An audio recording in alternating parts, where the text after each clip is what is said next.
As Lin Feng drove away in Tony Stark's prized Audi R8, the roar of the engine echoed along the coastal road. The cool breeze whipped through his hair, and for a moment, he couldn't help but grin like a fool. The exhilaration of driving such a luxurious car, combined with the fact that he now had a high-tech system granting him superhuman abilities, made him feel like the protagonist of his own movie. Life had taken an extraordinary turn, and he was determined to make the most of it. "Man, this car is smooth," Lin Feng muttered to himself, glancing at the dashboard. The interior was sleek and futuristic, a testament to Stark's impeccable taste. "Thanks, Tony. I'll take good care of it.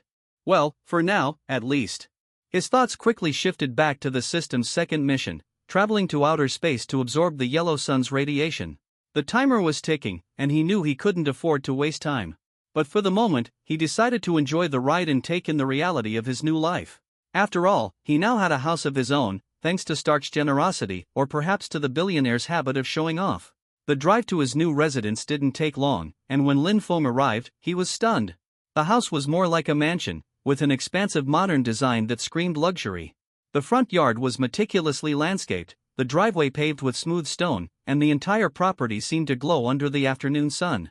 "Damn," Lin Feng said under his breath, stepping out of the car and taking a moment to admire the place. "Tony really doesn't do things halfway, huh?" He walked up to the front door, which opened automatically as he approached.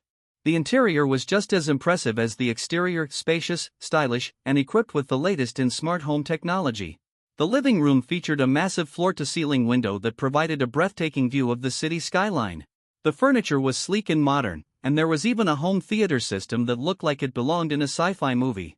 "All right, Lin Feng," he said to himself, clapping his hands together. "Time to get serious. No more distractions." He pulled up the system interface in his mind and reviewed the mission details again. Newbie Mission 2, travel to outer space and absorb yellow star radiation. Method is flexible, ***. Reward, full Superman, Man of Steel abilities. Reminder, complete both newbie missions within 1 month, or the system will automatically unbind. The stakes were high, and Lin Feng couldn't afford to fail. The first mission had been relatively straightforward, as helping Tony Stark escape the cave had lined up with the original plot of the Marvel Universe. But this second mission? It was entirely on him to figure out how to reach space. Lin Feng paced the living room, his mind racing with possibilities. "All right, let's think. Stark's tech is my best bet. He's already built an Iron Man suit capable of flying, so modifying one of his designs for space travel shouldn't be impossible. I just need to convince him to help me." He paused, rubbing his chin thoughtfully. "But how do I get him on board without revealing the system? I can't exactly tell him, 'Hey, I need to fly to space to unlock my Superman powers.' He'd laugh me out of the room." Lin Feng sighed, flopping down onto the couch. He stared up at the ceiling, the weight of the mission pressing down on him. "Maybe I can spin this as some kind of experiment or personal project." Stark loves a good challenge, and he's always up for pushing the boundaries of technology. "Yeah, that could work." Just as he was formulating his plan, his phone buzzed. It was a message from Tony Stark himself. "How's the new place? Don't wreck it. Also, bring back my car sometime this week, or I'll send Pepper to repo it. ****. Lin Feng chuckled, shaking his head. "All right, Tony. Time to see if I can rope you into my crazy plan." The next day, Lin Feng returned to Stark's mansion, this time in a more composed manner. He parked the R8 carefully in the garage and made his way inside, where he found Tony in his workshop, tinkering with one of his suits. As usual, the billionaire looked completely in his element, surrounded by holographic displays and high-tech gadgets. "Hey, Tony," Lin Feng called out, leaning casually against the doorframe. "Got a minute?" Tony glanced up, his expression unreadable behind his sunglasses. "If this is about the car, you're lucky I'm in a good mood. What's up?" Lin Feng stepped into the workshop, his tone turning more serious. "I've been thinking about something. You know how you're always pushing the limits of technology? Well, I've got an idea that might interest you." Tony raised an eyebrow, intrigued. "Go on." Lin Feng took a deep breath, carefully choosing his words. "I want to build something that can reach outer space. Not just for fun, but to test the effects of yellow star radiation on human physiology. Think of it as a cutting-edge experiment, something that could pave the way for new advancements in science and technology." Tony tilted his head, studying Lin Feng with a curious expression. "Yellow star radiation, huh? That's oddly specific. But I'll bite. Why the sudden interest in space travel?" Lin Feng shrugged, trying to play it cool. Let's just say it's always been a dream of mine. And with your expertise, I think we can make it happen. What do you say? Tony tapped his chin thoughtfully, clearly intrigued by the idea. You're lucky I like a good challenge, Lin. And you're right, pushing boundaries is kind of my thing. Alright, I'll help you. But don't expect me to do all the work. Lin Feng grinned, relief washing over him. Wouldn't dream of it. Let's make this happen, Tony. As the two of them began brainstorming and sketching out designs, Lin Feng couldn't help but feel a surge of excitement. The path to completing his second mission was finally within reach, and with Tony Stark by his side, success seemed almost guaranteed. Under the vast expanse of space, Lin Feng floated silently, his body basking in the warm, radiant glow of the sun. The golden rays of the yellow star seemed to penetrate every fiber of his being, filling him with an indescribable energy. His mind drifted into a calm, dreamlike state as the system's voice echoed faintly in his consciousness. Evolution initiated. Preparing to unlock full Superman, Man of Steel abilities. Please remain still and allow the process to complete. Lin Feng let the words wash over him, a sense of peace and anticipation coursing through his mind. The system had been his guiding light since the moment he found himself in this strange yet thrilling Marvel universe. And now, after all the planning, effort, and daring leaps of faith, he was on the cusp of becoming something extraordinary, something that would allow him to stand tall in this world of gods, heroes, and monsters. Back on Earth, Tony Stark paced nervously in his lab, his brows furrowed in worry as he glanced at the live feed of Lin Feng floating in space. The data displayed on his screen showed no signs of distress or danger, but the sheer absurdity of the situation left him questioning everything he thought he knew. Jarvis, Tony called, his voice tense. Run another analysis on Lin Feng's vitals. I need to know exactly what's going on with him. Right away, sir, Jarvis responded smoothly. A few moments later, the AI provided an update.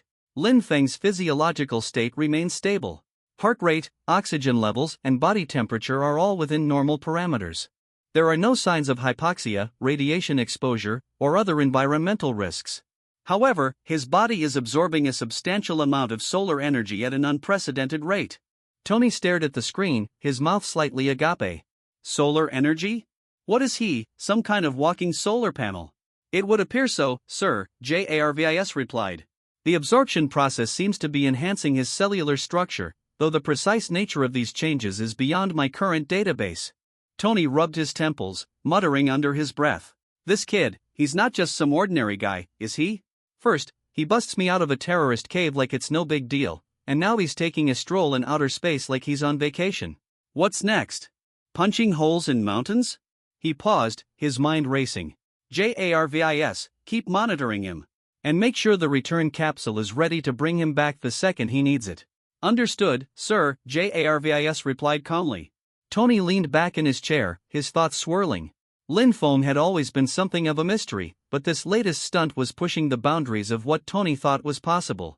Yet, despite his confusion, he couldn't help but feel a growing sense of admiration and maybe a little envy. Alright, Lin, Tony muttered, staring at the screen. Let's see what kind of wildcard you're about to become. In the infinite void of space, Lin Feng's body began to glow faintly, a golden aura radiating from his skin as the solar energy continued to course through him. The system's voice chimed once more, its tone steady and reassuring. Energy absorption complete.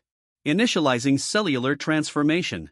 Estimated time to completion, 5 minutes. Lin Feng's mind drifted further into a state of tranquility. He felt no pain, no discomfort, only a deep, primal connection to the universe around him. It was as if the sun itself was welcoming him, filling him with its boundless energy and unlocking dormant potential within his very DNA. As his transformation progressed, Lin Feng's thoughts turned to the challenges that lay ahead. The Marvel universe was a dangerous place, filled with threats that could wipe out entire civilizations. But with the power of Superman, strength, speed, invulnerability, and more, he would be ready to face those challenges head-on. He would be a force to be reckoned with, a protector of those who couldn't protect themselves. And yet, Lin Feng couldn't help but chuckle inwardly. I bet Tony's losing his mind right now, he thought. Poor guy probably thinks I'm some kind of alien.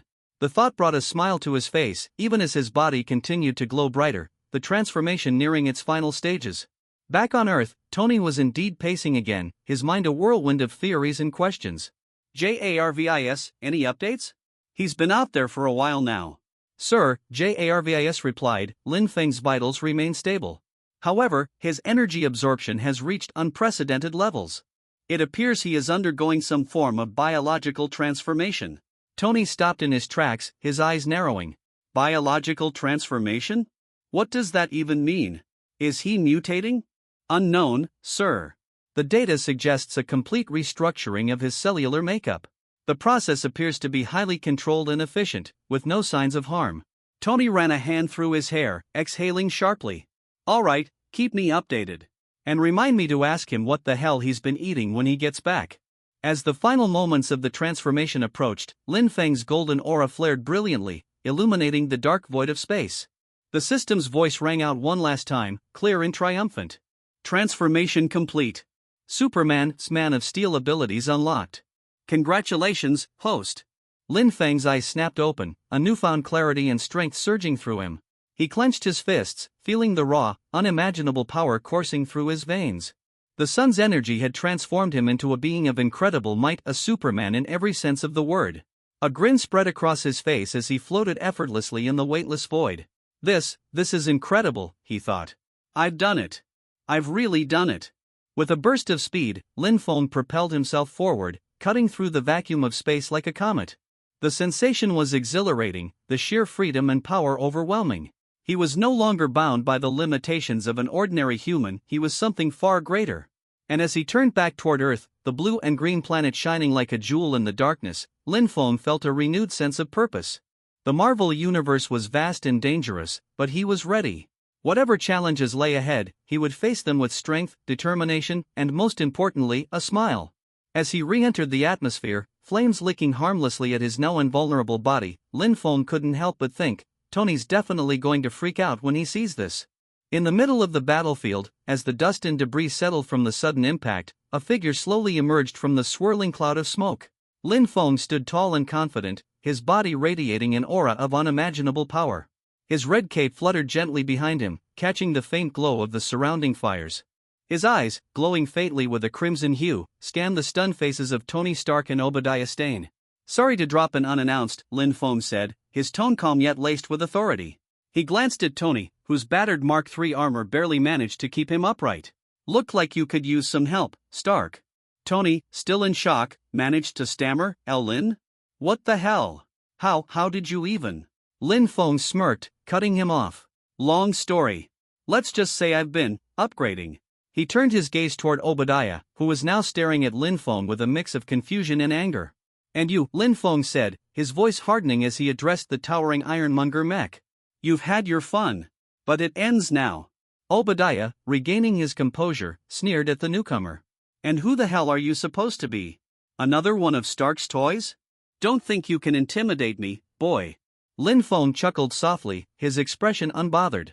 You'll find out soon enough. Before Obadiah could react, Lin Feng shot forward in a blur of motion, the sheer speed of his movement creating a shockwave that sent cracks rippling through the ground. In an instant, he was in front of the ironmonger, his fist clenched and glowing faintly with energy. Boom! The impact of Lin Feng's punch sent Obadiah's massive mech skidding backward, sparks flying as the ironmonger's heavy frame struggled to stay upright. The sheer force of the blow left a visible dent in the mech's chest plate, and Obadiah's smug expression quickly turned to one of disbelief. What the? How did you? Obadiah stammered, frantically trying to regain control of his mech. You're not the only one with a few tricks up your sleeve, Lin Feng said casually, brushing imaginary dust off his shoulder. He tilted his head toward Tony, who was still staring in stunned silence. Stark, you good to finish this, or should I handle it? Tony blinked, snapping out of his daze. Yeah, sure, I mean, what the hell, Lin? You've been, chilling in space and now you're Superman? Lin Feng smirked, giving a slight shrug. Something like that. We'll catch up later. Right now, let's shut this guy down before he breaks more of your toys. Obadiah roared in frustration, his mech's arms lifting to unleash a barrage of missiles. You think you're clever? I'll crush you both. The missiles streaked through the air toward Lin Feng, but he didn't flinch. Instead, he raised a hand, his palm glowing with a faint golden light. With a simple sweep of his arm, the missiles were deflected mid-flight, exploding harmlessly in the distance. Is that all you've got? Lin Feng asked, his tone almost bored. Obadiah growled, charging forward with the ironmonger's massive frame, his fists raised for a devastating strike. But Lin Feng didn't budge. As the mech's fist came hurtling toward him, Lin Feng caught it mid-swing with one hand, stopping the attack dead in its tracks. "You're out of your league," Lin Feng said, his voice calm but firm. With a sudden burst of strength, he twisted the mech's arm, the metallic joints groaning in protest before snapping apart with a loud crack. Obadiah screamed in frustration as his mech stumbled backward, sparks flying from the damaged limb. "Stark," Lin Feng called out, glancing over his shoulder. "Care to finish the job?" Tony, finally recovering some of his composure, activated his thrusters and rose into the air. "Yeah, I've got a few tricks left," he said, his voice regaining some of its usual confidence. He aimed his repulsors at the Ironmonger's exposed power core, his targeting systems locking onto the weak point. "Hey, Obadiah!" Tony shouted, his voice amplified through the Mark III speakers. "You forgot one thing about stealing my tech, it's not yours to use." With that, Tony unleashed a concentrated blast from his repulsors, the beam striking the core and causing it to overload. Sparks and flames erupted from the Ironmonger as the mech began to collapse, its systems failing one by one. Obadiah's voice crackled through the combs, filled with rage and desperation. "This isn't over, Stark. You'll..." Before he could finish, the Ironmonger's core detonated, engulfing the mech in a fiery explosion. Lin Feng raised a hand, creating a protective barrier of energy to shield himself and Tony from the blast. When the flames subsided, all that remained of the Ironmonger was a smoking heap of twisted metal. Tony landed beside Lin Feng, his armor battered but functional. He let out a shaky breath, glancing at the smoldering wreckage before turning to Lin Feng. "Okay," Tony said, his tone incredulous. "You've got a lot of explaining to do. But first, thanks. For, saving my ass." Lin Feng grinned, clapping Tony on the shoulder. "Anytime, Stark. That's what friends are for." As the two stood amidst the wreckage, the faint glow of dawn began to break over the horizon. Lin Feng couldn't help but feel a sense of satisfaction. His first mission as a fully realized Superman was a success. And this was only the beginning. As Lin Feng sat comfortably on the couch, his gaze flickering between the television and the newly acquired black Superman battlesuit in his system's storage, he couldn't help but feel a sense of accomplishment. The battle against Obadiah had gone better than expected, and the rewards from the system were more than worth the effort. The 100,000 voice recognition points were just the beginning, and the black suit's unique abilities would undoubtedly be a game-changer in the future. On the screen, the news anchor was still recapping the fight in vivid detail, her excitement palpable as she described the unexpected appearance of the mysterious flying man who had single-handedly overpowered the Ironmonger.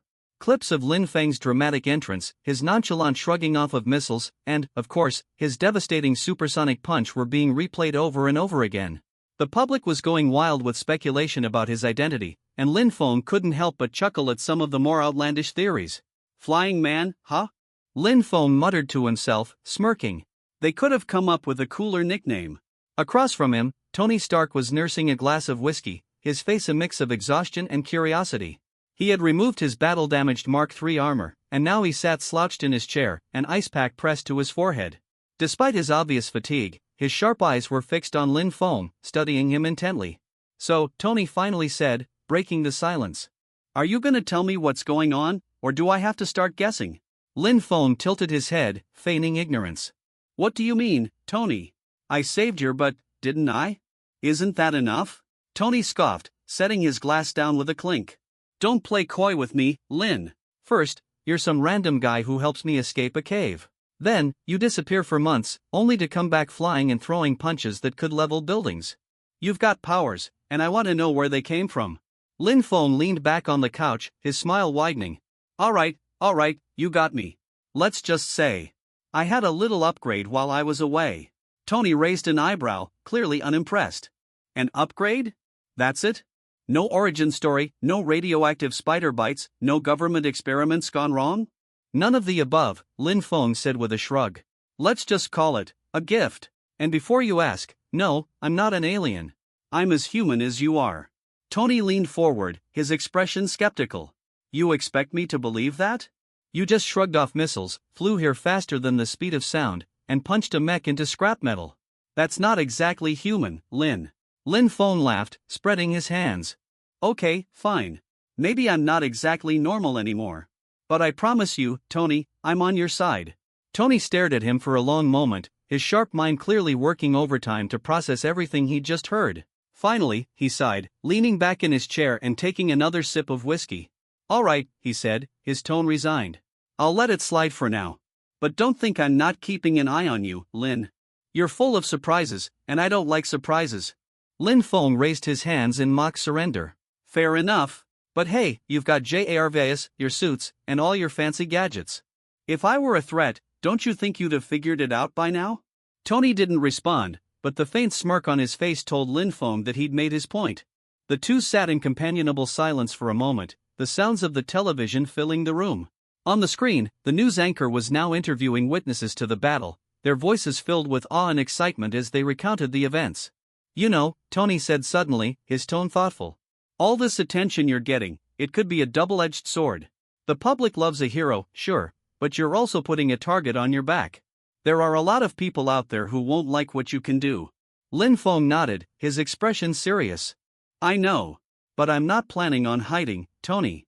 If I have the power to help people, then that's what I'm going to do. Let them come.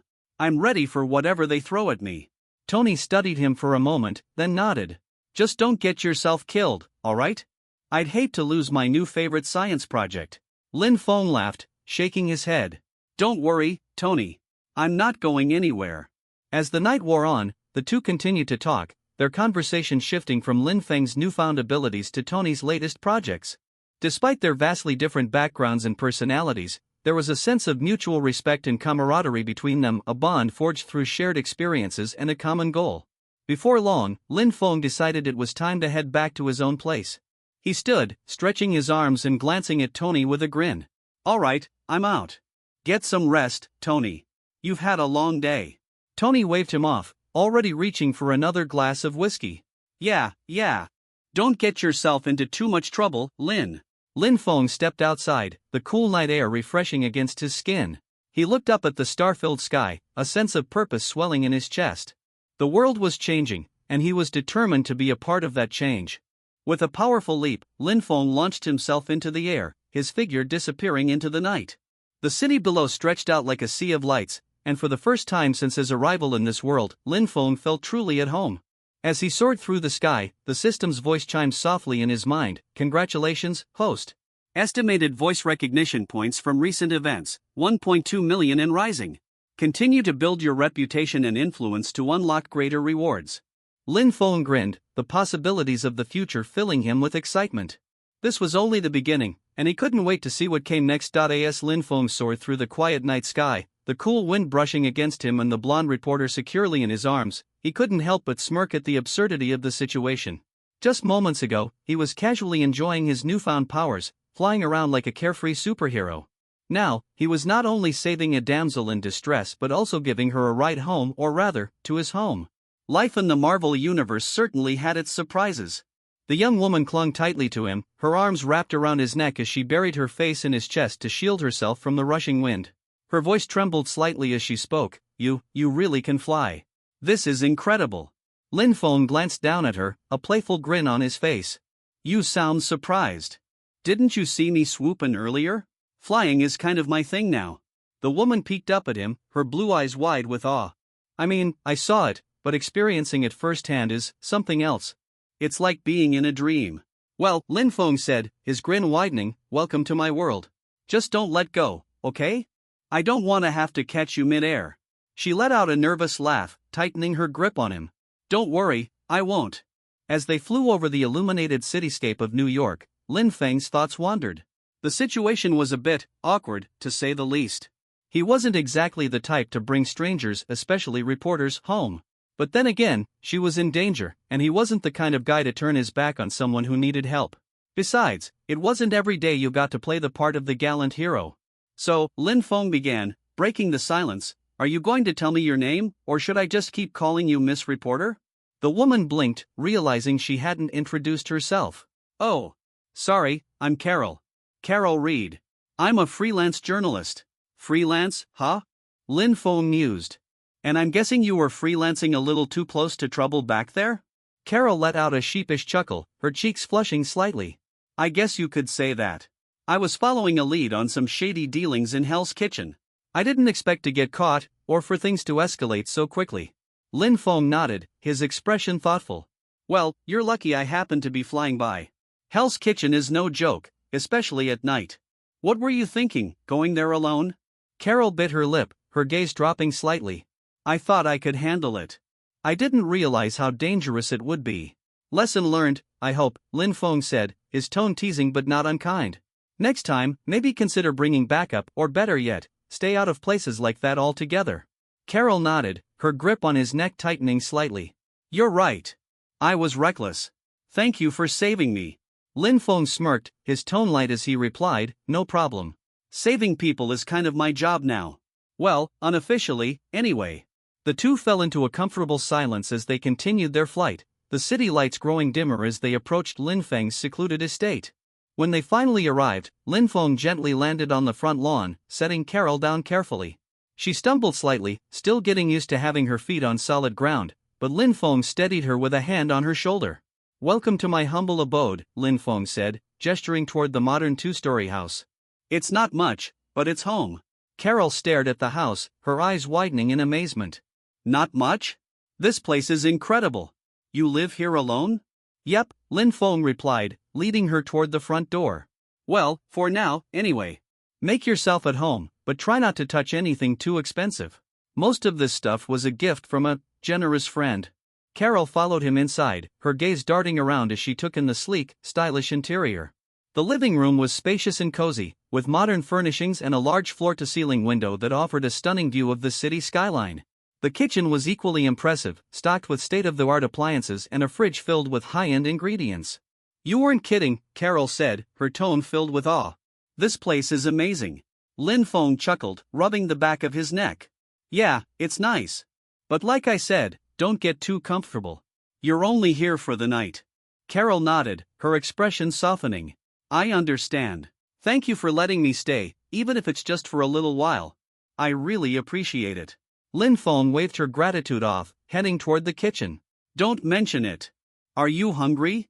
I was planning on making something to eat anyway. Actually, I am, Carol admitted, her stomach growling softly as if to emphasize her point. Alright, then, Lin Feng said, rolling up his sleeves. Take a seat. I'll whip something up. As Lin Feng prepared a simple yet delicious meal, Carol watched him curiously. Despite his casual demeanor, there was a certain confidence and ease to his movements that intrigued her. He was unlike anyone she had ever met, mysterious, powerful, and surprisingly down-to-earth. So, she said, breaking the silence, are you going to tell me who you really are? Or is that a secret? Lin Feng glanced at her over his shoulder, a mischievous glint in his eye. I'm just a guy trying to do the right thing. Let's leave it at that for now. Carol smiled, deciding not to press the issue. She had a feeling there was more to Lin Feng than he was letting on, but for tonight, she was content to enjoy his hospitality and the sense of safety he provided. As the two shared a late-night meal, the tension from earlier began to fade, replaced by a sense of camaraderie. For Lin Feng, it was a reminder of why he had chosen to embrace his new role as a hero. And for Carol, it was a chance to see the world from a different perspective, one where heroes weren't just stories, but real people who could change lives. And as the night wore on, both of them found themselves looking forward to what the future might bring. Based on the provided text, it is clear that Lin Feng has shown a willingness to assist Susan by offering her a safe place to stay in his villa and expressing his intention to inform Tony about her situation. His supportive attitude and the display of his Superman-like abilities, as well as his connection to Tony Stark, indeed set the stage for potential future collaboration or adventures involving Susan. However, the text does not explicitly confirm that Lin Feng will accompany Susan on any adventures or take direct action alongside her to address her challenges with the Grey Street Group or other dangers. While his concern for her safety and his proactive approach suggests that he might step in if necessary, we cannot definitively conclude that Lin Feng will join her in any specific ventures based on the current narrative. That said, given Lin Feng's character and his inclination to use his powers to help others, it wouldn't be surprising if future developments led to him teaming up with Susan or getting involved in her conflicts. The possibility is certainly there, but as of now, it remains an open-ended potential rather than a confirmed outcome. Lin Feng leaned back in the car seat, his arm resting lazily on the window frame as the cool breeze from the coast brushed against his face. The soft hum of the engine and the rhythmic sound of the tires rolling along the road created a tranquil atmosphere, a stark contrast to the chaos of the press conference earlier that day. He glanced at Tony, who was seated beside him, casually sipping on a drink he had poured in the car, because Tony Stark never left home without a drink in hand. You know, Tony, Lin Feng said, breaking the silence, you really know how to steal the spotlight. That whole I am Iron Man thing? Bold move. Gutsy. But also, kind of reckless. Tony smirked, tilting his head toward Lin Feng. Reckless? Please. It's called marketing, Lin. The people love a good story, and I just gave them the best headline they'll have all year. Besides, you saw their faces, it was priceless. Lin Feng chuckled, shaking his head. Oh, I saw it all right. You practically gave poor Coulson a heart attack. I think he aged 5 years on the spot. Tony waved a dismissive hand. Coulson will get over it. He's a professional. And let's be honest, Lin, the whole cover story thing was never going to hold up. Not with you punching mechs into scrap metal and flying around in the middle of the night. Sooner or later, people were going to start asking questions. Lin Feng raised an eyebrow, his lips curling into a sly grin. Yeah, well, at least I didn't announce it to the whole world. You really know how to keep things subtle, huh? Subtlety's overrated, Tony said with a shrug. He took another sip of his drink before gesturing toward Lin Feng. Speaking of which, you're not exactly Mr. Low Profile yourself. That landing you pulled back there? Classic superhero entrance. The reporters ate it up. Lin Feng laughed, leaning back in his seat. I can't help it if I've got style, Tony. But hey, at least I didn't have to read off a script. You looked like you were in physical pain up there. Tony groaned, rolling his eyes. Don't remind me. Coulson's scripts are the worst. Who even writes like that? It's like he's trying to bore people into submission. The two shared a laugh, the tension from earlier melting away as they enjoyed the banter.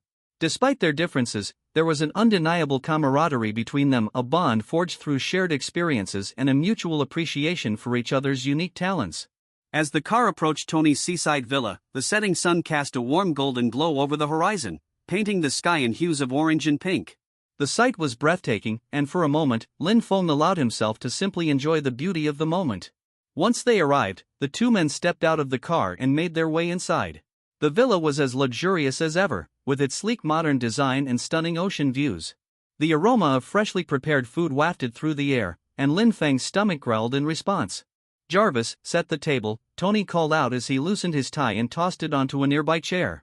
And bring out the good wine. We've got a lot to celebrate tonight. Of course, sir, Jarvis replied smoothly, his voice echoing through the villa's speakers. As they settled into the dining room, Lin Feng pulled out the photos Carol had taken, sliding them across the table toward Tony. So, about this. She's got some pretty damning evidence here. What's your plan? Tony picked up the photos, flipping through them with a casual air. Simple. I send a few people to clean this up. A little pressure here, a little grease there. Problem solved. No need for suits or heroics. This is small-time stuff, Lin. No offense, but you don't need to waste your energy on this. Lin Feng nodded, his expression thoughtful. I figured you'd say that. Honestly, I agree. There's no point in going all out for every little thing. But still, this whole situation got me thinking. No matter how strong I am or how much power I have, I can't fix everything.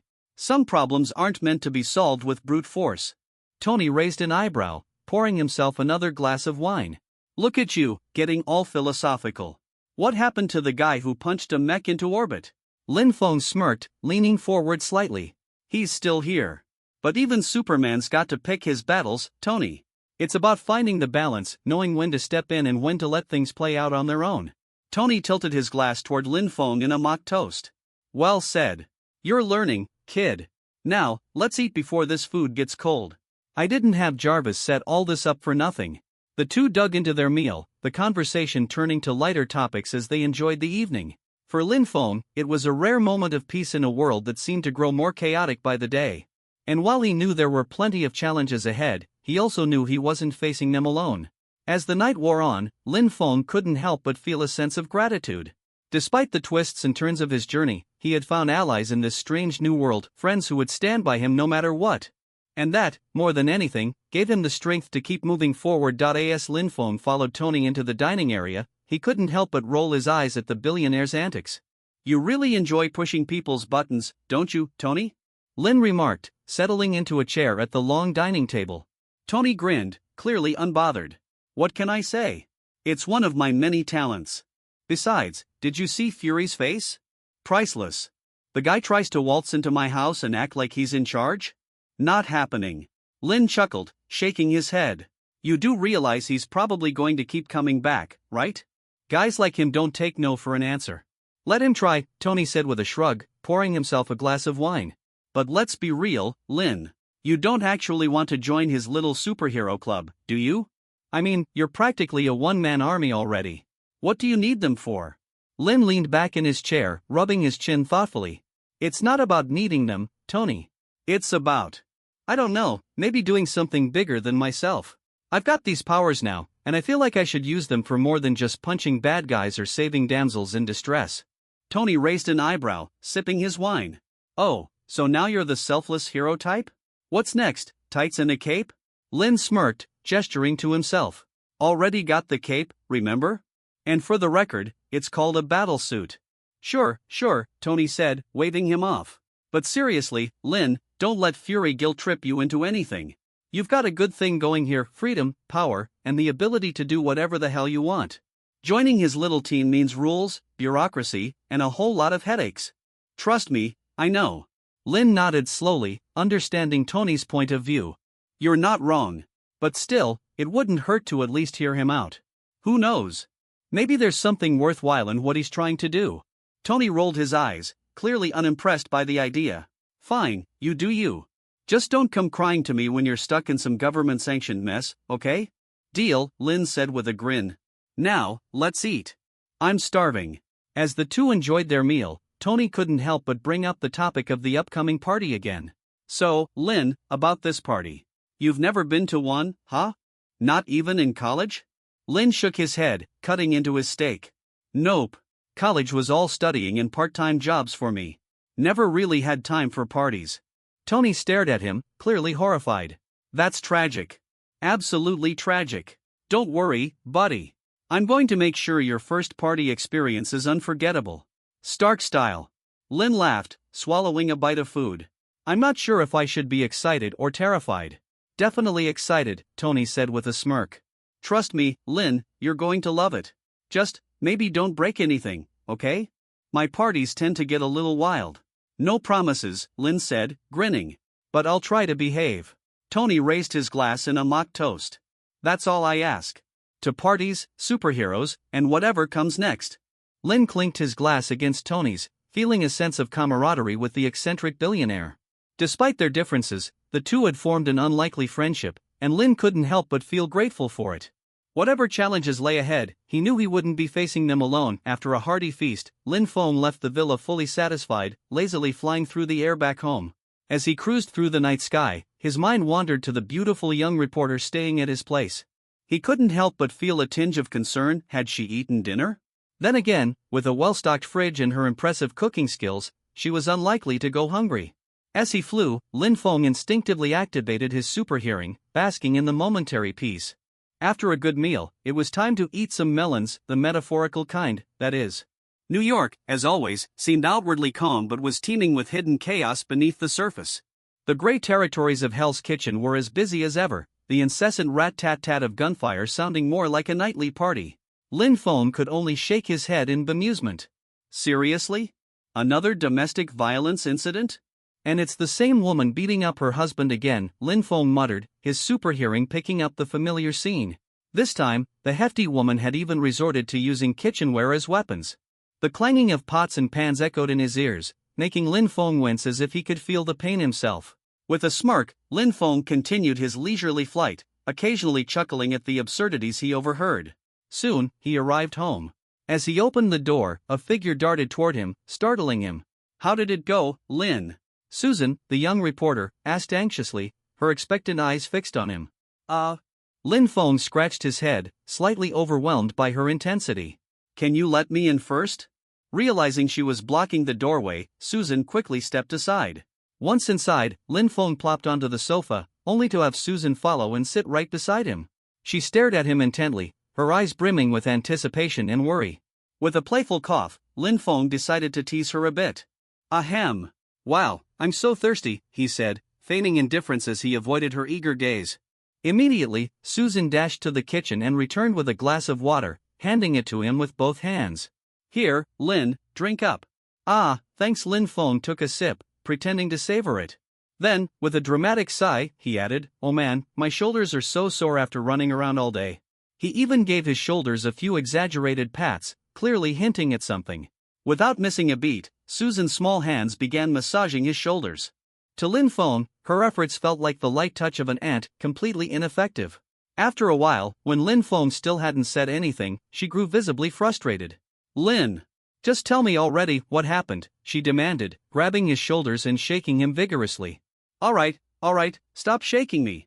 Lin Feng finally relented, laughing at her near-teary desperation. He patted her hands reassuringly and turned to give her a comforting look. Don't worry, everything's taken care of, he said. Tony Stark is sending people to handle it tonight. By tomorrow morning, you'll be able to go home. Really? Susan exclaimed, tears of relief streaming down her face as she threw her arms around him in a tight hug. Thank you, Lin. Thank you so much, she cried, her gratitude overflowing. Lin Feng, however, found himself in an awkward position.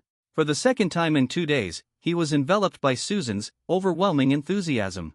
The soft, fragrant embrace left him momentarily flustered. Steady. Lin Feng mentally scolded himself, taking deep breaths to maintain his composure. This was not the time for his thoughts to wander. After a while, Susan's sobs subsided. Lin Feng gently patted her back and pulled away slightly to hand her some tissues. Here, take these, he said, amused by her tear-streaked face. Susan sniffled, her emotions finally calming down. She looked at Lin Feng earnestly, her voice steady as she said, Thank you, Lin. You'll always be my friend. All right, go wash up and get some sleep, Lin Feng replied, scratching his head awkwardly.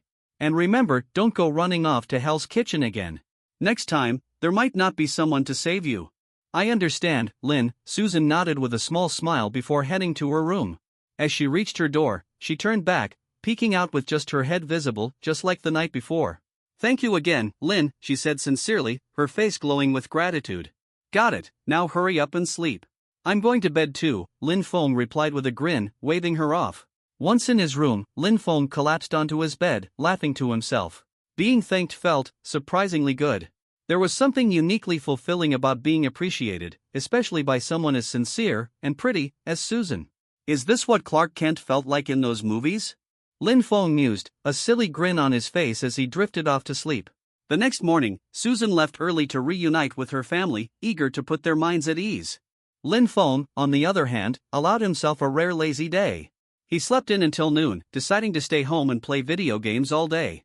After ordering a pizza, grumbling about how inconvenient it was to have to call the restaurant instead of using an app, he dove into his games, his superhuman reflexes making him an unstoppable player. Just as he finished a match, the doorbell rang. Ding dong. Hello? Pizza delivery, a pleasant female voice called out. Coming. Lin Feng set down his controller and went to answer the door, wondering how the delivery had arrived so quickly. Opening the door, he was greeted by a young woman in a delivery uniform. But the moment he saw her, Lin Feng's expression turned skeptical. Sir, that'll be $12, she said sweetly. Sure, Lin Feng replied, handing over the money while eyeing her suspiciously. When she didn't leave right away, Lin Feng decided to play along. Anything else? Oh, could I use your restroom? It's an emergency, you know, this area is so far from the city, she said, fidgeting slightly. Go ahead, Lin Feng said, gesturing to the bathroom. As soon as she disappeared, Lin Feng leaned back on the couch, activating his X-ray vision. He watched as the delivery girl, none other than Natasha Romanoff, installed a small device inside the ceiling. Really, Fury? Sending Black Widow with a pizza? Lin Feng muttered, shaking his head in disbelief. What followed was a series of amusing and increasingly absurd interactions, with Lin Feng effortlessly outsmarting Natasha at every turn. By the end of it, Natasha, clearly frustrated, left him with a card and a veiled invitation to consider SHIELD's offer. Lin Feng leaned back, twirling the card between his fingers once again. Not bad, Fury. But if you want me, you'll have to try harder than this, he said with a smirk, tossing the card onto the table. Freedom was his priority, and Lin Feng wasn't about to let anyone take that away from him. After realizing that Nick Fury's unexpected appearance had exposed a critical flaw in his home security, Tony Stark became obsessed with solving the issue of the Mark armor's deployment speed. The thought of another malicious intruder catching him unprepared left him restless, his sense of security crumbling. What if someone breaks in again? Am I supposed to ask them politely to wait while I suit up? Tony muttered to himself, pacing his workshop. Motivated by this anxiety, Tony threw himself wholeheartedly into designing a portable version of his armor.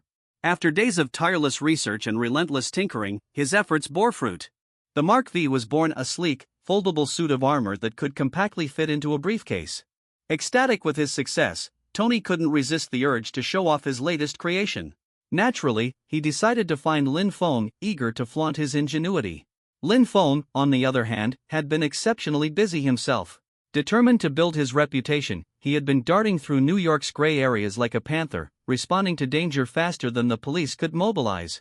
Wherever chaos erupted, Lin Feng was there first, resolving the crisis with ease and vanishing before the authorities arrived. His efficiency left law enforcement torn between admiration and frustration. They couldn't stop him, nor could they deny the positive impact of his actions. In this whirlwind of activity, the name Superman began to resonate throughout the city. Clad in a black suit with a flowing cape and the iconic S emblem emblazoned on his chest, Lin Feng became a household name. News outlets frequently broadcast stories of his heroic deeds, rescuing a chemical plant from a sudden fire, stabilizing a storm-battered cargo ship, or saving a child from falling off a building. His feats, combined with his striking appearance and genuine passion for helping others, quickly earned him a massive fanbase. Online forums dedicated to him sprang up, and his reputation points skyrocketed like a rocket. During this time, Susan, the young reporter, came to Lin Feng with a request. She wanted to accompany him to his rescue missions to take professional photos. Most of the images circulating online were either blurry or poorly framed, failing to capture the essence of Lin Feng's heroism. Susan hoped her work could not only boost her career but also do justice to Lin Feng's efforts. Lin Feng agreed without hesitation. He understood that greater exposure meant more reputation points, and Susan's proposal was a win-win situation. "Just make sure to capture my good side," he joked, flashing a grin. Susan didn't disappoint. Determined to improve her craft, she even enrolled in a photography course. Her dedication paid off. Each photo she took was dynamic and evocative, perfectly showcasing Lin Feng's strength and charisma. Lin Feng was thrilled with the results, often marveling at how professional and impactful her shots were. As time went on, the two began spending more and more time together. By day, they were nearly inseparable, chasing after emergencies and documenting Lin Feng's heroics. Slowly but surely, an unspoken bond began to form between them. Neither of them acknowledged it yet, but the line between friendship and something more had begun to blur. For now, they simply enjoyed each other's company. Meanwhile, Tony Stark couldn't help but notice the shift in public opinion.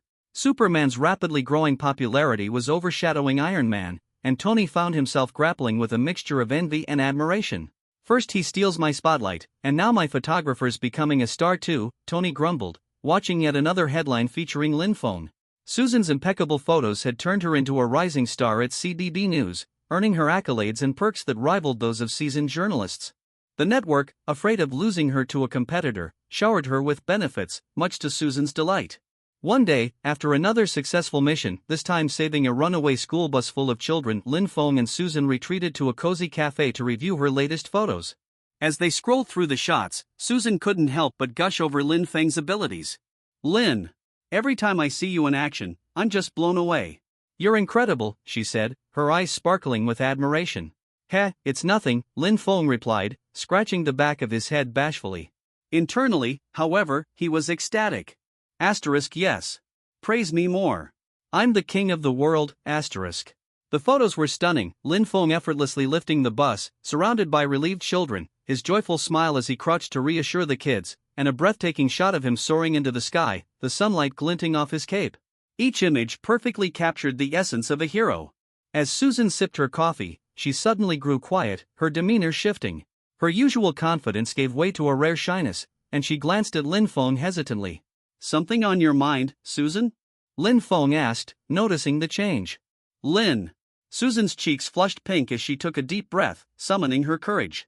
"After work tomorrow, would you like to go out? Maybe see a movie?" Her gaze dropped to her coffee cup, avoiding Lin Feng's eyes as she awaited his response. Lin Feng, ever perceptive, noticed her heart rate quicken.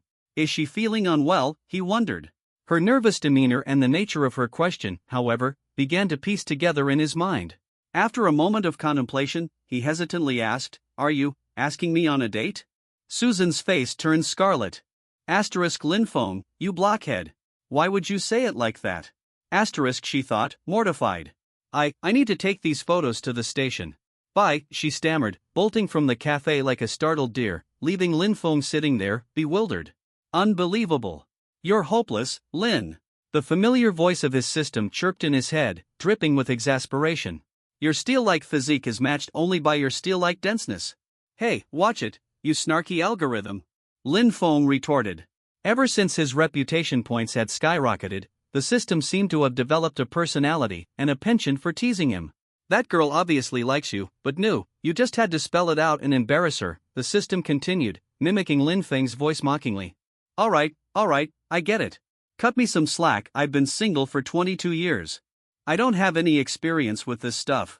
Lin Feng protested. Single for 22 years and proud of it?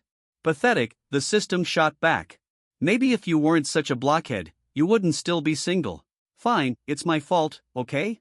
Happy now? Lin Feng sighed in defeat. There was no winning against the system. Don't worry, I've got you covered, the system said smugly. With a flash, a book materialized in Lin Feng's hands. The title read, Dating Secrets, A Guide to Winning Hearts. That'll be 100 reputation points. You're welcome, the system quipped. I didn't ask for this. Lin Feng groaned, though he grudgingly flipped through the pages. As night fell and the city lights flickered to life, Lin Feng strolled home, his thoughts consumed by Susan. Her golden curls, her emerald green eyes, her radiant smile, everything about her was captivating. Do I like her, he wondered. The answer came easily, of course I do. For the first time, Lin Feng allowed himself to entertain the possibility of romance. A small, hopeful smile spread across his face as he pulled out his phone and typed a message to Susan. After much deliberation, he settled on 8 simple words, tomorrow after work, I'll come pick you up. Feeling a rush of excitement, Lin Feng dashed to a secluded spot, donned his suit, and shot into the sky, leaving trails of S-shaped patterns as he soared through the night. The next day, Susan arrived at the TV station as punctual as ever, ready to begin her workday. The station was located on the 31st floor, and Susan's desk happened to be at the corner with the best view. All she had to do was lift her head, and the breathtaking skyline of New York unfolded before her eyes. As colleagues passed by her desk, they couldn't help but cast glances of envy her way. Susan had become somewhat of a star at the station, her connection to New York's very own superhero, Superman, elevating her status. Even the station's top anchor would greet her warmly, knowing full well that Susan's photos and stories about Superman were a goldmine for ratings. Despite her rising status, Susan remained grounded. She greeted everyone with a kind smile and never hesitated to lend a helping hand when asked. She even shared behind-the-scenes tidbits about Superman, which made her an invaluable source of gossip and camaraderie among her peers.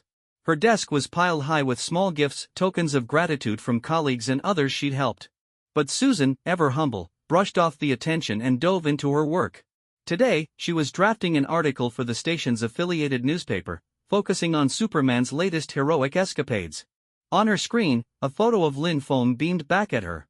His radiant smile was so infectious it seemed to leap off the screen. How is it possible for someone to have such a perfect smile? Susan murmured to herself, her fingers lightly brushing the image on the screen. Her eyes sparkled with an almost dreamlike adoration. Unable to resist, she pulled out her phone and reread Lin Feng's message from the previous night for what felt like the 100th time. Tomorrow after work, I'll come pick you up. Those 8 simple words carried an endless sweetness for her, and she couldn't help but smile every time she saw them. Meanwhile, Lin Feng was lounging on his couch back home, a book in hand. To the casual observer, it looked like an ordinary book, but Lin Feng's eyes betrayed his excitement as they darted across the pages. Every so often, he let out an impressed tisk-tisk, as though he were uncovering the secrets of an entirely new world. So that's how it works? Incredible. I'm learning so much, he muttered, his tone filled with awe. The book, of course, was the dating secrets guide his system had unceremoniously dropped on him the day before. Well, wasn't that 100 reputation points well spent? The system's lazy voice piped up in his head. It's all right, I guess, Lin Feng replied, quickly masking his enthusiasm with a dismissive tone. Honestly, more like 10 points worth of advice. Cheapskate. Hope your date goes terribly, the system quipped, before going silent.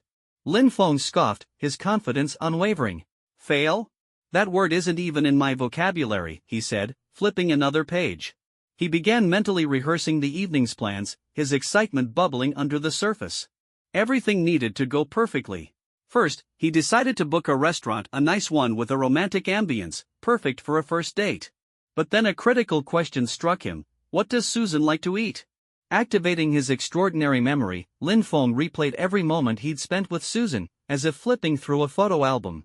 His sharp eyes caught a detail: the small fish-shaped charms dangling from Susan's keychain.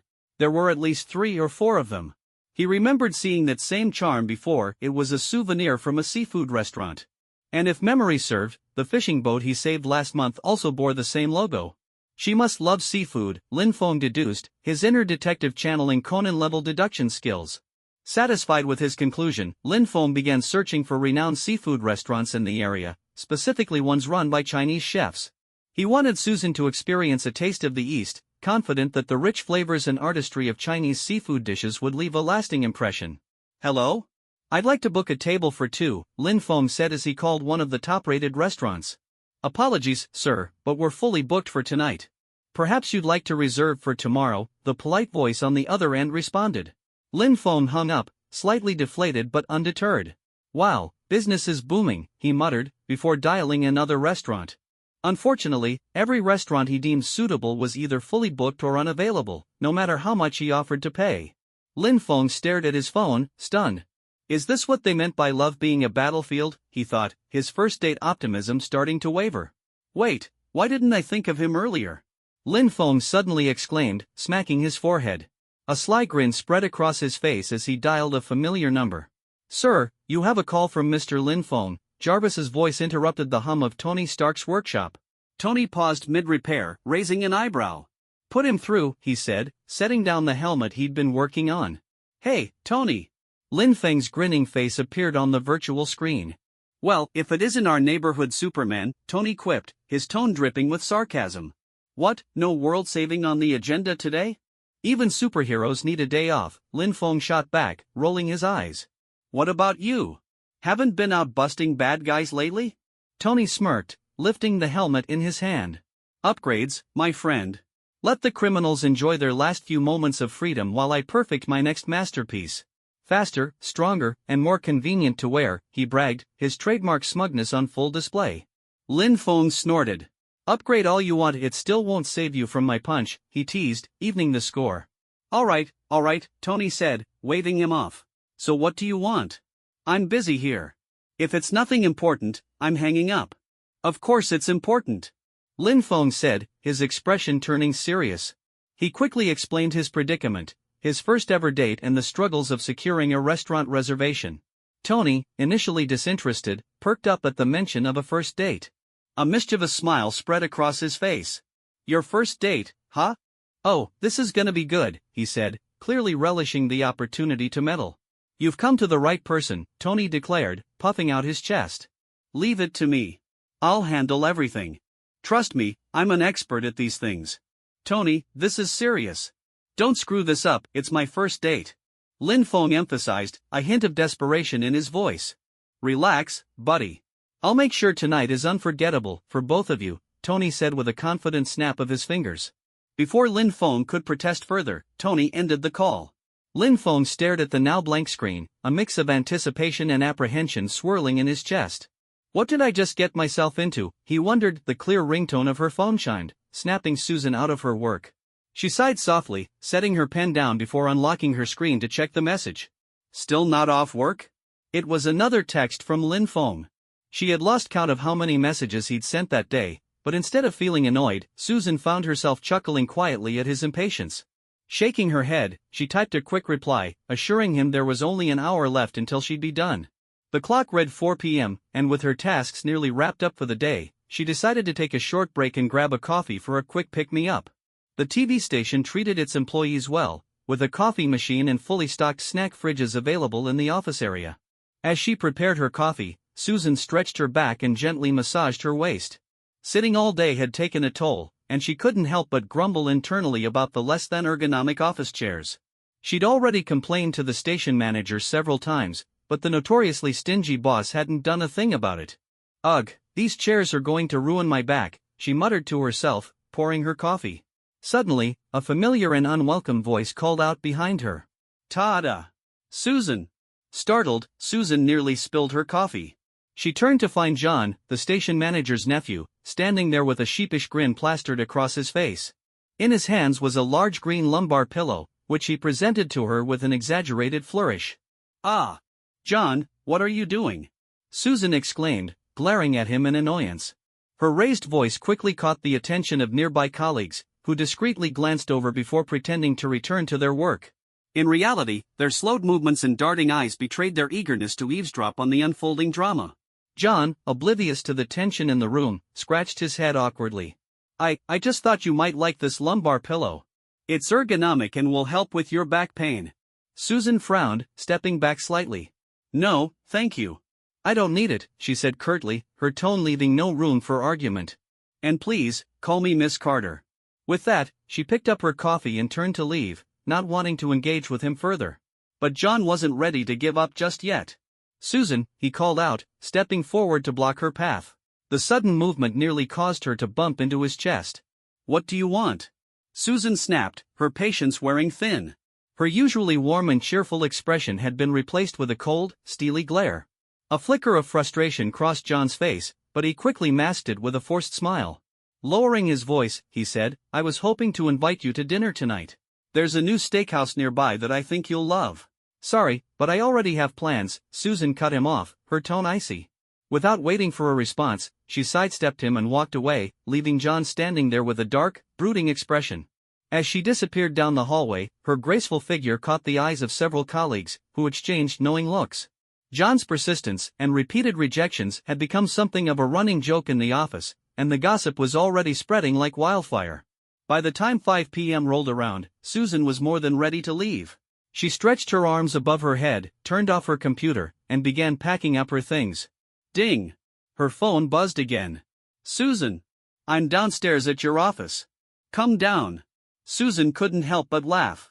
Lin Feng's timing was impeccable, and his texts today had been unusually frequent. What's gotten into him, she wondered, though the thought made her heart flutter. Coming, she replied, then took out a small mirror to touch up her makeup. Once satisfied with her appearance, she grabbed her bag and headed for the elevator. The streets of New York were bustling with the usual after-work crowd, the sidewalks teeming with people heading home or searching for dinner. As Susan stepped out of the building, she scanned the crowd, searching for Lin Feng. Hey! Susan! A familiar voice called out from behind her. Turning around, she found herself face-to-face with Lin Feng, who was standing impossibly close. Ah! What are you doing? Susan exclaimed, instinctively stepping back, her cheeks flushing pink. Lin Feng grinned mischievously. Tada, he said, raising his hands dramatically in the air. Out of nowhere, a bouquet of vibrant red roses appeared in his hands, as if by magic. Where did those come from? Susan gasped, her eyes wide with surprise. With the grace of a gentleman, Lin Feng bowed slightly and extended the bouquet toward her. For you, Miss Susan, the most beautiful lady in New York. Susan's surprise quickly turned to delight. She took the roses, inhaling their sweet fragrance. Oh my gosh, this is amazing. How did you know I love roses? That's a secret, Lin Feng replied with a playful wink. He then offered his hand with a charming smile. Miss Susan, may I have the honor of taking you to dinner tonight? Blushing furiously, Susan hesitated for only a moment before placing her hand in his. Of course, my big boy, she teased, though her racing heart betrayed her composure. Hand in hand, they walked to the curb, where a sleek Rolls-Royce awaited them. The driver, none other than Happy Hoban, stepped out to open the door for them. Initially reluctant about the assignment, Happy had quickly changed his tune upon learning he'd be chauffeuring Superman himself. As a proud member of the Superman fan forums, Happy was practically giddy with excitement. Lin Feng, ever the gentleman, held the door open for Susan before sliding in beside her. The luxurious car purred to life, setting off toward the seafood restaurant Tony had arranged for them. Back at the office, a few of Susan's colleagues had gathered by the window, watching the scene unfold. Did you see that? Susan just got into a Rolls-Royce. Is that her boyfriend? He's so young, and that smile. He's gorgeous. And rich, apparently. Did anyone get a picture? Posted in the group chat. Within moments, the office gossip chat was flooded with photos and commentary, ranging from envy to outright disbelief. Ugh, that car's probably rented, one particularly jealous coworker scoffed. Please, have you seen the license plate? That's a Stark Industries car. Wait, are you saying her boyfriend works for Tony Stark? Or maybe he's Tony Stark's secret love child? Forget that, I want to see the look on John's face when he finds out. At this moment, The couple's date officially began, leaving behind the gossiping onlookers as the city buzzed with its usual evening rhythm. "Happy?" Susan exclaimed in surprise as she recognized the driver upon stepping into the luxurious car. "Hello, Miss Susan," Happy greeted politely, glancing back briefly with a nod before turning his attention to Lin Feng. "Mr. Lin." Happy's voice carried a hint of excitement as he addressed Lin Feng. It was no secret, at least to himself, that Happy was a devoted Superman Forum member, and not just any member, but a veteran. He often daydreamed about having Superman's powers himself, imagining how much better he could protect Tony Stark if he were invincible. "Wait, what's going on? Why is he here?" Susan turned to Lin Feng in confusion. "Isn't Happy Tony Stark's driver?" As a journalist, Susan was naturally familiar with the inner circles of New York's elite.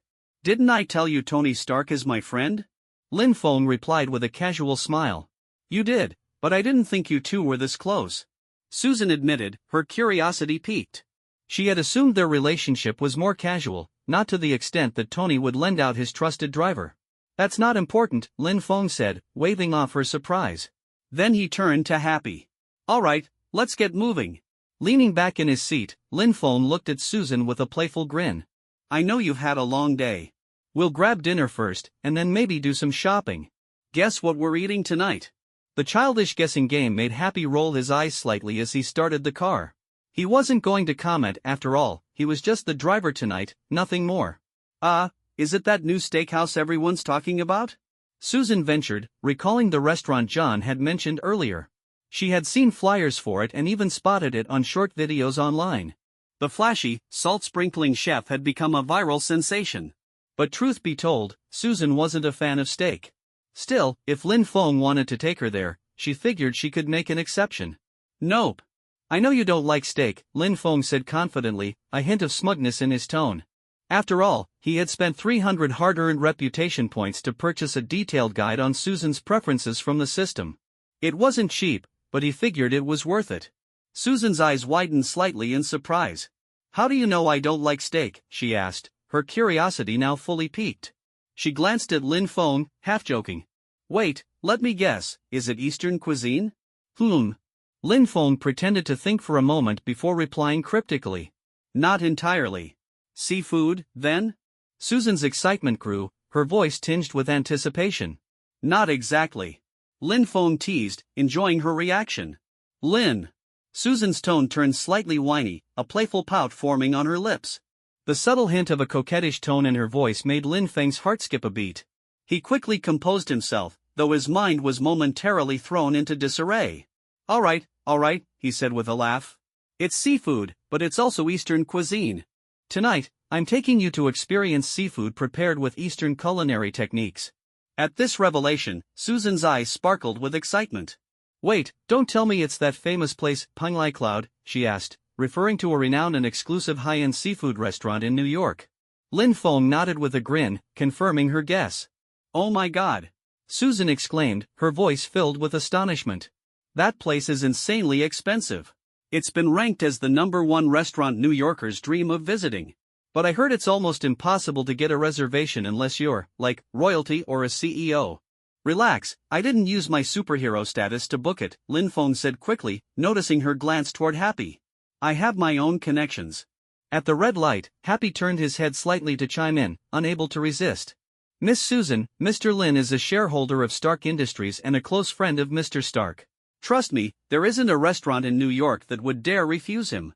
"What?" Susan's jaw dropped, her gaze snapping back to Lin Feng, now filled with even more surprise. "You're a shareholder in Stark Industries?" Susan already knew Lin Feng was well off after all, he lived in a 600-square-meter villa. But this? This was on another level. Stark Industries was synonymous with wealth and power. Lin Feng simply nodded, his expression calm.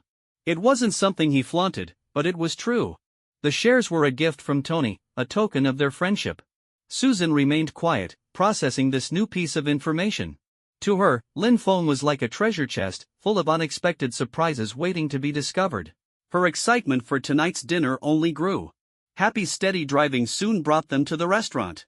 Greeted warmly by the staff, Susan stepped into the exquisite dining room, taking in the elegant decor and the tantalizing aroma of freshly prepared seafood. The meal that followed was nothing short of extraordinary. Skilled Eastern chefs had transformed the seafood into a culinary masterpiece, presenting dishes Susan had never even imagined. Each bite was a revelation, introducing her to flavors and textures that redefined her understanding of seafood.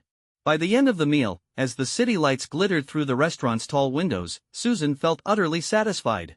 The two of them had racked up a bill well into the six figures, but Lin Feng paid without batting an eye. "I give this place a 9 out of 10, Susan said with a playful smile as they left the restaurant. "I can't give it a 10, don't want you getting too proud." Lin Feng chuckled, taking her comment in stride. On the car ride back, Lin Feng subtly slid closer to Susan, his movements slow and deliberate. Susan noticed, casting him a side-eye glance but choosing not to call him out. Instead, she rolled her eyes playfully and pulled out her phone. She uploaded a few carefully selected photos of the meal to her private social media account, which was only visible to close friends and family. Within moments, her phone began buzzing with notifications. "OMG, Susan! You went to that restaurant? Is it true a Rolls-Royce picked you up from work today? Who's the mysterious sugar daddy? Spill the tea. And why didn't you invite me?" The messages from her best friend, Kay, came in rapid-fire succession, each one more outrageous than the last.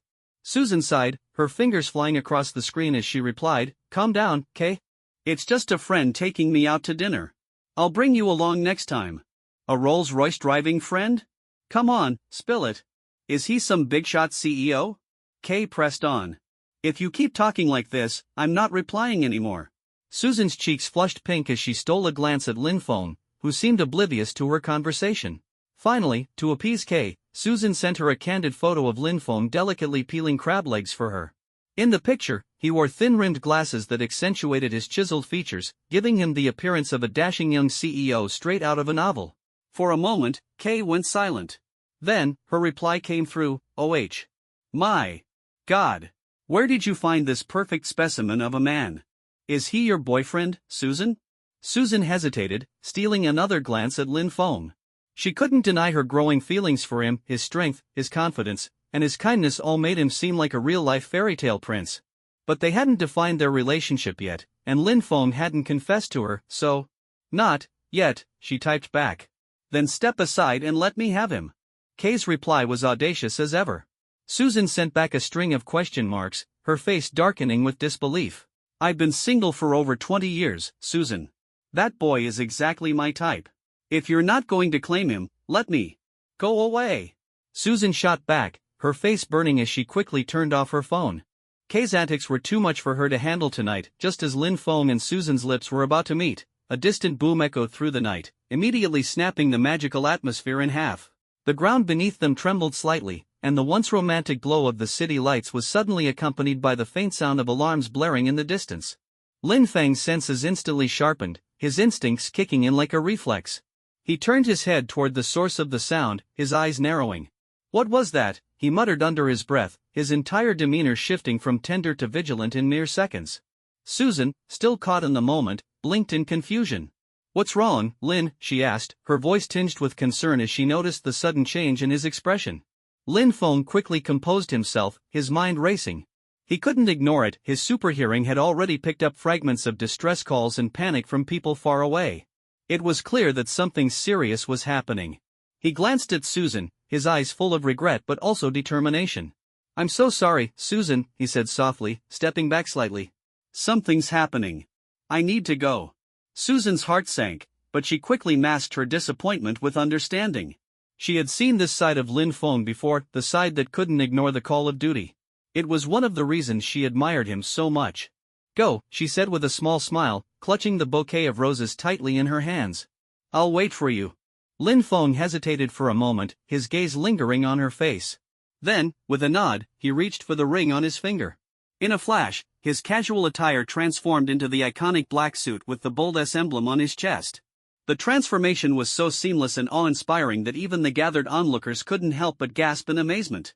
"Stay safe," Lin Feng said to Susan, his voice low but firm. Before she could respond, he crouched slightly, and with a powerful leap, he shot into the night sky, leaving behind a gust of wind that ruffled Susan's hair and sent the roses swaying in her arms. The crowd that had been cheering moments earlier now erupted into murmurs of awe and excitement. "It's Superman," someone exclaimed. "He's real." Others quickly pulled out their phones, trying to capture the fleeting image of Lin Feng soaring into the distance like a black streak against the starry sky. Susan stood there, her heart pounding. She watched him disappear into the horizon, a mix of pride and worry swirling in her chest. She couldn't help but whisper to herself, "Be careful, Lin." High above the city, Lin Feng's sharp eyes scanned the sprawling metropolis below, his super hearing honing in on the chaos. It didn't take long to pinpoint the source. A massive explosion had ripped through an industrial site on the outskirts of the city. Flames were already licking at the sky, and plumes of thick black smoke billowed upward, painting a grim picture against the glittering lights of New York. As Lin Feng approached the scene, he could see the panicked workers scrambling to escape the inferno. The faint sound of sirens indicated that emergency responders were on their way, but Lin Feng knew they wouldn't arrive in time to prevent further casualties. "All right," he muttered to himself, his eyes glowing faintly as he activated his heat vision to assess the structure's integrity. "Let's do this." Back in the plaza, Susan remained where Lin Feng had left her, surrounded by the lingering energy of the crowd. Some people were still talking excitedly about the sudden appearance of Superman, while others had already moved on, returning to their own lives. Susan, however, couldn't shake the mixture of emotions coursing through her. She clutched the roses tightly, her mind replaying the moment when Lin Feng had so suddenly shifted from the boy she was falling for to the hero the world relied on. It was a stark reminder of the dual life he led, a life that came with incredible responsibility and unrelenting danger. She took a deep breath, willing herself to stay strong. "He'll be okay," she whispered to herself. "He always is." Just then, her phone buzzed in her pocket. Pulling it out, she saw a message from her best friend, Kay. "OMG, what was that?" Kay's text read. "Was that your friend flying off into the night just now? You're dating Superman?" Susan couldn't help but chuckle despite the situation. She quickly typed back, "It's complicated. I'll explain later." She tucked her phone away, her gaze drifting back to the night sky. Somewhere out there, Lin Feng was risking everything to save lives, and all she could do was wait and hope for his safe return. At the industrial site, Lin Feng landed amidst the chaos, his presence immediately commanding attention. "Everyone, stay calm," he shouted, his voice cutting through the noise. "I'll get you all out of here safely." The workers, initially frozen in fear and confusion, quickly recognized the iconic black suit and the glowing S on his chest. Hope flickered in their eyes as they realized who had come to their aid. Lin Feng wasted no time, moving with incredible speed and precision to rescue those trapped inside the burning building. His super strength made quick work of the debris blocking the exits, and his heat vision carved safe pathways through the rubble. Each person he carried to safety added a surge of determination to his efforts. As the fire raged on, Lin Feng worked tirelessly, his mind briefly flashing back to Susan and the moment they had shared. He couldn't wait to return to her, to finish what had been interrupted. But for now, there were lives to save, and that was all that mattered. Back in the city, Susan wandered the streets aimlessly, her thoughts consumed by Lin Feng. The roses in her arms were a comforting reminder of him, their sweet fragrance lingering in the cool night air. She found herself back at the plaza where they had almost kissed, the memory bringing a soft smile to her lips. "Come back soon, Lin," she whispered, her voice barely audible over the sounds of the bustling city. Above her, the stars twinkled brightly, as if silently cheering on the hero who had captured her heart. The deafening explosion resounded like a thunderclap from a nearby block, accompanied by guttural roars that sounded almost like wild beasts. The once lively crowd, who had been enjoying a moment of peaceful city nightlife, erupted into terrified screams and scattered in all directions like startled birds. Lin Feng turned sharply toward the source of the commotion, his expression instantly darkening. Activating his X-ray vision, he scanned the area and quickly located the source of the chaos. Just one block over, two massive, gray-green monsters were locked in a ferocious battle, their colossal forms wreaking havoc on everything in their path. Cars were being crushed like tin cans, roads crumbled beneath their weight, and the panicked citizens who hadn't yet managed to flee were left scrambling for their lives. "Hulk and abomination," Lin Feng muttered, his voice cold as ice. His jaw tightened, not just at the destruction unfolding before him, but at the thought of these two being the culprits for ruining what was supposed to be a perfect moment, his first kiss with Susan. His hands clenched into fists as a surge of irritation coursed through him. "They interrupted my first kiss," he thought bitterly. Unforgivable. Taking a deep breath to calm his rising anger, Lin Feng turned to Susan, his expression softening slightly. "Looks like I'll have to break up their fight," he said, his tone tinged with regret. "Go, my Superman," Susan replied with a warm smile, gently patting his arm. She could see how much the situation annoyed him but also knew this was what made him who he was. "Do what you need to do. Lin Feng nodded firmly. Wait for me here. With that, he dashed into a nearby alley, finding a secluded spot to transform. A sharp whoosh echoed through the air as Lin Feng launched himself skyward, his black cape billowing behind him as he flew toward the two rampaging titans. Meanwhile, Susan glanced around and quickly spotted a nearby high-rise that would offer a perfect vantage point. She pulled out her trusty compact camera, who knew where she even kept it, and started sprinting toward the building. Turning back briefly, she stuck out her tongue playfully in the direction Lin Feng had flown. As if I'd just stay in one spot and wait like a good girl, she muttered to herself with a grin. On the chaotic street, Hulk and Abomination continued their brutal clash, oblivious to the destruction they were causing. Vehicles crumpled like paper, the asphalt cracked and split under their feet, and the air was thick with the sounds of screams and sirens. As despair began to settle over the fleeing citizens, one voice suddenly broke through the cacophony. Superman!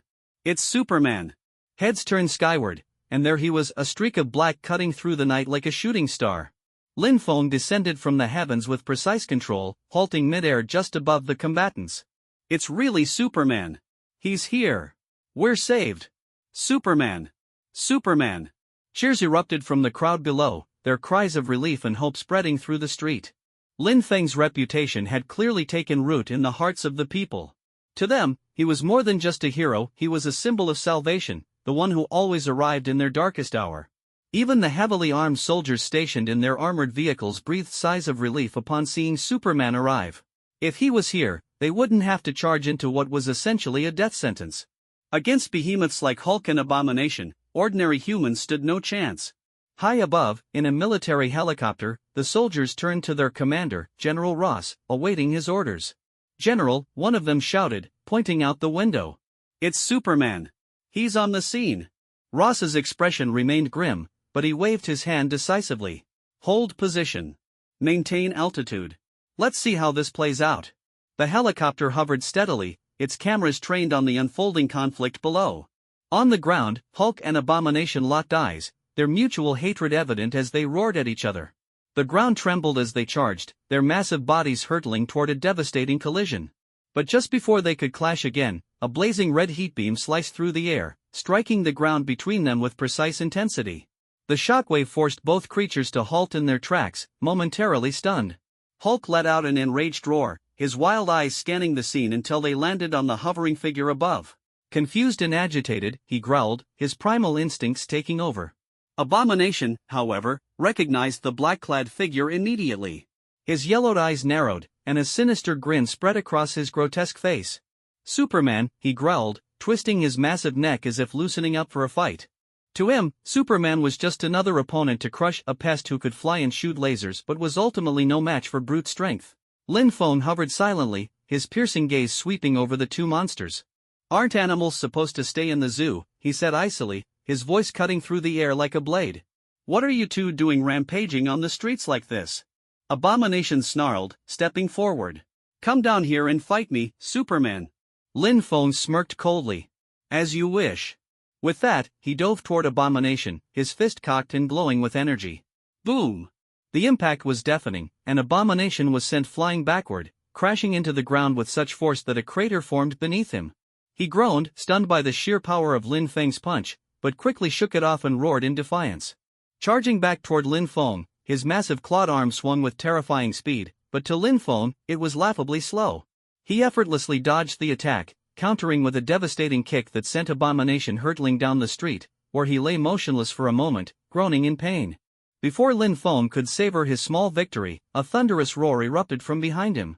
Hulk, furious that his opponent had been taken from him, lunged at Lin Feng, grabbing his legs and swinging him like a rag doll. Wham! Lin Feng's body slammed into the ground, creating a massive crater. Hulk, still seething with rage, stomped on him repeatedly, each blow driving him deeper into the earth. Dust and debris filled the air as the crowd watched in stunned silence, their earlier cheers replaced by gasps of horror. For a moment, it seemed like Superman had been defeated. Even General Ross, watching through his monitors, frowned deeply. But then, with a sudden burst of energy, Lin Feng shot out of the crater like a missile, his fist connecting squarely with Hulk's jaw. The green giant was launched skyward, his massive body flailing helplessly as he soared into the air. Lin Feng didn't stop there. He rocketed after Hulk, his fists landing blow after blow, each strike echoing like a thunderclap. By the time Hulk crashed into a distant pile of rubble, he had reverted back to Bruce Banner, utterly unconscious. The crowd erupted into cheers once more, their faith in Superman stronger than ever. But Lin Feng's work wasn't done.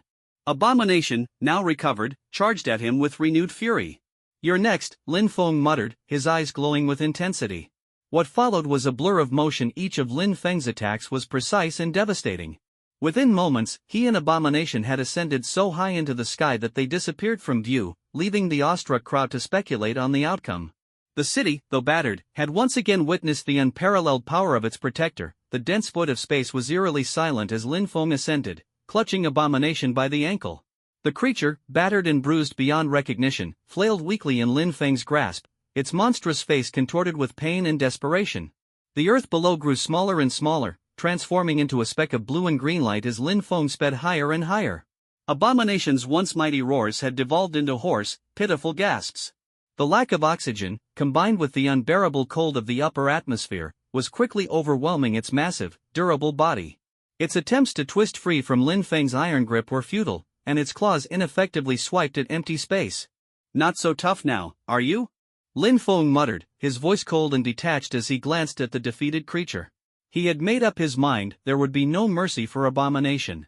Unlike Hulk, who was often a victim of his own uncontrollable rage, Abomination's soul was steeped in malice and destruction. Lin Feng knew that if this monster were left alive, it would only return to wreak havoc again. As they breached the atmosphere and entered the vast expanse of space, the friction from their rapid ascent caused Abomination's already battered skin to glow red and blister. The creature let out one last guttural cry, its eyes wide with terror as it realized the inevitability of its fate. "No!" Abomination gurgled, its voice barely audible in the vacuum of space. Its monstrous hands clawed desperately at Lin Feng, but its strength was rapidly waning. Lin Feng stared at the creature with an unreadable expression. "This is where it ends." With that, he released his grip, and Abomination drifted aimlessly into the void, its massive body twisting and turning as it floated farther and farther away from Earth. Its desperate struggles grew weaker by the second as the vacuum of space drained the last vestiges of life from its body. Lin Feng's eyes glowed a deep crimson as he fired a precise heat vision beam, boring a smoldering hole straight through Abomination's chest. The creature's lifeless form continued its slow, aimless drift into the infinite abyss, its once terrifying presence now reduced to nothing more than a forgotten speck in the cosmos. Satisfied that the threat had been neutralized, Lin Feng clenched his fists and turned back toward Earth. He felt a strange mix of emotions: relief that the battle was over, satisfaction at having protected countless innocent lives, and a lingering frustration at the chaos that had interrupted what was supposed to be a perfect evening. Re-entering Earth's atmosphere, Lin Feng descended rapidly, his black cape trailing behind him as he streaked across the sky like a comet. When he landed back in the city, the scene had already changed. The military had taken Bruce Banner, now transformed back into his human form, into custody under Ross's orders. Lin Feng was grateful he didn't have to deal with the aftermath of Hulk's rampage. Good, he thought. Let them handle that mess. The crowd of onlookers erupted into cheers and applause as Lin Feng touched down. His presence rekindled the hope and admiration of the citizens, who had witnessed firsthand the sheer power and resolve of their protector. "The monsters are gone," Lin Feng announced, his voice carrying over the jubilant crowd. "You're safe now. Go home and rest easy." As the crowd roared with applause and gratitude, Lin Feng shot back into the sky, leaving the scene behind. He knew the damaged streets and injured people would soon be attended to by the city's emergency services. His job here was done. High above the city, Lin Feng slipped into a secluded area, removed his black suit, and donned his ring once more. In an instant, the imposing Superman disappeared, replaced by the unassuming, boyish Lin Feng. He glanced around to ensure no one had followed him, then began searching for Susan using his X-ray vision. It didn't take long to locate her. She was descending from the rooftop of a nearby high-rise, her camera in hand and a determined look on her face. Lin Feng couldn't help but smile. "That little troublemaker," he muttered under his breath. As Susan reached the street level, she began looking around, clearly searching for him. Just as she pulled out her phone to make a call, Lin Feng stepped forward and gently placed his hand over hers. "Hey, Susan," he said with a warm smile. Susan's eyes lit up as she turned to face him.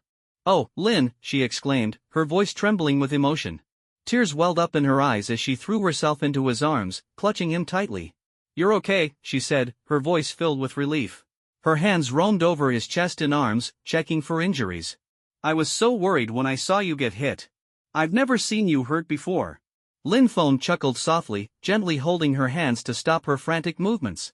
I'm fine, Susan, he reassured her, his eyes meeting hers. I'm tougher than I look. Susan's lips quivered, but she managed a small smile. You scared me, you know that? Sorry about that, Lin Feng said sincerely. Then, with a playful glint in his eye, he added, Hey, Susan. She hummed, tilting her head as she looked up at him. I've got a cat at home that can do backflips. Want to come see it? Lin Feng asked, his tone teasing. Susan blinked, momentarily stunned by the absurdity of his statement. Then, realizing what he was implying, her cheeks flushed bright red. Lin Feng. You're terrible, she said, smacking his shoulder lightly. There's no such thing as a cat that can do backflips. Lin Feng grinned shamelessly. Well, there's also a Superman who can do backflips. Want to see him instead? I've seen plenty of those already, Susan replied, rolling her eyes but unable to hide the smile on her face. Alright, fine, Lin Feng said, putting on his best serious expression. Actually, Tony told me he prepared a surprise for us. Something special to celebrate our first date. Don't you want to see what it is? Susan crossed her arms, raising an eyebrow in mock suspicion. Is that so? You're not just making this up to get me to come over? I swear it's legit. Lin Feng said, raising his hands in mock surrender. He said it's symbolic. Something about it being the start of something new for us. Susan's heart softened at his earnestness, and she finally nodded. Alright. Let's go check it out. Yes. Lin Feng cheered, pumping his fist in victory.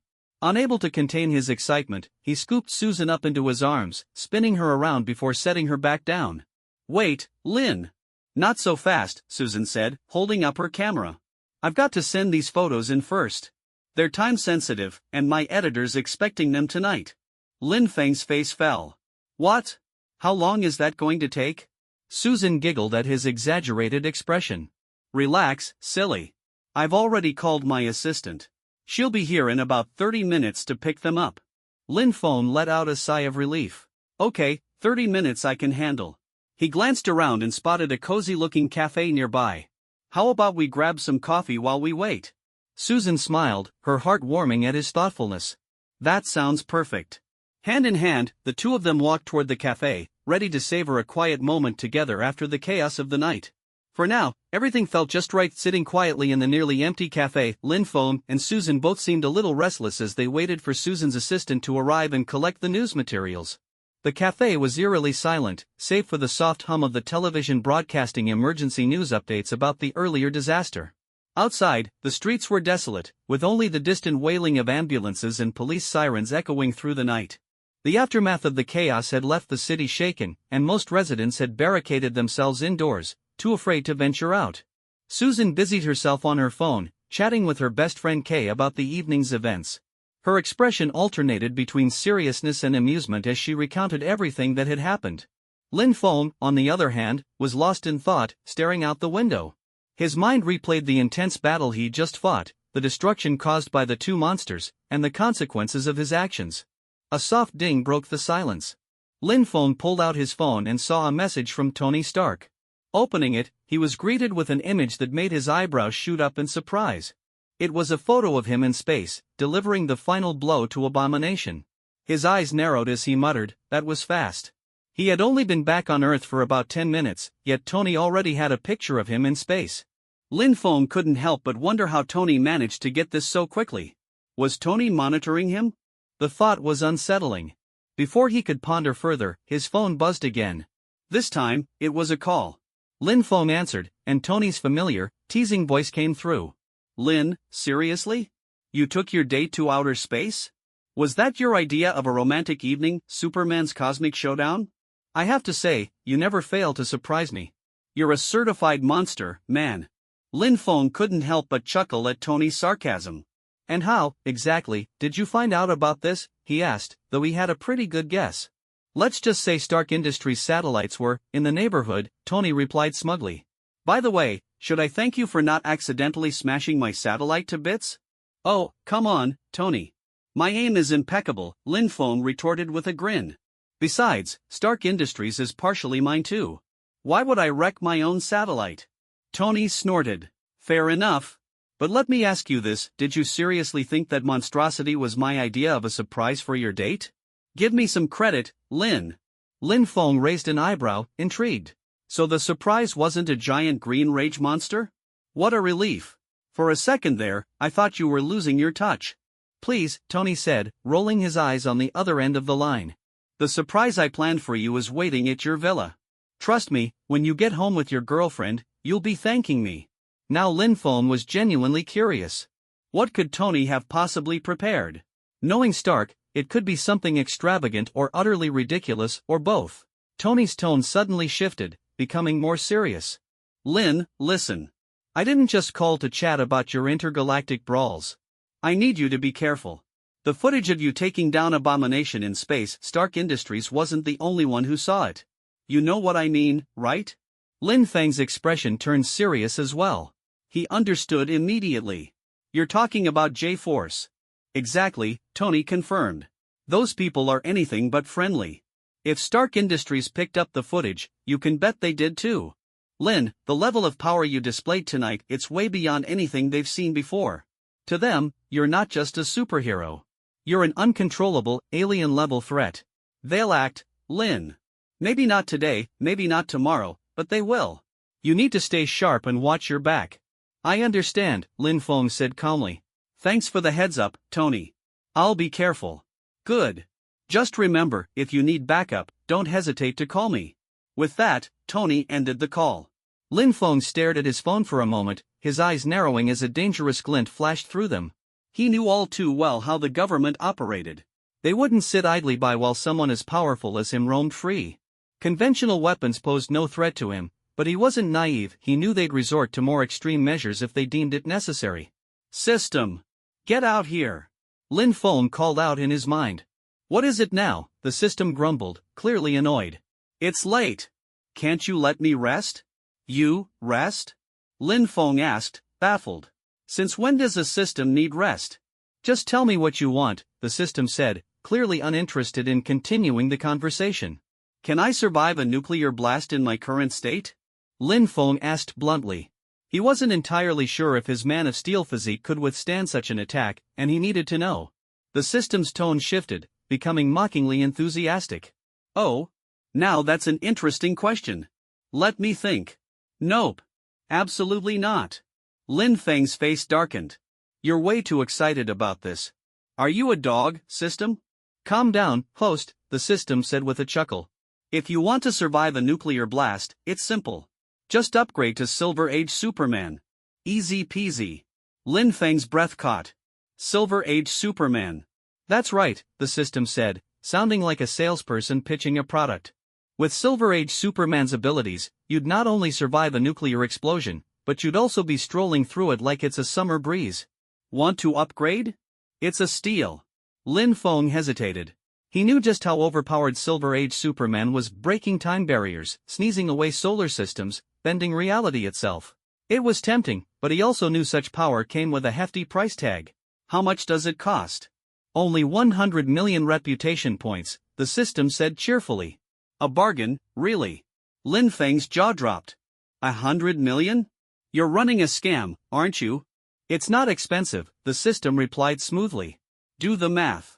Every individual ability, super strength, super hearing, heat vision, costs 10 million points each. And those don't even include growth potential.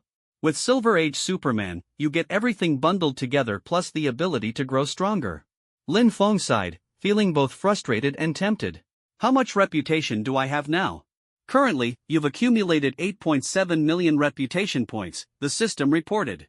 Most of it comes from your recent heroic actions and the positive influence you've had on your growing fanbase. Give it time, tonight's battle hasn't even hit peak media coverage yet. Lin Feng exhaled slowly, calculating in his head. At this rate, he might be able to hit 100 million points by the time the events of Avengers, Age of Ultron rolled around. It was a long shot, but it wasn't impossible. Fine, he muttered. I'll keep grinding.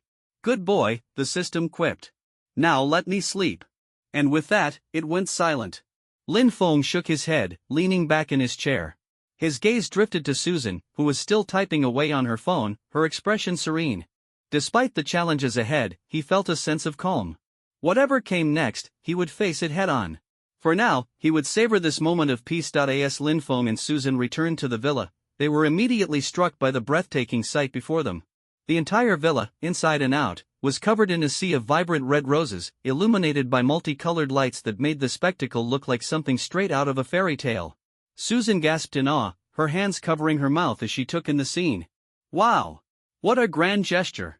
Lin Feng couldn't help but click his tongue in amazement. Leave it to Tony to go all out. Just look at this, thousands of roses. How much do you think this cost him? For someone like Lin Feng, who didn't particularly care for flowers, the sheer scale of the display was still enough to leave him impressed.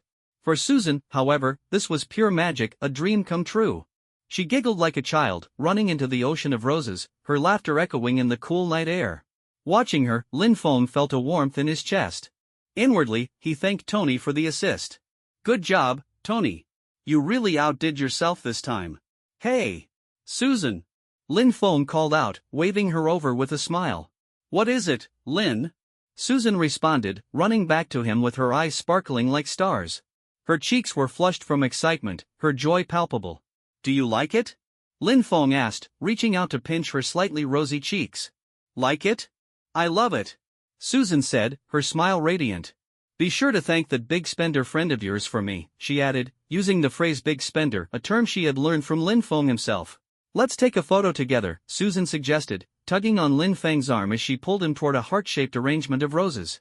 She fumbled with her phone, switching to the front-facing camera, only to realize that Lin Feng's height made it nearly impossible to fit both of them into the frame. Lin! You're too tall, she complained playfully, pouting. Squat down a bit, will you? Lin Feng chuckled and obliged, taking the phone from her hands. He crouched slightly, wrapping one arm around her waist and pulling her close. In the photo, it looked as if Susan was nestled snugly in his embrace. After the photo, Lin Feng reluctantly let go, though his heart was still racing from the proximity. Susan, he said, his tone turning serious. I have something for you. With a flourish of his hand, Lin Feng produced a delicate necklace as if by magic. The silver chain gleamed faintly under the lights, and at its center hung a translucent gemstone with a pale green hue. The gem seemed almost alive, its interior shimmering with a soft, flowing light. It wasn't from any famous brand, but it had an otherworldly quality that made it far more unique. Wow! Susan gasped, her hands flying to her mouth for the second time that night. This might be the most beautiful necklace I've ever seen. It's even more stunning than the ones in those luxury stores my friends and I visit. Lin Feng smiled warmly, holding the necklace out to her. It's yours, my girlfriend, he said softly, looking into her eyes. Susan hesitated, her fingers lightly brushing the gem. But, isn't this too expensive, she asked, her voice tinged with both awe and concern. Lin Feng shook his head, his gaze steady and sincere. Nothing in this world is more precious to me than you, he said. Then, with a mischievous grin, he added, let me put it on you, okay? The cheesy line hit Susan squarely in the heart, causing her to blush furiously. She turned away, unable to meet his eyes, but she didn't refuse. Slowly, she lifted her hair, revealing the graceful curve of her neck. The necklace wasn't just a beautiful piece of jewelry, it was a treasure Lin Feng had exchanged for 100,000 reputation points in the system store. The gemstone was crafted from the essence of the Tree of Life, a rare artifact from the mythical land of the elves. It wasn't just aesthetically pleasing, it also had practical benefits. When worn, it enhanced the wearer's health, calmed the mind, and even provided immunity to most toxins. For Lin Feng, it was a small price to pay for Susan's safety and happiness. Once the necklace was secured around her neck, Lin Feng stepped back to admire her. Susan, already stunning, now looked ethereal, like a golden-haired elf princess standing amidst a sea of roses. Their eyes met, and in that moment, the world seemed to fade away. For these two young lovers, everything else ceased to exist. The moon, shy and blushing, hid behind a veil of clouds, as if granting them its silent blessing. Elsewhere, the night was far from peaceful. In a dimly lit office, Nick Fury, often referred to as Black Egg by a certain someone, sat with a scowl, his exhaustion evident from the dark circles under his eyes. He had just finished a tense video conference with high-ranking officials discussing the recent monster incident in New York. As Lin Feng had predicted, his actions had drawn attention from all corners. By now, every major organization had a file on him sitting on their desks. The footage of him sending Abomination into space was particularly striking, leaving many in disbelief. If it weren't for Lin Feng's consistent role as a superhero, the government might have already taken drastic action against him. SHALD's analysis categorized Lin Feng as a being potentially beyond Omega-level mutants. During the meeting, Fury had repeatedly urged caution, emphasizing the importance of handling Lin Feng carefully. His actions as a hero indicated that he could be an ally, not an enemy. However, not everyone shared Fury's perspective. Several officials, fearful of Lin Feng's power, argued for immediate action to either control or eliminate him. Their stubbornness had turned the meeting into a heated debate, ultimately ending in frustration. "Idiots," Fury muttered under his breath as he slammed his hand on his desk, startling Agent Coulson, who had just walked in.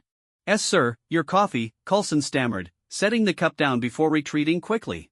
Fury took a sip, his mind racing. The power Lin Feng displayed was unprecedented, rivaling even Captain Marvel. But unlike Carol Danvers, who operated in space, Lin Feng was here on Earth, in plain view. Any attempt to move against him would not only fail but also spark public outrage. "Coulson," Fury said after a long pause, his voice firm. "Tomorrow afternoon, we're paying Lin Feng a visit. I need to see him in person." Meanwhile, Tony Stark was also busy. After hanging up with Lin Feng, he began analyzing the data he had collected. Stark couldn't help but marvel at the sheer extent of Lin Feng's abilities, surviving in space, flying at unimaginable speeds, and effortlessly defeating foes like Hulk and Abomination. "Sir, Lin Feng's data has been compiled. Should I upload it to the central database?" Jarvis inquired. "No," Tony said immediately. "Store it on my private server. No one else gets access to this." As the world turned its attention to Lin Feng, it became clear that this night was only the beginning of a much larger story. The ripples he had created were spreading, ensuring that this would be a night few would ever forget. As the morning sun cast its gentle light over the villa, Susan had already risen early, determined to head to work despite her obvious exhaustion and the slight limp in her step. Her dedication to uncovering the full story of last night's events was unwavering, and she couldn't rest until she had all the answers. Lin Feng, meanwhile, lay sprawled on the bed, staring at the ceiling with a mix of concern and disbelief. "This workaholic," Lin Feng muttered to himself, shaking his head. Even in her condition, she refused to take a day off. He couldn't help but admire her commitment, though it did make him worry. After lazing around for a while, Lin Feng finally decided to get up and face the aftermath of last night's extravagant display. The villa was still filled with the overwhelming presence of roses, dozens upon dozens, if not thousands of them. Their vibrant red petals were scattered everywhere, covering the floors, furniture, and even parts of the walls. Lin Feng sighed deeply as he surveyed the scene. "Tony, you really overdid it this time," he muttered, rolling up his sleeves. He spent hours trying to clean up the villa, but despite his superhuman strength and speed, the endless sea of roses seemed to mock his efforts. Frustrated, he eventually gave in and called a professional cleaning service to handle the mess. By the time the villa was restored to its original state, it was already late morning. Lin Feng collapsed onto the couch, wiping his brow dramatically. "Even Superman can't escape the exhaustion of housework," he said with a wry grin. He had planned to spend the day gaming, making up for the last time his plans were interrupted by Natasha, but fate had other ideas. Just as he reached for the game controller, the doorbell rang, and Lin Feng froze. His instincts kicked in immediately, and a sense of unease settled over him. "It's happening," he murmured, standing up and making his way to the door. Before he could even reach the handle, a golden portal swirled into existence in the middle of the living room. The air seemed to hum with energy, and from the portal emerged a figure Lin Feng recognized instantly. His eyes widened in surprise as he blurted out, "The Ancient One?" Sure enough, stepping gracefully through the portal was the bald, serene figure of the Sorcerer Supreme herself. Dressed in her flowing yellow robes, the Ancient One radiated an aura of wisdom and power that instantly filled the room. "You know me," she said with a faint, knowing smile. "How unexpected." Lin Feng chuckled nervously, scratching the back of his head. "You don't seem very surprised, Master." The Ancient One tilted her head slightly, her expression calm but curious. "Shall we talk?" she asked, her voice gentle yet carrying an authority that was impossible to refuse. Lin Feng nodded, gesturing toward the couch. "Of course. Please, have a seat." He knew better than to underestimate the Ancient One. While his Kryptonian powers were formidable, they were laughably ineffective against magic. He had no doubt that she could trap him in the mirror dimension or banish him to some far-off realm with a flick of her wrist. Besides, he genuinely respected her for her role in protecting Earth from countless threats. As the Ancient One sat down, Lin Feng quickly excused himself and accessed the system store in his mind. Spending 50,000 reputation points, he exchanged for a rare batch of tea leaves from the Tree of Life, the same source as the necklace he had gifted Susan. He carefully prepared the tea, ensuring it was brewed perfectly, before placing a cup in front of her. "Master, may I ask what brings you here today?" Lin Feng inquired, sitting across from her. The Ancient One's sharp gaze flickered to the tea, and for the first time, a hint of genuine surprise crossed her face. She picked up the cup, her fingers brushing the delicate porcelain, and took a sip. Her eyes widened ever so slightly as the life energy within the tea coursed through her, rejuvenating her mind and body. "This tea," she murmured, her voice tinged with wonder. "It's extraordinary." Lin Feng smiled modestly. "Just a simple brew, master. Nothing special." The Ancient One's lips curved into a faint smile as she set the cup down. "You are full of surprises, Lin Feng," she said. "This tea contains a life energy I have never encountered before. It is remarkable." Without hesitation, Lin Feng conjured a small box filled with the tea leaves and offered it to her. "A small gift, master. Please accept it." The Ancient One regarded him carefully, her discerning eyes searching his face for any trace of ulterior motive. Seeing none, she accepted the box with a nod of gratitude. She understood that this was not just a gift, but a gesture of goodwill, a sign that Lin Feng harbored no ill intent. "You need not worry," she said gently. "I am not here to harm you. That is not my purpose." Lin Feng exhaled a breath he hadn't realized he was holding. He had been prepared for the possibility of a confrontation, but hearing her reassurance allowed him to relax slightly. "You possess great power, Lin Feng," the Ancient One continued. "I am here to remind you to use it wisely. I know you are not of this world. Your presence here is an anomaly. You are not part of this timeline, and I cannot yet discern whether your arrival will bring harmony or chaos." Hearing this, Lin Feng felt a pang of unease. He had always suspected that the Ancient One would be able to see through him, and her words only confirmed it. "I suppose there's no point in hiding it from you, master," he said with a wry smile. "You're right, I'm not originally from this world. But I swear, I mean no harm. This planet is my home now, and I'll do everything I can to protect it." The Ancient One studied him for a long moment before nodding. "I believe you," she said simply. "Though you may have your flaws, I sense that your heart is courageous. This world will face unimaginable challenges in the future, and it will need people like you to stand against them. Whether you realize it or not, Lin Feng, you have a role to play in what's to come." Her words carried a weight that Lin Feng couldn't fully comprehend, but he nodded nonetheless. "Thank you, master. I'll do my best." The Ancient One rose from her seat, signaling that their conversation was over. "Continue on your path, Lin Feng," she said. "This is a journey you must undertake for yourself. And thank you for the tea, it was truly enlightening." As she began to step through the portal, Lin Feng called out, "Wait, master." She turned back, her expression patient. "Yes?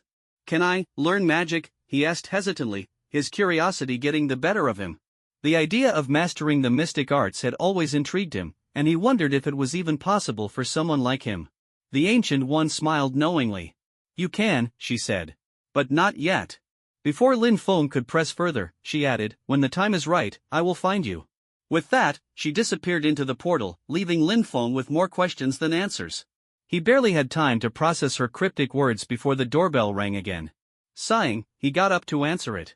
When he opened the door, he was greeted by none other than Nick Fury, flanked by Natasha Romanoff and Phil Coulson. "Well," Lin Feng muttered under his breath, "this is going to be interesting." Watching the trio standing at his doorstep with peculiar expressions, Lin Feng sighed deeply, resigned to the inevitable. He stepped aside and invited them in, though he wasn't exactly thrilled about their visit. Once inside, Lin Feng made no effort to offer them anything special. The precious tea leaves from the Tree of Life? Not a chance, they weren't worth such a treasure in his eyes. Instead, he casually grabbed a bottle of mineral water and tossed it to Natasha. Yes, only Natasha had the privilege of this VIP treatment, a small perk that came with being a beautiful woman. Natasha caught the bottle and shot Lin Feng a sharp glare, her eyes silently accusing him of certain incidents from their last encounter. The three took their seats, and Nick Fury, with his ever-dominant one-eyed stare, fixed his gaze on Lin Feng. The atmosphere in the room became tense, the weight of unspoken words hanging heavy. "Your actions last night caused quite a stir," Fury began bluntly, wasting no time with pleasantries. "Stir?" Lin Feng leaned back lazily on the sofa, a hint of disdain flashing in his eyes. "What kind of stir? Are you talking about the citizens of New York cheering in the streets?" He wasn't about to let Fury frame him as the bad guy. He knew exactly where this conversation was heading, and he wasn't going to make it easy for them. "I'm not joking, Lin Feng," Fury said, his tone stern. "Your actions have already been brought to the attention of the White House.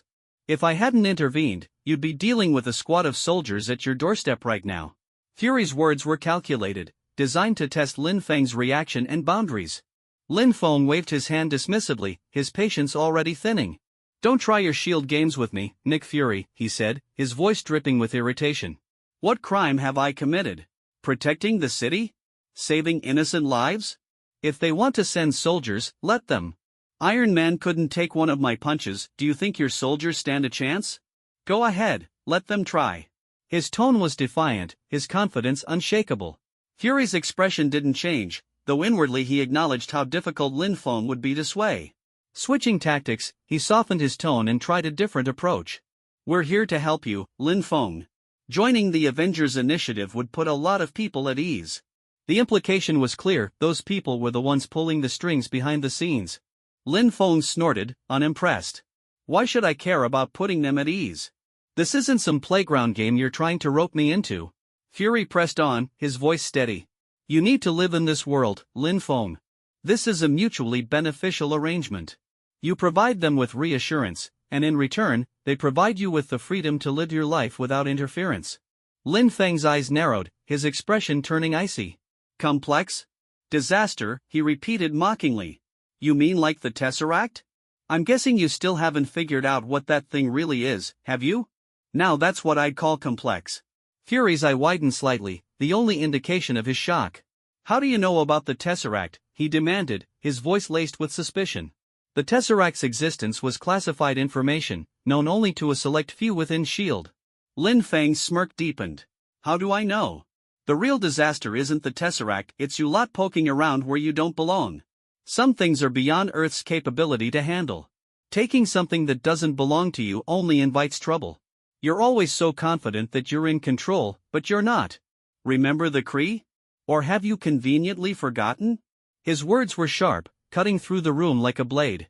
Fury's jaw tightened, his mind racing to process what Lin Feng had just revealed. The sheer amount of information Lin Feng seemed to possess was staggering and deeply unsettling. "I'm not joining S.H.I.E.L.D., and I'm not joining the Avengers," Lin Feng declared firmly. "Don't waste your time trying to convince me, Fury. If those people have a problem with me, they're welcome to come find me themselves. I'd be more than happy to deal with them the same way I dealt with that monster last night." Fury studied Lin Feng carefully, his expression unreadable. Finally, he sighed, his tone softening. "Lin Feng, I don't know how you know all of this, but let me tell you something, brute force won't solve everything. There are problems that can't be fixed with fists alone." "Fine," Fury said after a pause. "If you won't join the Avengers, how about becoming an external consultant for S.H.I.E.L.D. instead? No strings attached. We call you when we need help, and you're free to refuse. Of course, you'd be compensated handsomely for your time." Lin Feng considered this for a moment. He had no intention of being tied down by any organization, but an arrangement where he could maintain his independence while occasionally offering assistance didn't sound too bad. "I won't be controlled by anyone, Fury," Lin Feng said finally. "But I'll agree to act as an external ally. If you need my help, I'll consider stepping in, but only if the price is right." Fury nodded slowly, though inwardly he was frustrated. Lin Feng was proving to be even more difficult to handle than Tony Stark. At least Tony didn't know half as much as Lin Feng seemed to. Fury realized he'd need to completely re-evaluate his approach to dealing with him. "Fair enough," Fury said at last. "But I hope you'll reconsider. The Earth needs people like you." "I'll protect Earth in my own way, Director Fury," Lin Feng replied, his voice firm. "As a gesture of goodwill, though, let me give you a little tip. You might want to check how many leaks you have inside S.H.I.E.L.D. Fury's brow furrowed. "Leaks? What do you mean?" Lin Feng's expression remained calm as he dropped the bombshell. "Cut off one head, and two more will take its place." Fury's eye widened in shock, and for a moment, his composure faltered. "That's impossible," he said, his voice low and tense. "Hydra was supposed to be completely eradicated. Are you saying they're still inside S.H.I.E.L.D.? Lin Feng shrugged nonchalantly. "I have no reason to lie. Do your homework, Fury. Otherwise, S.H.I.E.L.D. might just turn into Hydra 2.0. Fury didn't say another word. He simply stared at Lin Feng for a long moment, his mind racing. Finally, he stood, motioning for Natasha and Coulson to follow him. Without another word, the trio left the villa, leaving Lin Feng alone once more. As the door closed, Lin Feng slumped back onto the couch, utterly drained. Dealing with these big shots is more exhausting than fighting a monster, he muttered to himself. At least now, he could enjoy some peace and quiet if only for a little while. Back at the villa, Lin Feng finally enjoyed a moment of peace and quiet, but Susan, on the other hand, found herself in a whirlwind of stress at work. She regretted coming to the office today more than anything else. If only she'd listened to Lin Feng and taken a day off to rest at home. But no, her stubborn sense of responsibility had led her here, and now she was paying the price. The day had dragged on, and just as it was nearing the end of her shift, trouble found her in the form of the office's infamous gossip queen, Flora. Flora's sharp eyes immediately picked up on the odd way Susan was walking in the gleaming silver necklace adorning her neck. These details were all the ammunition she needed. "Oh my God!" Flora shouted dramatically, her voice so loud it made the entire office jolt. "Susan, are you in love?" Susan froze, her heart sinking. Here we go, she thought. Just as expected, the next moment, all her co-workers' heads turned toward her, their eyes filled with curiosity and excitement. "Damn you, Flora!" Susan clenched her fists under the table, trying to suppress her irritation. Forcing a strained smile, she replied, "Yeah, is that really so strange?" Flora's face lit up with the glee of someone who had just struck gossip gold. "Oh, I knew it. Susan, that necklace, did your boyfriend give it to you? I've never seen you wear jewelry before, and this one looks expensive. That gem must have cost a fortune." Susan's patience was wearing thin. Since when was her personal life any of Flora's business? And yet, Flora's voice seemed to grow louder and louder, ensuring that the entire office could hear every word. The murmurs among her co-workers began to rise. "I told you, Susan has a boyfriend now. Wasn't she picked up by that fancy car yesterday? Could she have snagged herself a rich guy? Do you think she'll quit her job and become a rich housewife? Wait, wasn't that car from Stark Industries? Could it be Tony Stark?" The chatter grew increasingly ridiculous, and Susan, holding her coffee cup, could only think to herself, "Can you idiots keep your voices down?" "Oh, Susan, I'm so sorry," Flora exclaimed, her face a mask of fake guilt. "I didn't mean to embarrass you." But the glint in her eyes betrayed her true intentions. Flora had long harbored resentment toward Susan ever since she'd refused to hand over her exclusive photos of Superman to Flora, instead giving them to a rookie journalist. Flora had been stewing in bitterness ever since. "It's fine, really. Just get back to work," Susan said, her tone clipped as she waved Flora off, trying to end the conversation. But the office buzz was far from over. "Susan!" The booming voice sent a ripple of shock through the room. Everyone turned to see the red-faced figure of John, storming towards Susan like an angry bull. Flora's lips curled into a sly smile, her plan was working perfectly. She had deliberately waited for John to be nearby before stirring the pot. "Oh no, it's John. This is going to be wild. Drama alert!" The office hummed with anticipation as the self-proclaimed drama king marched up to Susan. "You have a boyfriend?" John roared, his face twisted in outrage. His chubby cheeks quivered with anger as he glared at Susan, seemingly on the verge of exploding. Susan instinctively stepped back, startled. "John, are you out of your mind? What's it to you if I have a boyfriend? You can't." John stammered, his face turning beet red. "How could you do this to me?" Susan was utterly baffled. "Do what to you? You're insane, John. You had relations with him, didn't you?" John blurted, his voice filled with accusatory venom. Slap! The sound of a sharp slap echoed through the office, silencing everyone. Susan's palm stung, but her anger burned hotter. "John, you've crossed the line," she snapped. "You're insulting my integrity." The entire office was stunned into silence, their jaws practically hitting the floor. John stood frozen, his face a mix of shock and humiliation. He stammered, I didn't mean it like that, Susan. You know how I feel about you. How could you get a boyfriend without my permission?" Susan couldn't help but laugh at the absurdity of his words. "John, you're delusional. I've told you before, I'm not interested in you. I don't like your type. We're just co-workers, and that's all we'll ever be. Stop harassing me, or my boyfriend will hear about this, and trust me, you won't like what happens next." With that, Susan turned on her heel and walked away, her awkward gait only fueling John's growing humiliation. "Get back to work." John barked at the gawking co-workers, his embarrassment boiling over into rage. The office quickly returned to a facade of productivity, though everyone was secretly replaying the dramatic scene in their minds. As Susan disappeared down the hallway, John's eyes burned with jealousy and resentment. "You'll regret this," he muttered under his breath, storming back to his office. John sat at his desk, chugging a large glass of cold water in an attempt to cool his temper. But the fire inside him refused to be extinguished. Susan was everything he wanted: beautiful, lively, and full of charm. She was the one flower he had never been able to pluck, and now someone else had beaten him to it. To John, this was an unforgivable affront. "Damn it," he bellowed, slamming his fist onto his desk. "I'll make her pay. And her boyfriend, too." A knock at the door interrupted his tirade. "Who is it?" he barked. "It's me," came the reply, and the door creaked open to reveal Flora. "Flora?" John raised an eyebrow. The two had a history. Flora was one of his informants within the company, a willing accomplice in his underhanded schemes. Flora sauntered into the room, perching herself provocatively on the edge of John's desk. "I know you're upset. You want revenge on Susan, don't you?" she purred. "Don't deny it, I can see it in your eyes." John hesitated for a moment but ultimately nodded. "What's your plan?" Flora smirked, pulling out a thick folder and sliding it across the desk. "I've got something that'll ruin her. All I need is your approval." As Flora outlined her plan, John's eyes gleamed with malicious excitement. By the time she finished, he was grinning from ear to ear. "This is perfect," he said, his voice dripping with vindictive satisfaction. "With this, she won't know what hit her." Flora chuckled, her eyes glinting with cunning. "Trust me, John. That little bee **** won't stand a chance against us." And so, their scheme was set in motion, a shadowy plot born from jealousy and spite. Unaware of the brewing storm at her workplace, Susan left the office exhausted but relieved to be free of the day's drama.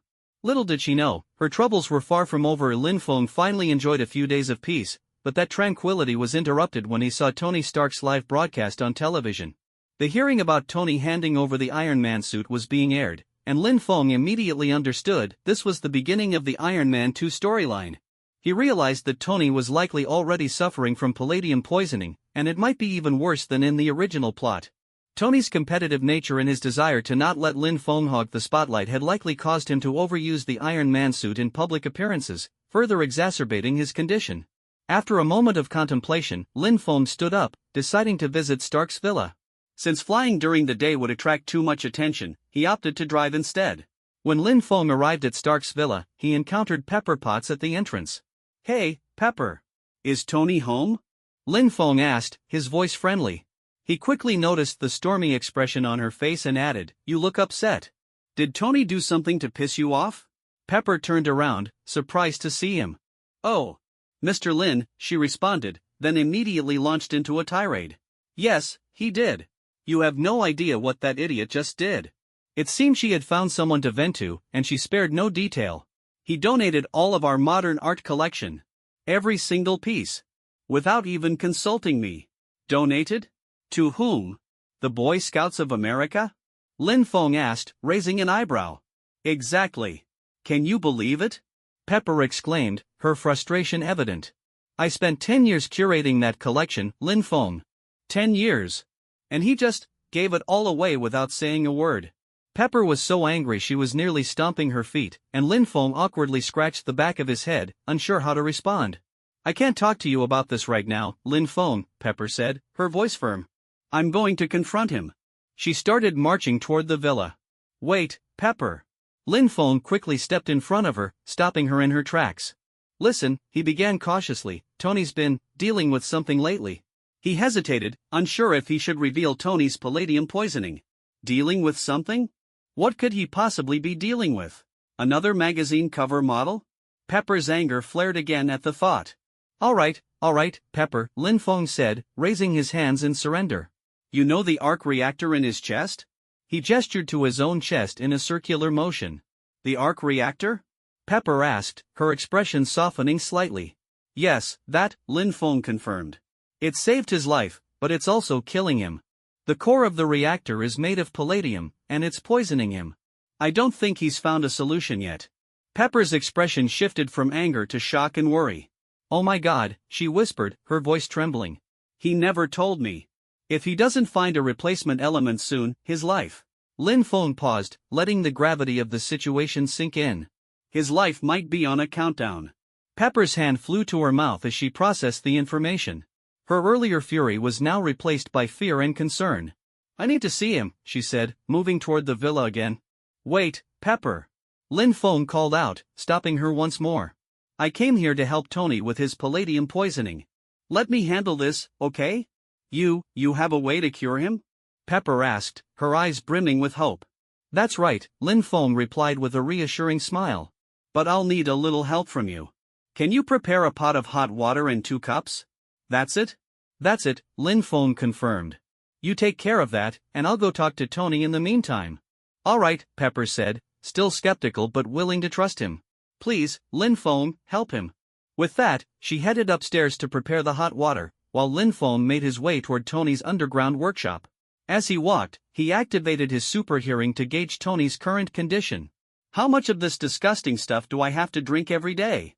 Tony grumbled, holding a glass of chlorophyll juice with a look of utter disdain. The palladium poisoning had left him feeling weak and dizzy, and the juice did little to improve his mood. Taking a large gulp, Tony set the glass aside and picked up a small metal device about the size of a matchbox. Testing palladium levels, he muttered, pressing his finger against the device. Blood toxicity, 43%, sir, JARVIS reported. Just as Lin Feng had suspected, the frequent use of the Iron Man suit had significantly increased Tony's blood toxicity, nearly double the level from the original timeline.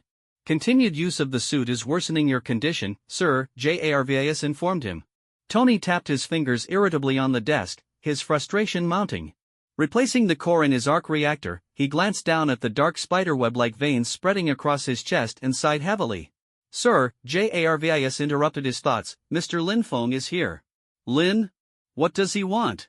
Tony muttered, quickly pulling on a t-shirt and taking another sip of the chlorophyll juice.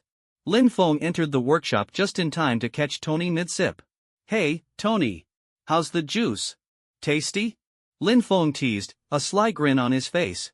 Tony raised an eyebrow. What are you, my juice inspector now, he quipped. Green, healthy, and full of life. I'd recommend a glass for you, buddy.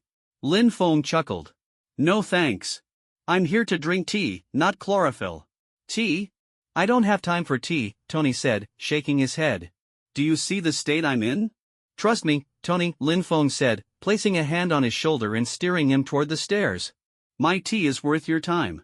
It's a lot better than that green sludge you're drinking. Tony gave him a skeptical look. You know about this, don't you? He asked, pointing to his chest. I know, Lin Feng replied with a sigh. Palladium poisoning. I figured it out. Tony fell silent, his usual bravado absent. He allowed Lin Feng to guide him to the living room without protest. By the time they reached the living room, Pepper had returned with a tray holding a pot of hot water in 2 cups. Here's the hot water, Lin Feng, she said, setting it down on the table. Her eyes darted to Tony, her expression a mix of worry and frustration. Pepper, you're here too? Tony said, his tone light but his face betraying his unease. Of course I'm here. Pepper snapped, her voice trembling with emotion. Why didn't you tell me about this, Tony? Tony winced, realizing he was in trouble. It's not. I didn't. You didn't think it was important enough to tell me? Pepper's eyes filled with tears as she glared at him. Pepper, You think I'm useless, don't you? Pepper interrupted, her voice breaking. You've never cared about anyone else's feelings. You even donated my 10 years of hard work without telling me. No, Pepper, Tony said, panicking. That's not what I meant at all. Then what do you mean, Tony? A brief silence fell over the room as Pepper wiped at her tears, and Tony's mind raced for a way to calm her down. Finally, he blurted out, I want you to be the CEO. Pepper froze, her tears momentarily forgotten. What? I'm saying, Tony Stark took a deep breath, his tone unusually solemn, I want you to be the CEO of Stark Industries. Pepper Potts froze, her teary eyes widening in disbelief. Are you drunk? She blurted out before she could stop herself. Just chlorophyll juice, Tony muttered, rolling his eyes. But before Pepper could respond, he straightened up and declared with utmost seriousness, I am officially appointing you as the chairwoman and CEO of Stark Industries. Effective immediately. Wow! For a moment, Pepper was too stunned to react. Then, as the weight of his words sank in, her tears began to flow even harder. To her, this sudden appointment felt less like a promotion and more like Tony preparing for the worst. The thought hit her like a tidal wave, her sadness pouring out like a flood. Tony, seeing her reaction, inhaled sharply as panic set in. His hands hovered awkwardly in the air, unsure whether to comfort her or back away. He wanted to console Pepper, but the situation was completely out of his control. What the hell am I supposed to do now? Tony thought desperately as his gaze darted toward Lin Feng, the root cause of all this chaos. Lin Feng, who had been quietly enjoying the drama while steeping tea from the tree of life leaves, met Tony's frantic look with a sheepish smile. He regretted bringing up the palladium poisoning to Pepper now. Who would have thought she'd be this emotional? Buddy, this is your fault. Tony mouthed silently, his lips twitching with irritation. Despite the lack of sound, Lin Feng easily caught the meaning. Clearing his throat loudly, Lin Feng drew Pepper's attention away from her flood of emotions. Pepper, he said with a calm smile, don't forget why I came here today.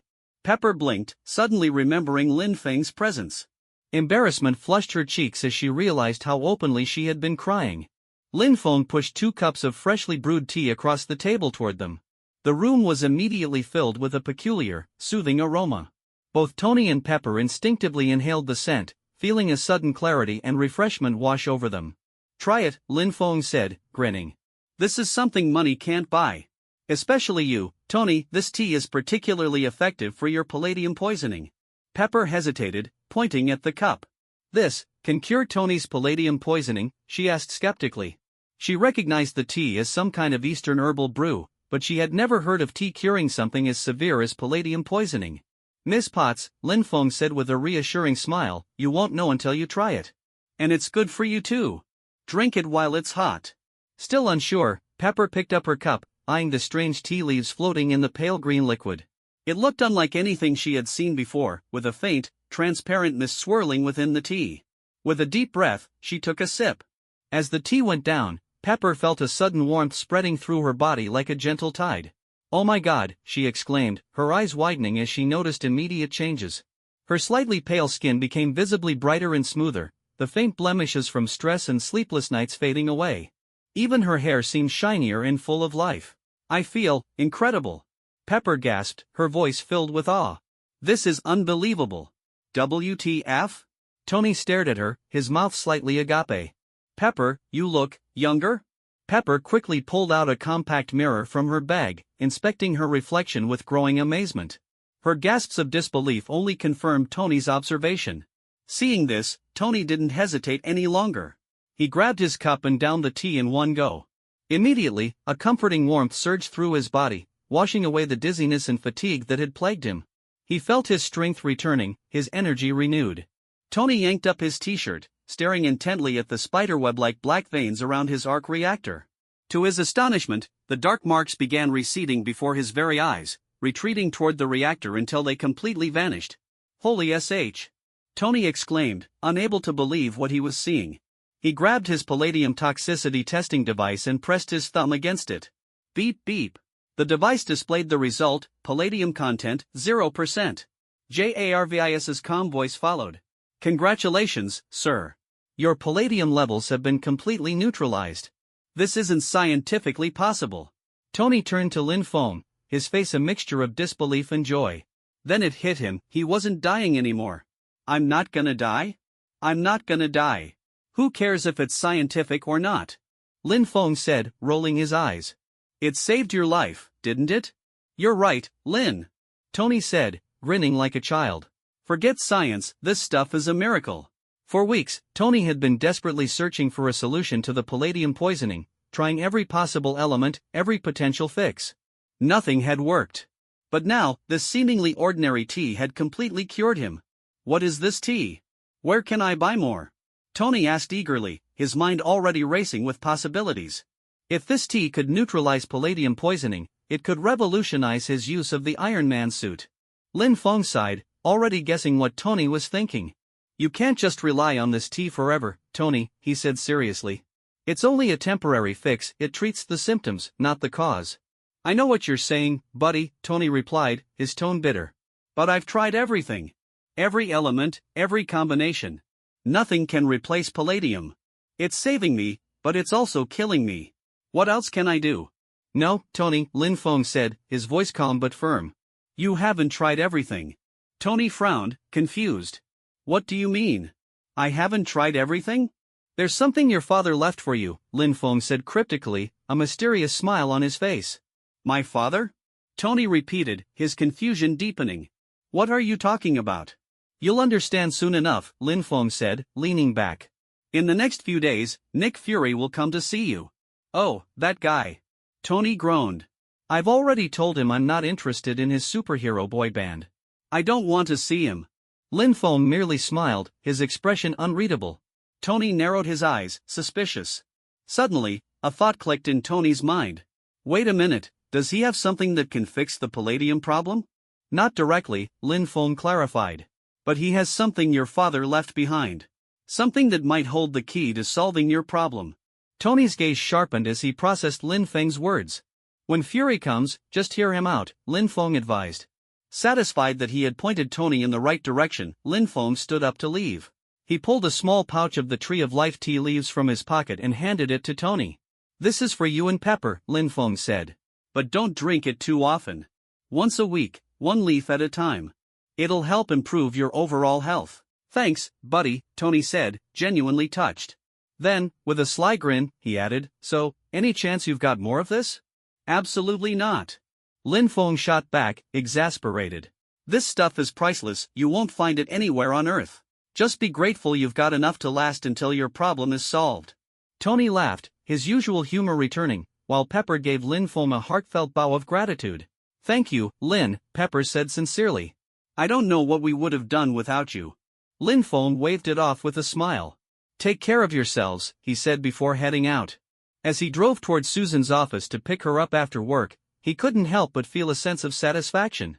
With Tony on the path to recovery, it was time to enjoy some well-earned quality time with Susan. Lin Feng drove his sports car down the highway, the roar of the engine blending with his carefree humming of a song from his past life. The upbeat melody matched his mood as he tapped the steering wheel in rhythm, a wide smile plastered across his face. Damn, this song is a masterpiece. Lin Feng exclaimed, laughing to himself. If I hadn't become Superman, I could have made a fortune just being a copycat writer, rehashing all the classics from my world. Just as he was about to belt out the chorus again, the system's voice abruptly interrupted him. Host, stop singing. It's unbearable. Lin Feng immediately frowned, his mood souring. What? You think I'm that bad? Do you even have any musical taste? Though annoyed, he couldn't help but feel suspicious. The system rarely spoke up unless it had something important to say. Why did you pop up all of a sudden? Do you have something to tell me? Lin Feng asked, his tone laced with skepticism. The system gave an exaggerated sigh, clearly trying to act smug. For once, you're right. I came to stop you from torturing me with that awful singing, but also because I have something important to discuss. Get to the point, then, Lin Feng said, his patience wearing thin. Listen, the system said with mock exasperation. Don't you think your reputation points are accumulating way too slowly? As your system, even I can't stand watching you crawl at this pace anymore. After that fight with Abomination, you've only just crossed 10 million reputation points. At this rate, when do you think you'll accumulate enough to unlock Silver Superman?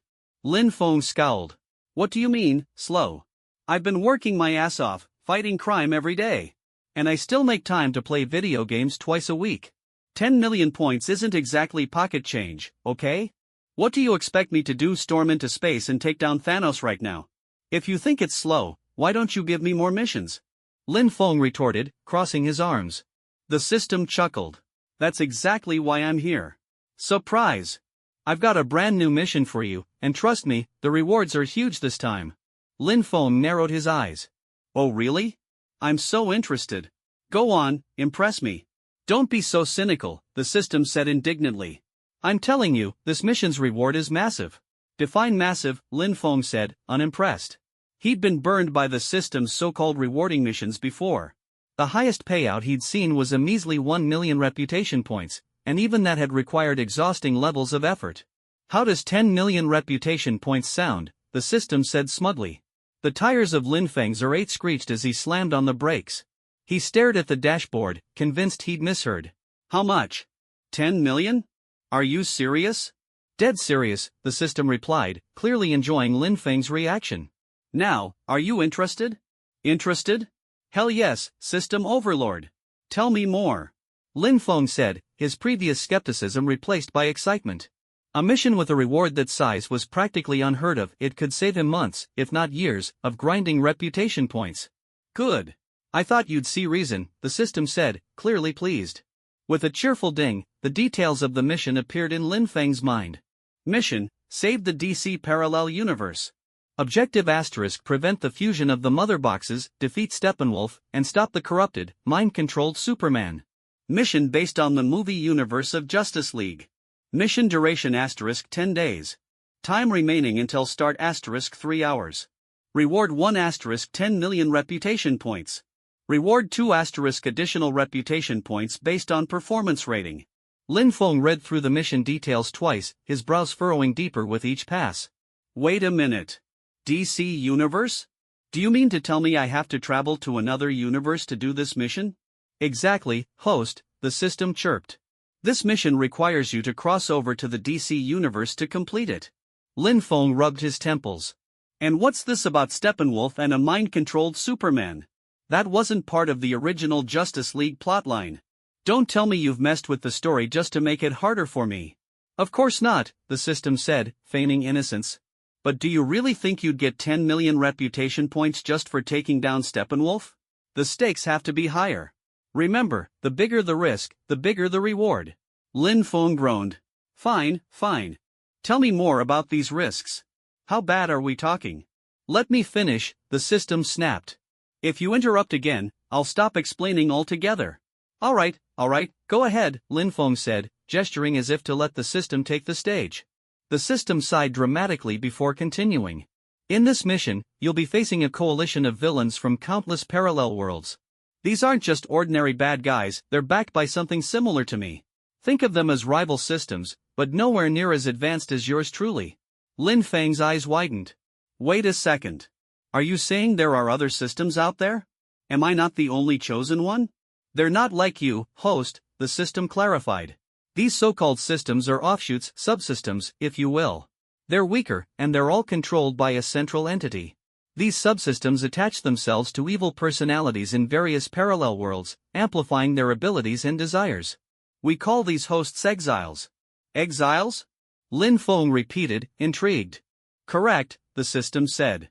These exiles wreak havoc across different timelines, disrupting storylines for their own gain.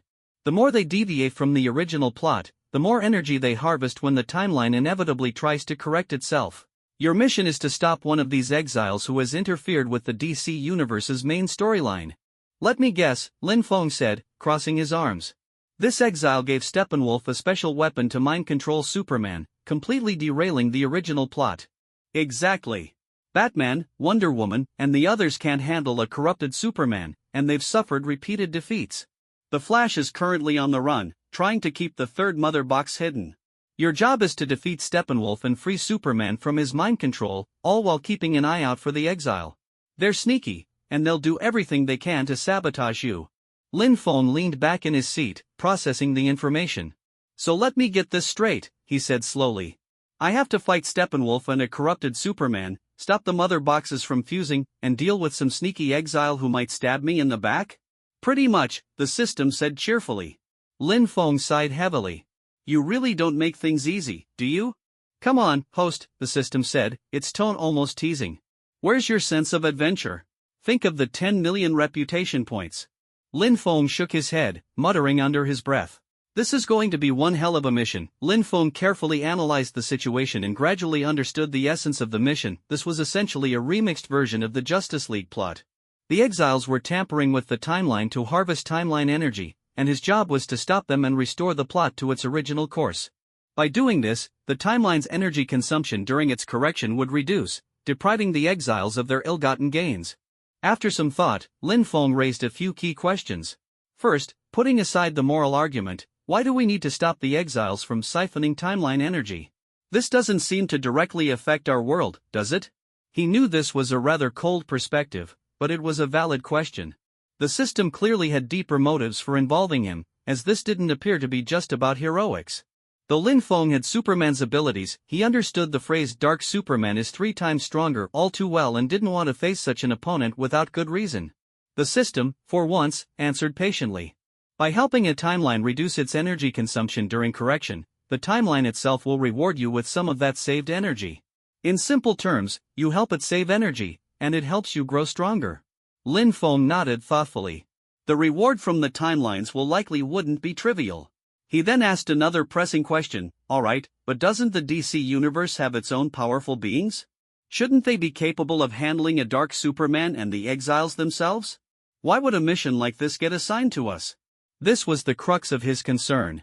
Logically, if a similar crisis occurred in the Marvel universe, there would surely be cosmic-level entities capable of restoring balance. The system's response surprised him. They can't intervene, host. The system used a metaphor to explain. Think of it like a strongman trying to lift himself off the ground. It's impossible. If they intervened directly, it would cause even greater disruptions to the timeline. Plus, there are some very specific and hidden rules involved. Given your current strength, I can't tell you everything just yet. Lin Feng's expression darkened. So you're saying Superman-level power isn't much in the grand scheme of things? Do you think it is? The system shot back. You can't even beat someone like the Ancient One on Earth. In the grand cosmic scale, you're far from being significant. At the very least, you'd need to reach mid-level Silver Superman strength before you can learn more. For now, just follow my instructions and focus on becoming stronger. The mention of the Ancient One silenced Lin Feng. He grudgingly admitted to himself that the system had a point. Compared to cosmic entities, even Superman wasn't all that impressive. Fine, he relented. Then he asked the most crucial question of all, one last thing, does this mission involve life-threatening danger for me? The system hesitated for a moment before replying, there shouldn't be. I think. Asterisk, what do you mean, you think? Asterisk, Lin Feng snapped, his face darkening further. Explain yourself properly. The system clarified, Dark Superman is still Superman, yes, but don't forget you're also Superman. I think you should be able to handle it. I've already mentioned this, but your main concern should be the exile. They're cunning and deceptive, so stay vigilant. Lin Feng rolled his eyes, feeling like the system had just given him a bunch of non-answers. He knew deep down that his life wasn't going to be easy now that he had Superman's powers. Saving the Marvel universe was one thing, but now he had to venture into other worlds to fix their problems. The system's revelations also gave him a sense of urgency. He had thought being Superman made him invincible in the early stages, but it was clear he needed to grow much stronger, and quickly.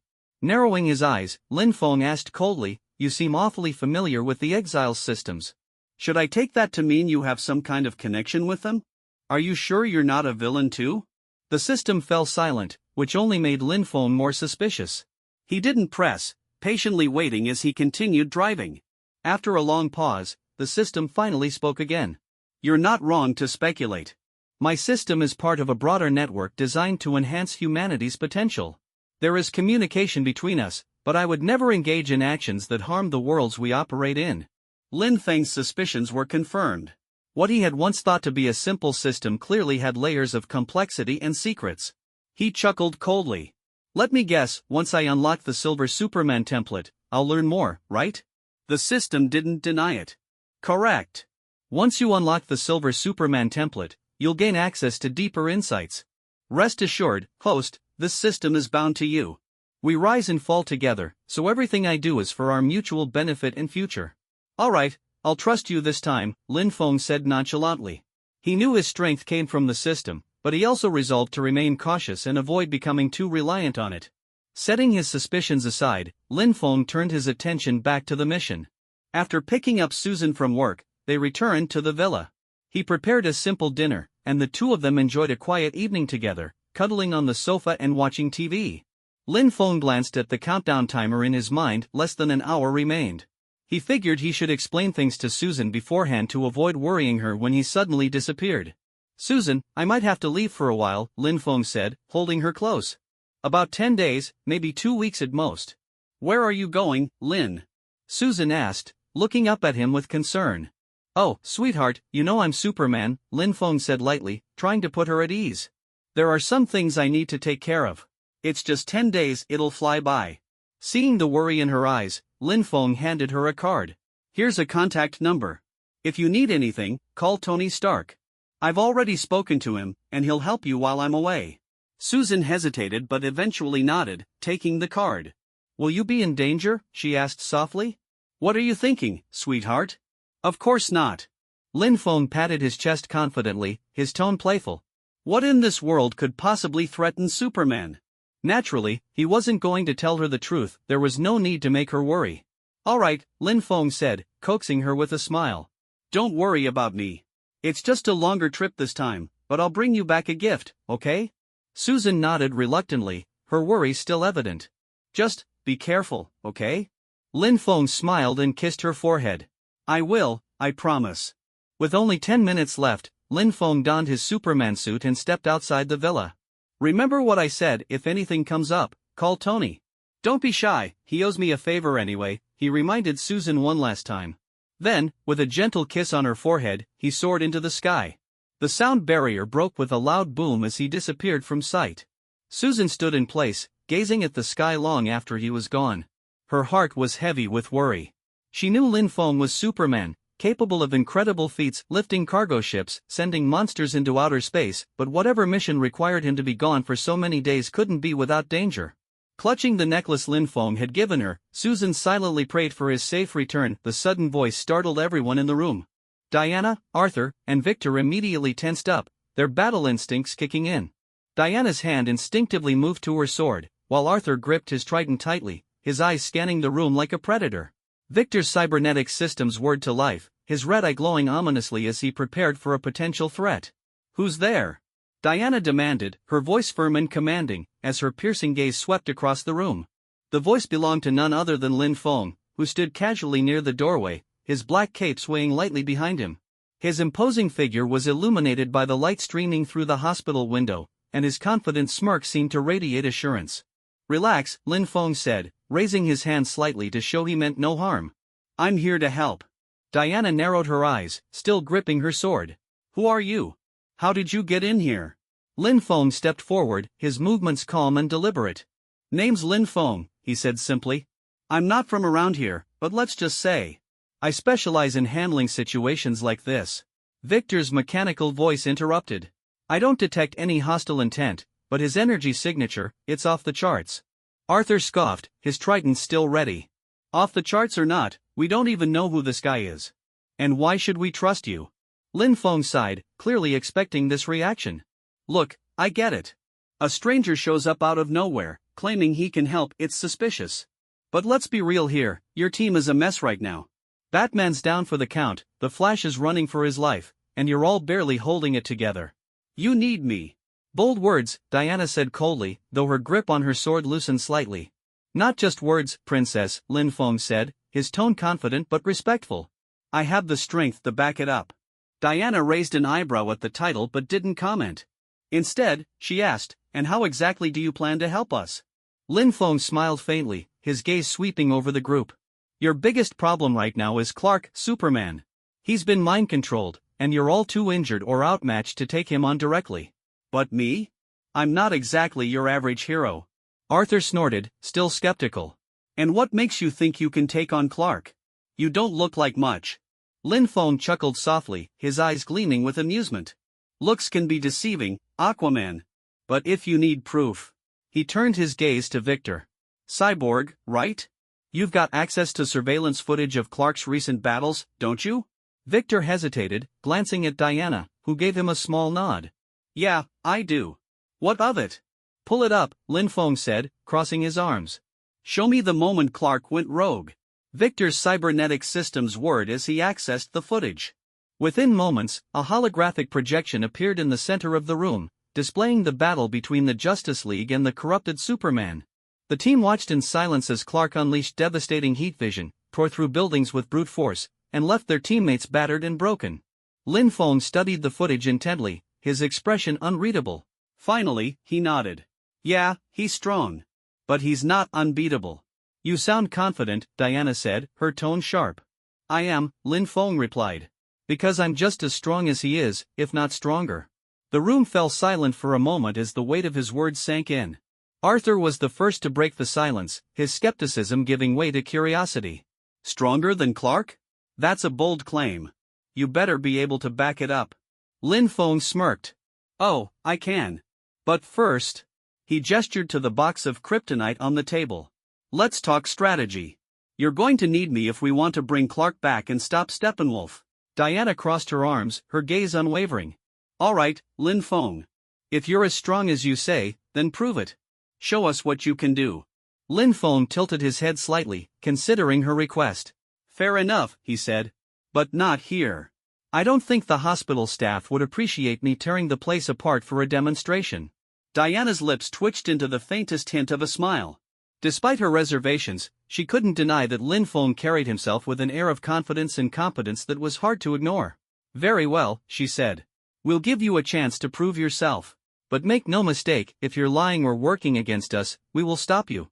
Lin Feng nodded, his expression serious. Understood. But trust me, our goals are aligned. I want to stop Steppenwolf and save this world just as much as you do. Victor stepped forward, his mechanical eye scanning Lin Feng once more. If you're really here to help, then we need to move quickly. Time's running out, and Barry can't keep running forever. Lin Feng's expression hardened. Then let's not waste any more time. First, we need to track down Barry and secure the last mother box. After that, we focus on Clark. Once he's back on our side, we'll deal with Steppenwolf together. Arthur, still holding his trident, gave Lin Feng a long, searching look before finally nodding. All right, stranger. You've got my attention. Let's see if you're as good as you say you are. Diana turned to Victor. Can you locate Barry? Victor's systems hummed as he accessed the tracker Bruce had placed on the flash. Got him.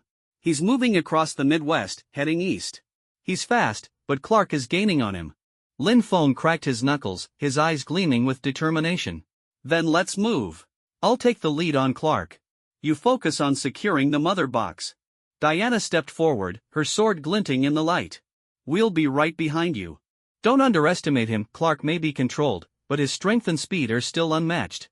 Lin Feng smirked. Don't worry, princess. I've got this. With that, he turned and stepped toward the window. In one fluid motion, he launched himself into the sky, the sound of an explosive sonic boom echoing behind him. The team watched him go, a mix of hope and uncertainty in their eyes. Let's hope he's as strong as he claims, Arthur muttered. Diana nodded, her expression resolute. We don't have a choice. If he can't stop Clark, no one can. As Lin Feng soared through the skies, his mind raced. The battle ahead would test him like never before, but he was ready.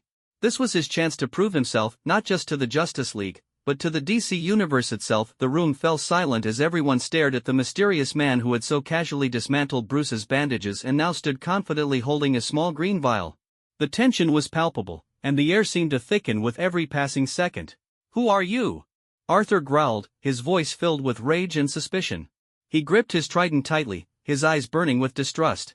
What are you doing to Bruce? Lin Feng sighed, clearly unimpressed by the hostility. Holding up the vial between his fingers, he said, Relax, would you? I'm healing him. Trust me, I mean no harm. Arthur's grip on his trident didn't loosen. His gaze shifted to Bruce's chest, where the once gaping wound was now visibly shrinking. The green liquid Lin Feng had applied seemed to be working miracles, accelerating the regeneration of Bruce's tissue at an unnatural speed. Diana stepped closer, her eyes wide with astonishment. He's healing, she whispered, her voice laced with disbelief. She watched as Bruce's vitals steadily improved on the nearby monitor, the rhythmic beeping becoming steadier and stronger. Victor's red mechanical eye scanned the scene, confirming what they were witnessing. His vitals are stabilizing, Victor announced, disbelief evident in his tone. This shouldn't be possible. Lin Feng stopped applying the liquid after using about half of the vial. He capped it, setting it aside, and turned to face the group. That should do it. The rest is up to his own willpower and time. Diana turned her attention back to Lin Feng, her expression a mix of gratitude and wariness. Who are you? She asked, her voice steady but cautious. Lin Feng smiled faintly, tucking the vial into a pocket. Name's Lin Feng, he said, his tone light but confident. I'm here to help you. Help us? Arthur scoffed, his voice dripping with sarcasm. We don't need your help. Don't think catching my trident makes you some big shot. I'm injured, and I wasn't even at half strength when I threw it. Arthur, Diana interjected, her tone firm. Enough. Arthur glanced at her, his jaw tightening, but he didn't argue further. Diana turned back to Lin Feng, her expression softening slightly. Thank you for saving Bruce, she said sincerely. But, we can't let an innocent person like you get involved in this. You don't understand what we're up against. Lin Feng chuckled softly, shaking his head. Oh, I understand perfectly, he replied. If I didn't, I wouldn't be here. Let me guess, you're running out of options, and Clark is your biggest problem, right? The group tensed at the mention of Clark's name. Diana's eyes narrowed, and Victor's mechanical systems hummed faintly as if preparing for a threat. How do you know about Clark? Diana asked cautiously. Lin Feng smirked. Let's just say I have my sources. I know he's been mind-controlled, probably by Steppenwolf or whoever's pulling the strings behind him. I also know that you're all too injured or outmatched to take him on directly. And that's where I come in. Arthur snorted. You? Take on Clark? You're either crazy or stupid. Lin Feng's smirk widened. Neither, he said confidently. I'm just qualified. Before anyone could respond, Lin Feng took a deliberate step back and slowly rose into the air, his body levitating effortlessly. The group watched in stunned silence as a black suit began to materialize on his body, flowing over him like liquid.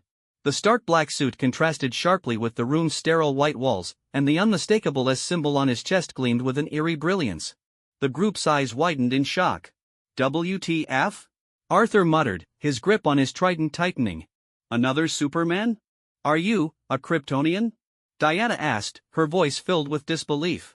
Something like that, Lin Feng replied cryptically, his tone calm. He didn't feel the need to explain further. Victor's mechanical systems suddenly whirred to life, and his arm shifted into a cannon, the device emitting a low hum as it locked onto Lin Feng. Victor, what are you doing?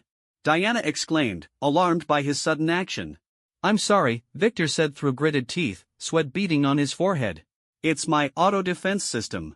It's picking up a high-level threat signal from him. I can't control it. Before anyone could react, Victor's cannon fired a projectile. Lin Feng sighed, clearly annoyed by the turn of events. He dissipated his black suit in an instant and dropped back to the ground, catching the projectile mid-air with one hand. The energy dissipated harmlessly in his grip, leaving the group staring at him in stunned silence. Relax, Lin Feng said, his tone exasperated. I'm not your enemy. Victor's cannon arm whirred and reverted to its normal state, the threat apparently neutralized. He looked at Lin Feng with a mixture of guilt and frustration. I'm sorry, he said. I didn't mean for that to happen. It's automatic. It's fine, Lin Feng replied, waving it off. I get it, Clark's been causing so much trouble that your systems are probably on edge. No hard feelings. Diana stepped forward, her expression apologetic.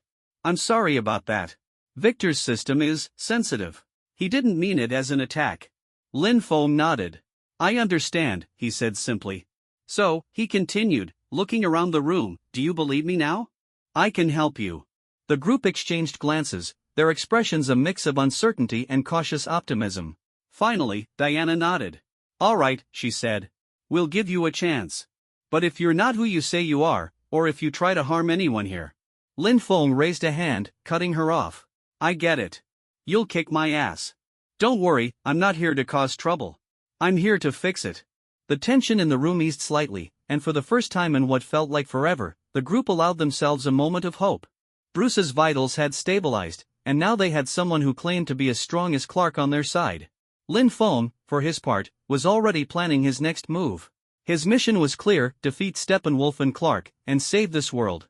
The presence of the Justice League was a bonus, a potential asset or liability depending on how things played out. He glanced at Diana. First things first, he said. We need to find Barry and secure the mother box. Once we've got that, we can focus on bringing Clark back to our side. After that, we deal with Steppenwolf. Diana nodded, her resolve firm. Agreed. Victor, can you track Barry's location? Victor's red eye glowed as he accessed his systems. I've got him. He's moving east, but Clark is closing in fast. Then let's move, Lin Feng said, his eyes gleaming with determination. Time's running out. And with that, he turned toward the window, ready to launch into action. The real battle was about to begin. Bruce felt as though he was trapped in an endless dream. In his dream, waves of powerful alien invaders descended upon Earth, their goal clear: to obtain the 3 mother boxes and destroy the world. Bruce had strained every fiber of his being to gather extraordinary individuals to stand against this threat, believing they could fight to the bitter end. But when he discovered, to his despair, that Superman had been taken and controlled by the enemy, his hope was doused like a flame in a torrential downpour. After a brutal battle, nearly everyone was left battered and broken. As a last resort, Bruce had instructed Barry Allen to take the final mother box and flee across the globe, never staying in one place for too long to avoid being found by Superman. Meanwhile, Bruce himself had returned to base to forge kryptonite weapons, knowing it was the only slim chance they had at defeating their alien foes. But this time, the mind-controlled Superman wasn't going to give him the opportunity. A terrifying beam of heat vision sliced through the air faster than he could react. The searing light struck Bruce squarely in the chest, the excruciating pain making him acutely aware of the mortal wound he had sustained. As blood poured from his chest and his vision began to blur, he knew he was fading. In his final moments of consciousness, he saw Diana, wielding her shield, throwing herself between him and the deadly heat vision, intercepting the attack and saving his life. And then, darkness consumed him. This was the worst disaster Bruce had faced since becoming Batman. The enemy was an overwhelmingly powerful alien race, and the only being on Earth capable of matching their strength, Superman, had been turned against them. Bruce had no idea how to continue the fight. The spark of victory had dimmed with Superman's fall, and the insurmountable obstacles felt like mountains growing ever more distant from his reach. From childhood to adulthood, Bruce had endured countless hardships.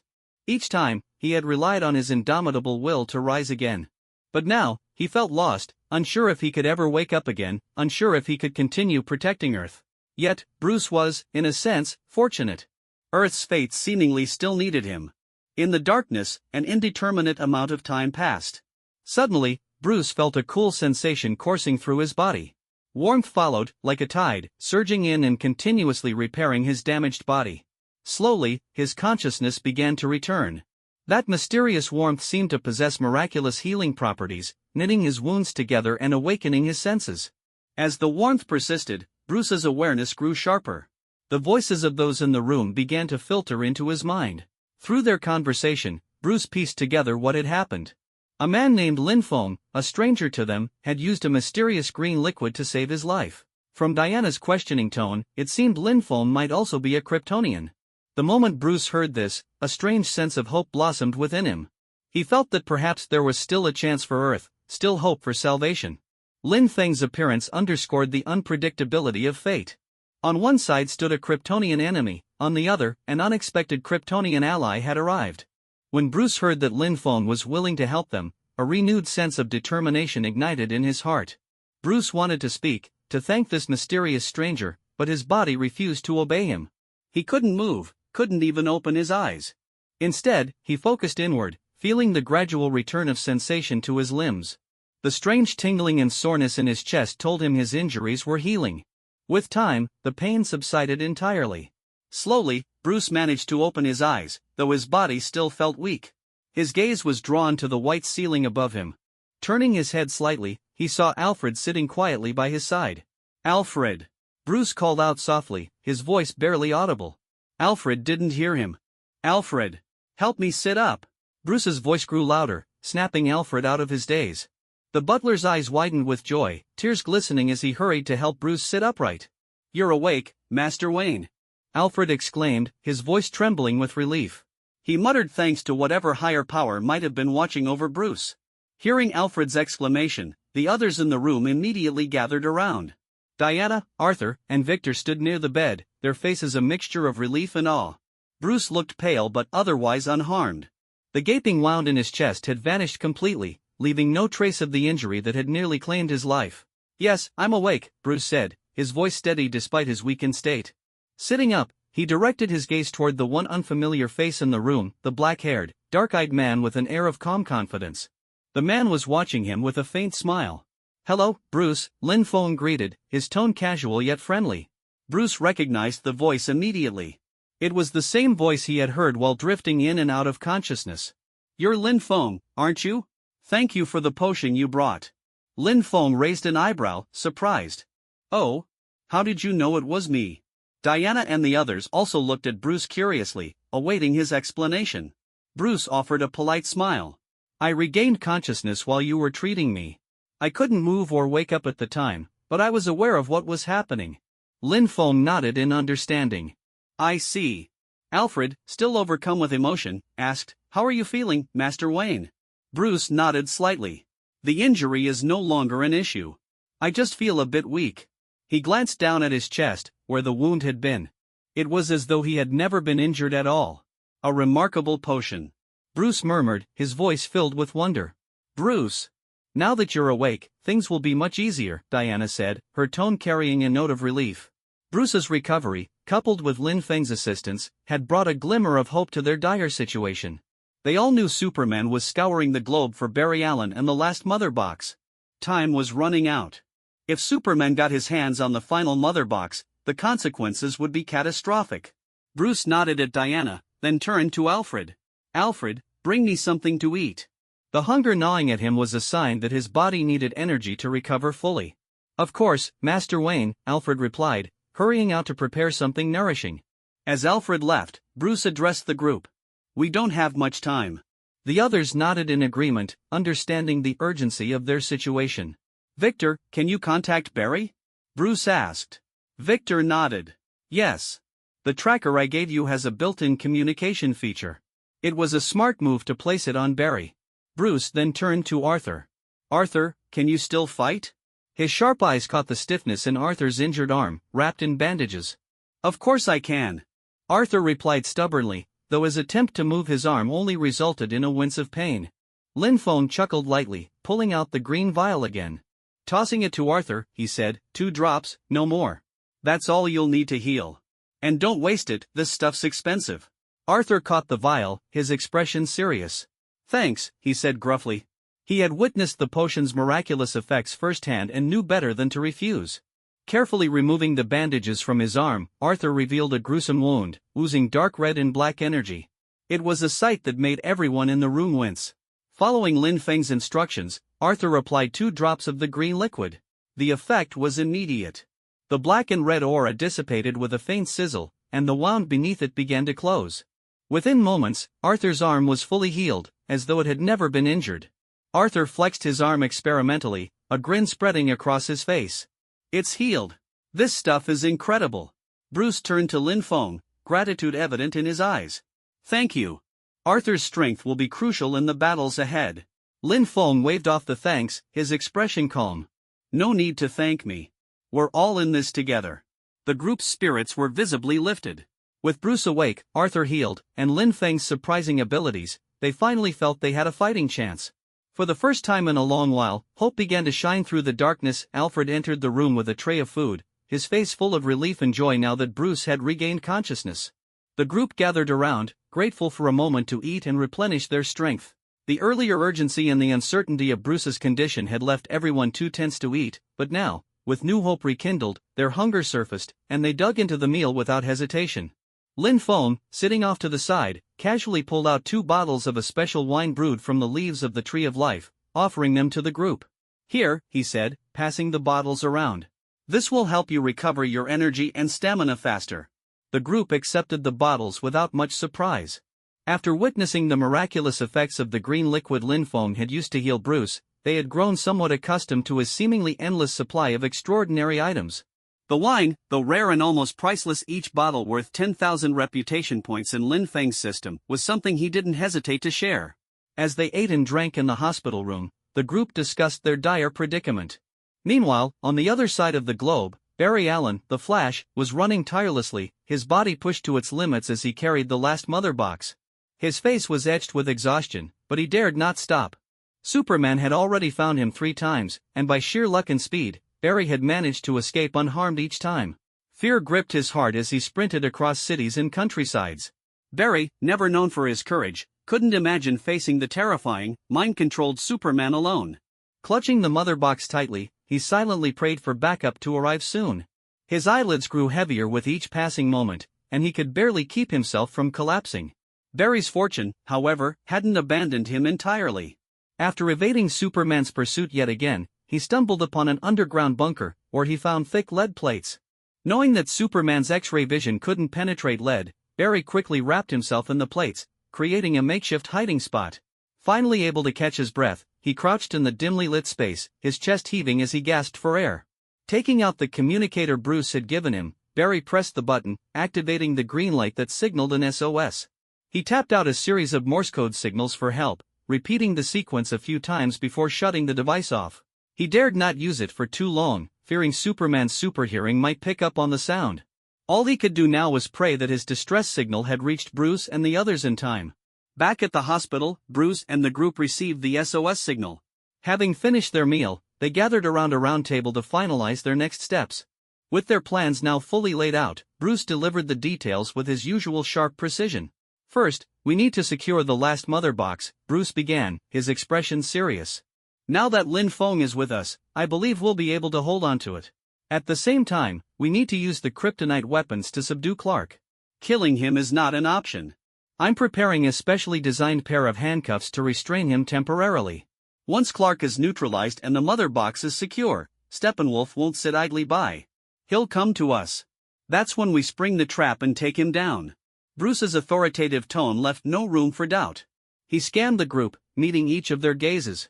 Are there any questions? The group exchanged glances before nodding in agreement. The plan had been thoroughly discussed and refined, any adjustments could be made during execution if necessary.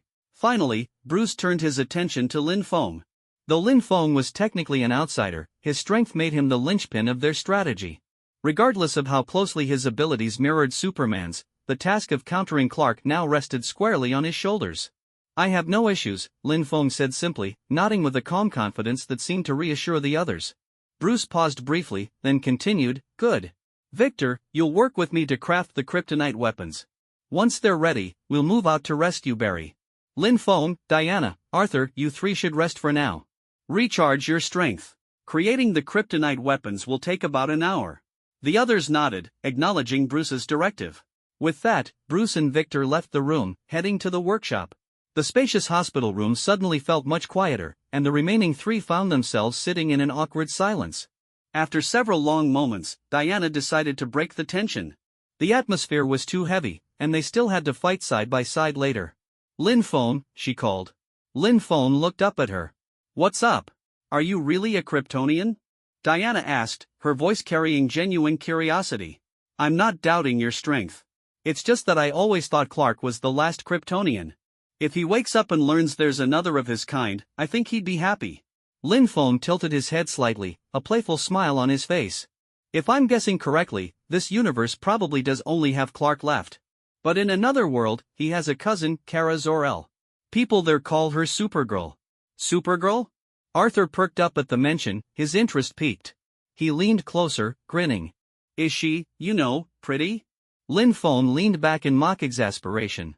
Why does that even matter? Don't you have Mara? Stay focused, Arthur. Diana gave Arthur a withering look, her expression darkening. Arthur scratched the back of his head awkwardly, clearly embarrassed. I was just curious, he muttered defensively. How strong is she? Very strong, Lin Feng admitted, nodding. Though probably not as powerful as Clark. And yes, she's very pretty. As for me, Lin Feng continued, I come from a much more distant universe, so distant that it's not even a parallel universe to yours. In my world, I'm probably the only one with Kryptonian blood.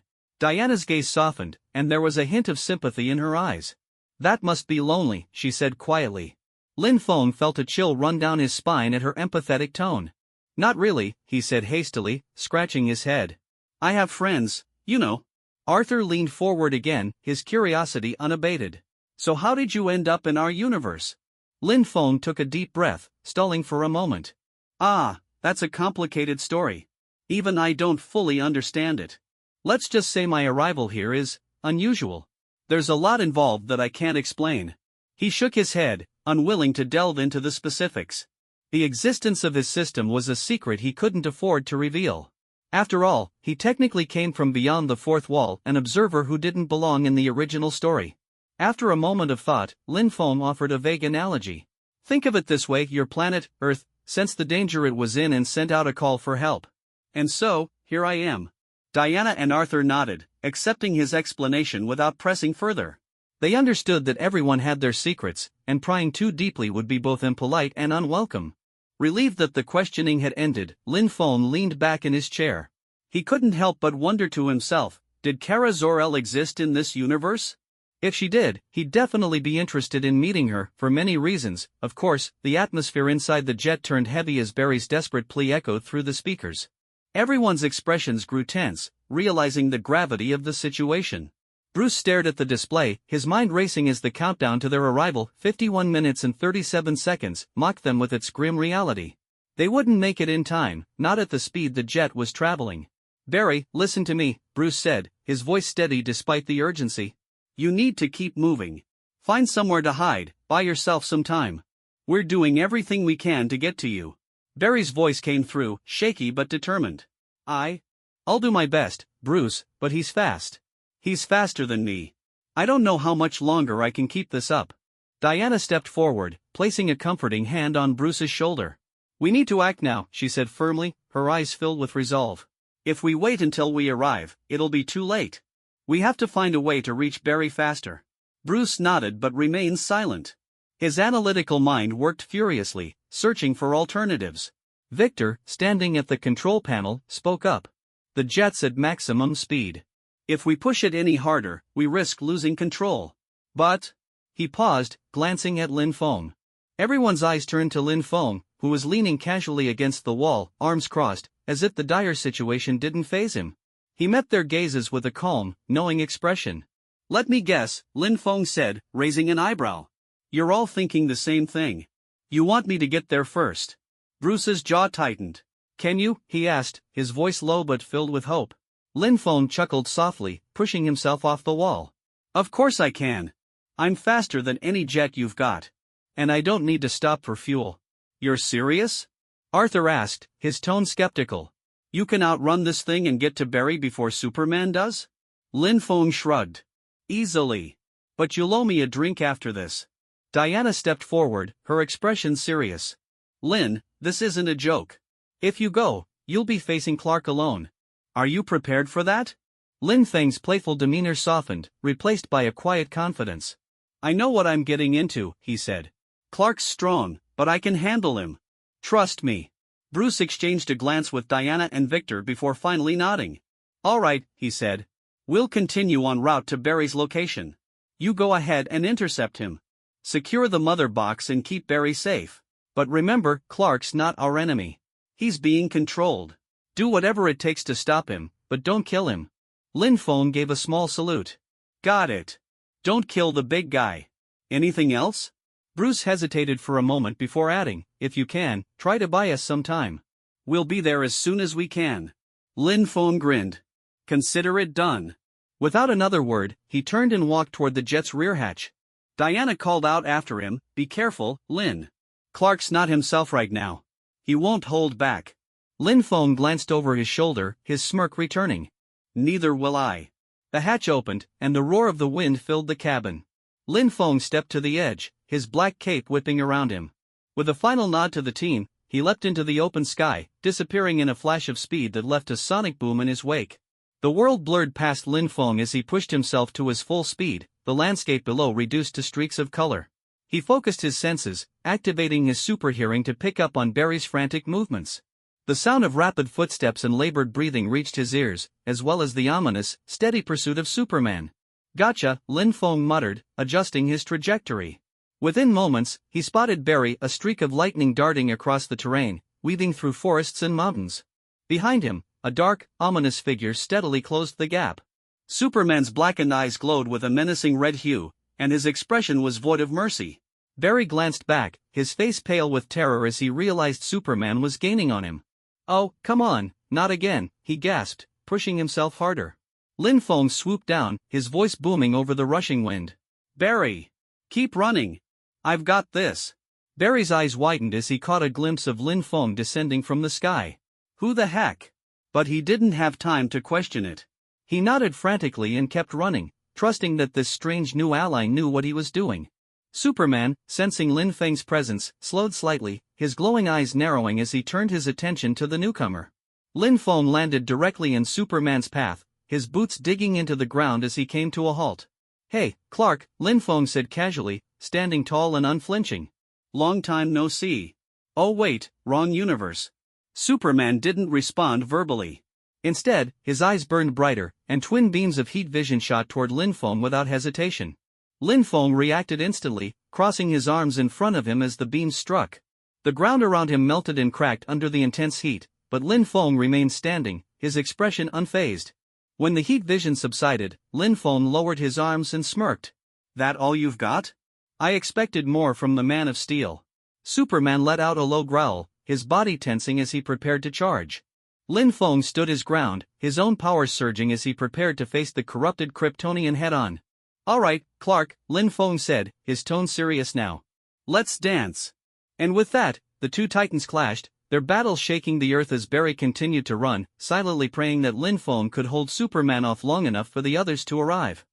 Barry's eyes snapped open at the sound of Lin Feng's voice in his earpiece.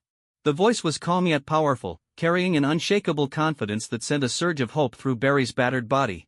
You're really here? Barry stammered, his voice trembling with disbelief and pain.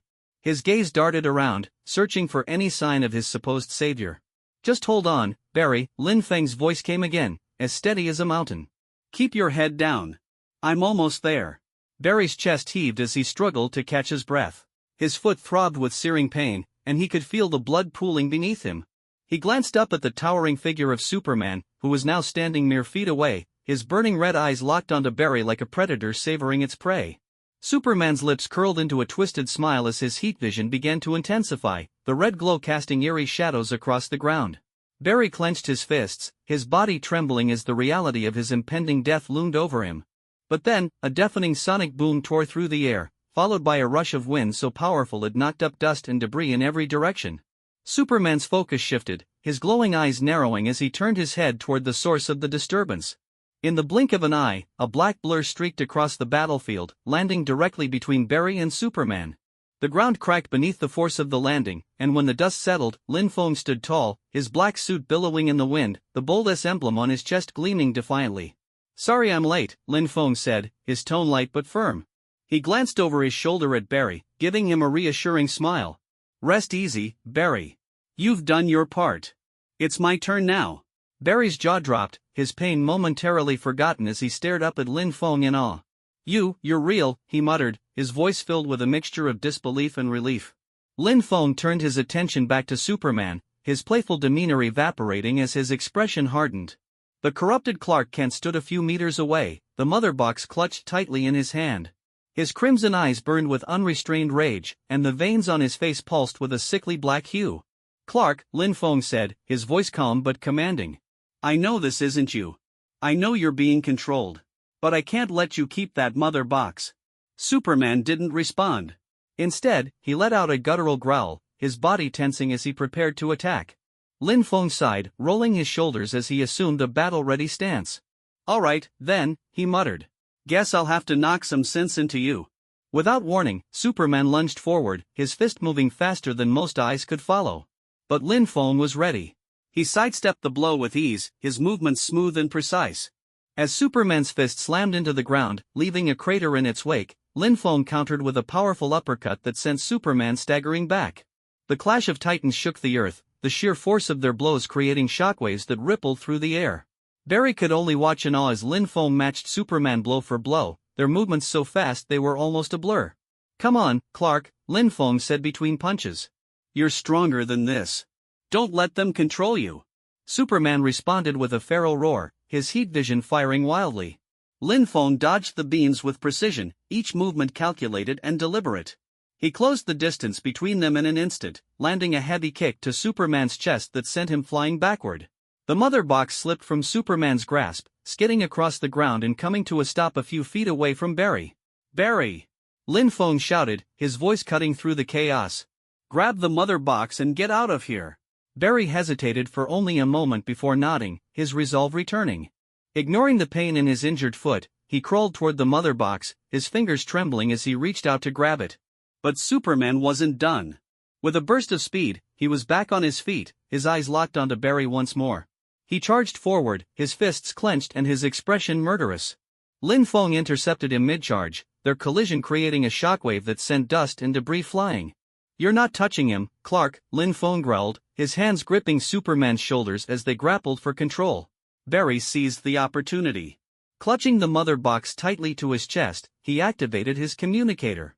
I've got it, he shouted, his voice filled with a newfound determination. I've got the mother box. The sound of Barry's voice over the comms brought a wave of relief to the team on the jet.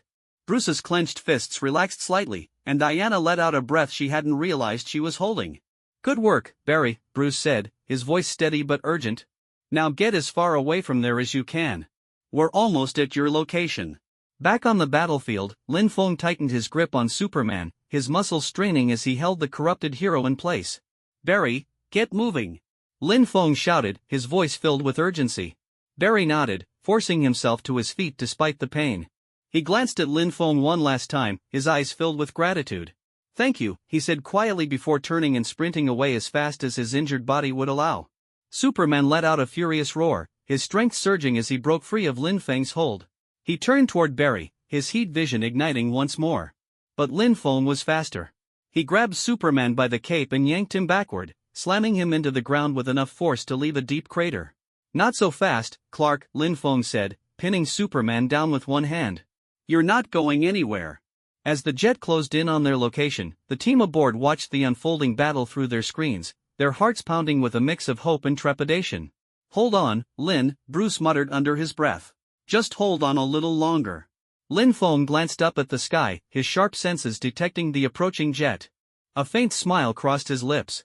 Guess it's time to wrap this up, he muttered to himself, tightening his grip on Superman as the battle raged on. Lin Feng hovered in midair, his breathing heavy as the relentless onslaught from the blackened, monstrous Superman. Clark continued. The barrage of heat vision rained down like a storm of destruction, forcing Lin Feng to push his flight capabilities to the absolute limit. Every dodge felt like skimming the edge of death, and the mere thought of getting hit by one of those enhanced beams sent shivers down his spine. System! Lin Feng growled internally, zigzagging through the sky to avoid another volley of black-red heat vision. You seriously want me to run? In front of Batman and the others? Do you realize what'll happen to my reputation if I bail now? They'll think I'm a coward. The system's voice remained calm, almost indifferent. Host, I suggest you reassess the situation. Your primary objective is survival. If you're incapacitated or worse, you'll be of no use to anyone. Clark is currently in a berserk state, and his combat capability is temporarily far beyond yours. Do you really think face-tanking these attacks is a good idea? Lin Feng clenched his teeth as he narrowly avoided another beam, which carved a molten trench into the ground below. But what about Barry? He's still injured. If I leave now, Clark will finish him off for sure. The system's voice took on a cold, logical tone. Barry has the mother box. He's already fulfilled his primary role. Meanwhile, your survival is crucial to completing the larger mission. Without you, the chances of defeating Steppenwolf, let alone saving this world, plummet to nearly zero. Prioritize, host. Lin Feng grimaced, the system's words hitting uncomfortably close to home. He hated to admit it, but the system was right. As much as he wanted to be the hero who could stand his ground, the reality of the situation was clear. Clark's current power level was overwhelming, and Lin Feng was burning through his stamina far too quickly just trying to stay alive. Fine, Lin Feng muttered under his breath, his tone bitter. What's the plan, then? How do I tactically retreat without looking like a total coward? Simple, the system replied matter-of-factly. Draw Clark away from Barry and the others. Lead him to a remote location where his rampage won't endanger anyone else. Once you've put enough distance between yourself and the team, you can regroup and reassess. Lin Feng let out a frustrated sigh. He hated running, especially when it felt like abandoning a fight, but he couldn't deny the logic behind the system's suggestion. All right, he said reluctantly. But you better have a follow-up plan, or I'm uninstalling you the moment I get back. Noted, the system replied dryly. Steeling himself, Lin Feng glanced down at Barry, who was still lying on the ground clutching the mother box. His injured leg was visibly trembling, but he was alive, for now. Barry, Lin Feng called out, his voice steady despite the chaos. Listen to me. I'm going to lead Clark away. You stay here and wait for Bruce and the others to arrive. Got it? Barry's eyes widened in alarm. Wait, what? You're leaving me here? What if he comes back? I can't. Barry. Lin Feng interrupted sharply, his tone leaving no room for argument. You've done enough. Trust me, I'll keep him off your back. Just stay put and don't do anything stupid. Barry hesitated, his gaze darting between Lin Feng and the distant figure of Clark, who was already charging up another heat vision attack. Finally, he nodded, though his expression was filled with uncertainty and fear. Okay, he said quietly. Just, don't let him kill you, alright? Lin Feng smirked, a flicker of his usual confidence returning. Don't worry. I'm hard to kill. With that, Lin Feng turned his attention back to Clark, who was barreling toward him with terrifying speed, his heat vision blazing a path of destruction through the air. Alright, big guy, Lin Feng muttered, clenching his fists. Let's see if you can keep up. In an instant, Lin Feng shot upward into the sky, his body leaving a sonic boom in its wake. Clark roared in fury and gave chase, his monstrous form cutting through the air like a missile. The two Kryptonians streaked across the sky, their speed leaving shockwaves that rippled through the atmosphere. Lin Feng pushed himself harder, weaving through clouds and darting between mountain peaks as he led Clark farther and farther away from Barry's location. His goal was clear: isolate the battle, minimize collateral damage, and buy enough time for Bruce and the others to regroup. But Clark wasn't making it easy. His heat vision continued to rain down relentlessly, each beam narrowly missing Lin Feng by mere centimeters. The sheer intensity of the attacks was staggering, and Lin Feng could feel the strain on his body as he dodged and countered with every ounce of his strength. System, Lin Feng called out, his voice strained. Any updates on Clark's berserk state? How much longer do I have to keep this up? The system's response was immediate. Based on current observations, the berserk state should last approximately 50 more minutes. However, sustained combat at this level will likely result in severe exhaustion or injury before then. I advise finding a way to neutralize or restrain Clark before your stamina depletes. Great, Lin Feng muttered sarcastically. So I just have to survive for another eternity. No problem. As the battle raged on, Lin Feng's mind raced. He needed a plan, something that could level the playing field or at least give him a fighting chance against Clark's overwhelming power. But for now, all he could do was keep dodging, keep moving, and hope that Bruce and the others would arrive in time to turn the tide. Far below, Barry watched the distant flashes of light and the deafening booms of the battle with a mix of awe and dread. He clutched the mother box tightly, his heart pounding as he silently prayed for Lin Feng's success. And in the skies above, Lin Feng gritted his teeth, determination burning in his eyes. Come on, Clark, he muttered under his breath. If you want to take me down, you're gonna have to work for it. As Lin Feng ascended into the sky, leaving the battlefield behind, his battered body ached with every movement. The intense heat vision wounds from the berserk Clark still burned on his skin, and he could feel the exhaustion seeping into his very bones. Yet, he remained resolute. He clutched the card Bruce had given him tightly in his hand, knowing that every second counted in their fight to save this world. The sunlight above the earth blazed brightly, and Lin Feng could already feel its healing energy beginning to work as he breached the atmosphere. The warmth coursed through his Kryptonian-enhanced cells, slowly knitting his wounds together and reinvigorating his drained energy reserves. He closed his eyes for a moment, letting the solar radiation do its work, and thought back to the chaos that had unfolded below. Back on the ground, Bruce, Diana, and the rest of the team were regrouping near the battered Barry Allen. The Flash, still shaken but alive, sat against a rock, clutching the mother box tightly as if it were his lifeline. His injuries had been healed by Lin Feng's green liquid, but the trauma of nearly dying at the hands of Steppenwolf still lingered in his eyes. Barry, Bruce said, crouching down beside him. His voice was calm but firm, a tone he often used to bring clarity in moments of crisis. We need to know exactly what happened. Start from the beginning.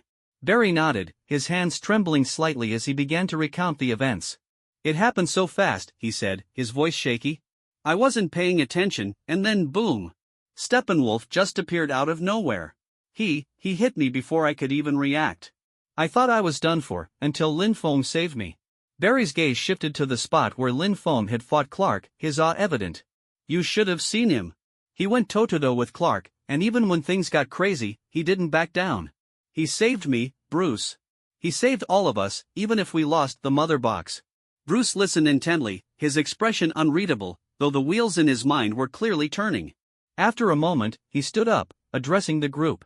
Losing the mother box is a significant setback, but it's not the end.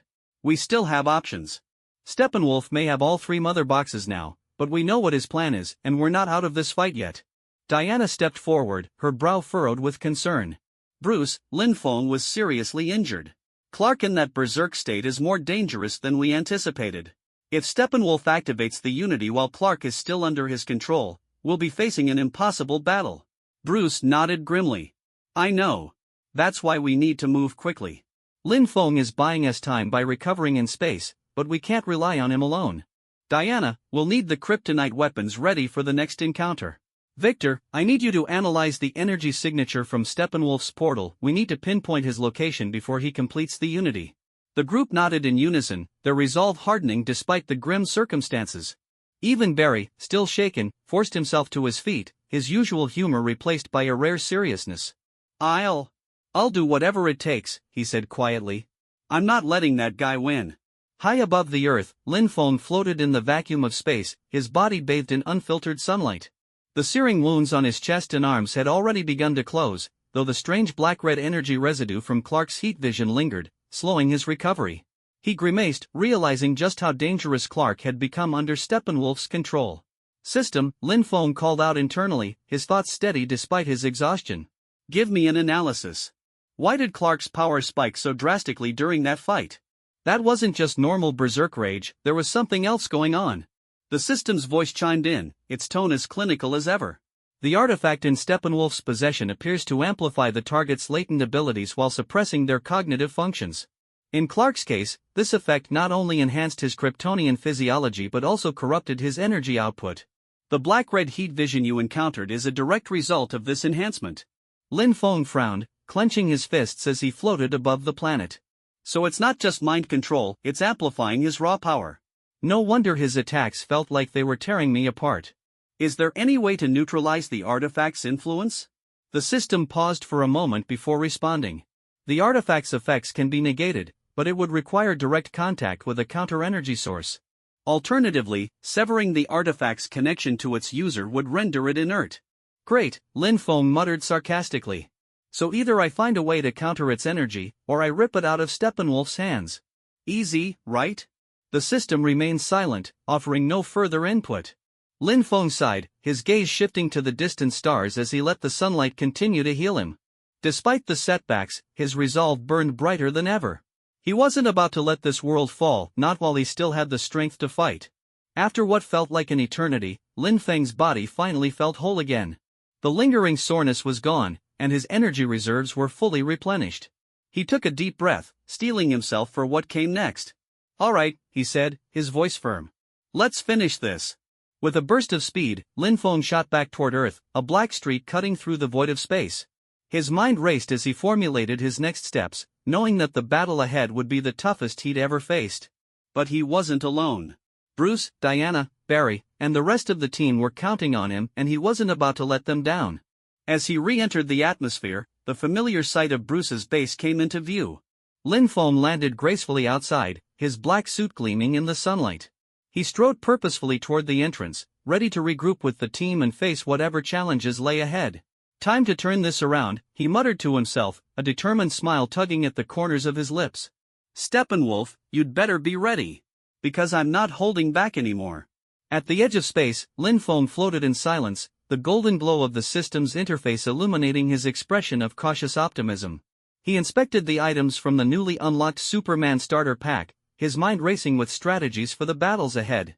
The red and white platinum kryptonite, the metallic wristbands, and the fabled silver Superman experience card were all exactly what he needed, tools that could potentially turn the tide in this rapidly escalating conflict.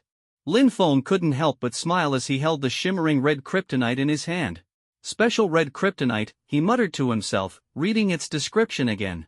Boosts all my abilities for 4 hours. This is perfect for the next fight. He clenched his fist around the gem, feeling its power resonate faintly even now. All right, Clark. Next time we meet, the tables are turning. The silver Superman experience card, however, was a different story. As tempting as it was to use it immediately, Lin Feng knew better. This card was a one-time use item, and wasting it now would be reckless. If Steppenwolf or something even worse emerged later, he'd need this trump card to ensure victory. Nope, he murmured, tucking the card carefully back into the system's inventory. You're the ace in the hole. Not wasting you just yet. He then turned his attention to the wristbands.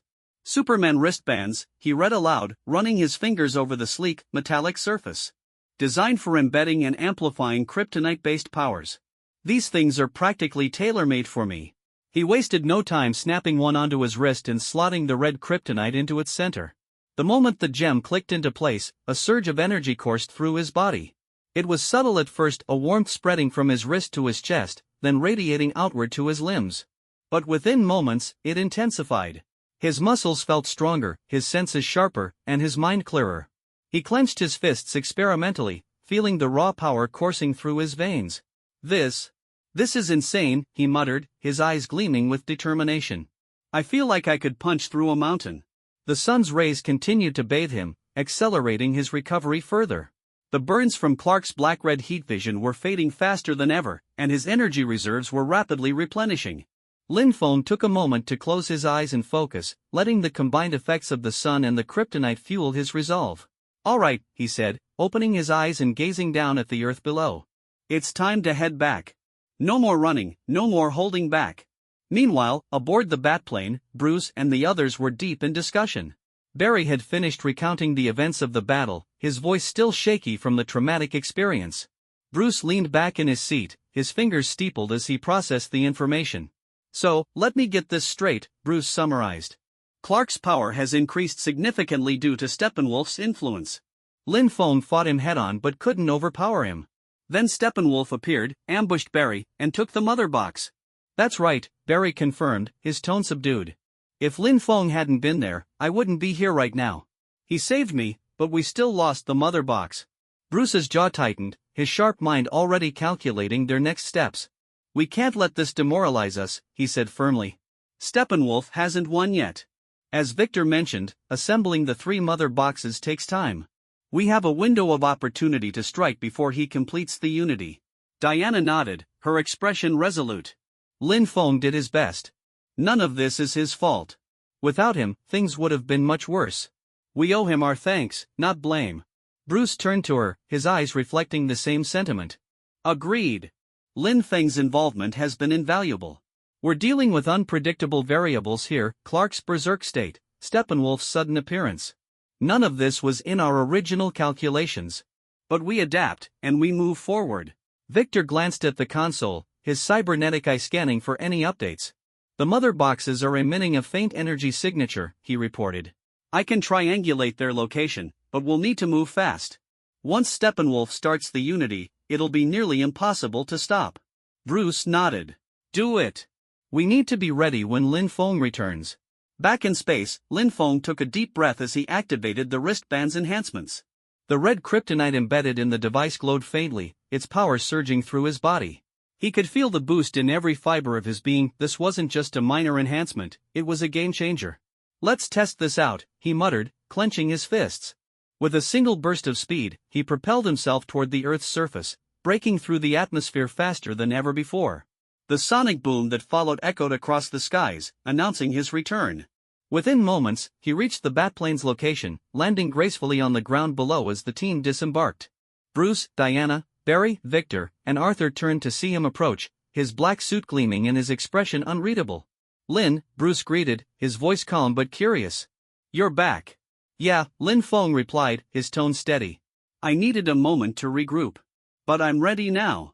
Diana stepped forward, her eyes scanning him for any lingering injuries. Are you all right? Those wounds from Clark's heat vision. I'm fine, Lin Feng assured her, a faint smile tugging at his lips. The sun helped, and I've got a few tricks up my sleeve now. He raised his wrist, showing off the glowing red kryptonite embedded in the band. Let's just say I'm not the same as I was a few hours ago. Bruce's eyes narrowed slightly as he studied the device. What is that? An upgrade, Lin Feng said simply. It'll give me the edge I need to deal with Clark. But we need to move fast. Steppenwolf already has all 3 mother boxes, and if he starts the unity. We know, Bruce interrupted, his tone grim. Victor's tracking their location. We'll strike as soon as we have confirmation. Lin Feng nodded, his expression hardening. Good. This time, we finish it. No more setbacks. As the team regrouped and prepared for their next move, Lin Feng felt a renewed sense of purpose. The battles ahead would be brutal, but he was ready. With his newfound power and the unwavering determination of the Justice League, he knew they still had a chance. Steppenwolf, Clark, he muttered under his breath, his eyes burning with resolve. I'm coming for you. And this time, you're not walking away. Lin Feng stood at the center of the group, his confident demeanor radiating a sense of calm that seemed to spread to everyone present. His black suit, now fully restored, gleamed under the fluorescent lights of Bruce's base, and the faint red glow from the kryptonite embedded in his wristband added an air of quiet intensity. Bruce, standing at the control panel, turned to face the team. His voice was steady and commanding as he addressed them. We all know what's at stake here. Steppenwolf is preparing for the Unity. If we don't stop him now, there won't be a second chance. This is it. Diana, her arms crossed, nodded firmly. We have to move fast. The mother boxes are already starting to merge. Once that process is complete, there's no turning back. Victor stepped forward, his cybernetic body glowing faintly as he interfaced with the base's systems. I've calculated the best entry point, he said. The shield around the nuclear plant has a weak spot at the top. If we can punch through there, I'll have direct access to the mother boxes. Arthur grinned, spinning his trident in one hand. Sounds like a plan. Let's go give that tin can a proper fight. Barry, still clutching the lead box containing the kryptonite handcuffs, looked less enthusiastic. His nervousness was evident as he glanced at Lin Feng. So, just to clarify, Barry said hesitantly, you're going to fight Clark, and I'm supposed to, what? Run up to the guy and slap these cuffs on him while he's distracted? Lin Feng gave Barry a reassuring smile, his tone calm but firm. Exactly. I'll keep him busy. All you need to do is use your speed to get in, snap the cuffs on, and get out. You're the fastest man alive, Barry. If anyone can do it, it's you. Barry gulped, his eyes darting to the box in his hands. Right, fastest man alive, sure. No pressure, he muttered, clearly trying to psych himself up. Diana stepped forward, placing a hand on Barry's shoulder. Her voice was gentle but encouraging. You'll do fine, Barry. We're all counting on you, and we believe in you. Barry managed a weak smile, though the fear in his eyes hadn't completely faded. Thanks, Diana. I'll try not to mess it up. Lin Feng clapped Barry on the back, a playful smirk on his face. That's the spirit. And don't worry if things get dicey, I'll be there to back you up. Just focus on your job, and let me handle Clark. Bruce, watching the exchange, spoke up. All right, enough talk. Everyone, get ready. We're heading out now. The team moved with purpose, each member preparing for the battle ahead. Bruce led them to the hangar, where the Batplane awaited. As they boarded, the atmosphere was tense but focused. Everyone knew the stakes, and there was no room for hesitation. Lin Feng took a seat near the window, gazing out at the darkening sky. His mind was racing with strategies for the upcoming fight. He knew how dangerous Clark was, especially in his berserk state, but he also knew he couldn't afford to hold back this time. The red kryptonite in his wristband pulsed faintly, a reminder of the power at his disposal. As the Batplane lifted off, Barry fidgeted nervously in his seat, clutching the lead box like it was a lifeline. Diana leaned over to him, her voice soft. Relax, Barry. You've got this. Barry chuckled nervously. Yeah, sure. No big deal. Just facing off against an angry, mind-controlled Superman. What could go wrong? Arthur, seated across from them, smirked. Look at it this way, you'll have the best story to tell when this is all over. Barry rolled his eyes but couldn't help a small smile. Yeah, assuming I live to tell it. As the Batplane approached the nuclear plant, the team gathered near the exit hatch. Bruce pointed to the holographic display, showing the layout of the plant and the energy shield surrounding it. Victor will guide us through the weak point in the shield. Once we're inside, we split into two teams. Diana, Arthur, and I will focus on Steppenwolf and his forces. Lin Feng, you'll handle Clark. Barry, you know your role, get those cuffs on him. Lin Feng nodded, his expression serious. Understood. I'll keep Clark occupied as long as it takes. Bruce turned to the team, his gaze steady. This is it. We stay together, we stick to the plan, and we don't give up. No matter what happens, we fight until the end. Diana drew her sword, the golden blade gleaming in the dim light. For the world, she said softly. Arthur slammed the base of his trident against the ground. For Atlantis. Victor's mechanical eye glowed brighter as he prepared his systems. For everyone. Barry took a deep breath, clutching the lead box tightly. For not dying, he muttered, earning a chuckle from Arthur. Lin Feng stood at the back of the group, his eyes burning with determination. For hope, he said simply. The hatch opened, and the team leapt into action, descending toward the nuclear plant below. As they approached the shield, Lin Feng felt the familiar rush of adrenaline coursing through him. This was it, the moment of truth. All right, Clark, he muttered under his breath, his eyes narrowing as he spotted a familiar figure waiting within the plant. Round 2. Let's see how you handle me now. As the team breached the shield and entered the battlefield, the clash of titans began. Steppenwolf's forces surged toward them, and the Justice League fought back with everything they had. But Lin Feng's focus remained solely on the figure standing in the distance, his glowing red eyes filled with rage and darkness. Clark. Lin Feng took a deep breath, his wristband glowing faintly as he activated the red kryptonite's power. His muscles tensed, his senses sharpened, and his confidence surged. "Let's dance," he muttered, launching himself toward Clark with blinding speed. Lin Feng's entrance into the fray had turned the tide of the battle, and the sight of him standing tall amidst the chaos brought a renewed sense of hope to the team. His black suit, accented by the faint red glow from the kryptonite-enhanced wristband, gave him an almost mythical presence as he stood beside Diana. "All right," Lin Feng said, his voice steady despite the intensity of the moment. "Clark is down. Now it's just Steppenwolf and his army. Let's end this." Diana nodded, her expression resolute. "We've held him off this long. With Clark out of the fight, we have a real chance." Meanwhile, Victor, still interfacing with the mother boxes, was furiously working to disrupt their connection. Thin streams of energy flowed from his cybernetic body into the glowing cubes, his mechanical systems humming as he pushed himself to the limit. "Almost there," he shouted, beads of sweat forming on his human face. "I just need a bit more time." Lin Feng turned his gaze toward the pinned Steppenwolf, who was already pulling himself out of the crater Lin Feng had created. The alien warlord's glowing axe pulsed with energy, and his eyes burned with fury as he locked onto Lin Feng. "You dare interfere with the great unity?" Steppenwolf roared, his voice echoing through the ruined nuclear plant. "You will fall like the rest." With a burst of speed, Steppenwolf lunged at Lin Feng, his massive axe swinging down with enough force to split the ground. But Lin Feng was faster. He sidestepped the attack, the axe smashing into the concrete where he had been standing just moments before. With a counterattack, Lin Feng delivered a powerful punch to Steppenwolf's side, sending the hulking alien skidding across the ground. "You talk too much," Lin Feng said, his voice cutting through the din of battle. He advanced on Steppenwolf, his every step radiating confidence. "This world isn't yours to take." Steppenwolf snarled, pushing himself to his feet. "You're strong," he admitted, gripping his axe tightly. "But you're no god."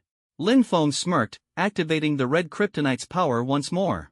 The energy surged through him like a tidal wave, enhancing his already formidable strength. "I don't need to be a god to stop you," he said, launching himself at Steppenwolf with blinding speed. The two clashed in a flurry of blows, Steppenwolf's immense strength meeting Lin Feng's enhanced power. Each strike sent shockwaves rippling through the facility, the very air trembling under the intensity of their battle. Lin Feng's movements were precise and calculated, his enhanced abilities allowing him to keep up with the alien warlord's brute strength. Meanwhile, Diana and Arthur regrouped, taking advantage of Steppenwolf's distraction to eliminate the remaining parademons. Diana's sword flashed as she cut through the horde with graceful precision, while Arthur's trident sent waves of energy that knocked clusters of the creatures out of the air. "Lin Feng's holding Steppenwolf off," Diana said, her voice steady despite her labored breathing. "We need to clear a path for Victor." Arthur nodded, his face grim. "Let's finish this." The two heroes redoubled their efforts, cutting through the parademons with renewed vigor. Above them, Bruce provided covering fire from a vantage point, his tactical genius ensuring that no enemy got too close to their position. Back at the mother boxes, Victor's systems were reaching critical levels. The energy from the cubes was overwhelming, but he refused to back down. "Barry," he shouted into his communicator. "I'm ready. Start running." On the other side of the battlefield, Barry heard Victor's call and took a deep breath. He glanced at the lead box now empty of the kryptonite handcuffs and then at the glowing mother boxes in the distance. "All right," he muttered to himself. "Time to do my thing." Electricity crackled around Barry as he activated the speed force, his body becoming a blur of motion. He raced toward Victor, the world around him slowing to a crawl as he pushed himself to his limits. Every step sent shocks through the ground, the sheer speed of his movements creating a trail of lightning in his wake. As Barry reached the mother boxes, Victor extended his hand, connecting with the speedster's energy. The surge of power allowed Victor to penetrate the cube's defenses, his systems syncing with the alien technology. "I'm in," Victor shouted, his voice strained. "Keep going, Barry. Just a little longer." Barry gritted his teeth, pushing himself harder. "You've got this, Victor," he shouted back, his voice filled with determination. "We're almost there." Meanwhile, Lin Feng and Steppenwolf's battle raged on. The alien warlord's attacks were relentless, but Lin Feng's enhanced abilities allowed him to hold his own. With every clash, Lin Feng could feel the red kryptonite pushing him beyond his limits, his strength and speed rivaling even Clark's. "You're running out of time, Steppenwolf," Lin Feng said, dodging another swing of the axe. "The unity isn't happening today." Steppenwolf growled, his frustration evident. "You cannot stop the inevitable." Watch me, Lin Feng replied, delivering a powerful uppercut that sent Steppenwolf crashing to the ground. He turned to see Victor and Barry at the mother boxes, their combined efforts creating a surge of energy that disrupted the cube's connection. Do it, Victor! Lin Feng shouted. Shut them down! With a final push, Victor let out a roar of effort, his systems overloading as he forced the mother boxes apart. The glowing cubes emitted a blinding light before collapsing, their energy dissipating into the air. The room fell silent, the oppressive presence of the unity fading away. Steppenwolf, now weakened without the mother box's power, looked around in disbelief. No, this can't be. Lin Feng stepped forward, his gaze cold and unyielding. It's over, Steppenwolf. Diana and Arthur joined him, their weapons at the ready. Steppenwolf snarled, attempting to raise his axe, but Lin Feng moved faster. With one final blow, he sent Steppenwolf crashing to the ground, his weapon clattering from his grasp. The Justice League stood victorious, their combined efforts saving the world from destruction. As the team regrouped, Lin Feng glanced at Clark, who was still kneeling with the kryptonite handcuffs suppressing his powers. His expression softened slightly. We'll get him back, he said quietly. He's one of us. Bruce nodded, his face filled with rare approval. Good work, everyone. Let's clean up. Lin Feng took a deep breath, the weight of the battle finally lifting. For now, at least, the world was safe. But he knew this was only the beginning. As the chaotic battlefield fell into a moment of silence, the three mother boxes, which had been moments away from completing their deadly unity, now floated apart, their glow dimmed. The intense energy that had pulsed through the room dissipated, leaving behind an eerie calm. The Justice League stood frozen for a moment, the sheer weight of what had just transpired sinking in. Victor, still connected to the mother boxes, let out a sharp breath as his systems powered down from the overwhelming strain. He looked around at his teammates and managed a faint smile. We did it, he said, his voice filled with relief. The unity's been stopped. Barry, still crackling with residual electricity, stumbled back, breathing heavily. His expression was a mixture of exhaustion and pride as he looked at Victor. Man, that was close, he said, his voice trembling. You all right, Vic? Victor nodded weakly, slowly retracting his mechanical appendages from the mother boxes. Yeah. I'm good, he replied. But I couldn't have done it without you, Barry. That speed of yours saved us all. Barry gave a tired laugh, rubbing the back of his neck. Well, I wasn't gonna let the world blow up. Not on my watch. Meanwhile, Lin Feng stood at the edge of the battlefield, his piercing gaze locked on the glowing blue portal in the distance. The ominous presence of Darkseid and his lieutenants loomed like a storm on the horizon. Lin Feng's instincts were sharp, and he could feel the raw power radiating from the portal. The black-robed figure beside Darkseid sent a chill down his spine, its mysterious aura defying even his enhanced senses. For the first time in this battle, Lin Feng felt a flicker of uncertainty. That's him, Lin Feng muttered under his breath, his voice barely audible. The one pulling the strings, the exile. Diana, standing nearby with her sword in hand, followed Lin Feng's line of sight. Her sharp eyes narrowed as she took in the figures beyond the portal. Darkseid, she murmured, her voice tinged with both recognition and anger. He's here. Arthur, still gripping his trident tightly, stepped up beside Diana.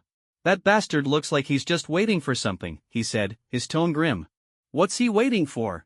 It's the mother boxes, Bruce interjected, his voice calm but urgent as he approached.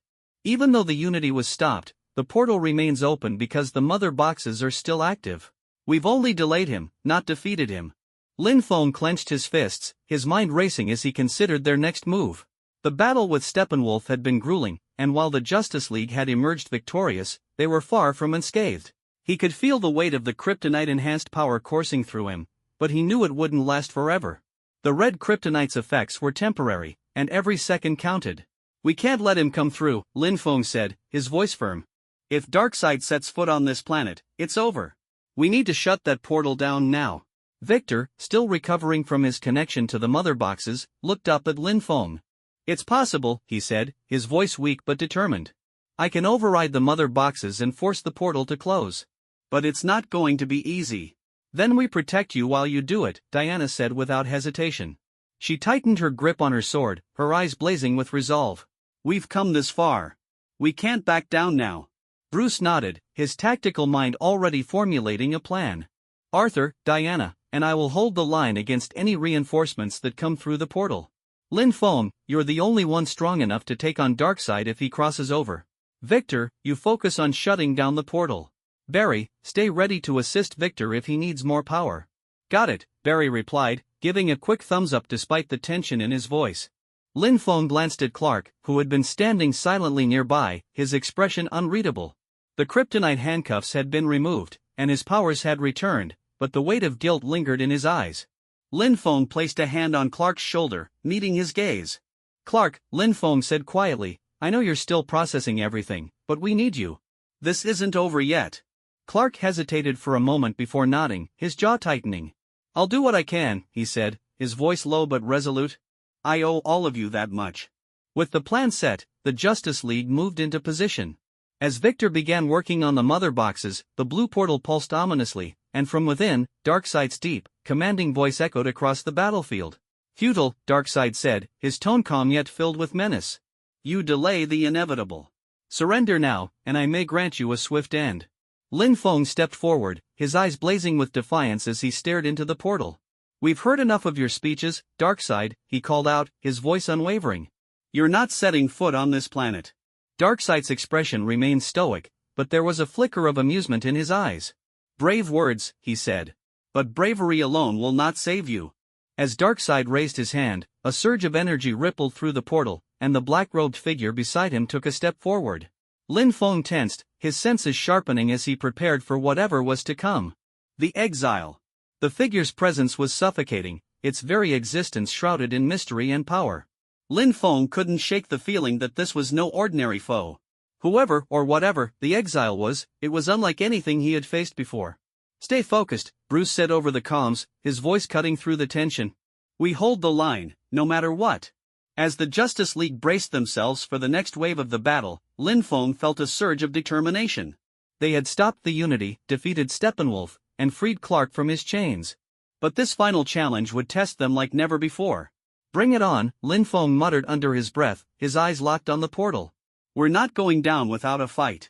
As the Justice League slowly made their way back to Bruce's base, the tension that had gripped them throughout the battle began to dissipate. The air was filled with a mixture of relief and exhaustion, and the rising sun painted the sky with hues of gold and red, a fitting backdrop to their hard-fought victory. Lin Feng walked alongside the group, his black suit slightly scuffed from the intense fight but still intact. The red kryptonite embedded in his wristband had dulled, signaling the end of its temporary boost. He felt the weight of the battle lift from his shoulders, though the faint sensation of the mysterious black thread that had entered his body lingered in the back of his mind. He didn't mention it to the others just yet, there were more pressing matters to address. As they reached the batplane, Bruce gestured for everyone to board. Let's head back, he said simply. His tone was calm, but the subtle tension in his voice suggested he was already analyzing what came next. We've earned a break. Back at the base, the atmosphere was much lighter. Alfred had prepared refreshments for the team, and everyone gathered around a large table in the main hall. Barry was enthusiastically recounting his part in the battle, gesturing wildly as he described how he had delivered the crucial burst of electricity to Victor. And then, bam! The mother boxes just fell apart. I mean, I knew I was fast, but I didn't think I'd pull that off without tripping over my own feet, Barry said with a grin, earning a chuckle from Diana. You did well, Barry, Diana said, her voice warm. We couldn't have done it without you. Yeah, Arthur chimed in, leaning back in his chair. You saved the day, kid. But don't let it go to your head. Barry rolled his eyes but couldn't hide his grin. Thanks, guys. Bruce, standing near the back of the room with his arms crossed, cleared his throat. Let's not forget to thank Lin, he said, his sharp gaze resting on the black-suited Kryptonian. Without him, we wouldn't have had a chance against Clark or Steppenwolf. All eyes turned to Lin Feng, who raised his hands in mock protest. Hey, it was a team effort, he said with a grin. I just played my part. Diana smiled at him, her eyes filled with gratitude. You didn't just play your part, Lin. You were the reason we had a chance to win. Thank you. Arthur nodded, his expression unusually serious. She's right. I don't say this often, but, you're all right, Lin. Thanks for having our backs. Barry jumped in as well, his energy as vibrant as ever. Yeah. And that heat vision of yours? Totally badass. I mean, you were like pew-pew, he mimicked shooting lasers from his eyes, earning a round of laughter from the group. Lin Feng chuckled, feeling a warmth he hadn't expected. Despite being from another universe, he felt a sense of camaraderie with these heroes. All right, he said, raising a hand to stop the praise. Let's save the speeches for later. Right now, I think we all deserve a good meal and some rest. Bruce nodded in agreement. Alfred's already preparing something for us. Take a moment to relax. You've earned it. Later that evening, Lin Feng found himself sitting with Diana and Barry on the balcony of the base, overlooking the city lights of Gotham. The cool night air was refreshing, and the stars above seemed brighter than ever. So, Diana began, turning to Lin Feng with a curious expression. What's next for you, Lin? Are you planning to stay here, or? Lin Feng leaned back in his chair, gazing up at the stars. I'll stick around for a bit, he said. There's a lot I need to explain to Clark about Krypton and the other universes. He deserves to know he's not as alone as he thinks. Diana nodded, her expression softening. That's kind of you. Clark's been through a lot. Knowing there's more out there might help him heal. Barry, who had been munching on a snack, chimed in.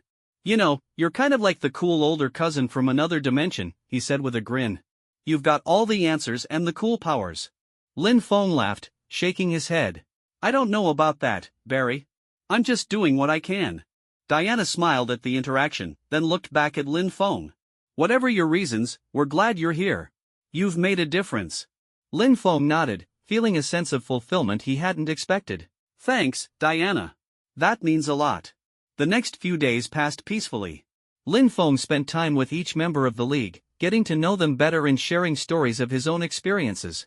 He also took time to speak with Clark, helping him understand more about Krypton's legacy and the multiverse. Clark, in turn, shared his hopes and fears, and the two formed a bond that transcended their shared Kryptonian heritage. One evening, as the group gathered for dinner, Bruce raised a glass in a rare show of camaraderie. To Lin, he said, his voice steady. For helping us save the world and for reminding us what it means to stand together. The others raised their glasses in agreement, their smiles genuine. Lin Feng, feeling a warmth he couldn't quite describe, simply nodded. To all of us, he said, his voice filled with gratitude. We did this together. As the night wore on, the team laughed, shared stories, and for a brief moment, forgot the weight of their responsibilities. For Lin Feng, it was a reminder of why he had chosen to fight not just to save worlds, but to protect the bonds that made them worth saving. And as he looked around at the faces of his newfound allies, he knew he had made the right choice. As Lin Feng followed Clark into the sky, he couldn't help but chuckle to himself at the commotion they'd left behind on the beach. The sight of two supermen had clearly left the tourists baffled. I hope I didn't ruin their vacation, he muttered, a smirk tugging at the corner of his mouth. Clark turned his head slightly as they flew side by side, his expression still carrying a hint of urgency. I didn't mean to interrupt your time off, he said, his voice earnest. I need to know more. About Krypton. About our people. Lin Feng waved a hand dismissively, his tone light. Don't worry about it. I wasn't doing anything important anyway. Besides, you deserve some answers, Clark. You've been through enough. Clark nodded, his expression softening. Thanks. I've always felt like there was a hole in my understanding of who I am. I know what Ma and Pa taught me, and I know what I've learned as Superman, but there's so much about my heritage that I've never truly understood. Lin Feng glanced at him, his tone becoming slightly more serious. And you should know. You're not just the last son of Krypton, you're its legacy. Everything you do reflects on who we are as a people, even if you're the last one in this universe. Clark seemed to contemplate those words as they flew. After a few moments, he gestured toward a secluded mountain range in the distance. There's a quiet spot up ahead. I figured it'd be a good place to talk. Away from prying eyes. Lin Feng nodded, following his lead. Sounds good to me. Let's go. The two Kryptonians landed in a serene clearing nestled between towering peaks. The air was crisp, and the sound of a nearby stream added a calming backdrop to their conversation. Clark took a seat on a large rock, and Lin Feng leaned casually against a tree, crossing his arms. All right, Lin Feng began, his tone thoughtful. Where do you want to start? Clark hesitated for a moment, then looked up at Lin Feng, his expression a mix of curiosity and determination. You said you're from another universe, but you have Kryptonian blood. How is that possible? And what's Krypton like where you're from? Lin Feng exhaled, his gaze drifting toward the distant horizon. It's a bit complicated, he admitted. The Krypton in my universe, well, it's not that different from the one you've heard about. Advanced technology, a rigid society, a tragic end. But the difference is, in my world, Krypton's destruction wasn't just a fluke, it was part of a larger chain of events. A lot of universes have their own versions of Krypton, and no two are exactly the same. Clark leaned forward slightly, hanging on Lin Feng's every word. So, are there more Kryptonians out there? In other universes, I mean. Lin Feng nodded slowly. Yeah, there are. Some universes have entire Kryptonian civilizations that survived. Others have scattered individuals, like you. And then there are places where Krypton never existed at all. It's complicated, to say the least. Clark's eyes widened, a flicker of hope mixed with disbelief crossing his face. So I'm not alone? Not entirely? Lin Feng smiled faintly. Not entirely. But in this universe, yeah, you're the only one. That's why it's so important for you to carry on Krypton's legacy. You're not just representing yourself, you're representing an entire people. Clark looked down, his hand clenching into a fist. That's a lot of responsibility. It is, Lin Feng agreed, his tone empathetic. But you've been doing it all along, Clark. Every time you save someone, every time you stand up for what's right, you're showing the world what it means to be Kryptonian. And you're showing them the best of us. Clark looked up at Lin Feng, his blue eyes filled with gratitude. Thanks, he said quietly. That means a lot coming from someone who understands. Lin Feng waved him off, his smirk returning. Hey, don't get all sentimental on me now. I'm just here to help you figure things out. Clark chuckled softly, the tension in his shoulders easing. All right, fair enough. So, tell me more about Krypton. What was it like? The culture, the technology, everything. Lin Feng settled into a more comfortable stance, his expression thoughtful. Well, where do I even begin? Krypton was a marvel of science and culture. Cities that reached to the skies, technology that could heal any wound or explore the farthest stars, but it wasn't perfect. The society was rigid, divided by guilds and castes. People were born into their roles, and deviating from that was almost unheard of. Clark nodded slowly, absorbing every word. That sounds familiar. Jor-El told me a little about that through the holograms in the Fortress of Solitude. But hearing it from you makes it feel more real. Lin Feng tilted his head, a hint of amusement in his eyes. Well, I'm glad I could bring it to life for you. But there's one thing you should know, Krypton's greatest strength wasn't its technology or its cities. It was its people. The resilience, the ingenuity, the will to survive and thrive. That's what made Krypton special. And that's what you carry inside you. Clark's gaze grew distant as he processed Lin Feng's words. The will to survive, he repeated softly. To thrive, even after everything's been lost. Exactly, Lin Feng said, his tone firm. And you've already proven that, Clark. Krypton may be gone, but its spirit lives on in you. For a moment, neither of them spoke, the weight of the conversation settling over them. The sound of the stream and the rustling leaves filled the silence, a reminder of the peace they had fought so hard to protect. Finally, Clark looked up, a small but genuine smile on his face. Thanks, Lin. For everything. I didn't realize how much I needed this. Lin Feng shrugged, a warm smile playing on his lips. What can I say? I'm here to help. And besides, it's nice to talk to someone who gets it. Clark nodded, his expression lighter than it had been in days. You're not so bad, Lin. For someone from another universe. Lin Feng laughed, the sound echoing through the clearing. I'll take that as a compliment.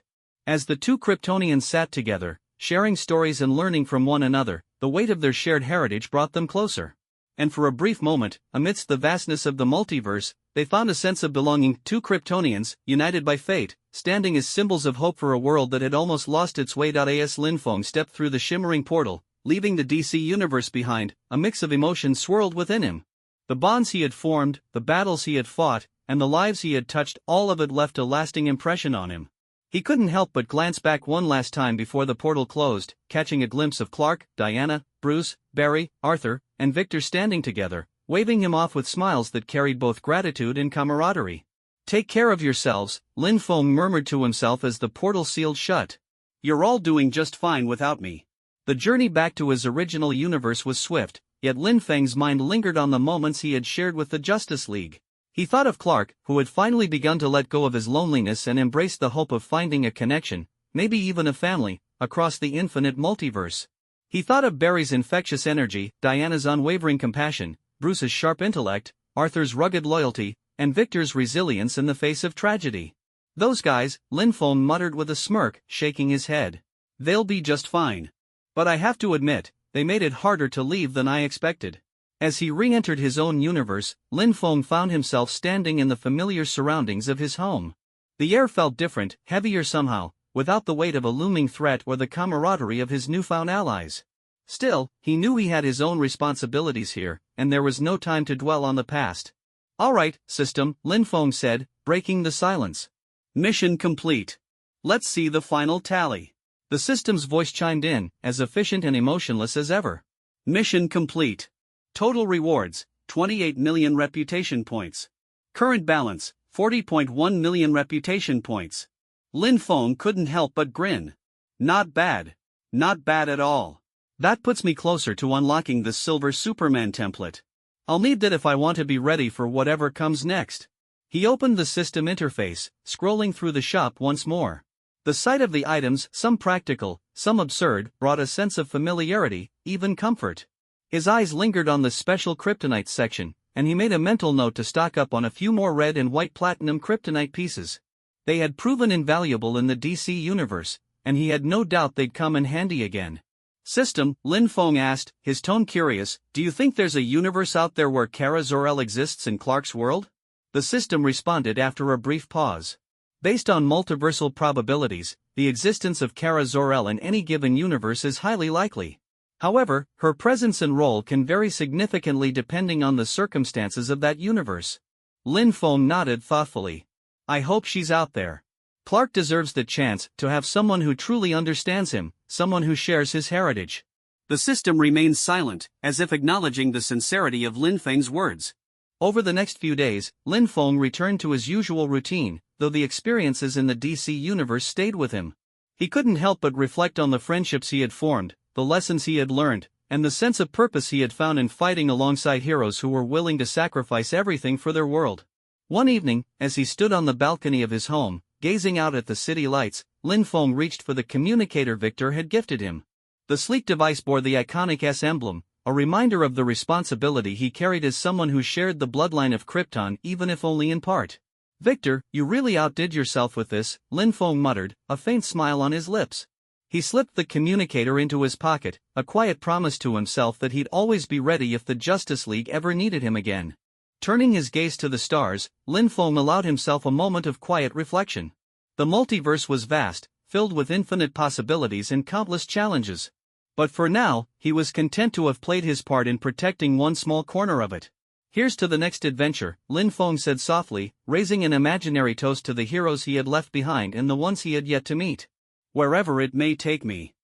Lin Feng's face darkened, his expression icy as he processed everything he had just heard. The anger he had tried to suppress earlier now burned even stronger in his chest. How dare they? He clenched his fists, the veins on the back of his hands becoming visible as his emotions surged. These baseless accusations and malicious rumors weren't just an attack on Susan's reputation, they were an attack on her dignity and the hard work she had poured into her career. He took a deep breath, forcing himself to calm down. "Anger alone won't solve this. I need to be methodical. Whoever's behind this will regret ever crossing her ***. Gently placing his hands on Susan's shoulders, Lin Feng leaned down slightly, his voice soft yet unwavering. "Susan, listen to me. None of this is your fault. I know how hard you've worked, and so do the people who matter. These rumors? They're nothing but lies from cowards hiding in the shadows. And I promise you, I'll find out who's behind this and make things right." Susan looked up at him, her teary eyes still red but now tinged with a glimmer of hope. She sniffled and nodded, though her voice was still shaky. "But, what can we do, Lin? They've already ruined my reputation. Even if we prove them wrong, it feels like it's too late." Lin Feng smiled gently, brushing a stray tear from her cheek. "It's never too late. Trust me, Susan. I'll handle this." At that moment, Sky, who had been sitting quietly across the table, leaned back in her chair with her arms crossed. "You know, Lin Feng," she said, her tone sarcastic but laced with curiosity, "you talk a big game, but do you even know where to start? These kinds of rumors don't just disappear because you want them to." Lin Feng turned his sharp gaze toward her, his expression unreadable.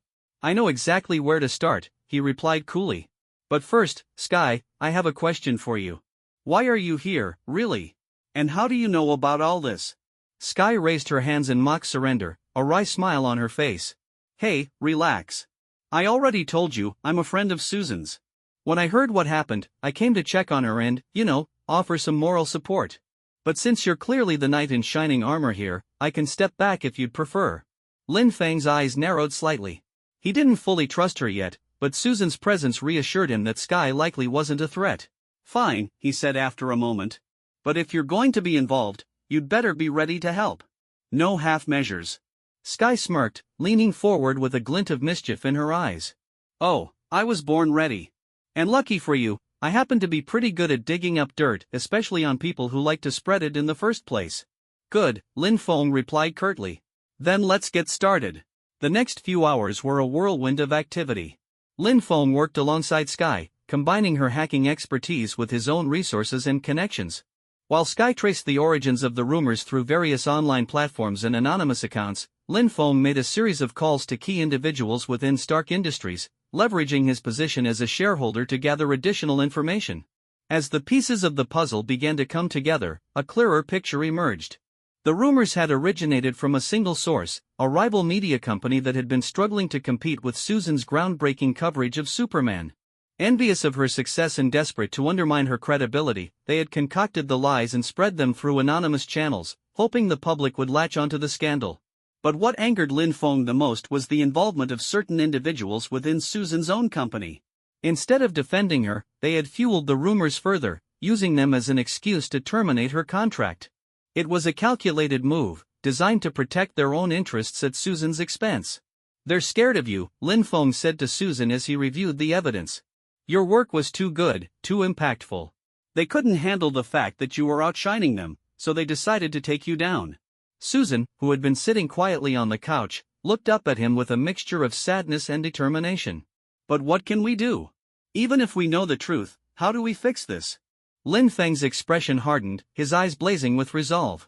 "We expose them. We show the world who they really are and what they've done. And we make sure they never get the chance to hurt you or anyone else again." Sky, who had been typing furiously on her laptop, chimed in with a grin. "Sounds like a plan. And guess what? I just finished gathering all the evidence we need. Emails, transaction records, even some not-so-flattering internal memos. These guys practically gift-wrapped their guilt for us." Lin Feng nodded approvingly. "Good work, Sky. Now let's make sure everyone sees it." The following day, the truth came to light in spectacular fashion. Using a combination of Susan's professional connections and Lin Feng's influence, they orchestrated a massive exposé that revealed the full extent of the conspiracy. The public was outraged, and the media quickly turned against the perpetrators. Within hours, the rival company's reputation was in tatters, and the individuals responsible for spreading the rumors faced severe backlash. As for Susan, her name was cleared, and she received an outpouring of support from her fans and colleagues. Offers from other media outlets flooded in, each one eager to work with the reporter who had proven herself both talented and resilient. That evening, as Lin Feng and Susan sat together on the balcony of their home, watching the city lights twinkle in the distance, Susan finally allowed herself to smile again. "Thank you, Lin," she said softly, leaning her head against his shoulder. "I don't know what I would have done without you." Lin Feng wrapped an arm around her, his voice gentle but firm. "You don't have to thank me, Susan. I told you I'll always have your back. No matter what." From the corner of the room, Sky watched the two of them with a faint smile, her arms crossed as she leaned against the doorway. "You know," she said teasingly, "you two are disgustingly cute together. But hey, if you ever need a badass hacker again, you know where to find me." Lin Feng chuckled, glancing over at her. "Thanks, Sky. I'll keep that in mind." As the night deepened, a sense of peace settled over them. The storm had passed, and once again, Lin Feng had proven that no matter the challenge, he would always rise to protect the people he cared about. As Lin Feng stormed toward the door, his steps heavy with rage, Susan quickly stood up from her seat, her voice trembling with urgency. "Lin! Stop! Please!" She ran after him, grabbing his arm tightly. You can't do that. It's not who you are." Her tearful plea struck a chord deep within Lin Feng, and for a split second, the overwhelming fire inside him seemed to flicker. His clenched fist slowly relaxed, and he turned to face Susan, his expression softening ever so slightly, though the anger in his eyes had not completely faded. "Susan," he said, his voice low but firm, "I can't let them get away with this. They're tearing you apart, ruining everything you've worked so hard for. They deserve to pay for what they've done." Susan shook her head, her grip on his arm tightening as if to anchor him. "I know you're angry, Lin. I know you want to protect me. But this isn't the way. Violence won't solve anything, it'll only make things worse. Please, promise me you won't do anything reckless. Lin Feng looked into her pleading eyes, and for a moment, the fire inside him wavered again. He could feel her pain, her fear, not just of the people who had wronged her, but of what he might become if he gave in to his rage. Slowly, he exhaled, forcing himself to calm down. All right, he said finally, his voice quieter, though still tense. I promise I won't hurt them. But I will make sure they answer for what they've done. No one messes with you and gets away with it. Susan let out a shaky breath of relief, nodding as she loosened her grip on his arm. Thank you, Lin. I trust you. Just, please be careful. Lin Feng gave her a faint smile, though the determination in his eyes remained unshaken. He turned to Sky, who had been watching the exchange with a mix of concern and curiosity. Sky, he said, his tone sharp and focused, I need you to keep digging. Find everything you can on these two, John and Flora. Every dirty secret, every skeleton in their closet. I want to know exactly who we're dealing with. Sky raised an eyebrow, her earlier nervousness replaced by a spark of intrigue. You got it, boss. But are you sure you can get Stark and Superman to back you up? That's kind of a tall order. Lin Feng smirked faintly, his confidence returning. Leave that to me. Just make sure you're ready when I bring them to the table. With that, he turned and left the room, his mind already racing with plans. As he stepped outside into the cool night air, he took a deep breath, trying to steady himself. The fury still simmered beneath the surface, but he knew Susan was right, he couldn't let it consume him. There were other ways to fight this battle, ways that would ensure justice without crossing the line. Meanwhile, back inside the house, Susan sat down heavily on the couch, her hands trembling slightly as she tried to process everything that had happened. Sky closed her laptop and leaned back in her chair, watching Susan with a thoughtful expression. Your boyfriend, Sky said after a moment, he's something else, huh? Susan managed a small smile, though her worry was still evident. Yeah, he is. He's always been there for me, no matter what. But sometimes I worry about him. He takes everything so personally, like it's his responsibility to fix the whole world. Sky nodded, a hint of admiration in her voice. Well, I can see why you'd feel that way. But honestly, I think the world could use more people like him. People who actually give a damn. Susan looked at Sky, her smile growing a little stronger. Thanks, Sky. And thank you for helping. I don't know what I would have done without you. Sky waved her hand dismissively, though there was a genuine warmth in her expression. Hey, what are friends for? Besides, this whole thing pissed me off too. No one messes with my friends and gets away with it. The two women shared a brief, reassuring smile before falling into a thoughtful silence, both of them hoping that Lin Feng's plan would succeed and that it wouldn't lead to even more trouble. As Lin Feng flew through the city, cloaked in the invisibility provided by his ring, his mind raced with thoughts of how to approach the situation. He knew he needed to act carefully, strategically. Simply confronting John and Flora directly wouldn't be enough, not if he wanted to truly clear Susan's name and put an end to the lies for good. His first stop was Stark Tower. If anyone could help him turn the tide of public opinion, it was Tony Stark. The billionaire genius was no stranger to scandals and smear campaigns, and Lin Feng knew he would relish the opportunity to expose the truth and stick it to those who had tried to use his name in their schemes. Landing silently on the balcony of Stark's penthouse, Lin Feng deactivated his invisibility and knocked on the glass door. A moment later, the door slid open, revealing Tony Stark himself, dressed casually in a t-shirt and jeans, a glass of scotch in hand. Well, Tony said with a smirk, leaning casually against the doorframe. If it isn't the Man of Steel, or should I say, the man of another steel suit? What brings you to my humble abode, Lin? Lin Feng stepped inside, his expression serious. Tony, I need your help. It's about Susan. Tony raised an eyebrow, his smirk fading slightly as he noticed the tension in Lin Feng's voice. All right, you've got my attention. What's going on? Without wasting any time, Lin Feng explained the situation, outlining the rumors, the smear campaign, and the people behind it. As he spoke, Tony's expression grew darker, his usual playful demeanor replaced by a steely resolve. They used my name to pull this crap? Tony said, his voice low and dangerous. Oh, they picked the wrong guy to mess with. All right, Lin, I'm in. Let's shut these idiots down. Lin Feng nodded, a small but genuine smile forming on his lips. Thanks, Tony. I knew I could count on you. Tony waved him off, already pulling out his phone to start making calls. Yeah, save the gratitude for later. We've got work to do. As Tony got to work, Lin Feng felt a surge of determination. With Stark on his side, the tide was already beginning to turn. And once Superman entered the fray, there would be no stopping them. As Lin Feng stepped through the golden portal, he landed gracefully on the floor of the serene, candlelit chamber of Camartage.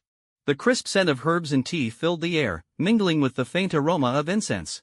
Before him sat the Ancient One, calm and composed as always, her signature warm smile gracing her face as though she had been expecting him all along. "Ah, Lin Feng," the Ancient One greeted with an almost playful tone, motioning for him to take a seat across from her at the small tea table. "It seems you've had an eventful return to your universe. Please, sit." "Tea?" Lin Feng hesitated for a moment before walking over, his black suit retracting into his body like a second skin as he sat down. His eyes flicked to the steaming cup of tea already prepared for him.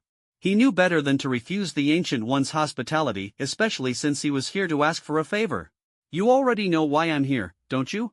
Lin Feng asked, leaning slightly forward as he studied her expression. "I've got something nasty crawling around inside me, and I'd rather not let it take over." The Ancient One's smile only widened slightly as she lifted her own teacup, taking a small sip before responding. "Indeed, I am aware.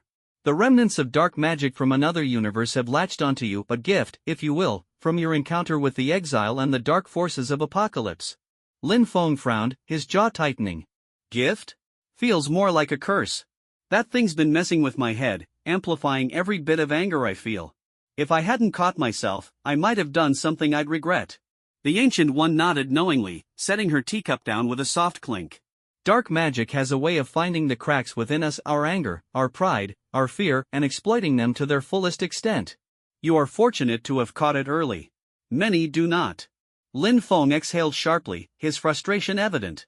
"Yeah, well, I'm not exactly thrilled about being a host for someone else's dark magic experiment. That's why I'm here. Can you get rid of it?" The Ancient One tilted her head slightly, her expression thoughtful. "I can cleanse you of the dark magic, yes. However," she paused, her gaze piercing yet kind, "there is always a price for meddling with forces from beyond. Tell me, Lin Feng, what have you learned from this experience?" Lin Feng blinked, caught off guard by the question. He leaned back slightly, crossing his arms. "What I've learned? Well, I've learned that I need to be more careful. And that I can't let my emotions get the better of me, no matter how justified they might feel in the moment." The Ancient One nodded approvingly. "A wise realization. But tell me, do you understand why the dark magic was able to affect you so strongly in the first place?" Lin Feng frowned, his mind racing as he considered her question. He thought back to the moment when he had first felt the surge of uncontrollable anger, how it had taken root in the depths of his frustration and rage over what had happened to Susan. The realization hit him like a bolt of lightning. "My emotions," he said slowly, his voice quiet but firm. "It wasn't just the magic. It was me. I let my anger take hold, and it gave the magic something to latch onto." The Ancient One smiled, her expression serene. "Precisely. The magic may have amplified your feelings, but it did not create them. That anger, that frustration, it was already there, waiting for an opportunity to surface. The key to overcoming such influences lies not in external solutions, but in mastering oneself." Lin Feng sighed, running a hand through his hair. "Great. So, what are you saying? That I should just meditate my way out of this?" The Ancient One chuckled softly, shaking her head. "Hardly. While inner peace is an admirable goal, you are here because you require immediate assistance. I will help you cleanse the dark magic from your body, but I urge you to take this as a lesson. True strength lies in balance, Lin Feng, in mastering both your power and your emotions." Lin Feng nodded slowly, his expression thoughtful. "All right. I get it. Let's just get this thing out of me before it causes any more damage." The Ancient One stood gracefully, gesturing for Lin Feng to follow her. She led him to the center of the chamber, where a circular pattern of glowing runes was etched into the floor. The air seemed to hum with energy as she raised her hands, summoning an intricate spell that filled the room with a golden light. "Stand in the center," she instructed, her tone firm yet gentle. "This will not be painful, but it may be disorienting." Lin Feng stepped into the circle, the runes beneath him flaring to life as the Ancient One began to chant. The golden light surrounded him, warm and soothing, as though washing away the darkness that had taken root within him. He could feel the tension in his body easing, the burning anger that had consumed him gradually fading into a distant memory. After what felt like an eternity, the light dimmed, and the runes faded from the floor. Lin Feng staggered slightly, catching himself as the Ancient One stepped forward to steady him. "It is done," she said simply, her smile returning. "The dark magic has been purged from your body. However, the scars it left behind may take time to heal. Be mindful of your emotions, Lin Feng.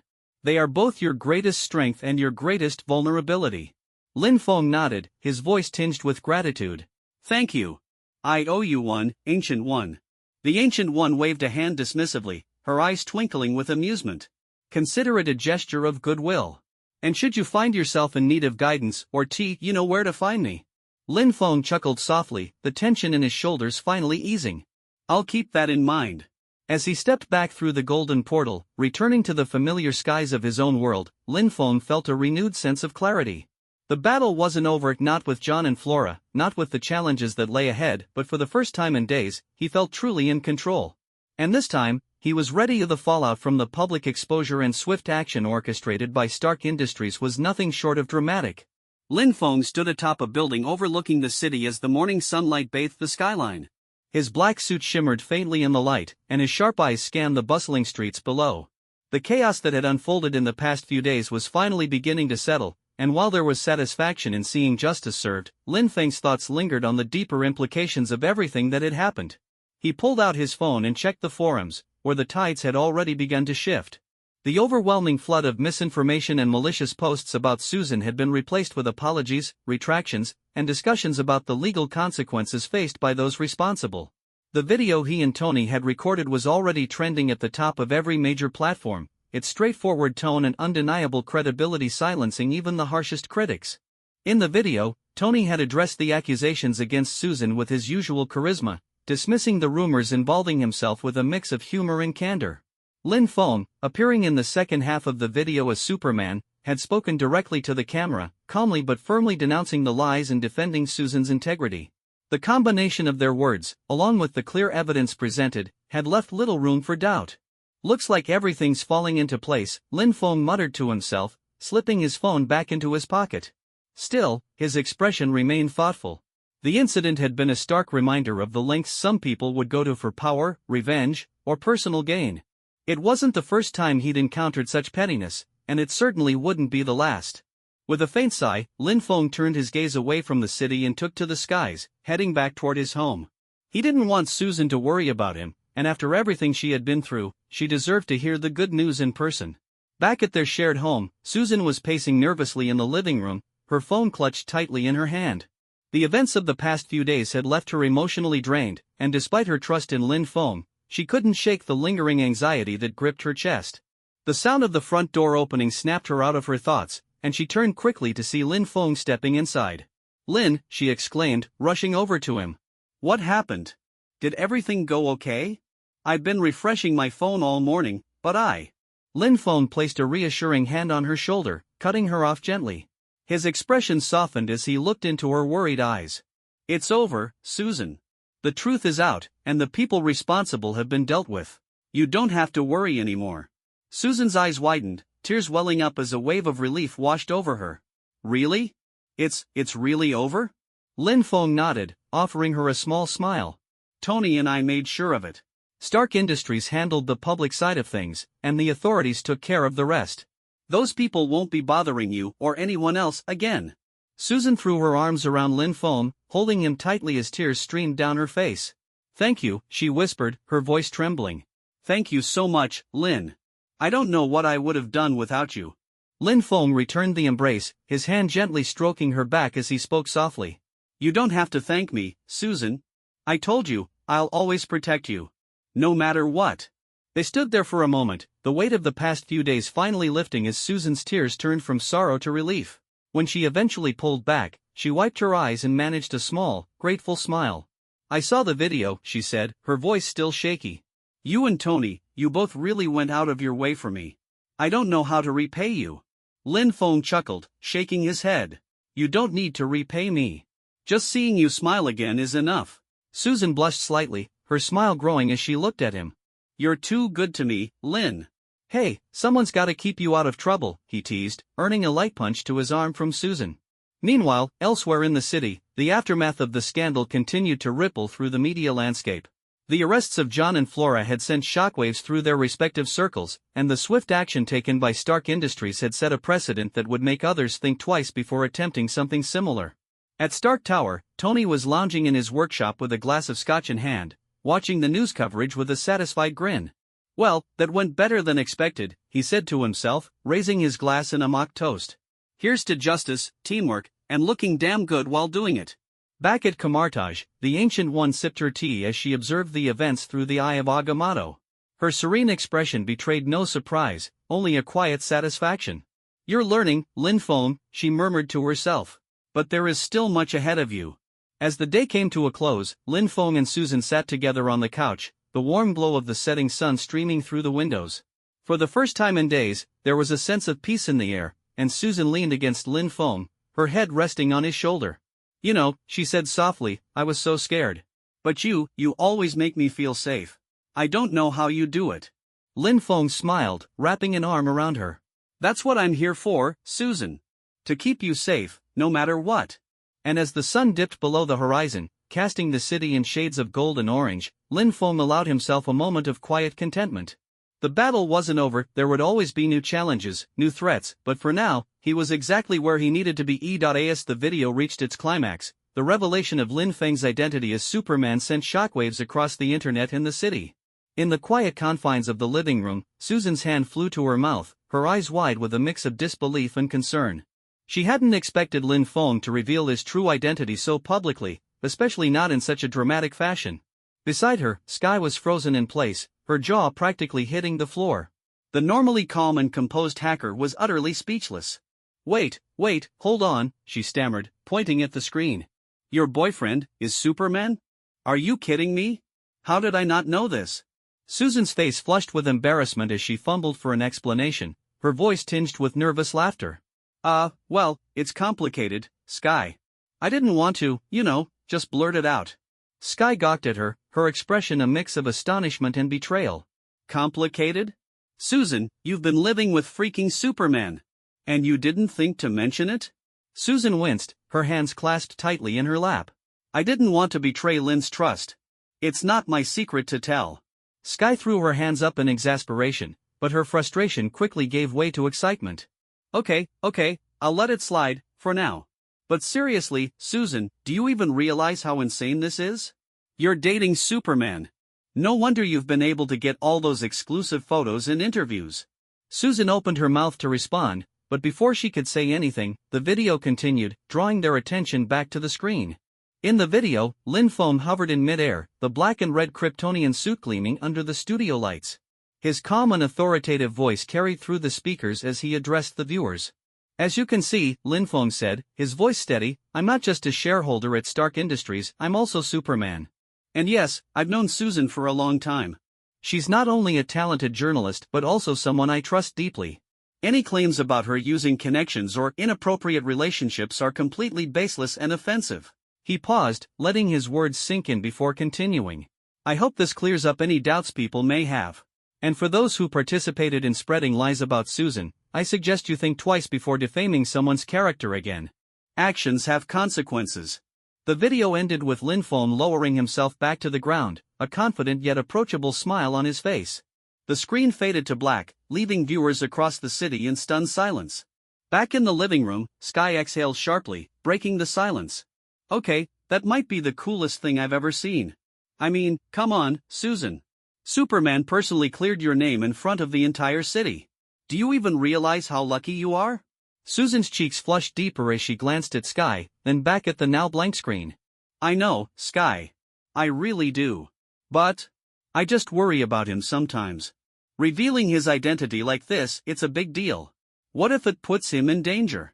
Sky raised an eyebrow, giving Susan a pointed look. Danger? Susan, he's Superman. If anything, he is the danger. I'd be more worried about the people who try to mess with him or you, for that matter. Susan sighed, her hands fidgeting nervously. I know he can handle himself, but it's not just about physical danger.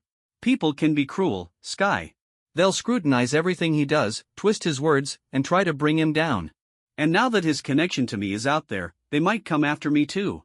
Sky's expression softened as she placed a reassuring hand on Susan's shoulder. Hey, you're not alone in this, okay? You've got Lin, and now you've got me too. If anyone tries to mess with you, they'll have to deal with us. And trust me, I'm scarier than I look. Susan managed a small smile, her heart swelling with gratitude. Thanks, Sky. That means a lot. Meanwhile, across the city, the video was causing a stir like no other. Social media platforms were flooded with reactions ranging from shock to admiration. Memes of Lin Feng's transformation into Superman were spreading like wildfire, and hashtags like #SupermanRevealed and #SusanSuperman were trending worldwide. At Stark Tower, Tony Stark was kicking back in his workshop, a smug grin on his face as he watched the chaos unfold online. Well, that went better than expected, he muttered to himself, sipping his scotch. Leave it to Lin to steal the show. Guess I'll let him take the spotlight this time. Back at Kamartaj, the Ancient One observed the unfolding events through the eye of Agamotto, her expression amused yet thoughtful. A bold move, Lin Feng, she murmured. But the ripples of this revelation will reach far and wide. I hope you're ready for what comes next. As the hours passed, Lin Feng finally returned home, landing softly on the balcony. He stepped inside to find Susan and Sky still seated on the couch, their attention snapping to him the moment he entered. Lin! Susan exclaimed, rushing over to him. You're back. Are you okay? Did everything go as planned? Lin Feng smiled, placing a reassuring hand on her shoulder. Everything went perfectly. The truth is out, and the city knows who's really to blame. You don't have to worry anymore. Sky approached, her arms crossed and a mischievous grin on her face. So, Superman, huh? Gotta say, you clean up pretty well. But seriously, Lin, that video? Absolute legend. You've got the whole city talking. Lin Feng chuckled, scratching the back of his head. I figured it was time to set the record straight. And besides, it's not like I could just sit back and let Susan take the fall. Susan hugged him tightly, her voice filled with emotion. Thank you, Lin. For everything. You didn't have to go this far, but I'm so grateful you did. Lin Feng held her close, his voice soft yet firm. I'll always stand by you, Susan. No matter what. As the three of them settled down to unwind, the city outside buzzed with excitement and newfound admiration for the man behind the cape. Lin Feng knew that his decision to reveal his identity would have far-reaching consequences, but for now, he was content knowing that Susan was safe and her name had been cleared.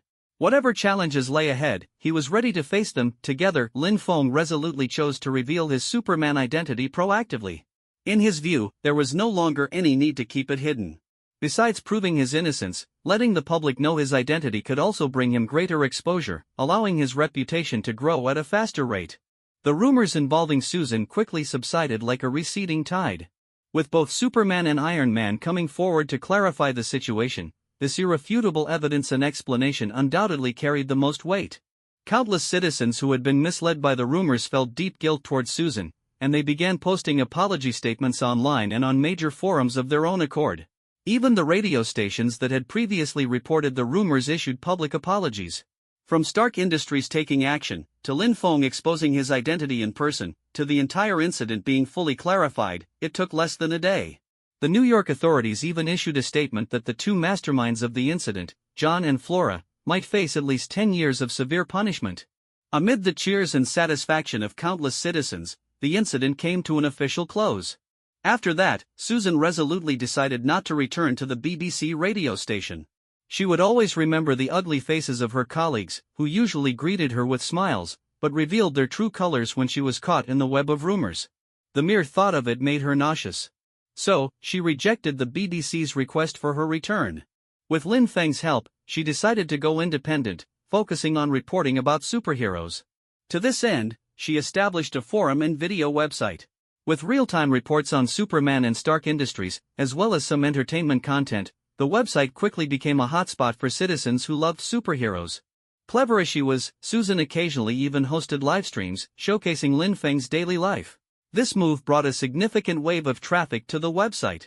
What delighted Lin Feng was that the website's traffic also brought him a large amount of reputation points. The more attention Lin Feng received from the public, the faster his reputation grew. After the incident concluded, Lin Feng enjoyed a few months of peaceful life. During this time, by solving various disasters, he accumulated nearly 20 million reputation points. Combined with the reputation generated from Susan's website and the superhero forums, Lin Feng's reputation points had now surpassed the 60 million mark. Lin Feng was very satisfied with this, as he realized he was getting closer to redeeming the Silver Superman template. It's worth mentioning that during this time, Nick Fury contacted Lin Feng. He told Lin Feng about a giant hammer that had fallen from the sky and was stuck in the ground, completely immovable, and asked if Lin Feng could try pulling it out. Lin Feng decisively refused, having no interest in the matter. He simply told Nick Fury that the hammer was Thor's hammer, leaving the rest for Fury to research in Norse mythology. Familiar with the storyline, Lin Feng naturally understood what this was about: Odin's dim-witted eldest son being banished to Earth for training. But he wasn't interested in finding out if he could lift Thor's hammer. It wasn't necessary and felt too boring. Whether or not he could lift it had no impact on his abilities, and he'd much rather stay home and enjoy sweet moments with Susan. After a few months of development, Susan's website was fully on track, with a mature and stable workflow established. She had formed a small team of just a few members and delegated most of the work to them. This allowed her to return to her most beloved way of working, spending her days following Lin Feng and taking photos. Seeing that Susan had finally settled down, Lin Feng couldn't wait to implement an idea he had conceived back in the DC universe. He pulled Susan along to go sunbathe by the beach. Both being young, they quickly agreed and immediately took a flight to the Maldives. Lin Feng turned off both of their phones, deciding to enjoy a proper vacation and leave all worries behind. For several days, without the identities of Superman and a journalist holding them back, it was just Lin Feng and Susan. They indulged in sea fishing, diving, sailing, staying in underwater rooms, riding banana boats, and jet skiing. They tried every activity they could think of. The white sandy beaches, crystal blue waters, and even sightings of pink dolphins left them entirely immersed in the joyful atmosphere. They had the time of their lives, taking a ton of beautiful photos. Now this is how a normal couple should live. Lin Feng couldn't help but sigh. If it weren't for someone's sudden appearance, he felt he and Susan could have happily continued their stay in the Maldives for another half-month. Sitting on the beach, Lin Feng helplessly watched as a Quinjet descended slowly from the sky. The hatch opened, and Natasha jumped out, walking straight toward him. Lin Feng's mouth twitched, a faint trace of irritation appearing on his face as he sarcastically said, "Well, if it isn't the pizza delivery girl." "Done riding your electric scooter? Now delivering pizza by jet? Can you even cover the fuel costs?" Lin Feng craned his neck, gesturing mockingly at the Quinjet. To Lin Feng's surprise, Natasha didn't retort to his teasing. Instead, she stared at him seriously and said, "Lin Feng, we've got trouble." Lin Feng's eye twitched slightly. "What's it got to do with me? I'm on vacation with Susan." Ignoring his complaint, Natasha continued, "The Tesseract has been stolen. The one who took it is Loki, Thor's brother, who has also arrived on Earth. You know about the Tesseract and you know that hammer is Thor's hammer. We know you can help. We don't know exactly what Loki intends to do with the Tesseract, but it's definitely nothing good. Lin Feng, we need your abilities." Natasha rattled off her words like a machine gun, spitting them out rapidly. Lin Feng scratched his head, muttering to himself, "Oh great, this is the first Avengers movie's plot, isn't it? How did it come so fast?" Just as he was about to respond, the system's voice suddenly echoed in his mind. Ding! A new mission has been activated. Mission content: repel the invading Chitauri army. Mission timeframe: 3 days. Mission reward 110 million reputation points. Mission reward 2, based on the number of Chitauri defeated by the host. Mission penalty: none. Lin Feng's eyes lit up. Great, he thought, here's a job. Another 10 million reputation points. Lin Feng? Natasha called again, seeing that Lin Feng had been silent for a while. Lin Feng snapped out of his thoughts and nodded. "No problem. I'll go with you." He added, "Just give me a moment to let Susan know." Seeing Lin Feng agree, Natasha couldn't help but breathe a sigh of relief. With Superman's help, things would definitely be much easier. "I'll wait for you on the jet." Natasha nodded and added, "Hurry, we don't have much time." Lin Feng nodded, then boarded the Quinjet. The jet slowly ascended, heading toward the helicarrier. Inside the jet, Natasha was briefing Lin Feng on the known intelligence. Lin Feng listened absent-mindedly, while recalling the plot. He had watched the first Avengers movie but was a bit fuzzy on some specific details. He only remembered that the first Avengers marked the beginning of Thanos starting to collect the Infinity Stones. It was from this movie that the Avengers began to form as a team. He thought to himself, on the helicarrier right now, Tony Stark, Captain America, and Bruce Banner should all be there, right? Didn't they even have a fight on the helicarrier? Using his supervision and superhearing, Lin Feng looked ahead in the direction of the jet's flight path. As he did, his expression instantly turned peculiar. "Natasha!" Lin Feng called out. "What is it?" asked Natasha, who had been passionately explaining. "Does your director's helicarrier have a fireworks system installed?" Lin Feng asked. Question mark. Natasha looked at him blankly, her face full of confusion. Why would the helicarrier have a fireworks system? Lin Feng sighed and continued, if it doesn't, then it looks like the helicarrier is exploding. Upon hearing Lin Feng's words, Black Widow's face changed drastically. Fully aware of the gravity of the situation, she immediately ordered the pilot to return to the helicarrier at maximum speed without hesitation. Lin Feng sighed helplessly at her reaction and said, open the hatch. I'll fly over first. The scene felt oddly familiar to him, as if he had experienced something similar back in the DC universe, where he also had to jump out of an aircraft first. This sense of déjà vu made him feel slightly exasperated. The hatch of the jet slowly opened, and Lin Feng leaped out, shooting through the air like an arrow toward the helicarrier. His speed was several times faster than the Quinjet, and in the blink of an eye, he disappeared from Natasha's sight. At that moment, the helicarrier was engulfed in chaos, with continuous explosions echoing through the sky.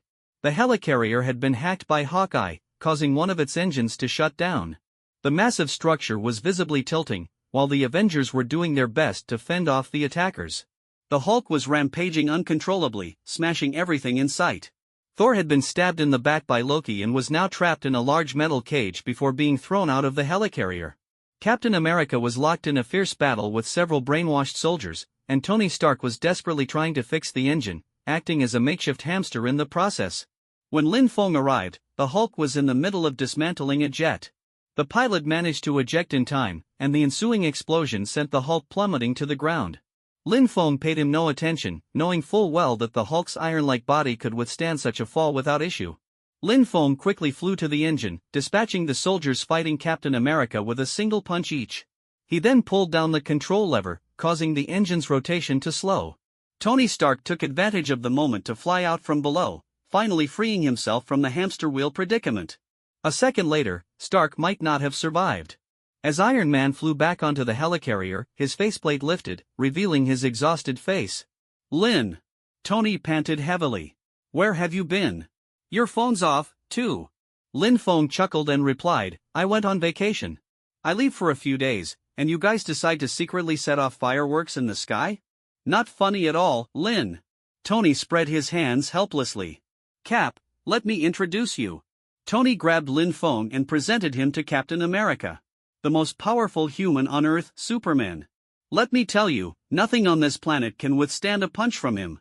Not exaggerating, your old man's body wouldn't survive a single hit. Tony's introduction was as peculiar as ever. Lin Feng nodded politely at Captain America, offering a greeting. Hello, Steve Rogers. However, Captain America completely ignored Tony. After spending a few hours with him, he already had a general understanding of Tony's personality. After a brief exchange, the three of them ventured into the interior of the helicarrier. The situation was dire. Loki had escaped, taking his scepter with him. Natasha had arrived as well and was comforting a recently recovered Hawkeye. The intense battle had left Nick Fury's helicarrier almost defenseless. When the group returned, Fury, his expression dark, threw a stack of blood-stained cards onto the table. Agent Coulson is dead. These were found in his jacket pocket. Captain America fell silent as he looked at the cards. They were filled with images of himself. Coulson had been a fan of Captain America and had spent years collecting these cards. He didn't even get the chance to ask for your autograph, Fury added. Then, noticing Lin Feng, Fury nodded at him, unable to spare the time for a proper greeting. Lin Feng understood Fury's intentions. He was using Coulson's cards to unite the group and push forward his Avengers initiative. And it was working as Fury had hoped. After Fury's brief speech, Tony Stark turned and walked away. Fury knew Tony was moved. Turning to Lin Feng, Fury's gaze carried an unspoken request. Seeing Fury's look, Lin Feng shrugged. Don't look at me. I'm not joining any Avengers team. You should know my strength, and I've already told you keeping the Tesseract is impossible for you guys. It will only bring you disaster. Lin Feng stared back at Fury without flinching. After a long pause, Fury sighed. We need to bring our strength together. I don't need to. Lin Feng raised an eyebrow, cutting him off mercilessly. In his view, even if all the Avengers joined forces, they still wouldn't be a match for him. He had no need to join them. All right. Fury glanced at the contemplative Captain America. At least they need it. The conversation ended awkwardly as Lin Feng led Captain America to find Tony Stark. I know where he is. Lin Feng declared directly. Tony raised an eyebrow. You know? Lin Feng nodded. Loki needs energy to activate the Tesseract. He's planning to lead an alien army to invade Earth. But for this process, he needs flowers, a ceremony, and an audience. He wants to stand at the pinnacle and make his name echo across the heavens. Now, where do you think he'd be? As he finished, Lin Feng reached out and tapped Tony's arc reactor, hinting at the answer. Tony's expression changed immediately. He understood Lin Feng's meaning in an instant. Cursing under his breath, he turned and rushed to repair his mark armor. With the information confirmed, the group prepared and hijacked a Quinjet, heading directly to Stark Tower without even informing Fury. What the others didn't realize was that this was all within Lin Feng's expectations. As the team raced toward Loki's location, Lin Feng and Tony arrived at Stark Tower first. Meanwhile, Captain America and the others were still stuck on the slow-moving Quinjet, which Lin Feng couldn't help but mock inwardly. Even a dog would shake its head at this speed, he thought. At that moment, Loki's device was nearing completion. He stood atop Stark Tower, watching Lin Feng and Tony approach. Exchanging a glance, the two descended slowly. Tony landed on the dismantling platform, where mechanical arms controlled by Jarvis began removing his armor with a series of clicks. Lin Feng, on the other hand, walked straight into the building, leading Loki to follow him inside. Loki exuded confidence. Tell me, are you here to applaud my humanity? Lin Feng chuckled coldly. Sorry, we're here to threaten you. Tony turned to him, his face full of disbelief. Buddy, are you stealing my lines? Loki pointed his scepter at Lin Feng and asked, and who might you be? Lin Feng smirked. The famous god of mischief doesn't know who I am? Seems like you didn't do your homework before coming to Earth. Loki's expression darkened at Lin Feng's words. You know me? Loki, god of mischief, Odin's adopted son. Am I right? Lin Feng raised an eyebrow, revealing Loki's identity. Loki's eyes flickered. He hadn't expected anyone on Earth to recognize him, but it didn't matter. The Tesseract would soon open the portal, and the Chitauri army would appear. Everything would be under his control. Even if you know me, it changes nothing. Loki declared. The Chitauri are assembling. It's too late to stop this. As if to confirm Loki's words, a loud boom echoed through the sky, accompanied by a buzzing vibration. Stark Tower shook violently as a massive blue beam shot into the sky from the Tesseract's device. High above, a swirling blue vortex began to open. The Chitauri invasion had officially begun. Countless Chitauri soldiers descended from the sky, accompanied by massive Leviathan beasts.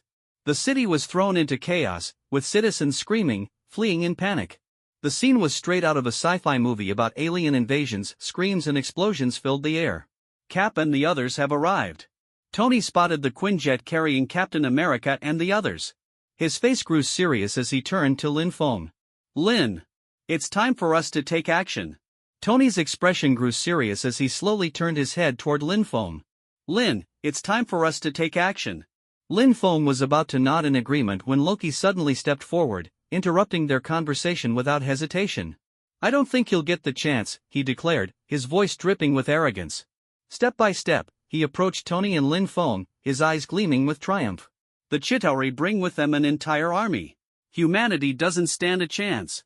You might as well sit quietly here and watch. I'll even give you the opportunity to bow down to me. Be grateful to the great Loki, he finished, lifting his head with a look of expectation, as if already basking in their praise and gratitude. Tony rolled his eyes, thinking to himself that this self-proclaimed god's brain must not be functioning properly. He slipped on his tracking bracelet and softly called out to Jarvis to prepare his new suit. I think the one who should bow down is you. Did you forget we still have the Hulk? Your so-called army is nothing in front of the Hulk. Loki tilted his head, his expression turning dark in an instant. The audacity of these two to be so ungrateful. Well, if that's the case, Loki didn't mind sending them on their way. A sly, wicked grin spread across his face as if he had thought of something particularly devious. Slowly, he raised his scepter and aimed it at Tony Stark. Oh, the Hulk, you say? Then let's see how you fare against that big guy yourself. As soon as the words fell, his scepter thrust toward Tony's chest. A metallic clang rang out as the scepter struck Tony's arc reactor with no effect. Loki froze in disbelief. He tried again, tapping the scepter against Tony's chest, and still, nothing happened. Standing to the side, Lin Feng nearly burst out laughing. Back when he watched the scene in the cinema, he couldn't stop himself from laughing. Trying to mind control a guy through his arc reactor? That's never going to work, he thought. As Loki raised his scepter once more, clearly unwilling to give up, Lin Feng dashed forward, snatching the scepter from his hands in one swift motion. He had no interest in wasting more time with this guy. There was a battlefield outside waiting for him to rack up achievements. Had enough fun, god of mischief? Wait here for your brother to teach you a lesson in love. Lin Feng said coldly before delivering a powerful kick to Loki, sending him flying off the top of Stark Tower. Lin Feng didn't care whether Loki survived or not. After all, he was a god. This height wouldn't kill him. With Loki dealt with, Lin Feng turned to Tony and nodded. Tony, let's get moving. Tony nodded back, and his newest Mark 7 suit quickly assembled itself around him. Fully suited up, Tony took to the skies, beginning to analyze the Chitauri army's data. Meanwhile, Lin Feng stood still, holding the scepter he had just taken from Loki. He appeared deep in thought.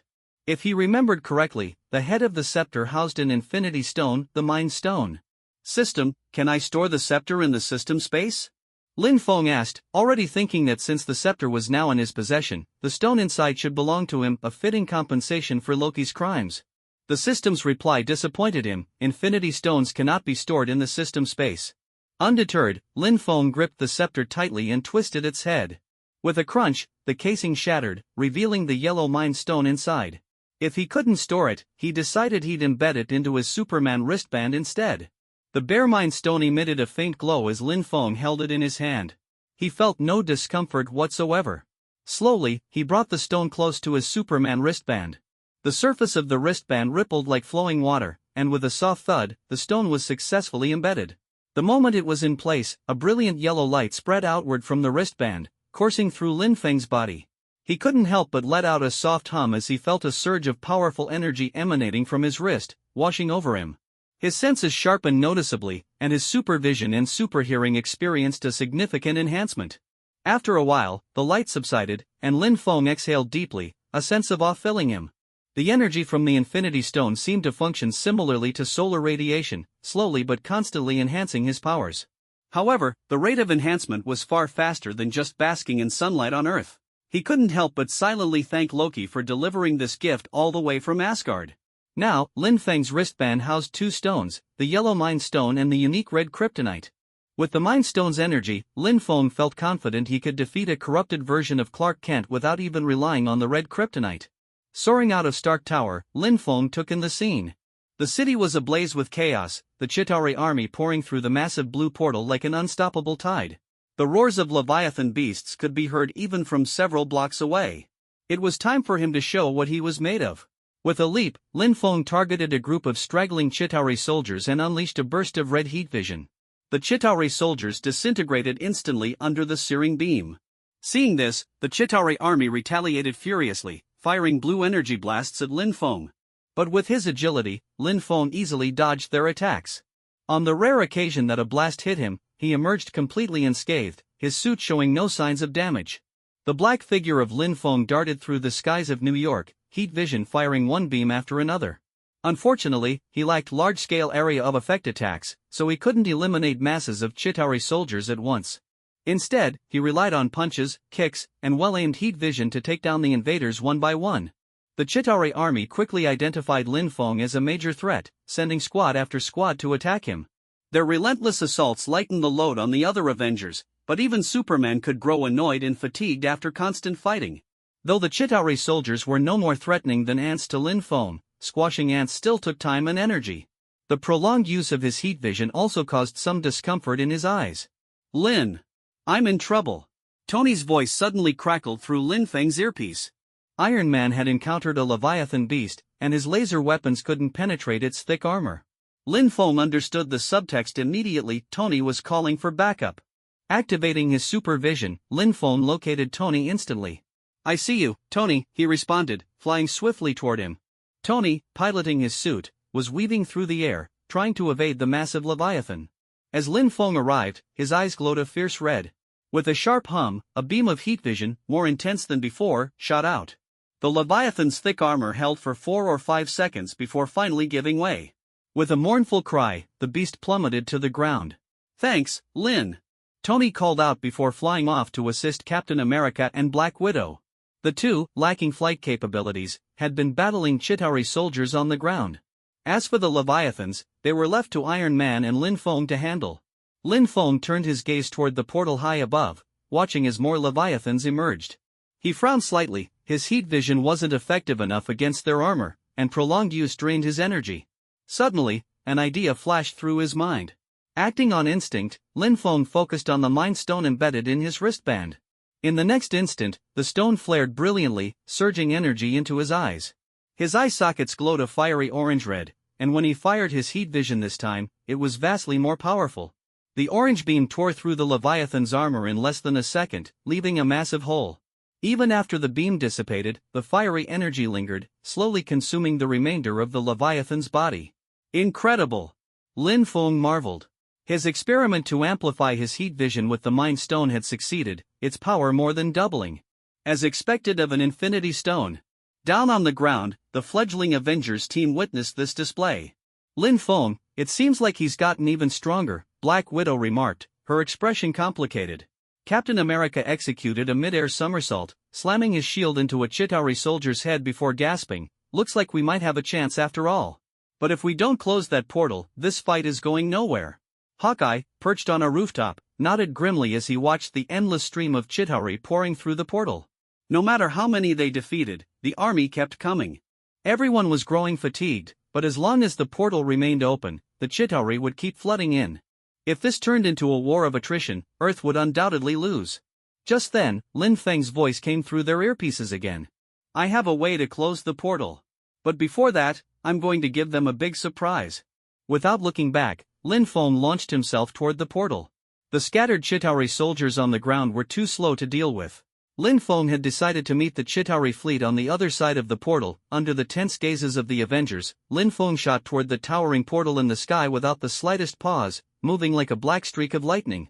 His figure was ghostly and swift, disappearing from view in an instant, leaving only the endless cosmic void behind him. "What does he mean by giving them a big gift?" Natasha asked, her face full of confusion as she turned to Captain Steve Rogers. Still catching his breath, Steve gave her a puzzled look. "How would I know? Aren't you all worried about him? On the other side of that portal is space." To Steve, Lin Feng's actions seemed like sheer recklessness, almost suicidal. Yet, to his surprise, not a single person seemed concerned. "No need to worry, Cap." Tony Stark's voice suddenly came through the combs. "The vacuum of space is nothing to Lin Feng. He literally sunbathes in space. Instead of worrying about him, we should focus on dealing with these ugly aliens down here." Steve's face twisted into an expression of disbelief as he thought to himself, have Earthlings evolved to this level already? Once Lin Feng entered the portal, his earpiece signal cut off abruptly, and he could no longer hear the ongoing conversation about him. His gaze was fixed firmly ahead. In the vast expanse of outer space, countless Leviathan beasts carried the Chitauri army toward the portal, and behind them loomed an enormous H-shaped mothership, the flagship of the Chitauri fleet. From it, even more Leviathans were pouring out. At this rate, even if the Avengers had several more days, they wouldn't be able to defeat them all. The Chitauri forces quickly noticed Lin Feng's intrusion. Following an order from the mothership, a wave of Leviathans charged at him, seemingly intent on devouring him. Yet Lin Feng paid no attention to these alien creatures. His goal was singular, the mothership. If he could destroy it, the Chitauri army would immediately fall apart, turning into a harmless mess. Lin Feng's eyes locked onto the massive mothership at the rear of the fleet as he recalled the scene from the original Avengers movie, where Tony Stark had taken out the mothership with a nuclear missile. However, due to the changes he had caused in this timeline, no nuke had been launched. This didn't trouble him, though. With a thought, he quietly activated the Mind Stone. In an instant, the Mind Stone embedded in his wristband emitted a dazzling yellow light, far brighter than it had been on Earth. Endless energy surged into Lin Feng's eyes like a tidal wave. His eye sockets glowed an intense orange-red, brighter than the surrounding stars. The approaching Chitauri fleet perceived Lin Feng as a blazing sun, radiating an overwhelming and terrifying aura. The high-intensity energy input caused searing pain in Lin Feng's eyes. Unable to hold back, he unleashed a devastating heat vision blast. The orange-red beam erupted in the void of space, amplified to unprecedented levels by the Mind Stone. It was like a concentrated beam of sunlight, slicing through the cosmos and heading straight for the Chitauri mothership. The sheer magnitude of the beam's energy caused nearby Leviathans to disintegrate into ash, even without being directly struck. They dissolved into particles of stardust, scattering across the void. The heat vision struck the mothership without fail. The orange-red energy tore into the ship like a sharp blade, wreaking havoc with such force that the mothership didn't even have time to explode.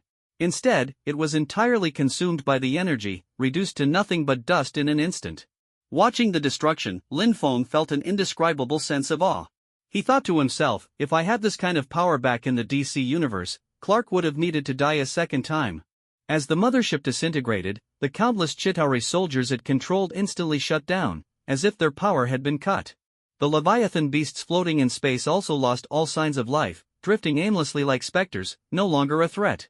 Back on Earth, the Avengers, still locked in fierce battle with the Chitauri, suddenly noticed that their alien adversaries had gone lifeless. The Chitauri soldiers collapsed where they stood, and the Leviathans, as well as the soldiers riding their flying machines, plummeted to the ground, lifeless. The abrupt turn of events left everyone dumbfounded. Natasha, almost instinctively, looked up at the portal, her heart full of questions. "Did Lin Feng do it?" someone murmured softly. "Jarvis?" Tony called out from within his helmet. The highly intelligent AI immediately understood his unspoken query.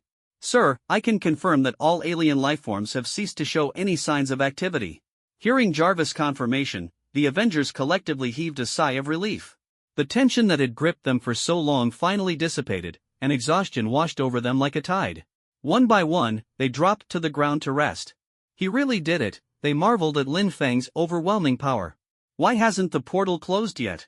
Steve asked, noticing that the portal remained unchanged, still glowing quietly in the sky. "Didn't Lin Feng say he had a way to deal with it?" Natasha replied, leaning against a wrecked car as she gazed at the portal with a glimmer of anticipation in her eyes. "Let's wait for him to come back." Hearing this, the others remained silent, their gazes collectively shifting back to the portal. They waited patiently for Lin Feng's return. After a while, Thor suddenly raised his hammer and pointed it toward the sky. "He's back." Thor's sharp eyes were the first to spot Lin Feng. Sure enough, the familiar black figure emerged from the portal, flying back toward Earth. It was Lin Feng. Lin Feng descended, landing lightly atop Stark Tower. He knew the battle wasn't over yet. To truly end this invasion, he still needed to shut down the portal. "I'll go take a look," Tony announced, taking off with a whoosh and landing on the rooftop moments later. He found Lin Feng standing next to the portal device. However, Tony was puzzled by what he saw. Instead of immediately closing the portal, Lin Feng was furiously rubbing his eyes, as if in great discomfort. "Hey, buddy! What's wrong with your eyes?" Tony called out as he approached. Lin Feng looked up at Tony's voice, and Tony was taken aback. "What the F?" he exclaimed, staring at Lin Feng's bloodshot eyes, which were streaming uncontrollably with tears. "Did you get hit in the eyes?" Tony asked uncertainly, his mind racing. Could Lin Feng's weakness actually be his eyes? Lin Feng, too, felt the discomfort in his eyes. He realized that this was the result of his first time using the Mind Stone's full power. He hadn't controlled the energy properly, and the excessive input had left his eyes temporarily strained. "I'm fine," Lin Feng said, still rubbing his eyes. "Anyway, are all the Chitauri dead now?" Tony nodded. "Yeah, they're all down, not moving an inch." "How did you pull that off?" "I blasted their mothership," Lin Feng replied, blinking a few times to ease the strain on his eyes. "But overused my heat vision in the process," he added, pointing to his eyes with a wry smile. As he expected, with the destruction of the mothership, the entire Chitauri army had lost all vitality and effectively shut down. "Well, I'm not surprised." Tony gestured toward the portal device. "Now, shouldn't we figure out how to shut this thing down?" Lin Feng nodded and stepped forward. "Don't worry. I've got this." Raising his wrist, the Mind Stone embedded in his wristband glowed once more. The energy barrier, which even Tony's repulsor beams couldn't penetrate, parted like air before Lin Feng. He easily reached inside, grasped the tesseract, and yanked it free. With a hum, the energy column collapsed instantly, and the portal slowly closed under the watchful eyes of everyone. The Chitauri invasion was officially over, marking their decisive defeat. In the vast expanse of the universe, the Sanctuary 2 spacecraft drifted forward at a steady, deliberate pace. Inside the ship, atop an elevated throne, sat an enormous and imposing titan. His skin was a deep shade of purple, and his chin was etched with vertical grooves. This was Thanos, the exiled member of the Eternals. Standing below his throne were his adopted daughters, Gamora, whose green skin made her particularly striking, and Nebula, part human and part machine. Alongside them was Thanos' most loyal servant, Ebony Maw. Before them, a massive screen played a looping recording of a scene that had left them all shaken. The footage depicted a human from Earth clad in a black suit with a prominent S emblem on his chest. He floated in front of the Chitauri mothership like a celestial force. His eyes, glowing a radiant orange-red, unleashed beams of nearly tangible energy that seemed capable of obliterating anything in their path. Wherever the destructive beams traveled, Leviathan beasts were instantly annihilated, and the Chitauri mothership, under the relentless assault of the beams, disintegrated into nothingness in under a second, vanishing from the universe as if it had never existed. The recording played on an endless loop, like a haunting curse, replaying over and over before Thanos' eyes. His already grim face seemed to solidify into stone as he silently watched the footage, lost in deep thought. "My great master." Ebony Maw placed a hand over his chest and bowed slightly, his voice filled with reverence. "It is this human who caused the failure of our plans. He covets the Mind Stone. He must pay for this with his life to appease your wrath." As the most loyal of Thanos' servants, Ebony Maw grovelled like a sycophant, trying his best to flatter his master. "Father!" Nebula turned toward Thanos, dropped to one knee, and lowered her head in respect. "Let me go to Earth. I will take his head and return the Mind Stone to you. I will prove my worth. I am stronger, more capable than Gamora." She spoke with urgency, eager to demonstrate her value to Thanos and win his favor, determined to prove herself as his most competent daughter. Thanos' cold gaze swept over Nebula and Ebony Maw, his silence stretching on for what felt like an eternity, as if time itself had frozen. After a long pause, he finally spoke, his deep voice echoing. "My daughter. I have other plans for you. As for the Mind Stone, leave it on Earth for now. When the time comes, I will retrieve it myself." Having said this, Thanos dismissed the two with a wave of his hand and turned his attention back to the screen. It seemed that Earth now boasted another being of extraordinary power, forcing Thanos to re-evaluate the seemingly ordinary planet. The Ancient One, Sorcerer Supreme, Odin, the All-Father of Asgard. These ancient and formidable beings were like towering mountains, blocking Thanos' path to his ultimate goal. Loki's failure was expected. Odin's adopted son was always playing petty tricks, relying on schemes that were laughably short-sighted. The Chitauri invasion had merely been a pawn in Thanos' grand game, a small probe to test the waters. He had never placed any real hope in their plans. Thanos had his own scheme. As things stood, apart from the appearance of this powerful human, there were no major deviations in his plans. He decided to focus his attention on obtaining the other Infinity Stones first. As for Earth, when the time was ripe, he would personally descend upon it and bring everything under his control. Meanwhile, back on Earth, S.H.I.E.L.D. and the U.S. government were working tirelessly to manage the aftermath of the invasion. News reports flooded the airwaves, showing the devastating wreckage left behind, while discussions about the Avengers and Superman dominated every corner of the media. The alien invasion had been like a sudden, horrifying nightmare, leaving countless citizens feeling as though they were trapped in a surreal dream, unsure of what day it was. Though major news outlets criticized the destruction caused by the Avengers, the general public expressed gratitude toward them.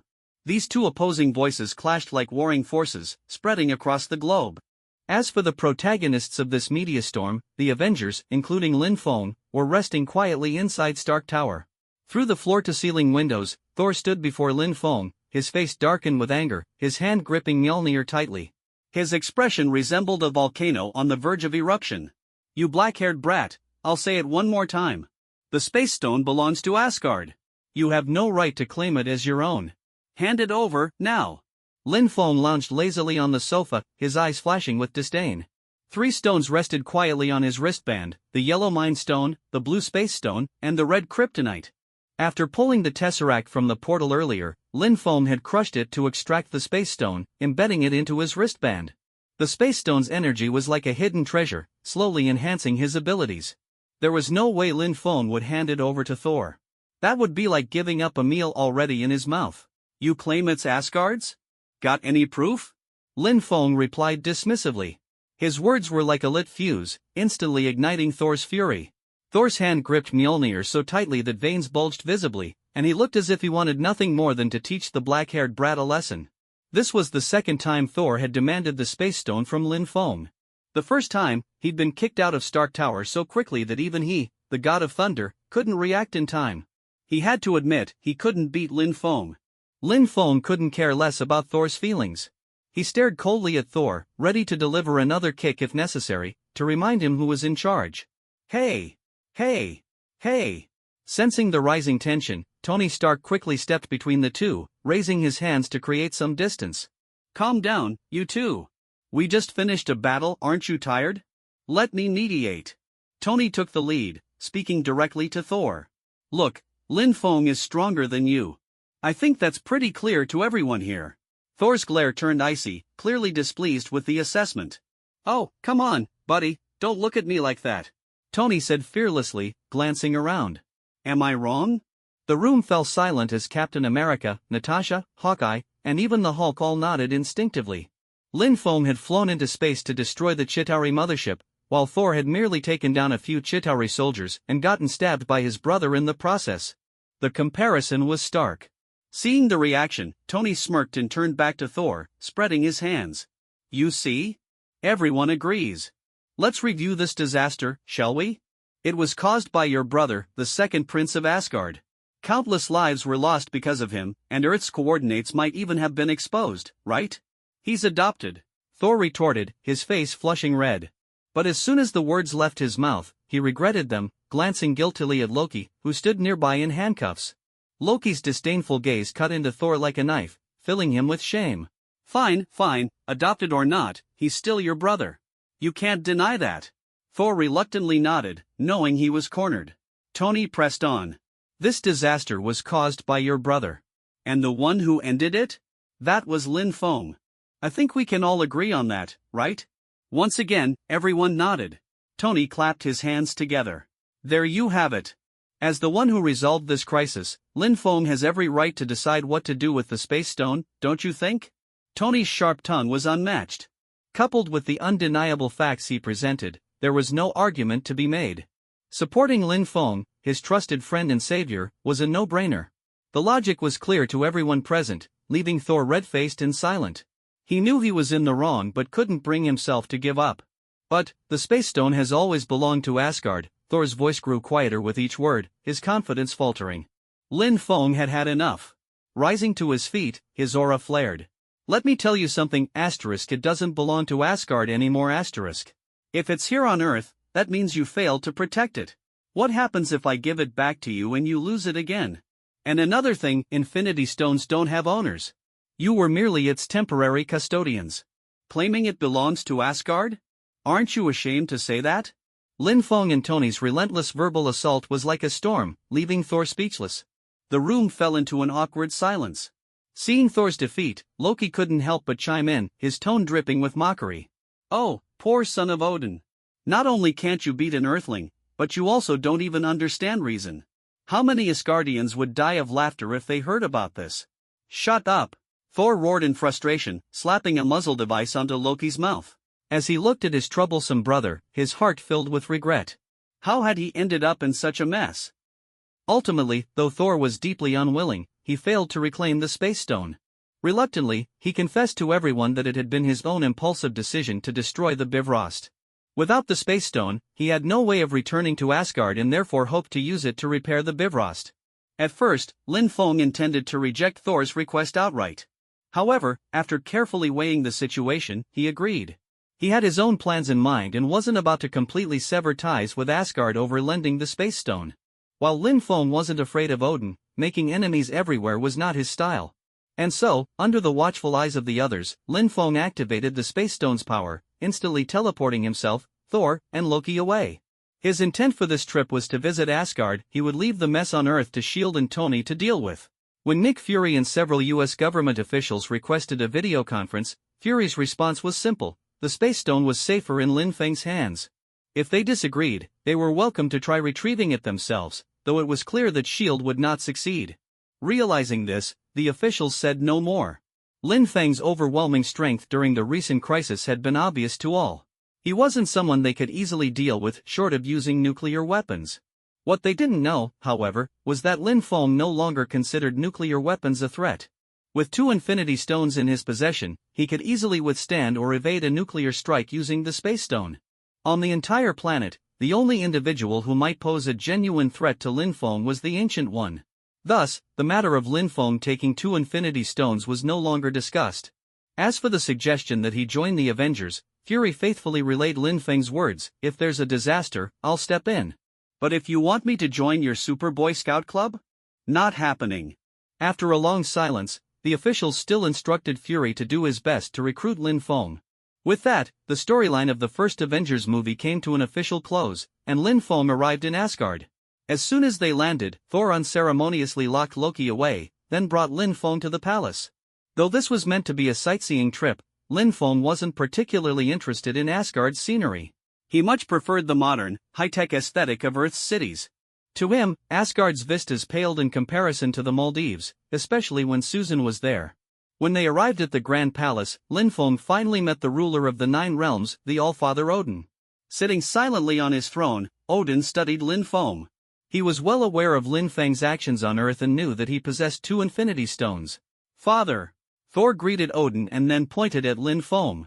"He refuses to return the Space Stone." Thor's tone was full of indignation, as if tattling to Odin. Lin Feng could only roll his eyes at this. Odin slowly turned to Thor. "I saw it all, Thor." Thor's spirits lifted, thinking that Lin Feng wouldn't dare act arrogantly in front of his father. However, Odin's next words caught him completely off guard. "He's right. The Space Stone doesn't have an owner." Thor looked at Odin in disbelief. He had expected his father to step in and reclaim the Space Stone, given that it was considered an Asgardian treasure. But Odin's response left him utterly perplexed. The strong, decisive father he remembered was behaving unusually today. Thor fell silent, while Odin directed his gaze toward Lin Feng. Dressed in his black suit with the prominent S emblem on his chest, Lin Feng awkwardly nodded at Odin in greeting, unsure of Asgardian etiquette. Odin, however, didn't seem to mind. "Welcome to Asgard, distant guest." His aged face bore a faint smile, and his eyes held a meaningful glint. "Repairing the Bifrost is not an urgent matter. There are preparations to be made. In the meantime, let Thor show you around Asgard. As for the Space Stone, it will be returned to you after the Bifrost is repaired." Thor immediately protested, his face filled with reluctance. He and Lin Feng had never gotten along, and now his father wanted him to act as Lin Feng's guide? "Father, I don't," he began, but Odin's icy gaze silenced him instantly. Thor shivered and clamped his mouth shut. "I must decline, Allfather," Lin Feng interjected. He had no interest in staying in Asgard any longer than necessary, especially with Susan waiting for him in the Maldives. "I can repair the Bifrost myself. There's no need for any additional preparations." Lin Feng trusted that Odin wouldn't covet the Infinity Stone, but to be safe, he refused to remove it from his wristband. Odin, unfazed by Lin Feng's rejection, nodded after a moment of thought. He then turned to Thor. "In that case, Thor, take him to the Bifrost." With no choice but to comply, Thor begrudgingly led Lin Feng out of the palace, his face a picture of frustration. He couldn't understand why his father wasn't demanding the return of the Space Stone, a treasure that rightfully belonged to Asgard. In his mind, Lin Feng couldn't possibly be stronger than Odin. Could it be that Lin Feng possessed something that even Odin feared? Thor was filled with confusion. At the edge of the broken Bifrost, Thor crossed his arms and leaned to the side, his expression sour. "Get started. Let's see your performance." Lin Feng shook his head, ignoring Thor's attitude. He stepped forward to the broken edge of the Bifrost, preparing to begin the repair. Previously, Lin Feng had asked the system if it could assist in repairing the Bifrost. Receiving an affirmative answer, he had agreed to Thor's request. Otherwise, he wouldn't have dared risk lending out the Space Stone. Losing it would have been disastrous. "System, how do I repair the Bifrost?" Lin Feng asked. The system promptly responded, "The host needs to guide the energy from the Space Stone. I'll handle the rest."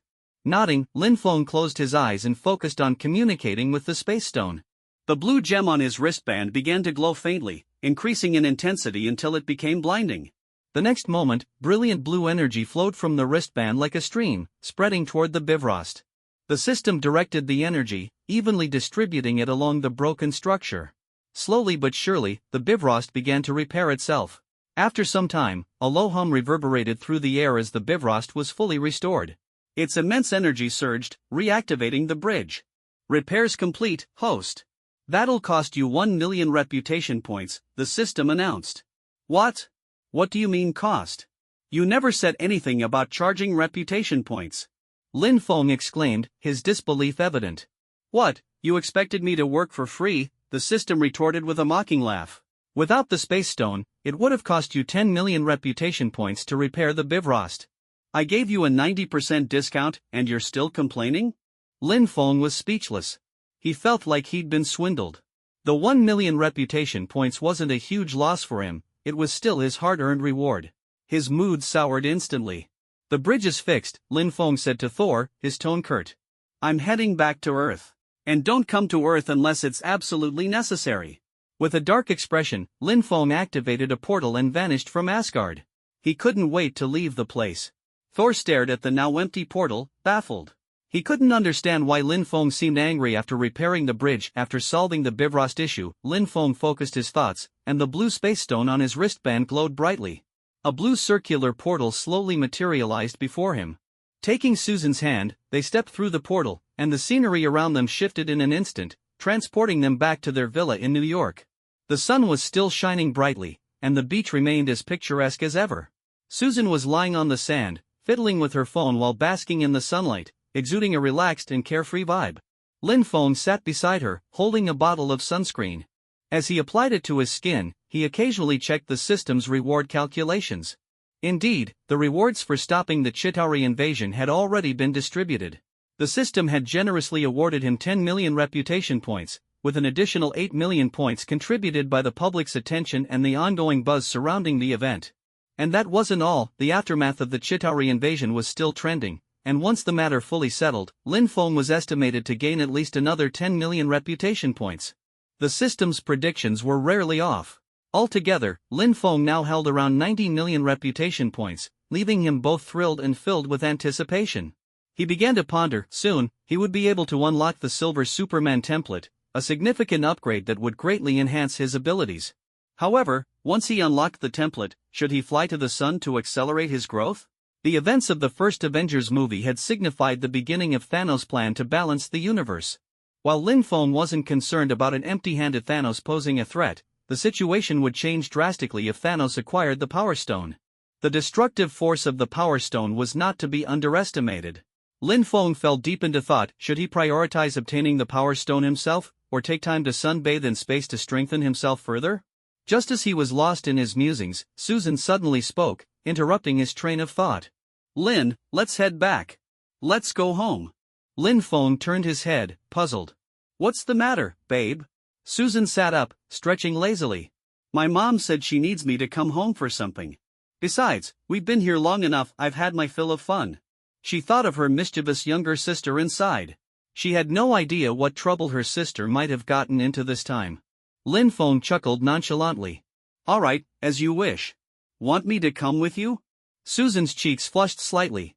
"Better not. I don't want to scare them. Give me some time, I'll go and test the waters first." The two began packing up, preparing to leave the villa perched by the shallow sea. Waking up every morning to the sight of the crystal-clear blue ocean had been an absolute delight.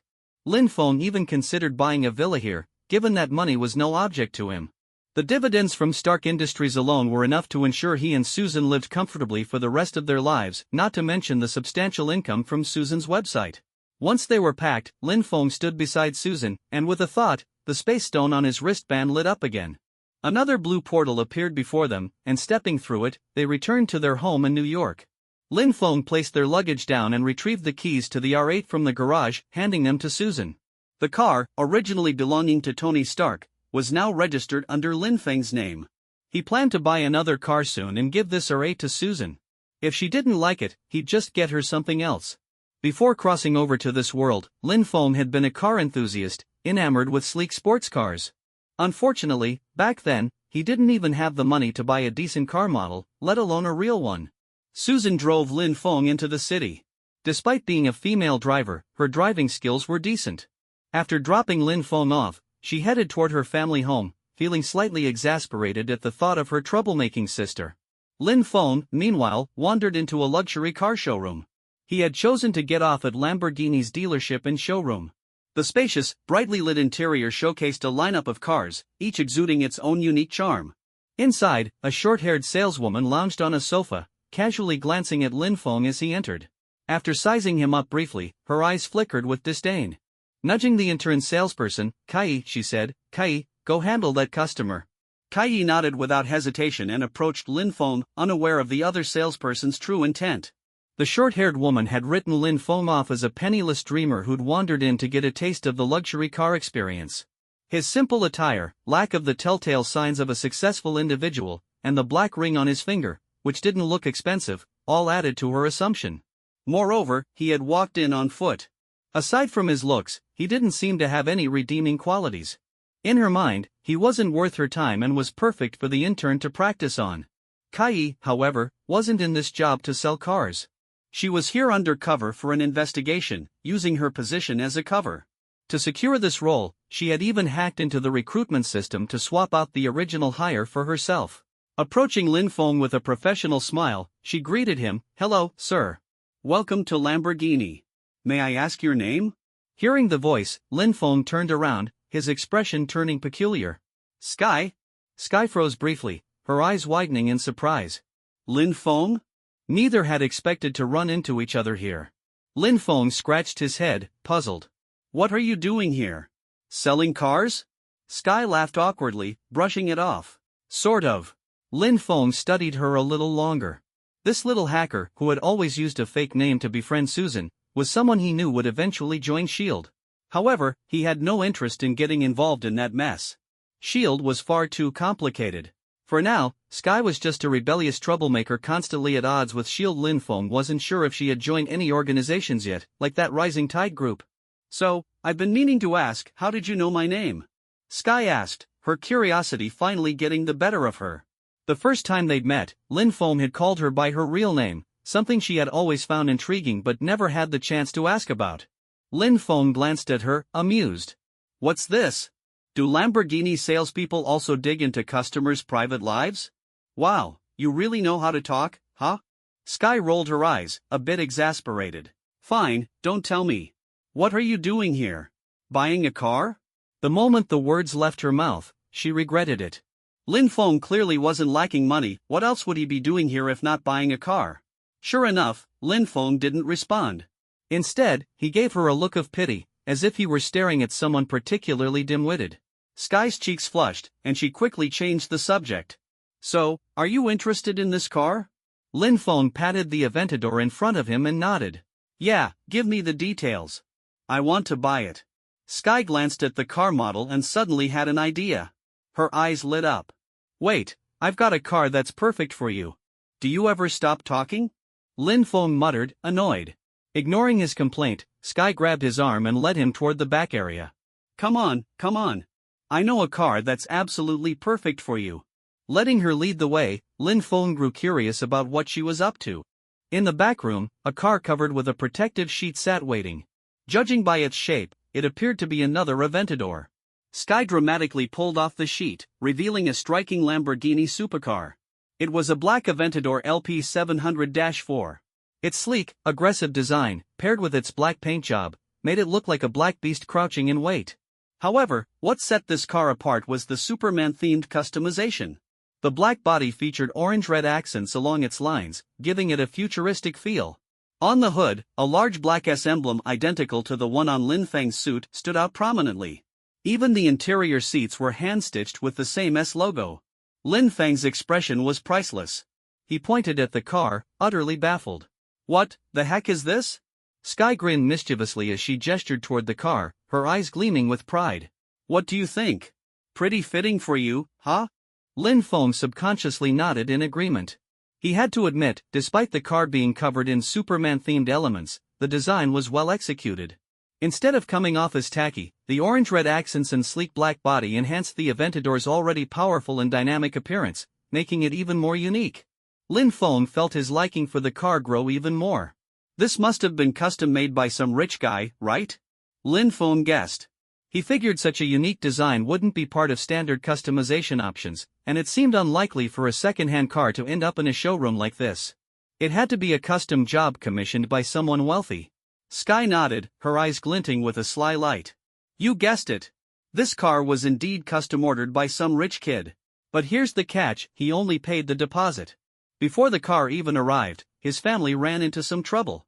Apparently, his ex-wife cleaned out all the money in their accounts. Now he's busy selling off his assets to pay off debts."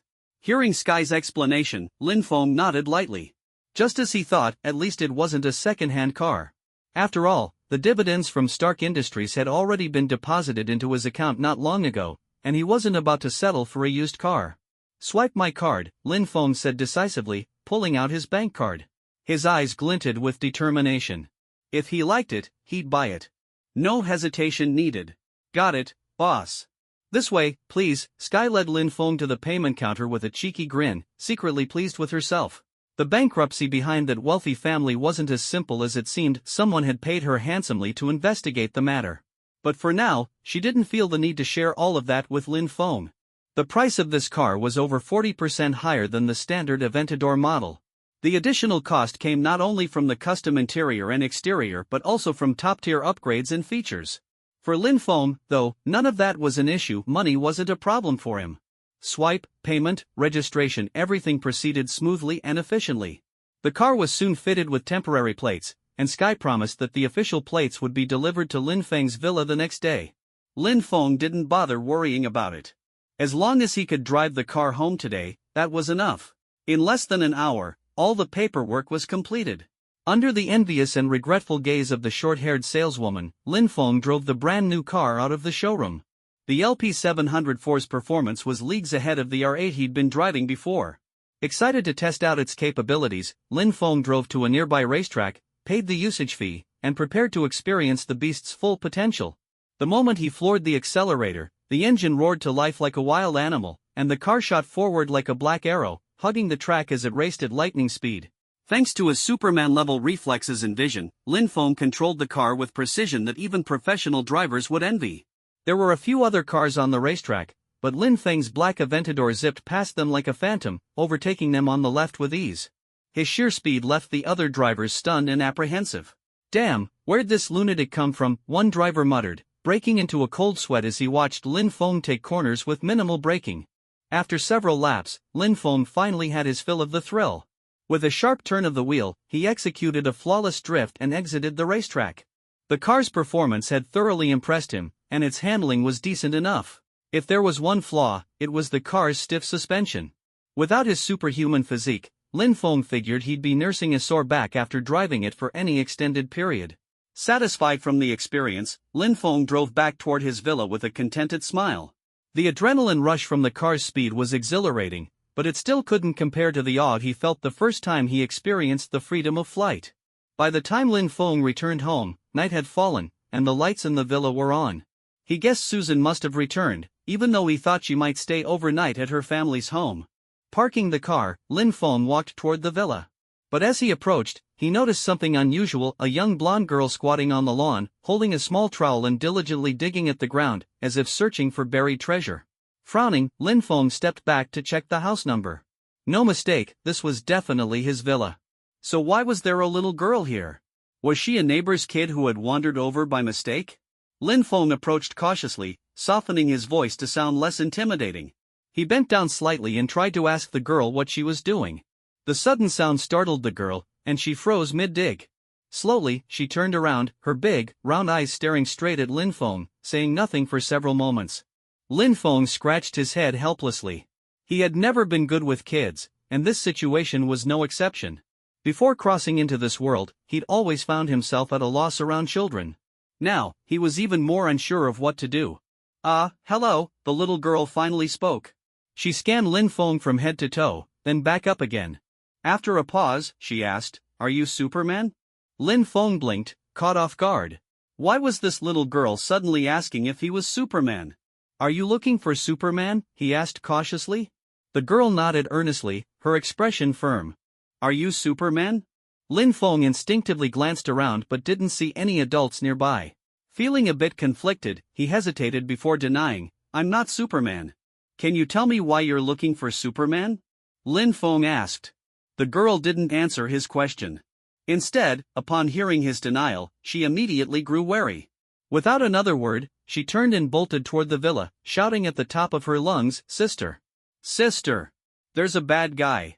Lin Feng smacked his forehead in exasperation, his face filled with disbelief. Asterisk, what kind of scene is this? She must have come to the wrong house, right? Asterisk. Where's the bad guy? The villa door burst open, and Susan came running out, looking a bit panicked. She scooped up the little girl in her arms and scanned her surroundings warily. The next moment, she spotted Lin Feng standing dumbfounded on the lawn. Unable to hold back, she burst into laughter. Oh boy, could it be that the bad guy Alina mentioned is Lin Feng? Is it him? Susan asked, pointing at Lin Feng. Aha! The little girl nodded vigorously, confirming it without hesitation. Susan shook her head, amused. He's not a bad guy, she said, walking toward Lin Feng with the girl in her arms. The little girl clung to Susan's neck, still eyeing Lin Feng warily. Welcome back, Lin, Susan greeted him with a smile. Still completely baffled, Lin Feng pointed at the little girl in Susan's arms and asked, "What's going on here?" "This is Alina, my little sister. She's 7 years old," Susan explained, bouncing the girl slightly in her arms. "Alina, say hello to Superman," she coaxed patiently. "You've always wanted to meet him, right? Well, here he is." "You're lying." Alina clung tightly to Susan's neck, refusing to let go. "You're lying to me. He said he's not Superman." Susan glanced at Lin Feng with a peculiar expression. Lin Feng gave her an awkward smile and said, "I didn't know she was your sister." "I thought she was some neighbor's kid," Lin Feng added helplessly. Susan sighed, guessing just how awkward Lin Feng must have felt earlier. She continued to reassure Alina, "I'm not lying to you, sweetie. Think about it, when has your sister ever lied to you?" Alina buried her head in thought for a moment before decisively exposing Susan. "When I was 4. You said you'd buy me a toy when you came home, but you didn't." The atmosphere grew awkwardly silent. Susan's mouth twitched, and she struggled to come up with a response. Lin Feng barely managed to stifle his laughter. Not wanting to embarrass Susan further, he turned to Alina and said, "Alina, right? I am Superman." Alina looked at him skeptically. "I don't believe you. You just said you weren't." "Unless," her eyes glinted with mischief as she continued, "unless you prove it." "Prove it?" Lin Feng was slightly stunned for a moment, not expecting the little girl to actually demand proof. However, he soon chuckled, already having an idea in mind. "All right, I'll show you," he said confidently. With a simple thought, a powerful energy surged from within him. His entire body lifted off the ground, floating effortlessly in midair.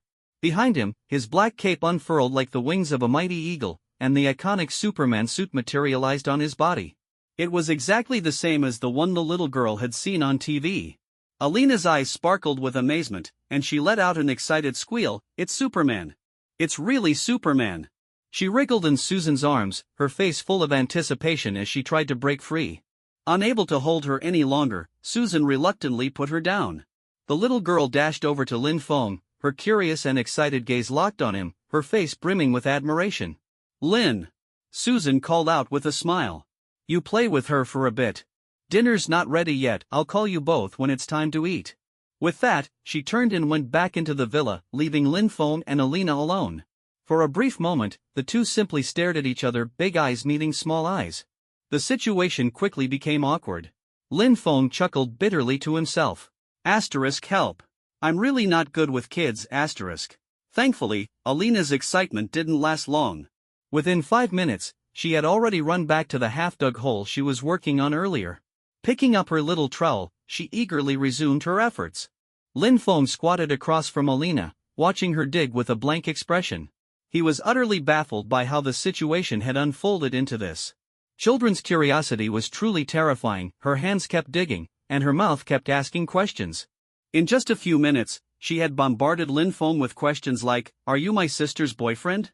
Do superheroes get paid? Do superheroes eat carrots, and even when you sleep, do you hug my sister's big teddy bear? Because she used to do that when she was home." Lin Feng felt his scalp tingle. If this continued, it would drive him crazy. He had to do something to take control of the situation. From the start, the little girl had been digging non-stop. Lin Feng had initially thought she was going to plow through his lawn, but her strength was so limited that all she'd managed was a hole barely big enough for a squirrel.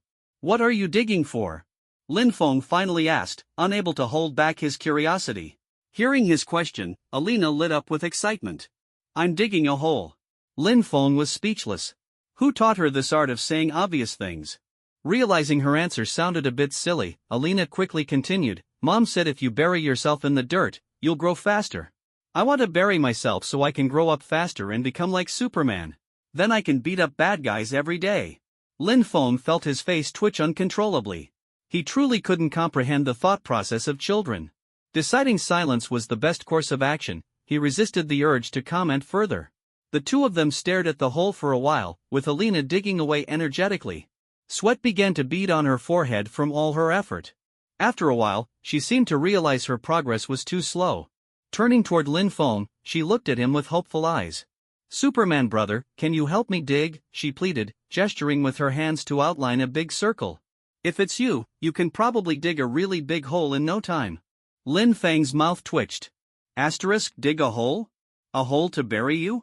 Your sister would kill me on the spot, asterisk. Letting out a helpless sigh, Lin Feng pulled out a tissue and gently wiped the sweat off Alina's face. He decided to redirect her attention. "Forget the hole. How about I let you experience what it's like to be a superhero instead?" "Ha?" Alina's little face lit up with excitement and curiosity. "Really? Can I be a superhero right now? Just for fun?" "Never mind." Lin Feng reached out his arms. "Come here, let me carry you." Without hesitation, Alina dropped her trowel and stepped forward, wrapping her arms around Lin Feng's neck. "Like this?" she asked. Lin Feng picked her up and stood. "Hold on tight to my neck, okay? Don't let go." Alina obediently tightened her grip around his neck as much as her tiny arms could manage, though her strength was laughably weak. "Ready?" Lin Feng asked. Alina nodded vigorously. "Here we go." With those words, Lin Feng shot into the sky with Alina in his arms. A powerful force propelled them upward, and Alina let out an excited scream as they ascended rapidly. Lin Feng enveloped her in his bioelectric field, ensuring she wouldn't be harmed. For a little girl who had never experienced anything like this, it was exhilarating. Her tiny heart pounded wildly, and her previously pale face turned rosy with excitement. She couldn't stop shouting and laughing. Lin Feng flew across New York's skyline, weaving through the city and giving her a full aerial tour. Eventually, he stopped mid-air, hovering high above the city. Below them, the lights of New York sparkled like a sea of stars. "Wow, it's so beautiful!" Alina exclaimed, her big eyes filled with wonder as she gazed at the city below. "Pretty, isn't it?" Lin Feng asked with a smile. Alina nodded enthusiastically, her little head bobbing up and down.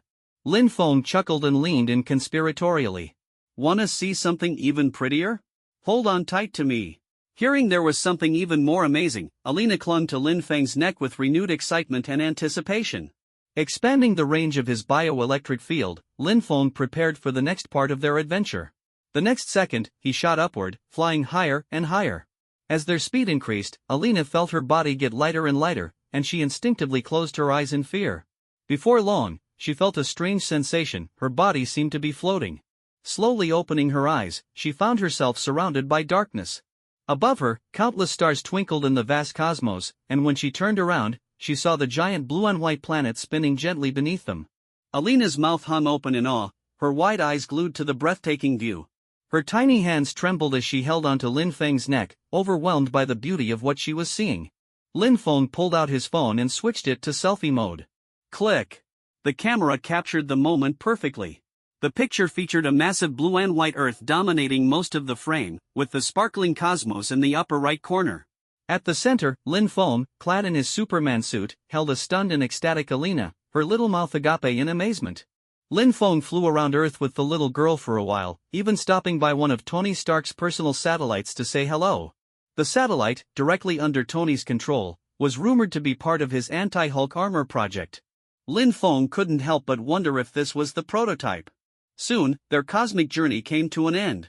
Although Alina was reluctant to leave, Lin Feng brought her back to Earth. His bioelectric field had a limited air supply, and since he couldn't generate oxygen himself, he couldn't risk staying out in space too long. The last thing he wanted was to give the poor child oxygen deprivation. Back at the villa, Susan stood in the yard, searching for the two of them. She wasn't worried, knowing full well what Lin Feng was capable of.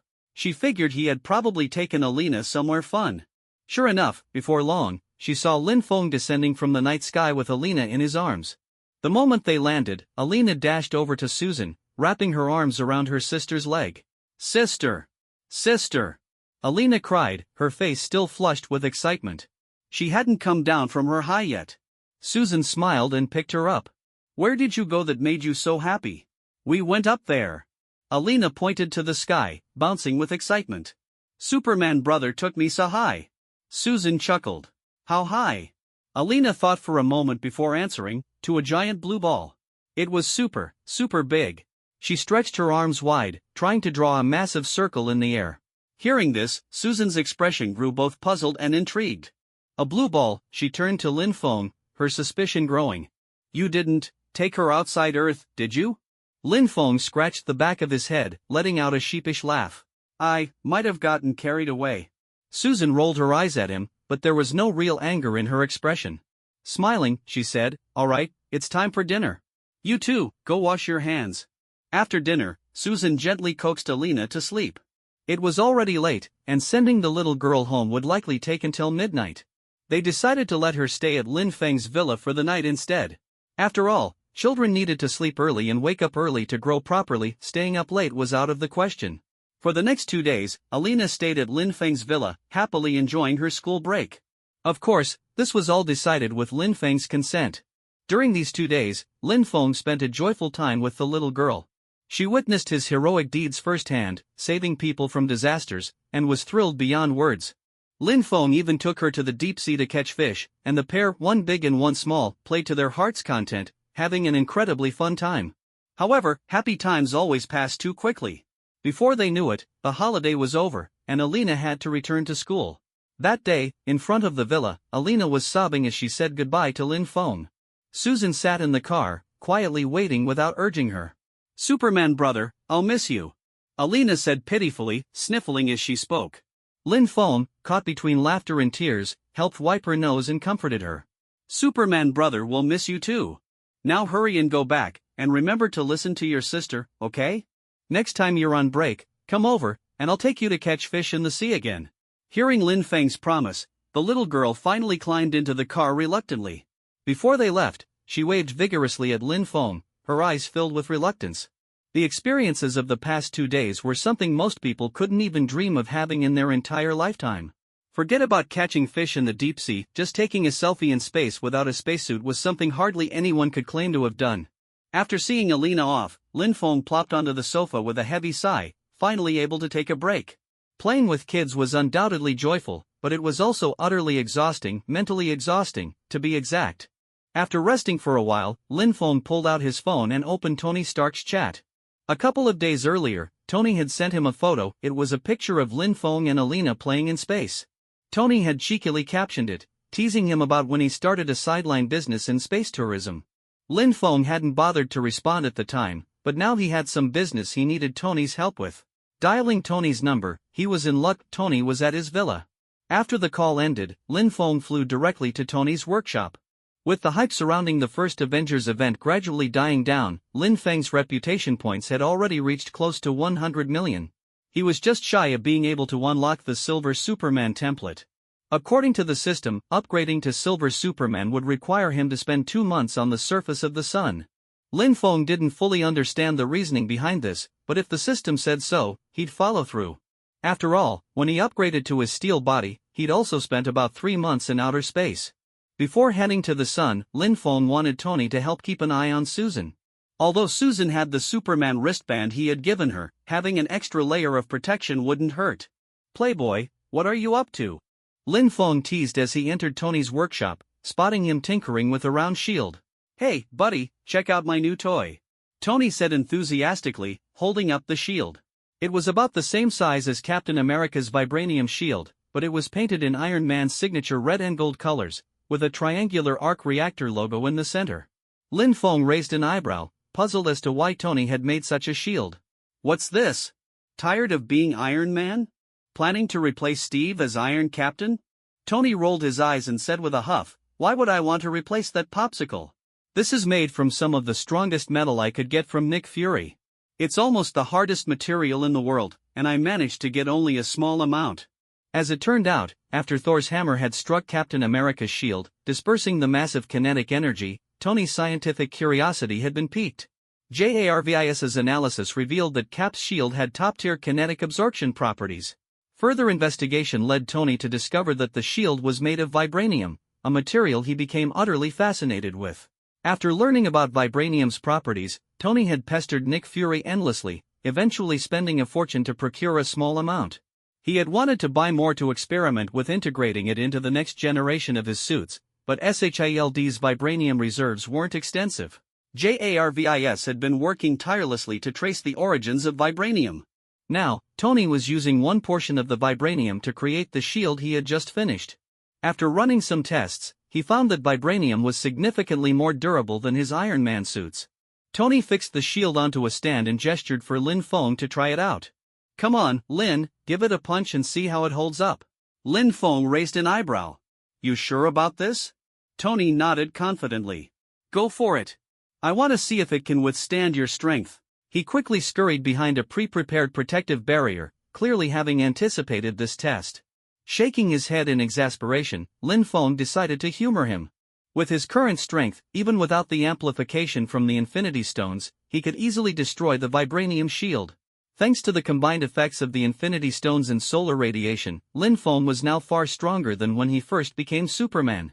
He stepped forward and focused his full strength into a single punch. The impact created a booming sound as a circular shockwave rippled outward from the shield, scattering nearby tools and furniture. The shield now bore a noticeable fist-shaped dent but remained intact. Tony jumped out from behind the barrier, beaming with excitement. "Ha! What do you think, Lin? Pretty sturdy, right?" To Tony, the fact that the shield had survived Lin Feng's punch, albeit with a dent, was proof of its durability. This gave him hope that he might one day design a suit capable of withstanding Superman's power. Seeing Tony's glee, Lin Feng smirked disdainfully. He pulled the bent shield off the stand, then casually gripped it with both hands and bent it further. With a grating metallic screech, the vibranium shield was forcibly folded in half. "You might not know this," Lin Feng said nonchalantly, tossing the folded shield onto the ground, "but I wasn't even using a third of my strength." Tony stared at the ruined shield in silence before letting out a wry laugh. "Well, I guess I underestimated your strength. Is there anything on Earth you can't break?" Lin Feng raised an eyebrow confidently. "Probably not. But vibranium is indeed extremely durable. Its ability to absorb and disperse kinetic energy is impressive. What are you planning using this to make a new suit?" Tony nodded earnestly. "That's the idea. But given the limited amount of vibranium I have, I can only reinforce the suit's key areas. It'll take some testing to figure it out." He picked up the shield and set it aside, instructing JRVIS to record the test data. "Anyway, what brings you here? What do you need?" Tony asked, his curiosity piqued. Lin Feng rarely came to him unless there was something important. This guy usually spent his time at home doting on his girlfriend. Getting to the point, Lin Feng said seriously, "Tony, I'm planning to head to outer space." Tony blinked, then quipped, "Why does that sound so familiar?" Lin Feng rubbed his nose awkwardly. "Let me explain. I'm planning to stay in space for 2 to 3 months. During that time, I need you to keep an eye on Susan for me. Make sure no one bothers her." Tony rolled his eyes. "Who'd dare mess with Superman's girlfriend? You pulling my leg or what?" Shaking his head, Lin Feng replied solemnly, "I'm serious, Tony. S.H.I.E.L.D. is far more complicated than you think." Tony's expression shifted subtly, as if he understood something. "You're saying the threat comes from S.H.I.E.L.D.? From Nick Fury? Are you worried that since you didn't join the Avengers, he might act against you?" Lin Feng shook his head. "I'm not worried about Fury, he's not that foolish. The threat is from S.H.I.E.L.D., but not from him." Lin Feng sighed inwardly, frustrated with Fury's inefficiency. Despite his subtle hints, Hydra agents were still freely roaming within S.H.I.E.L.D. It seemed refusing to join S.H.I.E.L.D. had indeed been the right choice. After chatting briefly with Tony, Lin Feng left his villa. He remained cautious, choosing not to reveal too many secrets or plans to Iron Man. Lin Feng hoped Tony could rely on his own intellect and experiences to uncover the truths and challenges ahead. After all, even a genius like Tony Stark needed trials and growth to truly mature. As Lin Feng had expected from the start, evil could never be fully eradicated. While he had the power to locate and eliminate all Hydra operatives instantly, he refrained from doing so. He understood the importance of allowing others to grow and face their own challenges. After all, if one Hydra fell, another similar organization would eventually rise. Only by continually growing stronger could one truly face these potential disasters with confidence. Returning home, Lin Feng kept an eye on the steady growth of his reputation points. The thought of unlocking the powerful Silver Superman template made him eager yet patient. The idea of possessing abilities like freezing breath strong enough to extinguish the sun or the power to move entire solar systems or even the galaxy was enticing to say the least, yet also overwhelming in its implications. As his reputation points edged closer to the 100 million mark, Lin Feng's anticipation and excitement grew. Finally, about a week later, he was lounging on his villa's sofa, peacefully sipping afternoon tea, when the familiar sound of the system's notification echoed in his mind.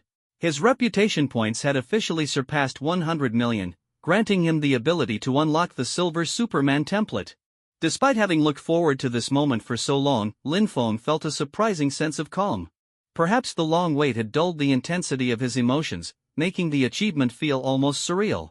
Setting down his teacup, he took a deep breath, mentally preparing himself. He decided that once this evolution was complete, he would begin his quest to find the remaining Infinity Stones. Currently, Lin Feng already possessed 2 Infinity Stones, the Mind Stone and the Space Stone. He recalled that the Reality Stone was in Asgard, existing in a liquid state. The Time Stone, meanwhile, remained with the Ancient One, whose successor, Stephen Strange, was likely still working as a neurosurgeon. Lin Feng realized that obtaining the Time Stone would be no easy feat. There was no way the Ancient One would hand it over lightly. As for the Power Stone, Lin Feng remembered its location on the abandoned planet of Morag, where Star-Lord would retrieve it in about 2 years. The Soul Stone was an even trickier matter, requiring the sacrifice of someone you loved dearly. This method made Lin Feng inwardly scoff. He couldn't imagine sacrificing someone he cared about. In the original story, Thanos had sacrificed Gamora to obtain it, a choice Lin Feng could never see himself making. Considering his options, Lin Feng concluded that the Power Stone and the Reality Stone were the most accessible for now. He decided to prioritize obtaining these 2 stones first and leave the Soul Stone for later. Above all, he would not allow Thanos the chance to snap his fingers. Lin Feng was determined to protect everything he held dear. With these thoughts in mind, Lin Feng's gaze shifted to Susan, who was busy working on her laptop across from him. She was deeply focused on maintaining her video forum, her fingers flying across the keyboard. "Susan," Lin Feng called out softly. "HM? "What is it?" she replied without lifting her head, still engrossed in her work. "I think I'll need to head out again," Lin Feng said. "Where to? Into the city?" Susan asked absent-mindedly, her attention still on her screen. "No, I'll be gone for a while this time." "It might take a couple of months," Lin Feng explained. This time, Susan finally looked up, a hint of confusion flashing in her eyes. "Where are you going? Is it like last time?" She remembered how Lin Feng had said something similar when he disappeared for a week previously. Lin Feng nodded. "Yes, but this time it'll be longer, around 2 months. Susan's expression turned to one of surprise. 2 months? That long? "Don't worry, there's no danger this time," Lin Feng reassured her.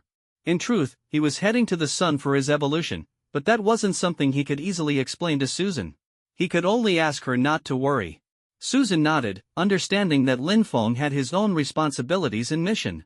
She couldn't hold him back, but she did remind him once again to be careful.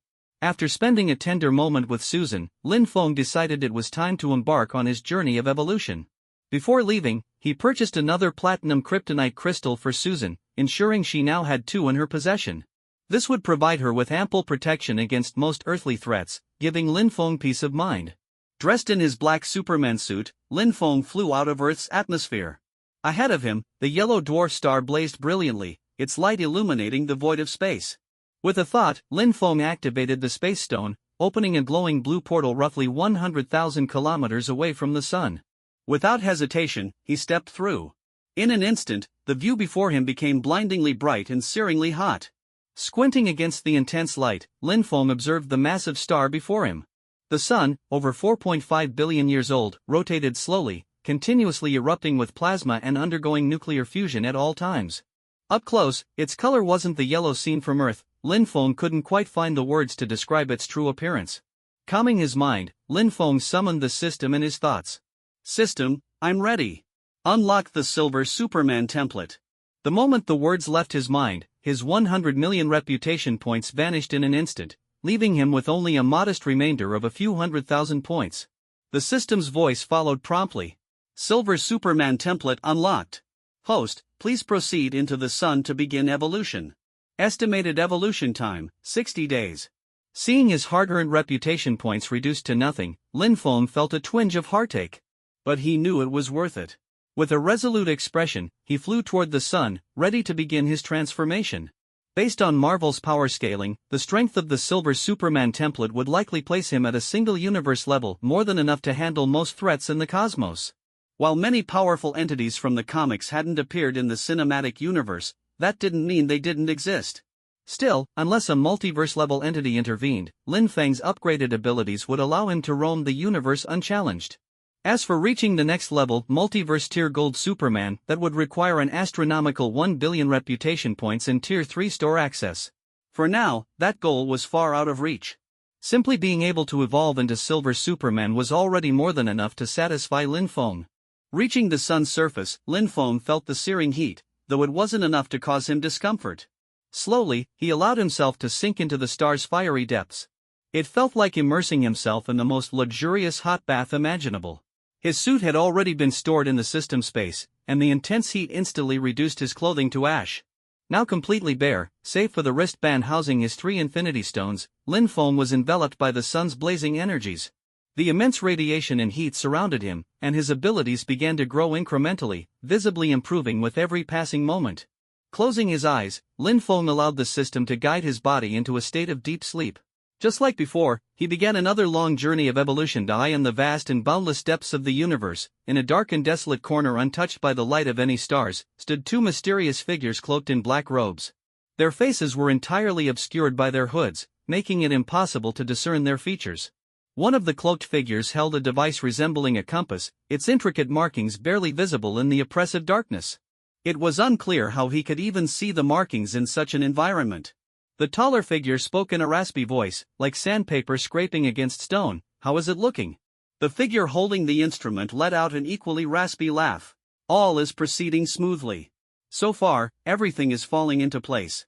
The taller figure nodded slightly, as if satisfied, and was about to ask another question when, suddenly, an eerie phenomenon occurred.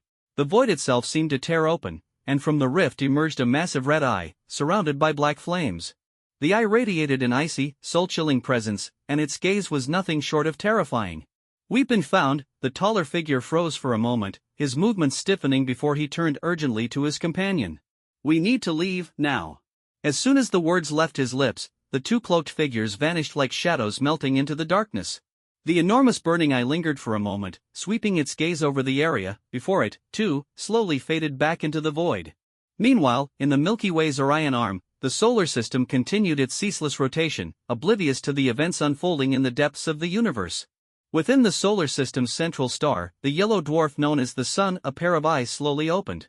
It was Lin Feng, emerging from his 2-month-long evolution within the star as he upgraded to the Silver Superman template. His eyes shone brightly with a piercing glow as he leapt from the sun's surface, soaring into space. At this moment, Lin Feng was still completely bare, save for the wristband on his left wrist, which housed the 3 infinity stones he possessed. After flying a short distance, he willed his black Superman suit to materialize on his body, once again draping himself in the familiar attire. Having spent 2 months in a state of deep sleep within the sun, Lin Feng's mind was still a bit groggy. He shook his head vigorously, trying to shake off the lingering haze and fully wake himself. Despite this, his heart was filled with joy. His awakening signified that he had successfully completed his evolution into Silver Superman. Looking down at his hands, Lin Feng couldn't help but clench his fists, eager to test the new power coursing through his body. However, as he concentrated, his brow furrowed, and a flicker of doubt crossed his eyes. Something didn't feel quite right. It wasn't that he felt weak, far from it. But the surge of power he had anticipated, the overwhelming strength he expected from the Silver Superman template, seemed muted. To test his strength, Lin Feng scanned his surroundings and spotted a nearby asteroid. He flew toward it, deciding it would be the perfect target. The asteroid was medium-sized, just right for testing his new abilities. Raising his fist, Lin Feng delivered a powerful punch. The asteroid shattered instantly, breaking into countless fragments that scattered outward in all directions. The force of his punch was undeniable, but Lin Feng couldn't shake the feeling that something was off. This result confirmed his suspicions. His strength hadn't increased as dramatically as he had expected. According to the Silver Superman template, a punch like that should have reduced the asteroid to fine dust in an instant. Lin Feng's mind swirled with confusion. Had his evolution to Silver Superman failed? But the system hadn't mentioned the possibility of failure. Since he had awakened successfully, the process should have been a success, right? Unable to wrap his head around the situation, Lin Feng called out to the system in his mind, hoping for an explanation. "System," he asked. There was no response. Frowning slightly, Lin Feng tried again, louder this time. "System?" Still, the system remained silent. The vast expanse of space seemed to echo with an eerie stillness. Lin Feng's expression darkened. The system had always been responsive, answering his every call in an instant. Its current silence was highly unusual. He stood motionless in space for a moment, deep in thought. Normally, the system would be the one to wake him after an evolution. Yet from the moment he had awakened, the system had been completely silent. Something was very wrong. After deliberating for a while without reaching any conclusions, Lin Feng decided to return to Earth and investigate further. Activating the space stone, he created a glowing blue portal and stepped through, directing it to his villa. Emerging from the portal, Lin Feng found himself on the familiar lawn of his villa. The midday sun hung high in the sky, casting warm rays over the neatly trimmed grass. As he walked toward the house, his mind still preoccupied with the system's strange behavior, he heard the sound of laughter and voices coming from inside. There were both male and female voices, along with the occasional burst of a child's laughter. It sounded like a gathering or a small party. Frowning in confusion, Lin Feng slowed his steps. Did Susan invite friends over, he wondered. Taking out his keys, he unlocked the door, still pondering the situation. But the moment he stepped inside, he froze in place. The interior of the villa was completely unfamiliar. The furniture, the decorations, everything was different. The sofa was a different color and style, the television and fireplace weren't where they used to be, and the walls now bore a large family portrait. In the photo, a middle-aged man sat in the center, surrounded by a woman and 2 children. Lin Feng's mind raced as he stared at the photo, his gaze shifting to the middle-aged man who had just stood up from the sofa. The man wore a polite smile, but his right hand suddenly moved toward his back, as if reaching for something. "Friend, who are you looking for?" the man asked, his tone calm but cautious. Lin Feng opened his mouth but found himself momentarily speechless. He glanced down at the key still in his hand. It was the same key he had always used for his villa. How could this be? "Susan!" Lin Feng called out loudly, his voice echoing through the unfamiliar space. A thought crossed his mind, was this some kind of prank? Was Susan trying to mess with him? That was the only explanation that made sense. After all, how could he have entered the wrong house with his key? But Lin Feng wasn't in the mood for games.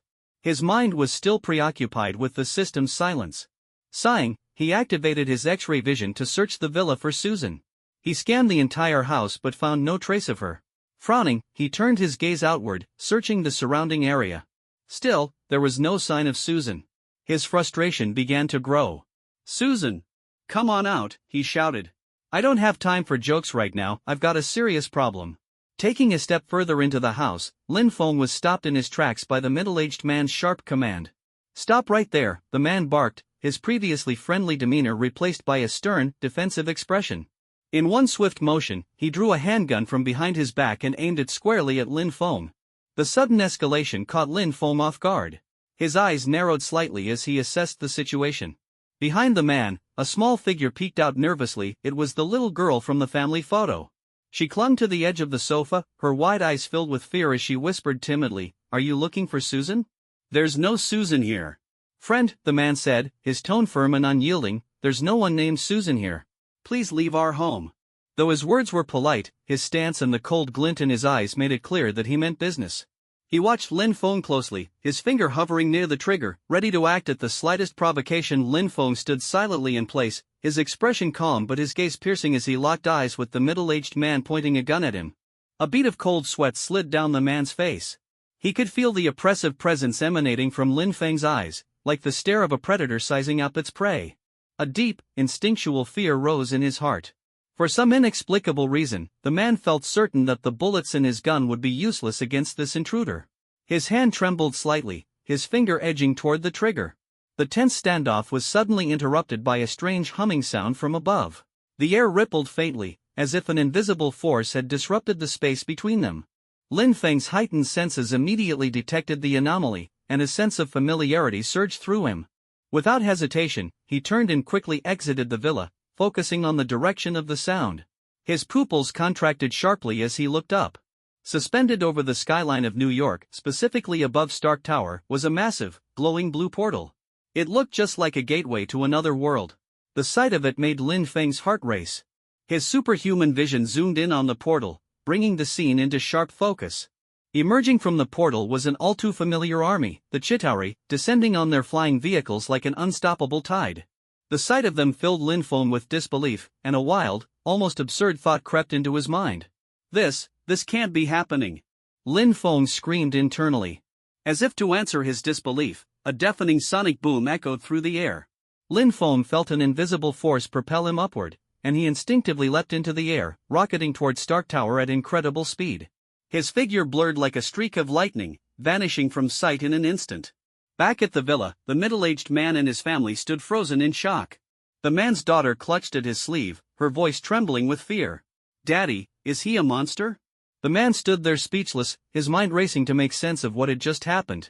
After a long pause, he shook his head helplessly and stepped outside, his gaze fixed on the increasingly chaotic sky. Curiosity burned within him. What had that strange man seen that made him react with such urgency? Lin Feng arrived at the scene and landed atop a nearby skyscraper. The sight before him was beyond anything he had anticipated. From the top of Stark Tower, a bright blue beam of light shot straight into the sky, connecting to the enormous portal. Through the portal, wave after wave of Chitauri soldiers poured out, wreaking havoc on the city below. On the ground and in the air, familiar figures were engaged in battle.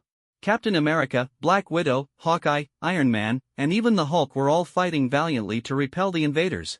Captain America stood atop a car, calmly directing civilians to safety.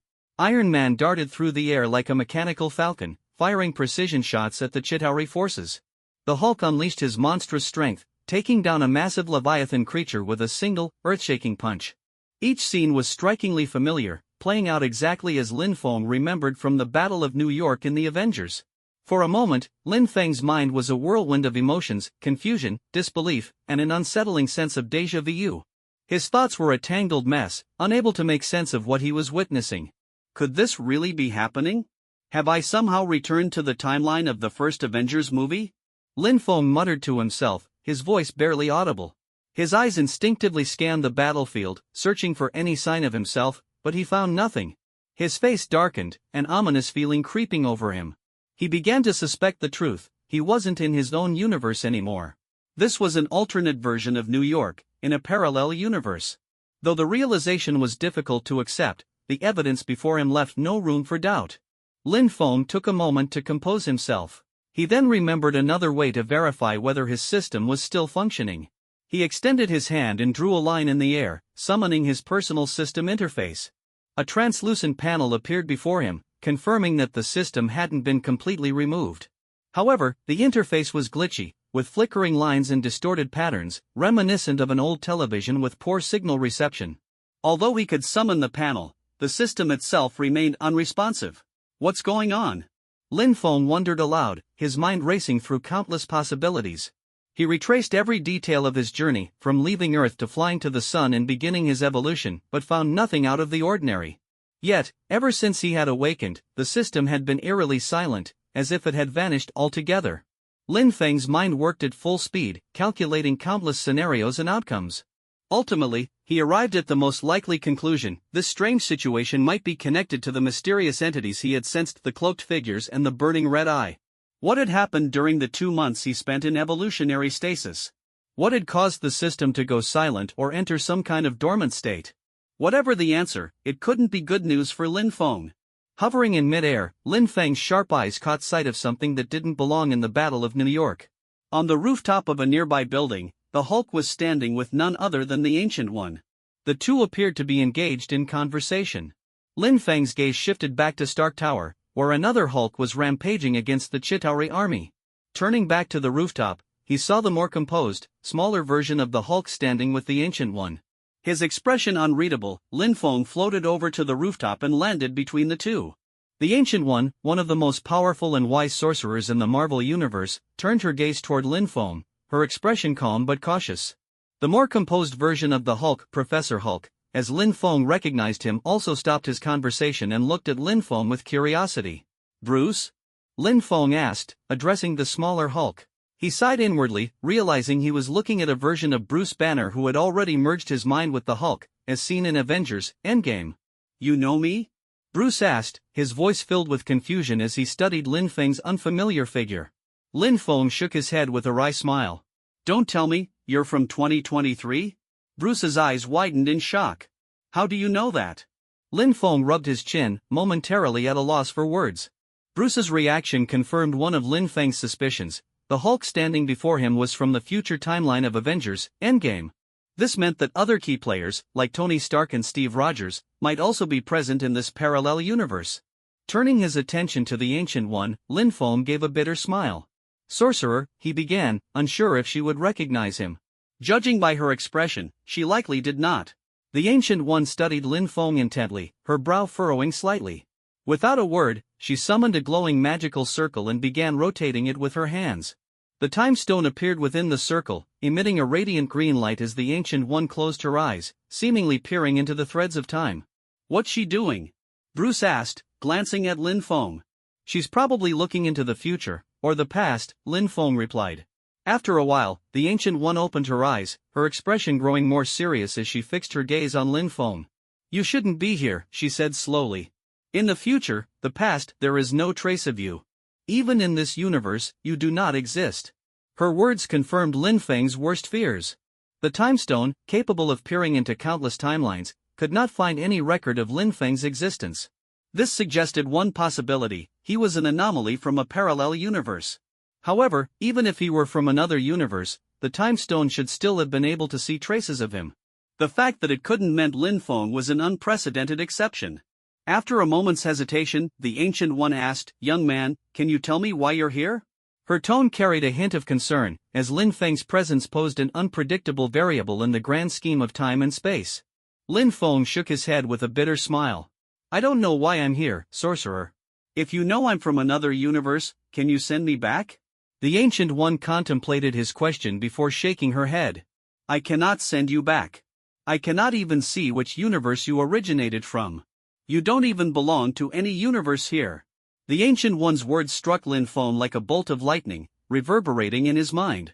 Though she couldn't pinpoint where Lin Feng came from, her sharp intuition told her that he had no connection to any of the parallel universes. This revelation was like a bucket of cold water being poured over Lin Feng's head, filling him with a deep sense of disappointment. As he wrestled with his emotions, the Ancient One's gaze fell upon his wristband. The two glowing stones, one yellow, one blue, caught her attention, and a flicker of surprise passed through her eyes. Are those infinity stones on your wrist?" she asked, her tone laced with curiosity. Following her gaze, Lin Feng glanced at his wrist before calmly nodding. Without hesitation, he raised his left hand, revealing the stones to the Ancient One and Bruce. "Yes. The Space Stone and the Mind Stone. In another world, I was something of a superhero. I obtained these stones during a crisis in that world." He gestured toward the Avengers who were fighting valiantly against the Chitauri army below, his gaze filled with confidence. "I'm stronger than any Avenger. No one is more suited to safeguard these stones than me. As long as they're in my hands, Thanos won't ever snap his fingers." The Ancient One's expression shifted subtly, her eyes flickering with thought. After a moment of contemplation, she spoke again. "May I take a closer look at these stones?" she asked cautiously. "Your presence is highly unusual, and it seems they've absorbed traces of your aura. Perhaps I can glean something from them." She quickly added an explanation, likely to ease any concerns Lin Feng might have. Lin Feng hesitated only briefly before removing the two stones from his wristband and handing them to her. He felt no particular need to be overly cautious with the Ancient One.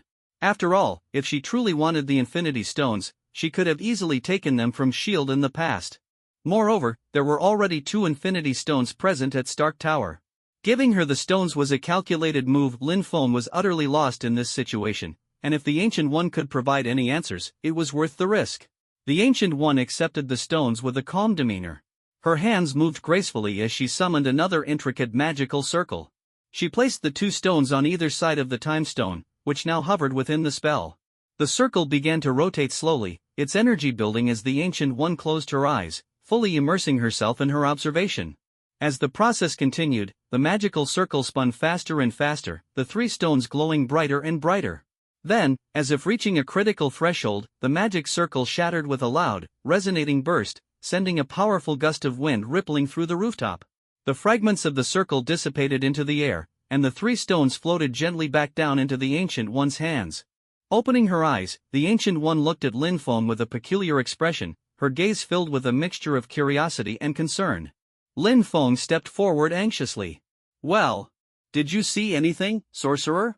The Ancient One smiled faintly and nodded, though her expression became more serious as she also shook her head slightly. "The images were hazy, unclear. But it wasn't entirely fruitless. Her tone softened as she noticed Lin Feng's tension. Don't worry, Lin Feng. You will return to your universe. However, the process may not be straightforward. Hearing her use his name, Lin Feng's tightly wound nerves finally began to relax. This confirmed that she had indeed seen some information about him. However, she continued, before that, you may need to take a trip to the future with him. She gestured toward Bruce with a meaningful look. There, you will find the answers you seek. To the future? Lin Feng frowned, lost in thought. After a moment, he asked, how am I supposed to get there? Bruce and the others traveled to the past using Tony's quantum suits and Pym particles. I don't have access to those. What am I supposed to do, borrow Bruce's suit? That's obviously not an option.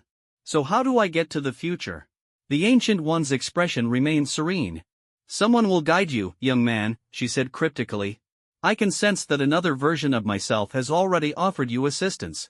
Sometimes, the things you need will appear when the time is right. Her gaze suddenly shifted upward, and she spoke again, her voice tinged with mystery. It's almost here. Before Lin Feng could ask what she meant, the Ancient One abruptly handed the 3 Infinity Stones back to him and turned to Bruce. Your future has already been altered. Take him with you to your future, he will provide the help you need. With that, the Ancient One turned and disappeared into a nearby doorway, leaving Lin Feng and Bruce alone on the rooftop. The two exchanged a glance. Did you understand anything she just said? Bruce asked, scratching his large green head in confusion. Lin Feng looked at the 3 stones in his hand and shook his head.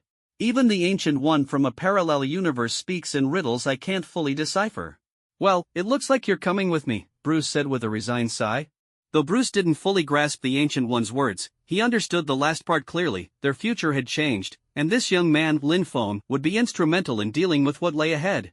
The fact that the Ancient One had entrusted the Time Stone to Lin Feng made her meaning unmistakable. If they wanted the Time Stone back, they had to bring Lin Feng to the future. The unexpected turn of events left Bruce feeling uneasy. Before departing for the mission, Ant-Man had mentioned that their supply of Pym particles was limited, just enough for everyone to make one round trip. Now, with Lin Feng in the mix, things had become more complicated. I'll check with Tony to see if we have any spare suits or Pym particles, Bruce suggested. If there aren't any spares, I'll give my quantum suit to you. With 3 Infinity Stones, you're far more critical to the mission than I am. Lin Feng nodded in agreement. I'll go with you. The two exchanged a determined look, ready to set off. However, just as they were about to leave, Lin Feng suddenly froze. A faint, distorted voice echoed in his mind. Host. Host. The sound was faint, like a radio signal plagued with interference. Lin Feng's eyes lit up with excitement. System. Is that you? He called out urgently. The voice continued, broken and faint. Future.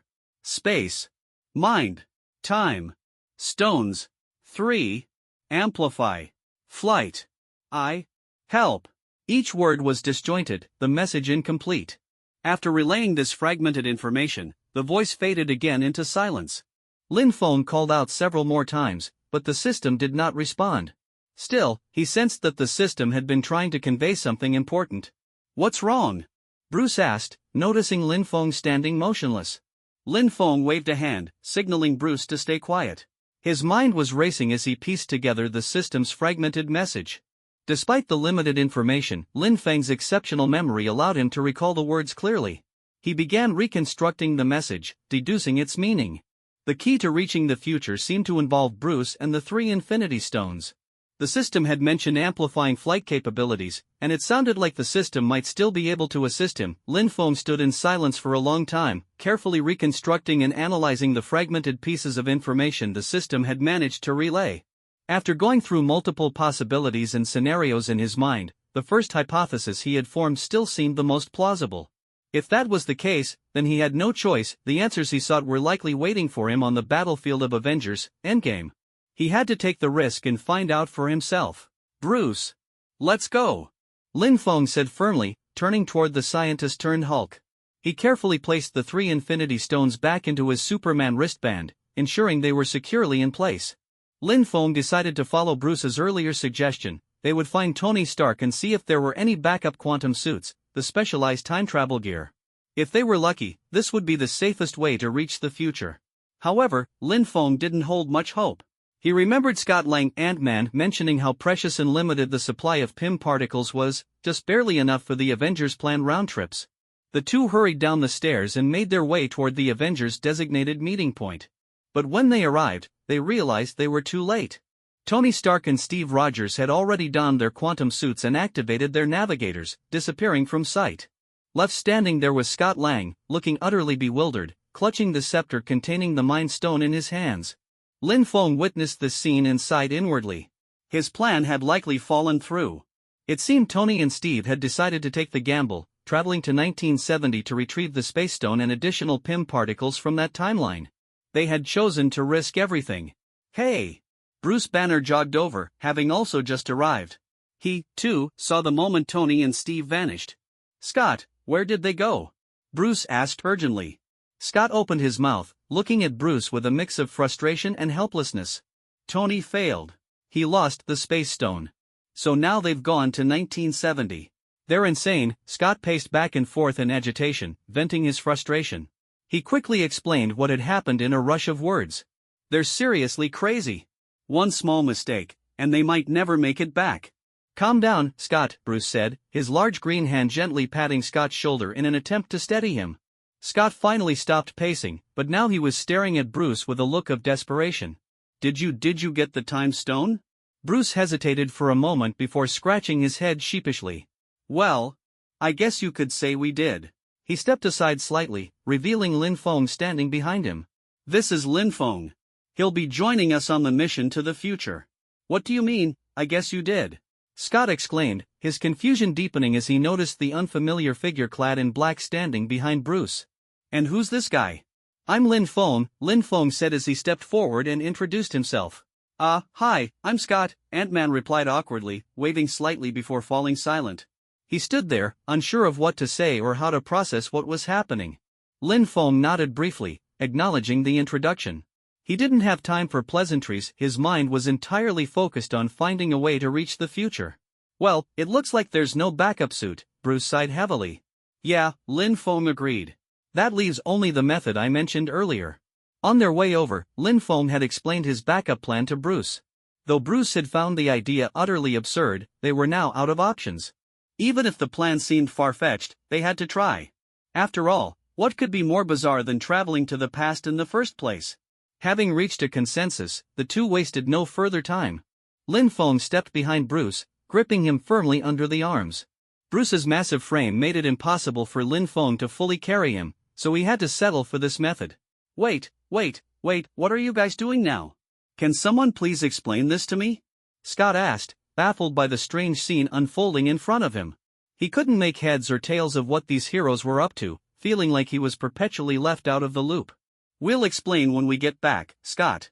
You hold onto the Mind Stone and head back first. Bruce called out just before Lin Feng launched them both into the air. Scott was left standing there, mouth agape, scepter in hand, as he watched the two figures disappear into the sky. He remained frozen in place for several moments, utterly dumbfounded.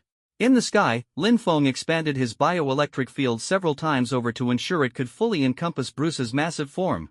They shot upward toward space, quickly breaking through the atmosphere.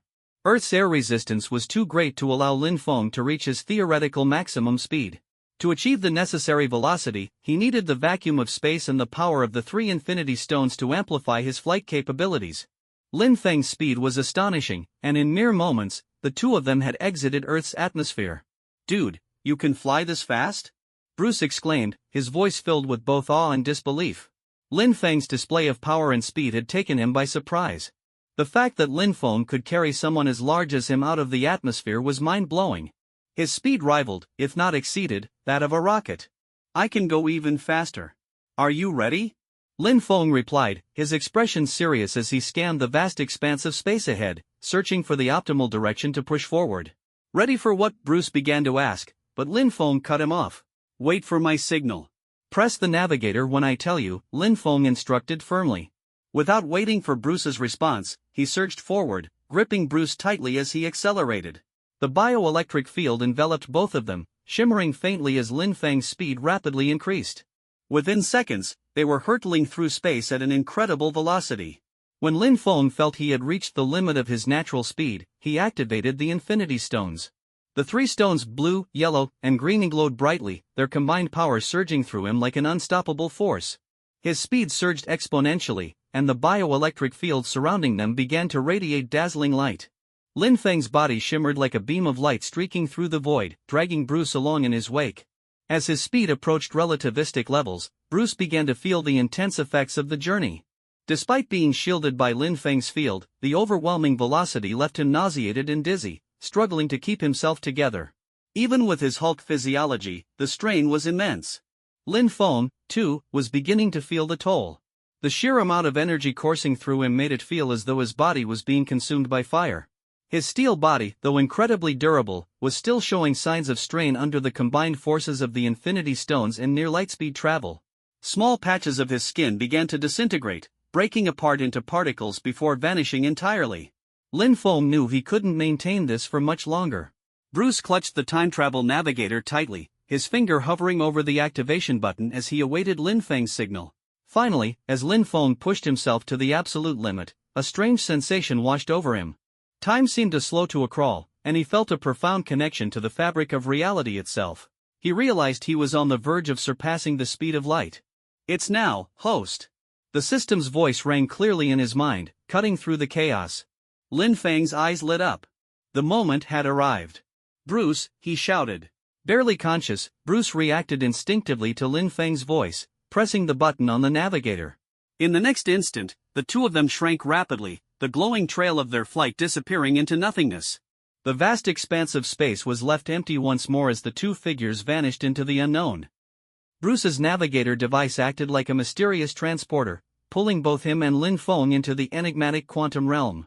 The passage through this dimension looked like a cold, swirling tunnel of blue and silver hues, a sight so alien and surreal that Lin Feng couldn't help but be awestruck. It was his first time witnessing such a strange phenomenon, and a mix of wonder and trepidation stirred within him. The navigator, with its precise targeting system, guided them flawlessly to the year 2023. Then, as if it had completed its task and was done with them, the device seemed to unceremoniously eject the two travelers. With a loud thump, Lin Feng and Bruce were spat out onto the mechanical platform of the Avengers base, a structure engineered by Tony Stark. As Lin Feng and Bruce steadied themselves, they noticed that several other Avengers were also returning from their respective missions at the same time. Despite traveling to different points in the past, their synchronized return to the present had been meticulously planned before their departure. Lin Feng exhaled a breath of relief. His heart eased slightly as he realized his calculations and the system's fragmented guidance had been correct. He had successfully arrived in the parallel universe's 2023. However, as his gaze fell upon Tony Stark, Lin Feng was taken aback. He noticed faint lines of age etched on Tony's face, subtle wrinkles that hadn't been there in the earlier timeline. "Who are you?" Tony's sharp voice cut through the air, his expression immediately turning serious as he caught sight of the unfamiliar figure standing beside Bruce. His voice carried an authoritative edge, like an alarm going off, instantly drawing the attention of the others. All eyes turned toward Lin Feng. Dressed in a tattered black suit that bore the marks of battle, his muscular frame exuded both strength and mystery.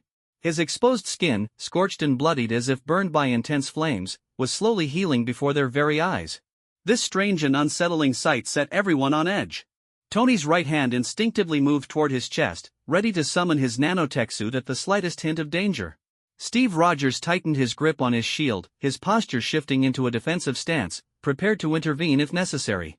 Tension filled the room, the atmosphere thick with suspicion. Hey, everyone, calm down." Bruce Banner raised his hands in a placating gesture, his forehead glistening with nervous sweat as he tried to defuse the situation. "He's with me. He's not an enemy." Bruce turned to Lin Feng, nudging him forward slightly. "Say something, quick." Lin Feng had anticipated this reaction and was prepared. He stepped forward confidently, his voice calm and steady as he introduced himself. "I'm not your enemy. My name is Lin Feng." He offered a polite nod and softened his expression, attempting to appear as non-threatening as possible. The Avengers in this universe clearly didn't know him, and, given his current appearance, it was understandable they might mistake him for a threat. As Lin Feng's composed demeanor began to ease the tension, Tony relaxed slightly, though his sharp wit remained intact. "Banner, we agreed not to bring back souvenirs," he remarked dryly, his tone laced with sarcasm. Lin Feng's eyebrow twitched slightly, resisting the urge to roll his eyes.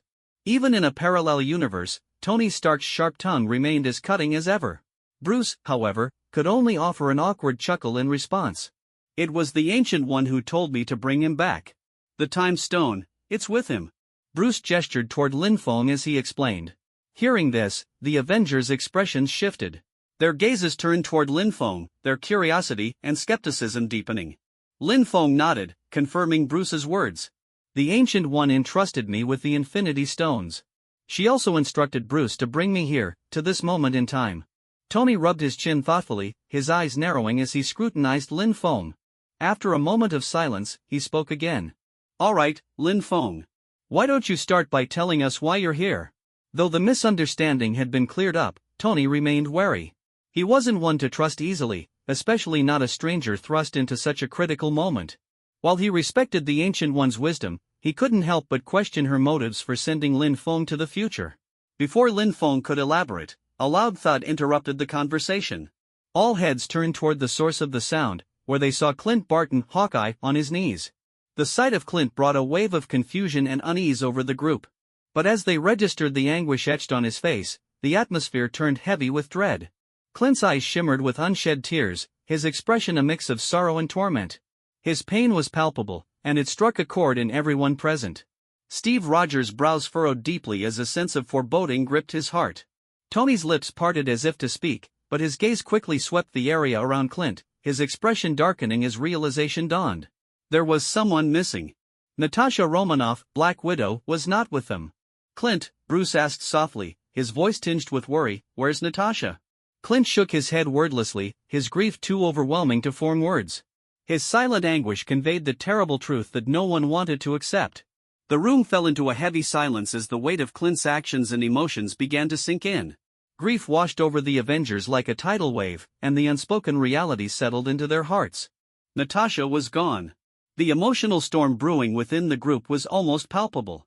Though they had known the risks of their mission, the loss of Natasha hit them harder than they had anticipated. The grief was suffocating, a shadow that lingered over them. Outside, near the lake by the Avengers' base, Clint recounted Natasha's sacrifice to the group. The warm afternoon sunlight cast long shadows, its gentle light adding a somber chill to the already melancholic atmosphere. Bruce stood by the water, his back turned to the others. His solitary figure looked lost in thought, his expression hidden from view. Steve sat quietly, listening intently to Clint's words, his face a mask of pain and sorrow. A single tear slipped down Steve's cheek, tracing a path to the corner of his mouth before falling to the ground. He couldn't remember the last time he cried, perhaps it was when he missed his chance at that long-awaited dance. They had all believed Natasha's words before they left, her bright smile and promise of, "See you in a minute." But now, she was gone, taken from them forever. Natasha had been more than just a teammate, she was family. And for the sake of the Infinity Stones, for the chance to undo Thanos' snap, she had given her life. The grief was relentless, a heavy fog that enveloped them all. Tony stepped forward and placed a hand on Steve's shoulder. Though his bond with Natasha was not as deep as Steve's, the years spent fighting alongside her had made her part of his family. His throat tightened, his voice hoarse as he asked, "Did she have any family?" Steve nodded, his voice barely above a whisper. "Only us, I suppose." The weight of his words deepened the sadness hanging in the air, even the sunlight seeming to dim in response. Unable to bear the oppressive atmosphere, Thor suddenly spoke up, his voice tinged with frustration. "What's wrong with all of you? Why are you acting like she's gone forever?" Thor's tone grew defiant as he continued. "We have the Infinity Stones. We can bring her back, right? So stop with the mourning already. We're the Avengers.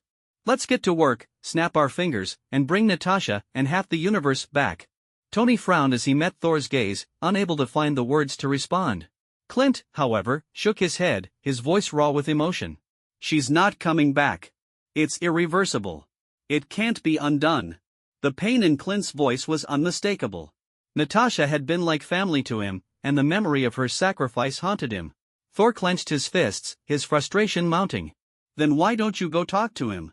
Take your hammer and fly over there." Thor's voice rose in anger, but it was clear his emotions were spiraling out of control.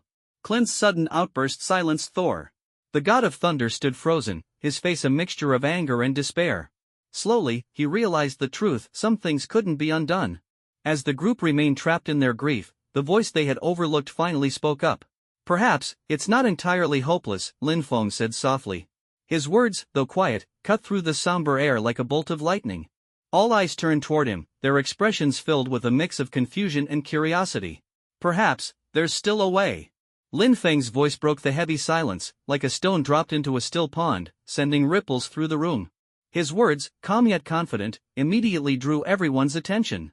The Avengers turned to look at him, their complex gazes piercing, as if trying to read the truth behind his sudden declaration. Even Bruce, who had been standing with his back to the group, slowly turned around. His expression was unreadable, though his eyes held an intensity that sent a subtle chill down Lin Feng's spine. Lin Feng, explain in detail. Tony Stark's voice cut through the tension, carrying a sliver of hope mixed with caution.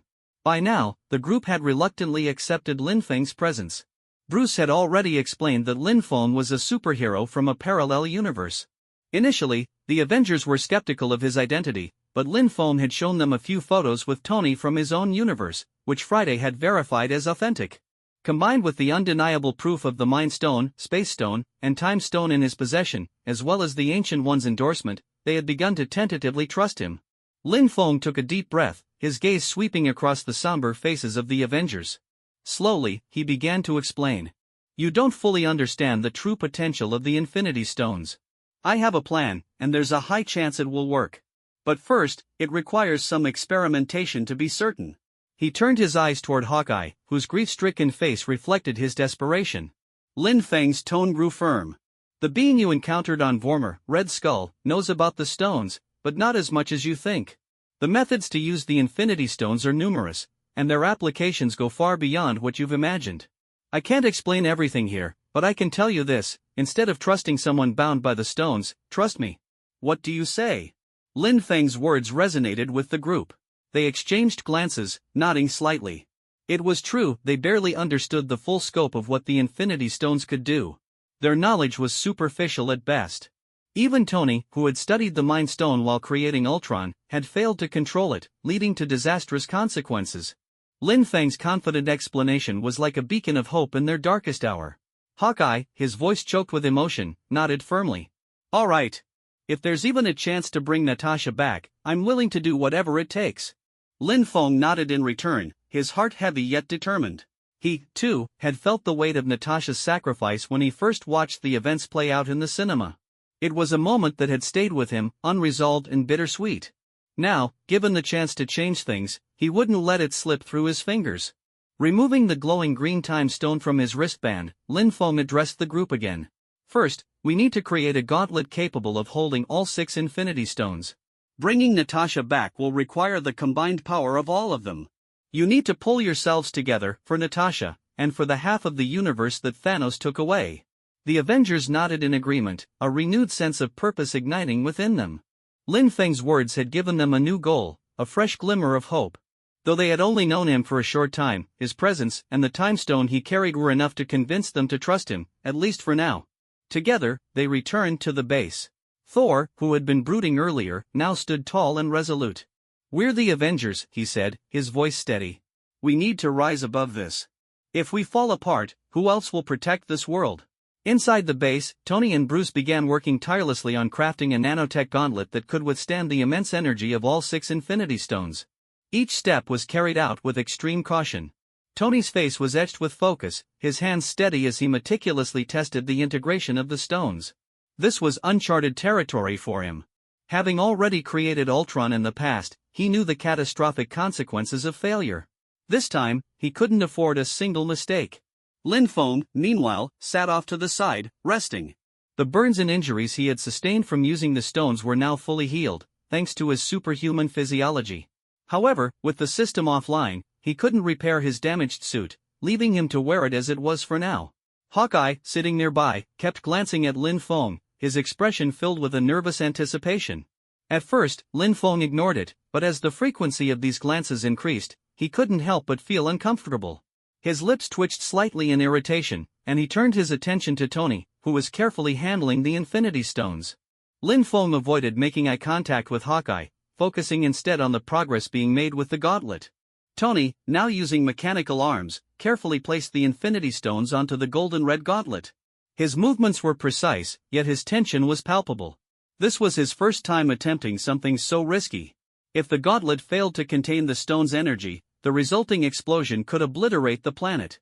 Lin Feng observed silently, knowing full well that his own wristband could safely hold all 6 stones. He could even snap his fingers himself. However, he chose not to reveal this. After all, in this universe, he was an outsider. The Avengers didn't fully trust him yet, and Lin Feng saw no need to push the issue. He knew from the movie that Tony's gauntlet would work. Suddenly, a familiar sound rang in Lin Feng's ears. Ding! New mission unlocked. Mission objective: eliminate Thanos' invading army and kill at least 1 exile. Reward 130 million reputation points. Reward 2, additional rewards based on mission evaluation. Before Lin Feng could fully process the mission details, the long-lost voice of the system returned, its tone as smug and annoying as ever. Yo, host. Guess who's back? Lin Feng's eyes brightened, his heart racing. He couldn't hide the mix of relief and excitement in his voice. System, you're back.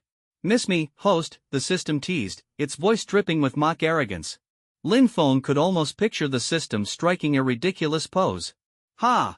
I've been enjoying the peace and quiet without you, Lin Feng shot back, his tone laced with sarcasm. His pride wouldn't let him admit how much he had missed the system's presence. The system's response was more playful than ever. Yeah, right. Deny it all you want. We both know you're just a lonely, clueless dork who needs me to help you impress girls. Lin Feng's face darkened. Why are you bringing that up now? The system laughed gleefully. Relax, host. Everyone has their first awkward attempts at romance. No need to feel embarrassed. Lin Feng rolled his eyes but couldn't suppress a chuckle. The system's return, annoying quirks and all, felt oddly comforting. All right. Let's get serious. I've been working my circuits off these past few days, the system said, its tone shifting slightly. Lin Feng could almost hear it sigh with exhaustion. Working hard? You? Lin Feng smirked, leaning back against the wall. What have you been up to, system? I'm dying to know. And with that, the long-awaited reunion between Lin Feng and his sarcastic, indispensable system began. He had countless questions, but for now, he decided to let the system take the lead. Lin Feng's face was filled with confusion as he asked, 2 little lackeys? The system explained, remember that exile from last time? The one in the black cloak from the DC universe? Well, he brought reinforcements, another exile from the Marvel universe. They're shameless, I tell you. No honor at all. They launched a sneak attack, and their goal was your newly unlocked Silver Superman template, and me. The system's voice grew more indignant. Even the main system got involved. Those 2 bastards tried to overwrite my data and drag me over to their side. What a joke. A bunch of morally bankrupt losers. I'd never stoop so low as to join them. Hearing this, Lin Feng felt a faint chill run through him. All right, calm down. They didn't succeed, did they? Lin Feng said, trying to console the system. Seeing that the system was back in one piece, he finally felt a weight lift off his chest. But a thought crossed his mind, and he asked worriedly, what about my Silver Superman template? They didn't steal that, did they? The system waved him off dismissively. That's impossible. They didn't get anything from me. Don't worry, host. Sensing Lin Feng's concern, the system elaborated further. When those exiles showed up, I quickly placed the Silver Superman template into a secure containment device and randomly sent it to a location somewhere in our universe, our home universe. Once we return there, you'll be able to continue your evolution. But before that, you'll need to complete the mission that was just issued. With the system's reassurance, Lin Feng finally relaxed completely. That template was the result of painstakingly accumulated reputation points, and knowing it hadn't been stolen was a relief. Pulling up his interface again, Lin Feng reviewed the mission details. So, this mission, the exiles will show up, right? The system confirmed, yep. This time, they're planning to assist Thanos. Their goal is to help him snap his fingers and wipe out half the universe's life. Lin Feng smirked.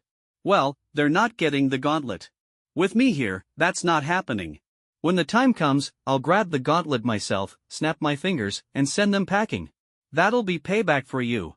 But the system shook its head. Host, it's not that simple. The Infinity Gauntlet won't work on them. Lin Feng raised an eyebrow. What do you mean?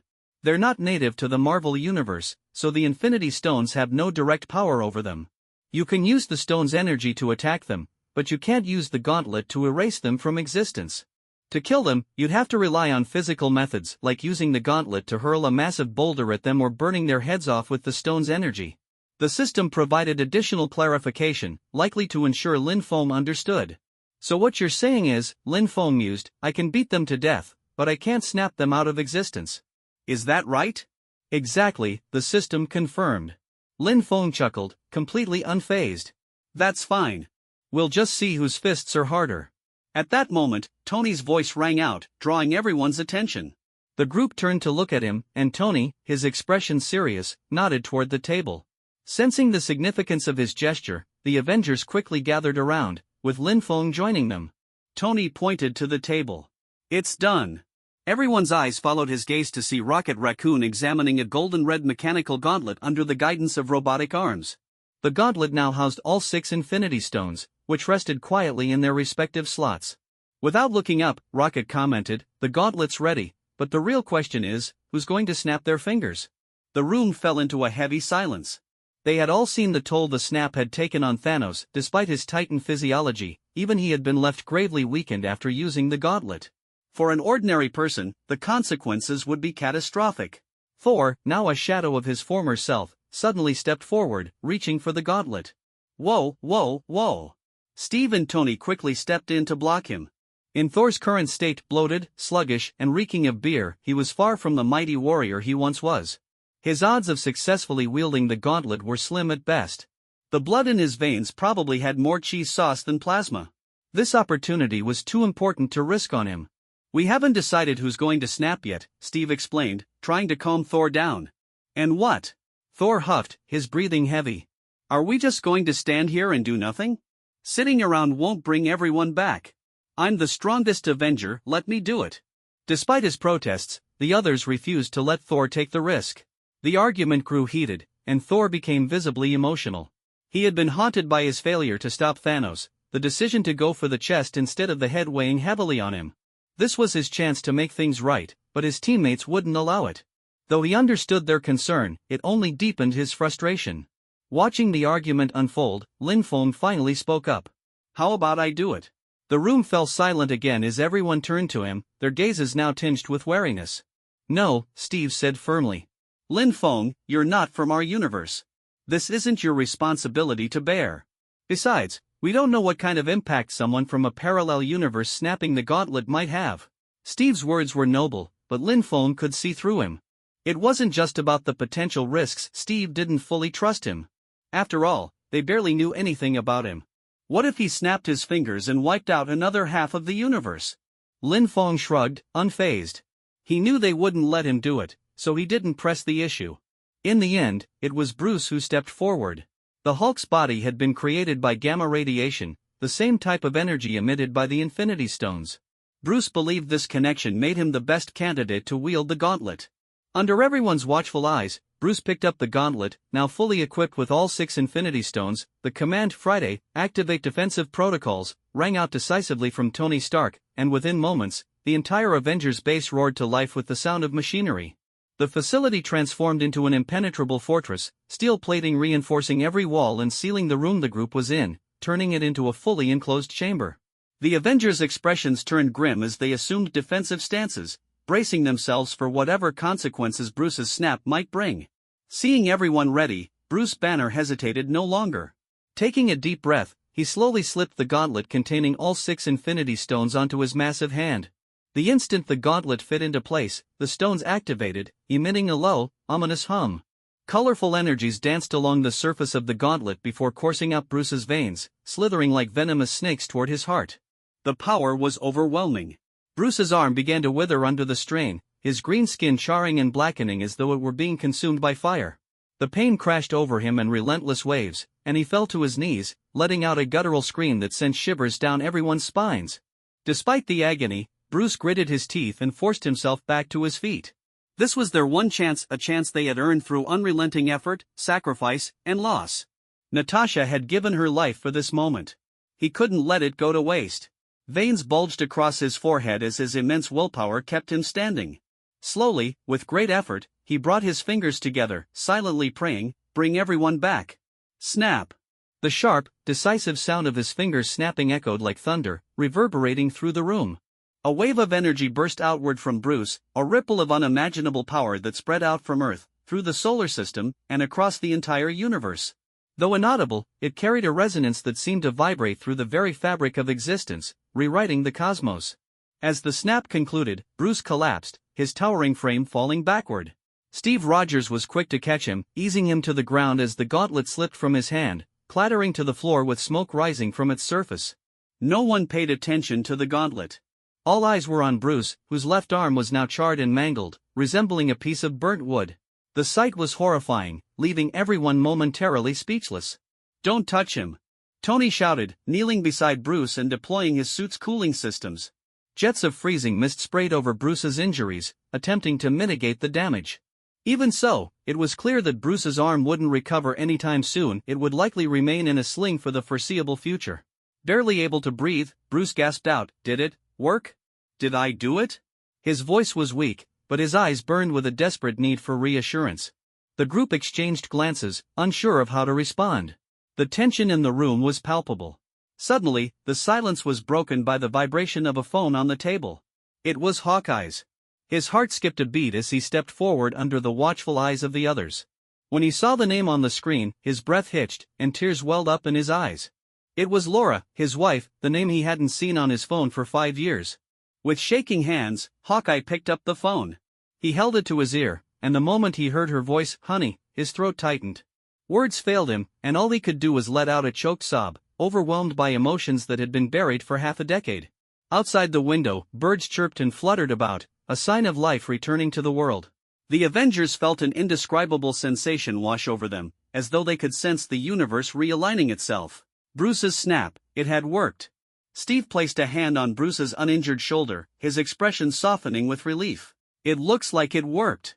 Tony slumped to the ground, wiping sweat from his brow. He looked as though he'd just emerged from a grueling battle. For the first time in years, he allowed himself a small smile. The thought of seeing Peter Parker again, the chatty kid who had wormed his way into Tony's heart, filled him with quiet joy. For a moment, the room was filled with a quiet, subdued happiness. The Avengers had fought hard, and now, their efforts had paid off. But just as this fragile peace began to take root, Lin Feng's voice cut through the calm like a blade. "Everyone," he said, his voice steady but laced with urgency, "trouble's coming." Startled, the group turned to him, following his gaze toward the window.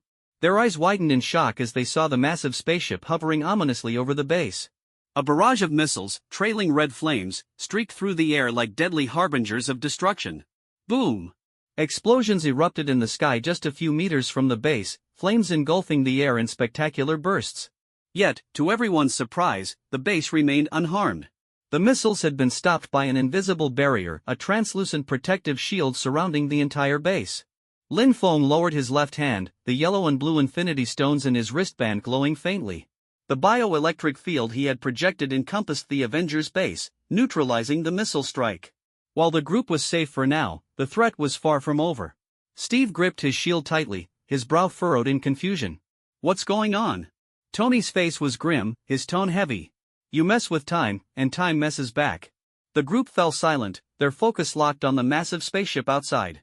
The fiery remnants of the explosion dissipated, revealing the full, intimidating form of the vessel. Lin Feng retracted his energy field, ensuring the base remained intact unlike the devastation in the original timeline. "Let's go," Lin Feng said, his tone calm but commanding. "Looks like we've got company." Without waiting for a response, Lin Feng strode out of the base toward the ship. The Avengers exchanged looks before following him, their weapons at the ready. Their faces were set with determination as they prepared for what was likely to be their most challenging battle yet. The ship hovered silently, no missiles firing this time. Instead, a beam of light shot down from its underside, forming a glowing pillar on the ground. Within the beam, a figure began to descend, a figure that sent chills through the Avengers. When the light faded, the imposing form of Thanos stood before them. But this wasn't the wounded, humbled Thanos they had faced before. This Thanos wore a pristine gold helmet and armor, wielding a massive double-edged blade. His presence exuded an aura of dominance and menace, far more intimidating than the last time they had seen him. What is this?" Steve muttered, his grip on his shield tightening. "It's Thanos," Lin Feng said, his eyes narrowing. "But not the one you know. This one's from another timeline." Tony's jaw clenched as he stared at the Titan. "You mess with time. And time messes back," Lin Feng finished. The Avengers' expressions darkened. Steve raised his shield, his voice firm. "We can't let him get the stones." Tony's helmet snapped shut, and his eyes burned with determination. Thor let out a roar, summoning a storm overhead. Lightning crackled as he called forth both Stormbreaker and Mjolnir, his armor renewed and his eyes glowing white. "Then we'll just have to take his head off again. This time, I won't miss." The Avengers formed a defensive line in front of the base, their resolve unwavering. Thanos, however, did not immediately attack. Planting his massive blade into the ground, he surveyed the group with cold, calculating eyes. His gaze lingered on Lin Feng for a moment, as though assessing the newcomer. Finally, in a deep, resonant voice, Thanos spoke. "I see you still resist. Tell me, now that you've seen me again, what do you intend to do?" "I once thought that by wiping out half the universe, the other half would thrive and flourish," Thanos said, his hand gently brushing over his gleaming bald head.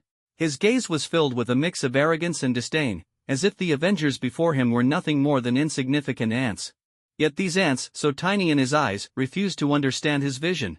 Instead of gratitude, they clung to the past, resisting the future he had tried to create. "As my two allies have said," Thanos continued coldly, his voice dripping with mockery, "as long as there are those who remember the past, they will resist the future." Tony Stark's eyes burned with fury as he snapped back, "Allies? So you've dragged others into your twisted ideals?" Thanos didn't respond immediately. Instead, he cast a piercing gaze at Tony, and behind him, the space seemed to ripple and distort, like ink spreading in water. From the dark, shifting void, two cloaked figures slowly emerged. The air grew heavy with the arrival of these mysterious entities, the exiles. Lin Feng's system immediately erupted in his mind, its voice frantic and full of indignation. "Host! That's them! Those two sneaky bastards! Go! Wipe them out!" Lin Feng's eyes narrowed slightly, and he took a careful step back, his mind racing. "All right, let's wait for the right moment," he thought. His gaze locked onto the two cloaked figures, his left hand subtly moving behind his back. The yellow and blue infinity stones on his wristband began to glow faintly, channeling immense energy into his body. Slowly, he edged closer to Steve Rogers, using the captain's shield as partial cover to avoid drawing Thanos' attention. His glowing eyes, however, betrayed the power building within him. "You'll never understand the greatness of my purpose," Thanos declared, his voice resolute as he drew his massive double-edged blade. "I should thank you, though. You've brought all the stones together for me. With them, I will erase this universe entirely and create a new one, a perfect universe with no memories, no resentment, only gratitude." As his chilling words hung in the air, Thanos raised his blade, his stance shifting into a combat-ready position. His piercing gaze swept over the Avengers, daring them to challenge him. Steve Rogers stepped forward, raising his shield, a smirk tugging at his lips. "A new universe built on the blood of countless lives? That's your idea of perfection?" Before Thanos could respond, a sudden whoosh of orange-red light streaked from behind Steve, aimed directly at one of the cloaked exiles. Lin Feng, his eyes glowing fiercely, had launched a surprise attack with his heat vision. Like a hunter pouncing on its prey, he leapt into the fray, his attack signaling the start of an all-out battle. The exiles, seemingly prepared for Lin Feng's move, reacted instantly. One of them raised both hands, conjuring a black, circular shield that intercepted the heat vision. The impact forced them back several steps, their footing unsteady but holding. The two exiles exchanged a brief glance, a silent agreement passing between them. One of them, his movement swift and deadly, drew a massive black-bladed weapon from his back and charged at Lin Feng. The other exile remained behind, their hands glowing with dark energy. Lin Feng's heat vision was interrupted as the blade-wielding exile closed the distance. Lin Feng sidestepped the incoming strike with agility, narrowly avoiding the blade's edge. Seizing the opportunity, he countered with a powerful punch, his fist connecting solidly with the exile's torso. Boom! The exile was sent flying, crashing into the ground with a thunderous impact. Yet, to Lin Feng's surprise, the figure simply stood up, brushing the dust off his tattered cloak as if nothing had happened. Before Lin Feng could react, the second exile appeared before him in a blur, mimicking his earlier move with a devastating punch of their own. Bam! This time, it was Lin Feng who was sent flying, skidding across the battlefield before staggering back to his feet. He glanced at his arm, stunned to find that it actually hurt. The force of the exile's punch had shaken him to his core, as though his bones were on the verge of breaking. The exile's hood fell back, revealing a grotesque green face covered in crimson veins. Lin Feng's eyes widened as he recognized the monstrous visage. Doomsday! The realization hit him like a thunderbolt. It all made sense now, the system's warning, the Infinity Stone's limitations against them. These weren't ordinary enemies, they were beings from the DC universe. Marvel's cosmic powers couldn't fully affect them. If Lin Feng wanted to win, he'd need to find kryptonite or something equally devastating. As if to confirm Lin Feng's thoughts, Doomsday unleashed a blast of heat vision from his glowing red eyes. Lin Feng met the attack with his own, the two beams colliding mid-air in a fiery clash of power. Let's see who's stronger. Lin Feng roared, pouring more energy into his attack. The infinity stones on his wristband flared to life, amplifying his heat vision. The orange-red beam grew in intensity, pushing Doomsday's attack back inch by inch. But the other exile wasn't idle. With a swift motion, they lunged at Lin Feng, their black blade aimed for his eyes. The blade radiated a dark, chilling energy that sent a shiver down Lin Feng's spine. His instincts screamed danger. Damn it!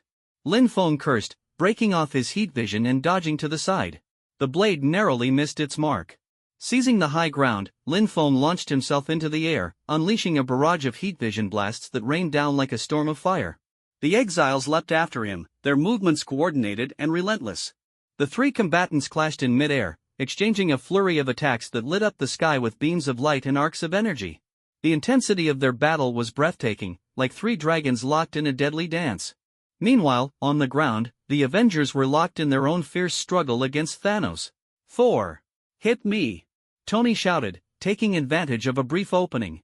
He retreated a few paces, his suit's nanoweapon shifting into a massive energy cannon. Thor understood immediately. With a roar, he summoned a bolt of lightning, his eyes glowing with electric fury. He slammed his hammer and axe together, channeling the thunderous energy into Tony's cannon. Boom! A blinding beam of energy erupted from Tony's suit, hurtling toward Thanos. The Titan roared in defiance, spinning his double-bladed weapon to deflect the beam as he steadily advanced. Suddenly, with a burst of speed, he lunged forward, grabbing Tony by the neck and lifting him off the ground. The energy cannon sputtered and died. Thor let out an enraged shout, hurling Mjolnir at Thanos with all his might. But Thanos, ever the strategist, used Tony as a shield. The hammer struck Tony instead, sending him flying into a pile of rubble. Tony groaned weakly before losing consciousness. Thanos turned his attention to Thor, flinging his blade with terrifying precision. Thor dodged and counterattacked with Stormbreaker, aiming for Thanos' head. But years of indulgence had dulled Thor's edge, and he was quickly overpowered. Thanos disarmed Thor with ease and pinned him to the ground. Raising Stormbreaker high, he prepared to deliver a killing blow. Thor struggled desperately, his hands gripping the axe's handle, but his strength was no match for Thanos. The blade inched closer to his chest. Just as it seemed all hope was lost, a streak of silver light shot through the air, slamming into Thanos and knocking him off balance. The light arced back, landing in Steve's hand. It was Mjolnir. Thor stared in shock, then broke into a breathless laugh. I knew it. Steve stood tall, wielding the hammer with determination. Thanos' expression darkened as he picked up his blade, charging at Steve with renewed ferocity. The battlefield erupted once more in chaos. High above the battlefield, Lin Feng maneuvered through the air like a masterful kite flyer, weaving and twirling as he engaged the two relentless exiles. Doomsday's relentless heat vision constantly disrupted his flight path, forcing him to dodge and remain on high alert. Meanwhile, the black-robed exile's blade, glinting with an ominous and unfamiliar energy, kept Lin Feng wary of direct confrontation. He could sense the danger it carried, a threat he couldn't afford to underestimate. In a split-second encounter, Lin Feng narrowly evaded another deadly slash, responding with a calculated burst of heat vision that forced Doomsday to retreat momentarily. However, the constant release of his heat vision was beginning to take its toll. His eyes burned, his vision slightly blurred from the strain. Despite this, his resolve remained unshaken, the determination in his glowing eyes refusing to falter. Spotting a brief opening, Lin Feng channeled all his strength into a single, devastating punch aimed at the blade-wielding exile. The exile raised their weapon horizontally to block the strike, but the impact caused the blade to vibrate violently, emitting a high-pitched screech as it struggled to withstand the force. The exile was sent hurtling backward, their footing finally faltering under the immense power. The three combatants continued their aerial dance, their clash a chaotic and dazzling display of power and skill. Lin Feng found himself increasingly frustrated. Despite his best efforts, the exile's coordination and relentless teamwork kept him locked in place. They had no intention of letting him leave the skies. In the midst of the chaos, Lin Feng's system chimed in urgently. Host, speed it up. They're stalling for time so Thanos can snap. And let me tell you, Carol's been trapped out in the cosmos by their tricks. She won't be showing up to save the day this time. If this keeps up, The Avengers won't stand a chance against him. The system's voice grew firm, its tone laced with urgency. I'll handle their cheap shots. You focus on breaking through. Lin Feng gritted his teeth, his body glowing faintly as the energy from the Infinity Stone surged within him. With a burst of speed, he shot toward the exiles like a streak of lightning, feinting left and right to keep them guessing. Though his main focus was on the aerial battle, he stole glances at the battlefield below, his heart sinking at the sight. On the ground, Steve Rogers was nearing the limits of his endurance. After a series of intense exchanges with Thanos, he was left battered and bleeding. His shield, once a symbol of unyielding strength, had been shattered into pieces by Thanos' relentless strikes. With one final, crushing blow, Thanos sent Steve sprawling to the ground. Blood trickled from the corners of his mouth as he struggled to rise, his body refusing to cooperate. Despite this, Thanos didn't finish him off. Instead, the Titan cast a glance toward the sky, his expression unreadable as he observed the high-stakes battle above. For a moment, a flicker of emotion crossed his face. Was it doubt? Regret? Whatever it was, it quickly vanished as he turned his gaze back to the battlefield. The Avengers were scattered, beaten, and exhausted. The ground forces were overwhelmed, outnumbered by Thanos' endless army. Despair hung heavy in the air. But just as Steve began to believe that Earth's fate was sealed, a familiar yet distant voice crackled in his earpiece. Cap, can you hear me? Cap. It's Sam. On your left. Steve's head turned weakly toward his left, where golden sparks began to trace the outline of a circle in the air. It was a portal, a space-warping spell from Kamartaj. The Avengers' reinforcements had arrived. Through the first portal flew Sam Wilson, the Falcon, his wings spread wide. Then came T'Challa, the Black Panther, stepping through with the Dora Milaje and a massive Wakandan army at his back, their chants of defiance echoing across the battlefield. More and more portals opened across the sky and ground, connecting locations from around the world and even the far reaches of the galaxy. From one emerged Valkyrie, astride her majestic white Pegasus, leading the fearless Asgardian warriors. Ant-Man, now towering as Giant Man, took a single earth-shaking step, his massive form inspiring awe. Bruce Banner let out a thunderous roar, his rage reigniting as he charged back into the fray, the Hulk's destructive power surging forth once more. Doctor Strange, Star-Lord, Spider-Man, Bucky Barnes, Groot, Wanda Maximoff, and countless others joined the fight, along with the sorcerers of Kamartaj. Hope radiated from Steve's eyes as he watched the scenes unfold, his spirits lifting for the first time since the battle began. The Avengers, Earth's mightiest heroes, had returned in full force. Together, they formed a united front, their numbers and resolve stronger than ever before. The tide had turned. 5 years after Thanos' devastating snap, the universe's defenders had gathered for one final stand, a chance to reclaim everything they had lost. Tony Stark, Thor, and the others regrouped around Steve, their shared determination palpable. Steve, his voice steady yet commanding, raised his right hand. Avengers! Mjolnir, responding to his call, flew back into his grip. Steve's gaze locked on Thanos as he uttered the rallying cry, "Assemble!" A deafening roar erupted from the combined forces of Earth and beyond as they charged into battle. Their footsteps shook the ground, their war cries piercing the heavens. The fate of the universe rested on their shoulders, and they would not falter. Thanos' army met their charge head-on, but they were no match for the unbridled fury and determination of the Avengers. Each warrior fought with everything they had, their minds set on one goal: to end Thanos' reign of terror once and for all. The battlefield became a cacophony of chaos and destruction. The clash of swords, the roar of explosions, and the cries of victory and anguish filled the air. The earth trembled beneath the weight of the conflict, the sky darkened by smoke and fire. Thanos' face darkened as he watched his army struggle against the relentless onslaught. Despite his confidence, the resilience of Earth's defenders continued to baffle him. Before he could dwell on his frustration, a streak of crimson energy descended upon him. Wanda Maximoff, the Scarlet Witch, landed before him, her eyes burning with unrelenting hatred. Chaos magic surged around her, crackling with raw power. "You took everything from me," she screamed, her voice trembling with rage. Thanos, his brow furrowing, responded with cold indifference. "I don't even know who you are." Wanda's fury intensified, her magic flaring brighter.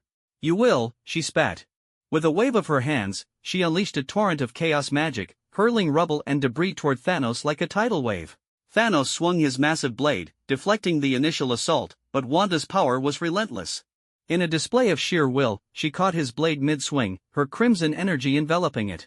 With a furious cry, she tore the weapon apart, the shards clattering to the ground. Thanos' eyes widened in shock as Wanda's magic lifted him into the air, ripping away pieces of his golden armor. He roared in pain as the chaotic energy threatened to tear him apart. Ebony Maw! Thanos bellowed, his voice filled with desperation. Fire! All weapons! Without hesitation, the Sanctuary 2 unleashed a devastating barrage of missiles. The sky darkened as the projectiles rained down, indiscriminately targeting friend and foe alike. Explosions erupted across the battlefield, screams of pain and despair mingling with the roar of destruction. The ground forces on both sides suffered heavy losses as the relentless bombardment continued. The Avengers and their allies fought on, their resolve unbroken even in the face of overwhelming odds. The final battle for the universe had begun in earnest, and there was no turning back. The deafening explosions from the Sanctuary 2's relentless bombardment echoed across the battlefield, instantly drawing Lin Feng's attention. He turned his gaze toward the massive ship, which loomed in the sky like a menacing monster, raining destruction indiscriminately. Missiles tore through the air, reducing everything in their path to rubble. Thanos, standing atop the battlefield, showed no trace of mercy in his cold, calculating eyes. To him, the Leviathan beasts, his own soldiers, and the countless innocent lives caught in the crossfire were mere expendable pawns. His madness knew no bounds, and his willingness to sacrifice everything for his twisted vision of balance was exemplified by his sacrifice of Gamora, a moment marked by the only tear he had ever shed. The battlefield was a scene of chaos and despair. The Avengers scrambled to evade the relentless bombardment, but casualties mounted with every passing second. The horrifying sight ignited a surge of urgency in Lin Feng's heart. Without hesitation, he made his decision. He turned sharply and shot through the air at top speed, heading straight for the Sanctuary 2. His objective was clear: disable the ship and end its devastating firepower, or the battle would spiral out of control. However, the two persistent exiles were not about to let him go so easily. Like shadows, they appeared on either side of him in an instant, blocking his path with sinister grins hidden beneath their cloaks. "And where do you think you're going?" one of the exiles rasped, their voice grating like sandpaper on metal. The sound sent an unpleasant shiver through Lin Feng's ears. "Out of my way!" Lin Feng snarled, his eyes glowing fiercely as twin beams of heat vision shot forth like a torrential storm. The exiles, however, moved with ghostly speed, easily dodging the attack with a flicker of their forms. The blade-wielding exile struck next, his black-gold weapon gleaming ominously as it slashed toward Lin Feng. Forced to duck and weave, Lin Feng narrowly avoided the strike and countered with a powerful punch. The exile retreated just as quickly, his movements fluid and calculated. Before Lin Feng could press his advantage, Doomsday lunged at him from behind, landing a savage kick. The moment Lin Feng turned to face him, Doomsday retreated as well, seamlessly trading places with the blade-wielding exile. The two moved in perfect harmony, attacking and retreating in turn, forcing Lin Feng into a frustrating stalemate. The exiles were not aiming to defeat him outright, they were stalling, keeping him trapped in their web of coordinated attacks. Rage simmered within Lin Feng as he realized their strategy. He was keenly aware that Carol Danvers, Captain Marvel, had been incapacitated by their tricks and was unable to intervene as she had in the original timeline. Time was running out. If Thanos succeeded in snapping his fingers with the gauntlet, the consequences would be catastrophic. With a decisive thought, Lin Feng activated the special red kryptonite stored in his system. He didn't care about the cost in reputation points, he could always earn more later. A surge of crimson energy coursed through his body, instantly amplifying his physical capabilities. His strength, speed, and energy reserves skyrocketed, pushing him to a whole new level. In the blink of an eye, Lin Feng's form blurred. His newfound speed caught the exiles off guard, their eyes widening in shock. Before Doomsday could react, Lin Feng closed the distance between them and delivered a devastating punch. Boom! The impact was earth-shattering. Lin Feng's fist struck Doomsday square in the chest, caving it in with a sickening crunch. Black blood spurted from Doomsday's mouth as his body was launched like a ragdoll, disappearing into the distant horizon. His eyes were filled with disbelief, he hadn't even had the chance to deploy his trump cards. How had Lin Feng suddenly become so overwhelmingly powerful? The blade-wielding exile froze mid-air, visibly shaken by the display of raw power. Fear flickered in his eyes as he realized he was no match for Lin Feng in his current state. Without hesitation, the exile turned and fled, retreating into the distance as quickly as he could. Lin Feng had no time to pursue him. The Sanctuary 2's bombardment was still tearing the battlefield apart, threatening to annihilate the Avengers. He redirected his focus and shot toward the ship. Hovering above the massive vessel, Lin Feng's eyes glowed with an intense orange-red light. Without wasting a moment, he unleashed a concentrated blast of heat vision. The beams burned through the ship's hull like a hot knife through butter, slicing the sanctuary too cleanly in half. Asterisk boom. Boom, asterisk. The ship erupted in a series of catastrophic explosions, its severed halves plummeting from the sky like two colossal meteors. Black smoke billowed from the wreckage as it hurtled toward the ground, finally crashing into a nearby lake with a deafening roar. The water erupted into massive waves, sending spray high into the air. The battlefield fell silent for a brief moment as everyone turned to witness the destruction of the sanctuary too. Good heavens, Steve Rogers muttered, his chest heaving as he struggled to catch his breath. He had witnessed the entire spectacle and could hardly believe his eyes. Turning to Tony, he asked incredulously, "What the hell was that? Did he just shoot lasers out of his eyes?" Tony, equally stunned, muttered a response. Friday's sensors couldn't even calculate the energy output of that blast. It was off the charts. The other Avengers, many of whom had seen Lin Feng's display of power, were equally awestruck. Rocket Raccoon, standing beside Groot, gawked openly. "I was planning to swipe that wristband of his. Good thing I didn't." Lin Feng, meanwhile, scanned the battlefield for the exiles. He spotted Doomsday's battered form lying motionless several kilometers away, but the blade-wielding exile was nowhere to be seen. "Host, the other exile escaped," the system informed him. "What?" Lin Feng frowned, his voice tinged with disbelief. "Ran away? Seriously?" "Yeah, ran off with his tail between his legs," the system replied. Lin Feng scratched his head, visibly perplexed. What kind of villain runs away like that? Aren't they supposed to go down fighting, shouting curses, or pulling some last-minute trick? Where are the dramatic death speeches? The secret backup plans? The system sighed and explained, "They burned through their trump cards trying to tamper with my database. My auto-defense mechanisms left them severely weakened, which is why they've been playing defense this whole time." They couldn't risk going all out against you.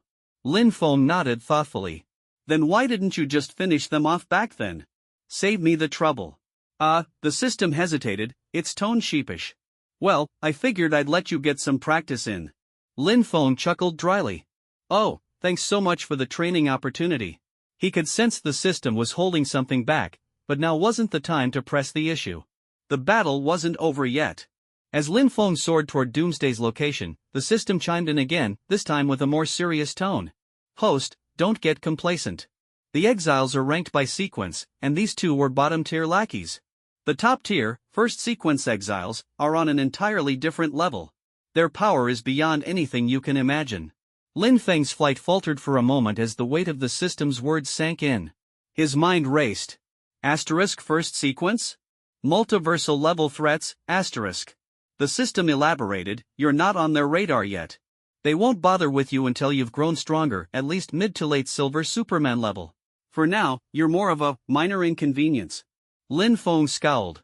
"So I'm just a chicken to them? It's just a metaphor. The point is, you've got a long way to go. But don't worry, this mission's rewards will give you the tools you need to grow stronger. Seize the opportunity and don't waste it." Lin Feng nodded silently, his emotions a mix of determination and foreboding.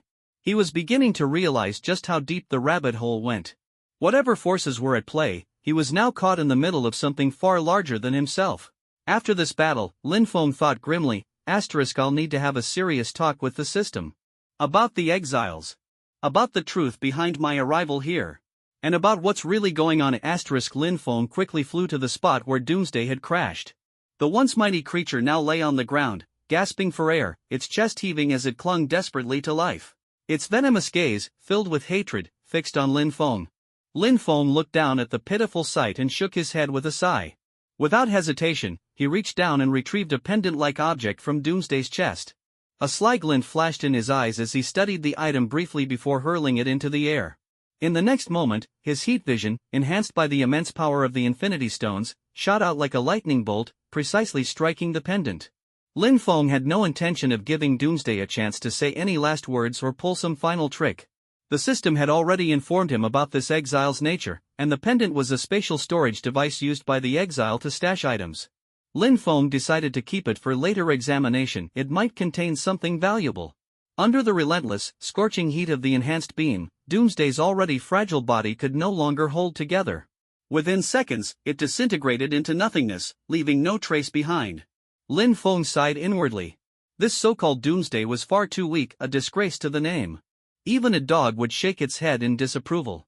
The creature's performance was so laughably underwhelming that Lin Feng couldn't help but feel disappointed. It lacked the defining traits of the real Doomsday: no immunity to previous deaths, no monstrous physical resilience. It wasn't even deserving of the name Doomsday, it was more like a knockoff Superman. Lin Feng hadn't even needed to rely on the kryptonite-enhanced power to take it down. This realization only confirmed his suspicion: the exile's true goal in stealing the Silver Superman template was likely to evolve into a more legitimate Doomsday. As Lin Feng dealt with Doomsday, the battlefield below continued to spiral into chaos. Despite their best efforts, the Avengers base had succumbed to the relentless bombardment from the Sanctuary too. It was now reduced to little more than smoldering ruins, enveloped in towering flames. From the wreckage emerged Nebula, one from 2014, carrying the gauntlet. She walked toward Thanos with reverence, presenting the Infinity Gauntlet to him as if it were a sacred offering. Her eyes shone with pride and satisfaction. This was her moment of recognition. In her mind, she had finally surpassed Gamora and proven her worth to her father. The Avengers, witnessing this scene, felt their hearts sink. Their expressions turned grim. Had Nebula betrayed them? Before they could react, another Nebula appeared from the ruins, this one flanked by a grim-faced Hawkeye and Gamora. The sight of two Nebulas made this situation instantly clear. "Damn it," Tony cursed under his breath, while Steve muttered gravely, "You mess with time, and time messes back." It was evident now that the Nebula carrying the gauntlet was the one who had traveled with Thanos from 2014. The situation had reached a critical point. With Thanos now in possession of the gauntlet, the Avengers knew they couldn't allow him to snap his fingers again, not after the devastation of 5 years ago. "Avengers!" Steve roared, charging forward with unwavering resolve. The others followed suit, launching a coordinated assault on Thanos. Tony took to the skies, his suit's repulsors and laser cannons unleashing a relentless barrage of energy at the Mad Titan. The blast struck Thanos' hardened Titan skin, leaving red scorch marks but failing to slow him down significantly. Hawkeye joined in, firing arrow after arrow with pinpoint precision. Each arrow detonated on impact, generating shockwaves that forced Thanos to take a step back. Steve reached Thanos amidst the chaos, wielding Mjolnir with precision and fury. The hammer came down like a bolt of lightning, striking Thanos' gauntlet hand with a deafening clang. The force of the blow sent Thanos flying, and the gauntlet slipped from his grasp, clattering to the ground. The 2014 Nebula rushed forward to retrieve the gauntlet, only to be intercepted by her future self. The two engaged in a fierce struggle, buying the Avengers precious seconds. Tony seized the opportunity and dove toward the fallen gauntlet, but he was intercepted by Thanos, who surged forward with frightening speed. The Titan's massive fist slammed into Tony, sending him hurtling across the battlefield. Thor roared in anger, charging at Thanos with Stormbreaker in hand. The axe swung in a deadly arc, aiming for Thanos' head. But the Titan ducked and sidestepped gracefully, countering with a powerful punch to Thor's chest. The blow left Thor breathless, the air trapped in his lungs. Thanos, seizing the moment, hoisted Thor's bulky form into the air and hurled him at Hawkeye, who had no time to dodge. Both heroes crashed to the ground in a heap, dazed and incapacitated. Amidst the chaos, Tony once again reached for the gauntlet. He managed to grab it but was immediately grabbed himself. Thanos' massive hand wrapped around his ankle. With a resounding smash, Thanos slammed Tony into the ground repeatedly. The sound of metal crunching echoed across the battlefield. If not for his nanotech suit, Tony would have surely perished. Satisfied that Tony was no longer a threat, Thanos flung him like a ragdoll toward Steve, who barely managed to brace himself for the impact. The Avengers gave it everything they had, but they were outmatched. This Thanos, hailing from 2014, was stronger, younger, and at the peak of his power. Unlike the weary, battle-worn Thanos they had faced before, this Titan was a force of nature. Just as Thanos prepared to don the gauntlet and snap his fingers, a blinding streak of orange-red light cut through the air, slamming into his right hand. The heat was so intense that even those standing meters away could feel its searing temperature. The Avengers watched in stunned silence as the heat beam engulfed Thanos' entire hand. When the light finally dissipated, his right hand, and the gauntlet with it, was gone, reduced to ash. The Infinity Stones scattered to the ground, their glow dimmed but intact. Thanos stared at the stump where his hand had been, his face a mask of disbelief. The pain radiating from his scorched arm was nothing compared to the shock of what had just occurred.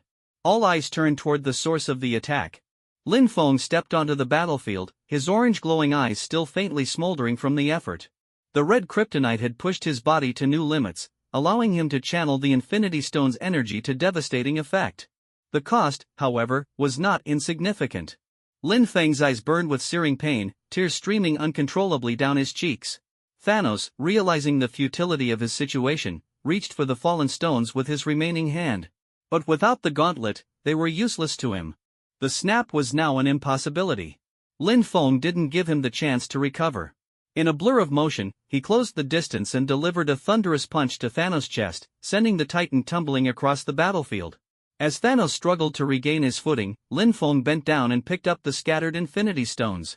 The glow in his eyes dimmed, replaced by a calm, resolute expression. The battle wasn't over yet, but the tide had turned to Lin Feng's side softly, a look of regret flashing through his eyes as he gazed at Thanos. "Your intentions were noble," he said, his tone tinged with pity. "But your methods and your goals, they were far too extreme. There are countless ways to address the dangers of overpopulation, yet you chose the most radical one. It was doomed to fail from the start." Thanos struggled to his feet. His massive frame swayed slightly as his breathing grew labored. His purple face was etched with confusion, his eyes clouded with uncertainty as they fixed on Lin Feng. He had no idea who this man was. In all the memories he had gleaned from Nebula's data, this figure had never appeared. "I had to do it. For the survival of the universe." Thanos rasped, his voice weak but filled with unyielding conviction. "I've seen too much suffering, hunger, pain, war. All of it caused by life's inability to restrain itself.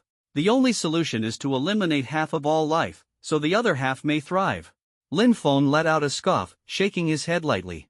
He knew Thanos' logic, twisted as it might be, stemmed from his personal experiences and the tragic fall of his home planet, Titan. While the temporary prosperity he achieved on other planets was undeniable, it was fleeting. In time, the cycle of overpopulation and scarcity would inevitably repeat itself. "If only I could send you to the ancient East," Lin Feng said wistfully. "Perhaps their philosophies on population control might have broadened your perspective. But it's too late for that now, Thanos. You must face the consequences of your actions." As he spoke, Lin Feng began methodically placing the Infinity Stones into the Superman wristband he wore. One by one, the 6 stones merged into the device, their radiant colors illuminating the wristband. The artifact now glowed with an otherworldly brilliance, emanating an air of both elegance and overwhelming power. Energy surged through the wristband, channeling into Lin Feng's body. Unlike Thanos, who had endured agonizing pain when wielding the gauntlet, Lin Feng felt only mild discomfort. The red kryptonite enhancement, combined with the stabilizing mechanisms of the Superman wristband, allowed him to bear the immense energy with ease. Unlike amplifying his heat vision, which required absorbing the stone's energy into his body, using the stones for a snap didn't demand direct energy integration. Thanos stood silently, watching Lin Feng with a resigned calm. He knew the battle was lost. That devastating orange-red beam of heat vision, if aimed at his head, would have ended him already. This mysterious man's power was unlike anything Thanos had ever encountered, and his so-called cloaked allies had likely fallen as well. As Lin Feng prepared the stones, Thanos couldn't suppress his curiosity. His lips trembled as he finally asked, "Who are you?" Lin Feng raised his left hand, the Superman wristband now adorned with all 6 Infinity Stones. The dazzling light from the stones reflected in his eyes as he met Thanos' gaze. "Me," he said calmly. "My name is Lin Feng." With that, he snapped his fingers. A wave of unseen energy rippled outward, sweeping across the battlefield. Thanos' army, his soldiers, his monstrous leviathans, every last one of them, froze in place. Confusion and fear filled their eyes as their bodies began to dissolve into dust. One by one, the invaders disintegrated, their particles drifting away on the wind until they were no more. The battlefield fell eerily silent. The Avengers, stunned by the sudden turn of events, looked around in disbelief. They weren't sure what had just happened. Thanos turned his gaze across the battlefield, his expression a mixture of resignation and sorrow.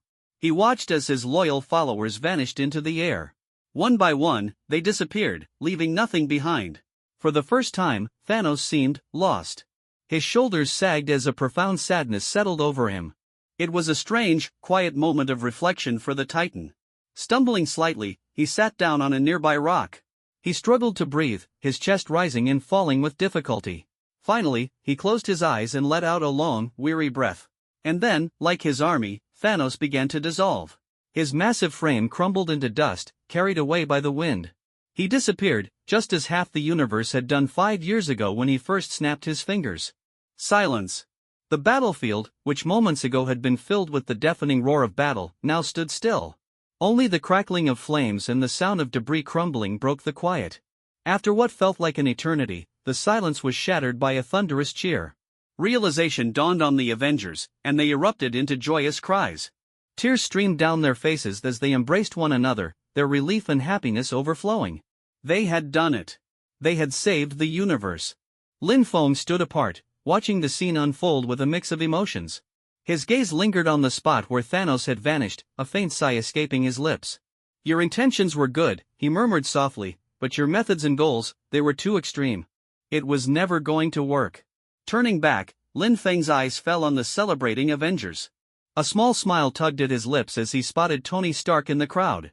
Tony, he thought to himself, I snapped my fingers so you wouldn't have to. Tony, holding Pepper Potts in his arms, noticed Lin Feng's gaze and frowned slightly. Why is he looking at me like that? He asked. Steve Rogers, exhausted and covered in dirt, managed a weary smile. Who knows? Ignoring Tony's protests, Steve limped toward Lin Feng. Where are you going, old man? Tony called after him.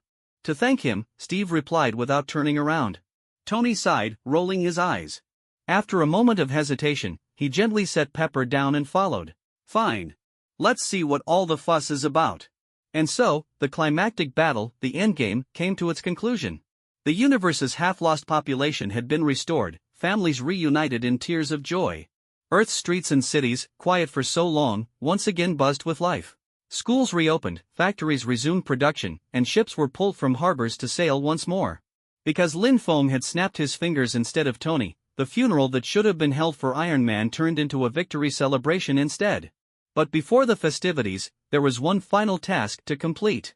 At the edge of the lake, among the ruins of the Avengers base, the remaining heroes gathered in a broken pavilion. Bruce Banner, Steve Rogers, Tony Stark, Clint Barton, Thor, and Scott Lang stood solemnly as Lin Feng prepared to use the Infinity Stones one last time. Lin Feng turned to face them, his gaze steady and resolute. Taking a deep breath, he nodded. The others returned the gesture, their faces a mixture of hope and anticipation. Turning back, Lin Feng raised his left hand. The 6 Infinity Stones embedded in the wristband began to glow once more. Closing his eyes, he called out silently, Soul Stone. I know you have a will of your own. Return Natasha's soul. The Soul Stone remained silent, but Lin Feng could feel its resistance, a subtle, defiant refusal. Don't make me force you, Lin Feng warned, his tone firm. One soul is nothing to you. Return Natasha's soul, or I'll use the other stones to destroy you. The Soul Stone hesitated, its defiance wavering. Finally, a reluctant submission rippled through Lin Feng's mind. A faint smile appeared on Lin Feng's face. Smart choice. With a snap of his fingers, the air shimmered, and reality rippled like water. From the waves stepped Natasha Romanoff, her braided hair swaying gently. Her face was filled with confusion, but she was alive.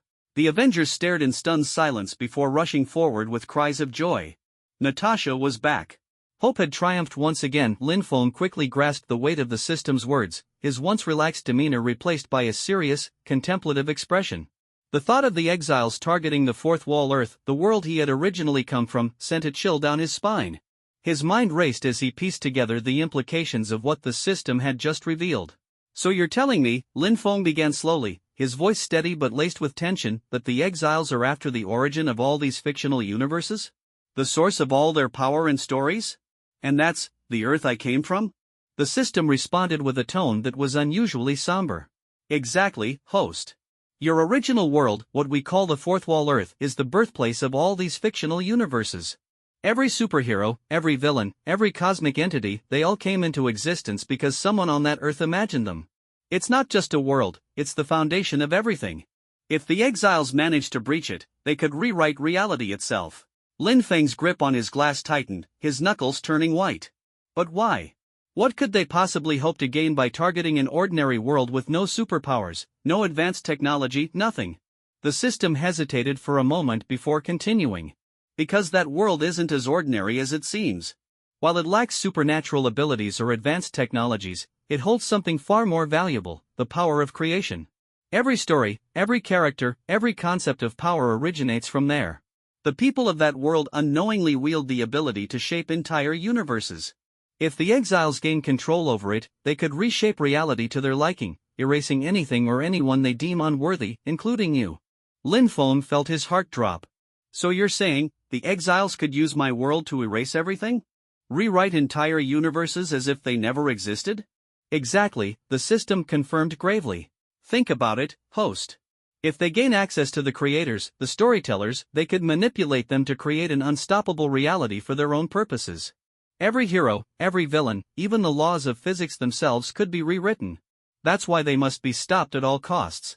Lin Feng leaned back on the couch, his mind a whirlwind of thoughts. The once festive atmosphere of the celebration around him now felt distant and hollow. He stared into his glass, his reflection distorted by the liquid within. Why did they target me, then? I'm just someone who got dragged into all this. I didn't ask for any of it. The system replied, because, host, you're the anomaly. Out of all the countless beings in the multiverse, you're someone who came from outside the fourth wall, someone who wasn't supposed to interact with these fictional universes at all. Your very existence disrupts the natural balance. The exiles see you as both a threat and an opportunity. If they can eliminate or control you, it's one less obstacle in their path. Lin Feng couldn't help but laugh bitterly. So I'm a walking glitch, huh?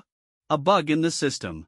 Call it what you want, the system said with a hint of exasperation, but you're also the only one who can stop them. You've already proven that by defeating Thanos and the exiles' lackeys. But this is just the beginning. The real fight is yet to come. Lin Feng rubbed his temples, trying to process everything. And you're saying I need to get stronger, strong enough to face these so-called first sequence exiles? The ones who make the ones I fought look like amateurs? That's correct, the system replied. The first sequence exiles are multiversal-level threats. They operate on a scale that makes even the most powerful beings in the Marvel or DC universes look insignificant. But you're not alone in this fight. You have me, and you have the tools and resources to grow stronger. The rewards from this mission are just the start.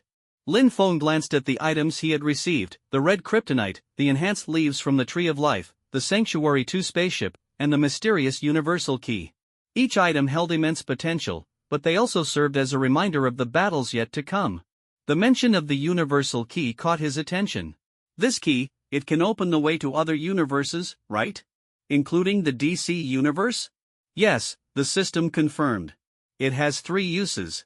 You can use it to travel to any universe for which you have coordinates. But I suggest you don't use it recklessly. The DC universe is just as dangerous as Marvel's, if not more so. You'll need to prepare before venturing there. Lin Feng nodded, his mind already formulating plans. He couldn't afford to rush into things blindly. If the exiles were targeting his original world, he needed to understand their motives and prepare for whatever lay ahead. As the celebration around him continued, Lin Feng remained lost in thought. He watched as Natasha and Clint shared a laugh, as Tony and Pepper embraced, as Thor raised his drink in a boisterous toast. These were the people he had fought to protect, the ones who had entrusted him with their lives and their future. But the weight of the system's revelation hung heavy on him. The exiles weren't just a threat to the Marvel universe, they were a threat to his world, to the very foundation of reality itself. I don't have a choice, do I? Lin Feng muttered under his breath. The system's voice softened. No, you don't. But you're not alone in this, host. You've already proven that you're capable of extraordinary things. Together, we can stop them. But first, you need to prepare. Lin Feng took a deep breath, steadying himself. The road ahead was uncertain, but one thing was clear, he couldn't let the exiles succeed. Whether it was in this universe, the DC universe, or his original world, he would fight to protect everything that mattered. Raising his glass, Lin Feng allowed himself a small, wry smile. Well, looks like I've got my work cut out for me. Here's to saving the multiverse, one punch at a time. Lin Feng sat silently for a long moment, his expression darkening as the weight of the system's revelations sank in. The thought of the exiles targeting the Fourth Wall Earth, the origin of all fictional universes, filled him with a deep sense of dread. The implications were terrifying. If these exiles ever managed to breach the barriers and reach that world, they could wield the power to rewrite reality itself with a single stroke of the pen, reducing entire universes to mere dust. He let out a long, frustrated sigh. Save me. I'm just a guy, not some cosmic savior, he muttered helplessly, his face scrunched into a grimace of disbelief. The situation felt too overwhelming, like he'd stumbled into a story far bigger than himself. After a moment of reflection, he turned to the system with a question lingering in his mind. So, let me get this straight, you brought me here specifically because I'm a native of the Fourth Wall Earth? The system responded immediately, its tone resolute. That's correct. Because you come from the Fourth Wall Earth, your existence is unique across all universes. Even if they manage to erase every fictional universe with that one stroke, you, as a native of the origin world, would still persist. That makes you the only one capable of fighting back. Lin Feng's brows furrowed. For a brief moment, he felt a flicker of relief amidst the chaos. If he truly had this inherent advantage, then he wasn't entirely powerless. So I'm like a failsafe, he said, half-jokingly. Exactly, the system affirmed. And don't worry too much.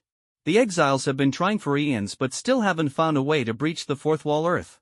Even after capturing many beings like Deadpool, who are aware of the fourth wall, they've made no progress. We have time, time to grow stronger and prepare. The system's words calmed Lin Feng slightly, though the enormity of the situation still weighed heavily on him. He sighed again, trying to process the revelation. The exiles' ultimate goal was his original world, and though their intentions remained unclear, it was obvious they meant no good. Fortunately, the system assured him there was still plenty of time to prepare. Lin Feng wasn't the type to wallow in pessimism. Since he was already caught in this whirlwind, there was no use complaining. He had to adapt. If life dealt him this hand, he'd play it to the best of his ability. Besides, he'd thought gaining the Superman template at the start was like hitting the jackpot. Who could have guessed it was just the appetizer? His determination solidified. He would push to upgrade his Superman template as quickly as possible. The stronger he became, the better his chances of facing whatever crises lay ahead. The next day, Lin Feng made a decisive choice. It was time to return to his Marvel universe. Before leaving, however, the Avengers gathered to bid him farewell, presenting him with a mountain of gifts as tokens of gratitude. Feeling a little embarrassed, Lin Feng pulled out the enhanced Tree of Life leaves from the system's inventory and distributed them among the group. These leaves, far superior to the ones he had shared with the Ancient One, possessed remarkable healing properties capable of rejuvenating cells and restoring vitality. They could even save a person on the brink of death. The Avengers were visibly thrilled and accepted the gifts eagerly. One notable interaction was with Tony Stark. Lin Feng, knowing he'd need some additional tools for the battles ahead, requested a Mark 85 nanotech suit. At first, Tony seemed reluctant, but when Lin Feng handed him a pack of enhanced Tree of Life leaves, the billionaire inventor sighed in resignation and agreed to create one for him. However, Tony made Lin Feng promise not to give the suit to past Tony to avoid any potential butterfly effects. Lin Feng agreed, though he had his own plans in mind. As Lin Feng prepared to leave, he gazed at the world he was departing. To him, this parallel universe felt like a second home, and the idea of the exiles wreaking havoc here filled him with unease. If he could prevent it, he would. A plan began to take shape in his mind. He would ensure Earth's heroes became stronger, better prepared. If necessary, they'd all be capable of tearing Thanos apart with their bare hands. With a final wave of light, Lin Feng departed the parallel universe and returned to his own familiar world, the Marvel universe where he had first arrived. Ah, home sweet outer space, he murmured, gazing at the vast expanse of stars around him. A sense of familiarity washed over him, grounding him amidst the chaos of recent events. System, he called out. The system instantly responded, eager as always. Where did you send the silver Superman template? Lin Feng asked. I placed it on a life-bearing planet, the system replied. I have the coordinates. Would you like to retrieve it now? Lin Feng scratched his head, slightly annoyed. Can't you just bring it back to me? The system sighed. Unfortunately, no. You'll have to collect it yourself. Fine, Lin Feng muttered. But first, I'm going home. It's been 2 months. Susan's probably worried, and I haven't taken a proper break in forever. Besides, you said no one else can use the silver Superman template, it's bound to me. So there's no rush. With his decision made, Lin Feng flew toward Earth, his heart lightening slightly at the thought of returning. The familiar sight of New York City greeted him as he descended quietly into his villa. The lights were on, and inside, Susan sat at a desk, her face clouded with worry as she stared at her laptop screen. On the screen, a news broadcast played on a loop, footage of Tony Stark's Malibu mansion being attacked by helicopter gunfire. The reports speculated about Tony's fate, with some claiming Iron Man had perished in the assault. The news had been released earlier that afternoon, and the devastation was fresh. Susan, knowing how close Lin Feng was to Tony, was deeply concerned. She absent-mindedly touched the wristband Lin Feng had given her, wondering if there was something she could do to help. The sound of the door opening startled her. She looked up sharply, and her eyes widened in disbelief as she saw Lin Feng standing there. Lin! "You're back," she cried, rushing to him and wrapping him in a tight embrace. She kissed him deeply, her relief and joy palpable.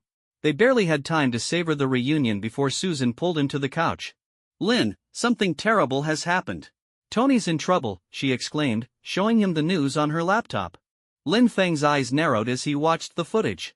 The destruction of Tony's mansion, the ominous reports of his disappearance, it was all too familiar. "Ah," he muttered to himself, "this must be the plot of Iron Man 3, classic Tony taunting the Mandarin and broadcasting his home address. Truly a masterclass in overconfidence." "Why are you smiling?" Susan asked, bewildered. She couldn't understand how he could find humor in such a dire situation. "Relax," Lin Feng said, waving her concern away. "Tony's fine. He's alive." Susan looked skeptical but decided to trust him. Lin Feng's confidence was unshakable, and she knew he wouldn't lie about something like this. An idea crossed Lin Feng's mind as he remembered the Mark 85 suit in his inventory. He stood abruptly. "I'm going to find Tony. I'll be back soon." Susan pouted, upset that he was leaving so soon after returning, but she understood the urgency. With a reluctant nod, she let him go. And so, without even taking a moment to rest, Lin Feng set off once more, ready to intervene in Tony Stark's latest misadventure. The quiet, dark road was interrupted by the screech of tires as a sleek black Audi came to an abrupt stop. Inside the car, Tony Stark gripped the steering wheel tightly, his knuckles pale, as a wave of inexplicable dread washed over him. His breathing quickened, and he began to gasp uncontrollably for air. "What's wrong with the power system?" Tony muttered, his voice cracking under the weight of his growing anxiety. "This is my armor. I can't." "Oh God, it's happening again." He shoved the car door open and slumped to the ground just outside, his body suddenly devoid of strength. This wasn't the first time Tony had experienced this. Every time he encountered a problem with his suit or felt unprepared for an impending threat, an all-encompassing panic would seize him. It was a relentless remnant of the Battle of New York, or, as Lin Feng jokingly called it. The trauma of that alien invasion had left a mark on him, manifesting as anxiety attacks. The fear of the unknown, of being unprepared for the next disaster, haunted him constantly. And now, as he prepared to confront the so-called Mandarin in Miami, Tony had been informed that his Mark 42 suit might not be operational. The mere possibility of being defenseless in the face of danger sent him spiraling. His chest tightened, his vision blurred, and it felt as if the very world was closing in on him. "Tony," came the young, slightly squeaky voice of Harley Keener over the phone. "You're having another attack, aren't you? I didn't even mention New York." Tony's eyes widened, his breathing growing more erratic. "You just said it. You said you didn't mention it, but you just did." Harley winced on the other end of the line. "Oh, crap. What do I do?" Tony gasped, his voice rising in panic. "Deep breaths, Tony. Deep breaths," Harley instructed, trying to calm him down. "You're a mechanic, remember?" "I'm a mechanic," Tony repeated between labored breaths. He had told Harley those exact words once before, introducing himself not as a billionaire or a superhero, but as a mechanic. Harley's voice carried a spark of inspiration. "So why don't you build something? You're Tony Stark. Build something to fight this Mandarin guy." Harley's words struck Tony like a bolt of lightning. He froze, his mind racing. Of course, he wasn't helpless. He was a genius, a builder, a creator. Who said he needed his suit to fight? Why not build something new? As the panic began to subside, Tony's breathing steadied, his thoughts clearing. He nodded to himself, his voice calmer now. Yeah, you're right. I'm a mechanic. Maybe I should build something." But just as he was beginning to regain his composure, a dark figure descended from the night sky, landing gracefully in front of him. Tony's eyes narrowed as he recognized the familiar silhouette.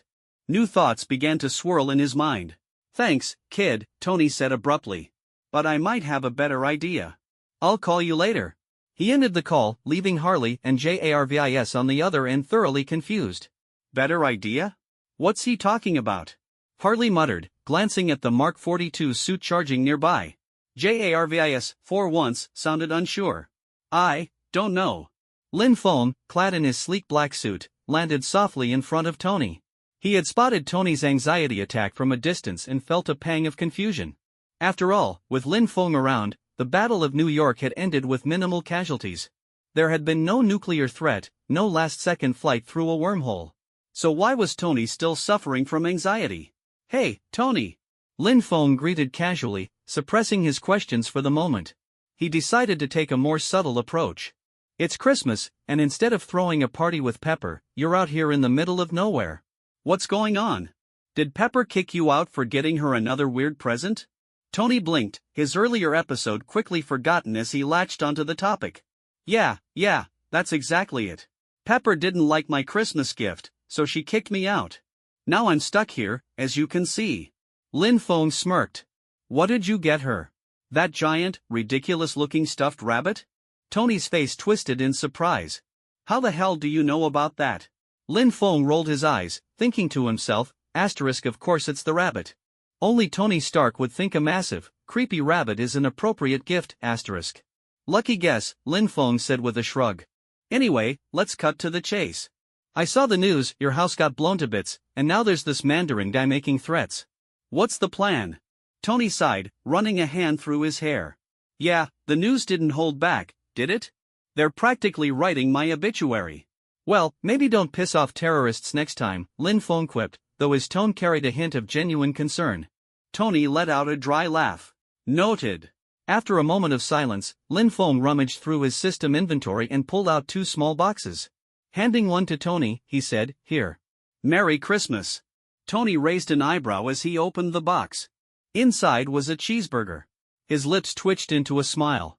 Okay, this might actually be the best Christmas gift I've gotten this year. He sat back down on the ground, unwrapping the burger and taking a bite. Lin Feng joined him, casually eating his own burger while observing Tony out of the corner of his eye. After a few moments, he decided to broach the subject. So, Lin Feng said, his tone light but probing, what's the deal with the anxiety attacks? Tony paused mid-bite, his expression stiffening. How do you know about that? Lin Feng didn't respond, simply taking another bite and waiting patiently. His calm, unwavering gaze was enough to make Tony squirm uncomfortably. All right, Tony finally relented, exhaling deeply.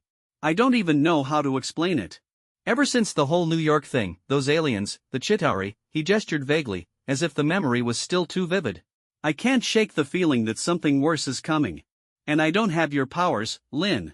I don't know if my armor will hold up next time. What happens if they come back and you're not here? What if this time, we don't win? His voice dropped to a whisper. I'm scared, okay? There, I said it. Lin Feng nodded thoughtfully, his expression serious. I get it, he said after a moment. Fear of the unknown, it's natural. But you know what they say. Tony raised an eyebrow. What's that?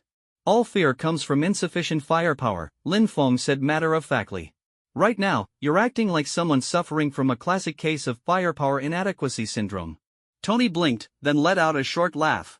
You're not wrong, he admitted, his mood lifting slightly. Lin Feng chuckled, gesturing toward Tony's wrist. By the way, nice watch. Very stylish.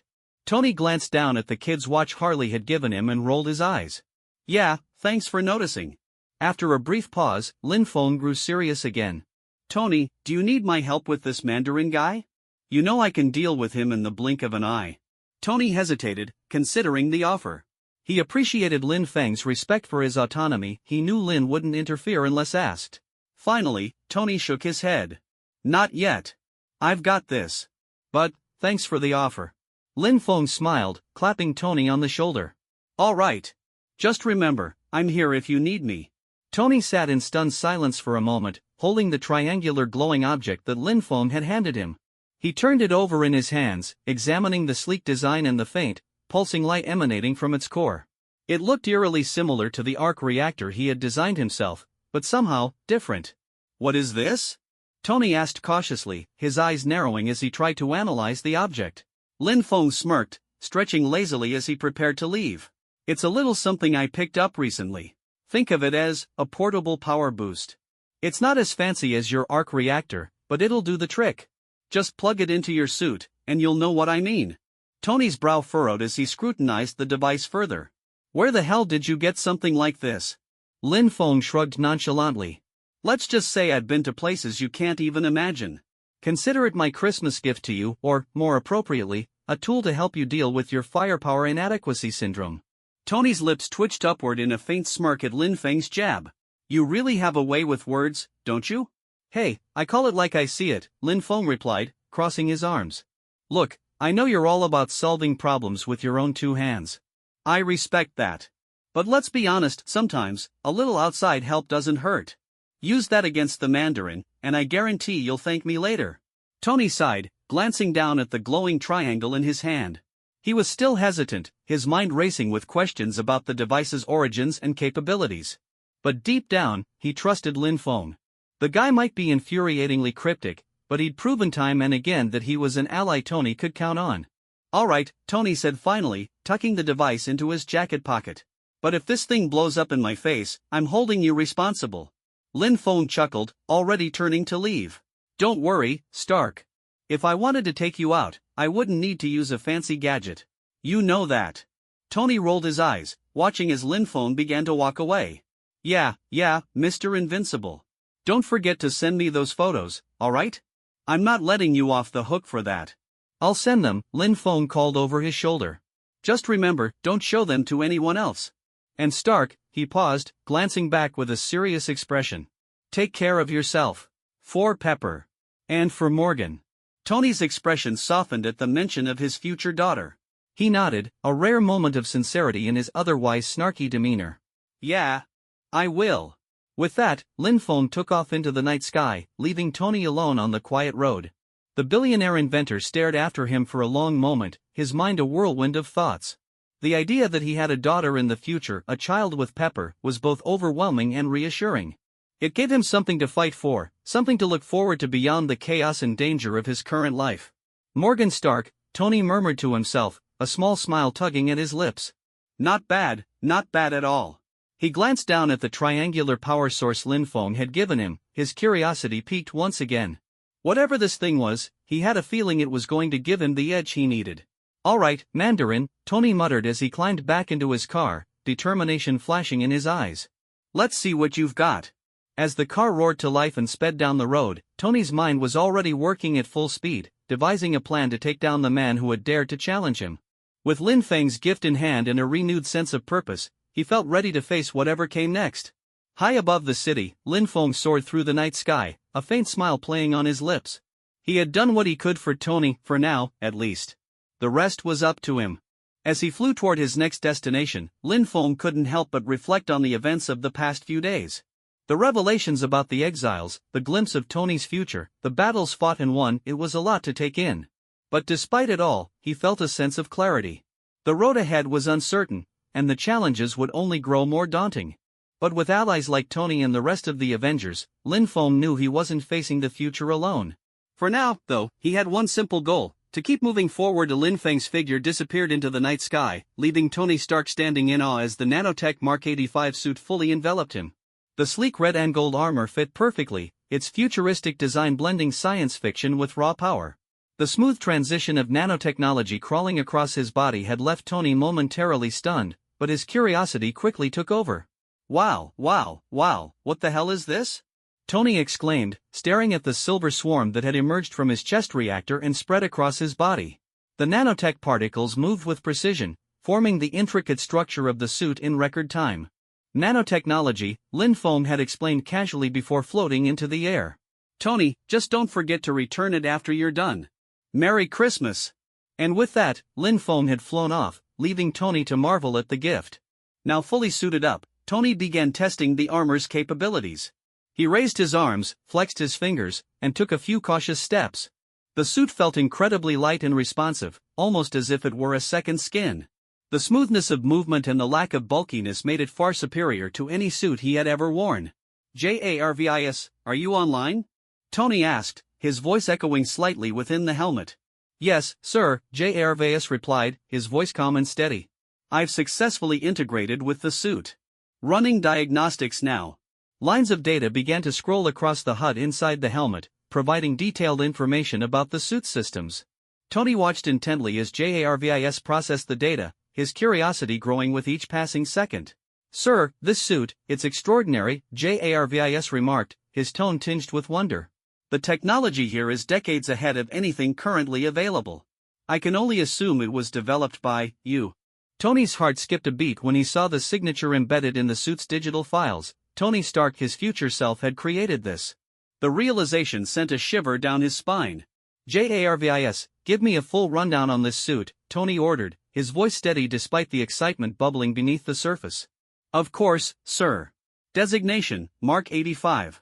This suit utilizes advanced nanotechnology, allowing for real-time self-repair and adaptive configuration. It's equipped with a wide array of weaponry, including arm-mounted missiles, shoulder-mounted micromissiles, and enhanced repulsor beams." JARVIS continued, "Additional features include energy shields, nanotech melee weapons, and enhanced flight capabilities. The suit can achieve supersonic speeds and is fully capable of operating in space." Tony's breathing quickened as JARVIS listed the suit's capabilities. This wasn't just an upgrade, it was a quantum leap forward. The Mark 85 was light years ahead of any suit he had built so far, even his prized Mark 42. "This is incredible," Tony murmured, his eyes scanning the data on the HUD. JARVIS, "Confirm, this suit was designed by me?" "That is correct, sir," JARVIS replied. "The signature embedded in its systems matches your own. It appears to be a creation of your future self." Tony couldn't help but grin, a spark of pride lighting up his face. "Well, what do you know? I'm even more of a genius than I thought." He took a moment to admire the suit's design. The gold and red color scheme was classic Tony Stark, but the streamlined contours and advanced nanotech features gave it a futuristic edge. It was a masterpiece, a testament to his ingenuity. "All right, JARVIS, let's put this thing to the test," Tony said, his confidence surging. "Load all technical data into the system. I want a full breakdown of this suit's capabilities. Then start reverse engineering the nanotech or adding this to the next-gen suit plan." "Understood, sir," JARVIS replied. Tony clenched his fists, feeling the power coursing through the suit. With this technology at his disposal, he was more than ready to face the Mandarin and whatever threats lay ahead. He took a deep breath, his earlier anxiety melting away. For the first time in weeks, he felt truly invincible. "All right, Mandarin," Tony muttered, activating the suit's thrusters. "Let's have a little chat." With a roar, the Mark 85's thrusters ignited, propelling Tony into the night sky. The wind rushed past him as he soared toward Miami, his mind focused and determined. The Mandarin, and the man behind him, Aldrich Killian, would soon learn what it meant to cross Tony Stark. Meanwhile, Lin Feng had already returned to his home, where Susan was waiting for him. After 2 months apart, the reunion was heartfelt and warm, though Lin Feng had to reassure her multiple times that he was fine and hadn't been in any life-threatening situations. Not entirely true, but she didn't need to know that. As Lin Feng settled back into the comfort of his home, he couldn't help but chuckle at the thought of Tony's reaction to the Mark 85. He knew the suit would give Tony the edge he needed to handle the Mandarin and his extremis-enhanced soldiers. With that taken care of, Lin Feng could finally relax and enjoy some well-deserved time with Susan. Elsewhere, aboard the helicarrier, director Nick Fury sat at his desk, his brow furrowed as he reviewed countless reports. The weight of his responsibilities pressed heavily on his shoulders, but Fury was no stranger to long, grueling nights. "Director," Maria Hill said as she entered the room, a folder in hand. "We've confirmed that Lin Feng has returned to Earth. Should we contact him?" Fury's fingers drummed against the desk as he considered the question. After a moment, he shook his head. "No. Leave him be for now. Focus on clearing out the remaining Hydra bases. Send Steve, Natasha, and Clint to handle it. And have Banner on standby, just in case." Hill nodded but hesitated before asking, "What about Tony Stark? Should we loop him in?" Fury waved dismissively. "Not yet. Stark's got enough on his plate with the Mandarin situation. Let him deal with his own mess first." As Hill left to carry out his orders, Fury leaned back in his chair, his one good eye scanning the room. He couldn't shake the feeling that something bigger was on the horizon, something that even the Avengers might not be prepared for. But for now, he would focus on the task at hand. The world wasn't going to save itself. Hill nodded lightly and left quickly to carry out Fury's orders. Meanwhile, Nick Fury picked up the file Hill had just delivered and scanned it with his singular sharp eye. The document detailed the discovery of new Hydra bases, and as Fury read through it, he felt a stabbing headache pounding in his temples. Ever since Lin Feng had revealed Hydra's continued existence to him, Fury had been obsessed with uncovering the truth.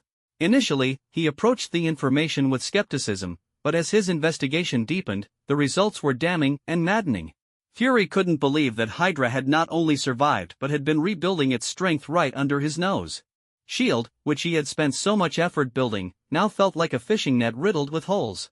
In just a short time, Hydra operatives had been uncovered within SHIELD's ranks, loyalists who had infiltrated the organization to its very core. The revelation kept Fury awake most nights, forcing him to rely on sleeping pills just to get a few hours of rest. He couldn't help but curse himself. "I must be the dumbest director S.H.I.E.L.D. has ever had," he muttered bitterly. As far as what else Lin Feng might know, Fury had stopped wondering. That guy never revealed more than he felt like sharing. The priority now was to destroy Hydra's bases as quickly as possible, otherwise, Fury knew he wouldn't sleep soundly for a very long time. He'll relayed Fury's orders to the agents below, and a chain of commands was rapidly passed down. S.H.I.E.L.D. mobilized into action. Large Hydra bases required careful observation and planning before an assault could be launched. Smaller bases were assigned to elite agents for swift elimination, while mid-sized bases were handed over to the Avengers, led by Steve Rogers. Thus began a sweeping operation to cleanse Hydra from every corner it had infiltrated. Despite his frustrations, Fury found some solace in the competence of his agents. Within a single night, 2 Hydra bases had already fallen. Over the next few days, reports of successful operations continued to pour in, each one bringing a rare smile to Fury's perpetually grim face. As intelligence continued to flow in, more Hydra bases were lined up to face imminent destruction. Far away in Eastern Europe, news of the Hydra base purges reached a heavily fortified Hydra stronghold. This base, unlike others, was commanded by none other than Baron Strucker, one of Hydra's top leaders. Having clashed with Steve Rogers during World War II, Strucker was no stranger to the Avengers' strength. His fortress was a testament to Hydra's most advanced capabilities, boasting elite combat personnel, top-tier scientists, and a sophisticated intelligence network. However, at this moment, Baron Strucker was anything but calm. His brows furrowed deeply as he read the reports in front of him. The SHIELD-led purge was ruthless and efficient. Some bases didn't even have time to send out proper distress signals before being obliterated by the Avengers. Hydra's territories were rapidly falling under siege, and Strucker's research had been stalled for weeks without any significant breakthroughs. A young intelligence officer ran into the room, holding a freshly printed report. "Sir, the mid-sized base in Western Bransk has fallen. The Avengers were involved." Strucker didn't even glance at the report. He snatched it from the officer's hand and crumpled it into a ball, tossing it into the trash with a frustrated growl. His mood was palpable, radiating tension through the room. The officer, sensing the Baron's fury, quickly retreated without another word. Strucker's fingers tapped incessantly on the desk, echoing his irritation. The rhythmic sound carried through the room, but no one dared to interrupt his thoughts. After a long pause, Strucker finally spoke, his voice low but commanding. "Bring the twins here." "No, forget the boy. Just bring the girl." He hesitated, then amended his order. The guards exchanged glances but saluted sharply before leaving to carry out his command. Strucker's mind raced as he formulated a plan. It was a desperate gamble, but he had no other choice. His research was at a standstill, and the Avengers were closing in. If he didn't act now, Hydra's chances of survival would dwindle further. One of his trusted scientists hesitated before speaking. "Sir, her abilities may not be sufficient for what you're planning. This plan has an extremely low chance of success." The scientist was cautious with his words, knowing full well the Baron's volatile temper. They had discussed the subject of that thing countless times before, but now it seemed Strucker was intent on trying it. "She can only control minds for short periods," the scientist continued. "That's why we need that gem, isn't it?" Strucker's eyes narrowed as he snapped back, "Do you think I don't know that?" His tone was sharp, but his words carried a hint of desperation. The twins Wanda and Pietro Maximoff were the sole survivors of his experiments to create enhanced individuals. While their abilities were promising, they were far from sufficient for Hydra's goals. Strucker believed that with the yellow gem, the Mind Stone, he could unlock the twins' full potential. According to its data, it can amplify mental control abilities several times over, Strucker said firmly. "It's worth the risk." The scientist sighed, recognizing that the Baron's mind was made up. "I understand, sir. But the gem is currently in his hands." Before he could finish, Strucker slammed his fist on the desk. "Do you think I want to take it from him?" The room fell silent. Everyone knew who he was. That man wasn't an Avenger, but his power was unmatched. Even if the Avengers combined forces, they wouldn't stand a chance against him. Strucker would rather face S.H.I.E.L.D. head-on than provoke him.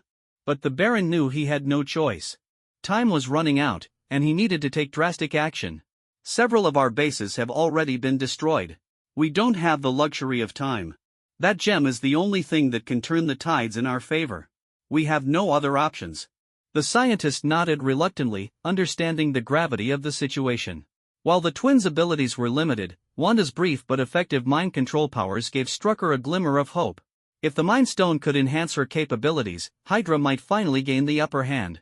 As the conversation concluded, the door opened, and a guard escorted a young woman into the room. She wore a red jacket over a black skirt, her long, dark hair streaked with hints of crimson.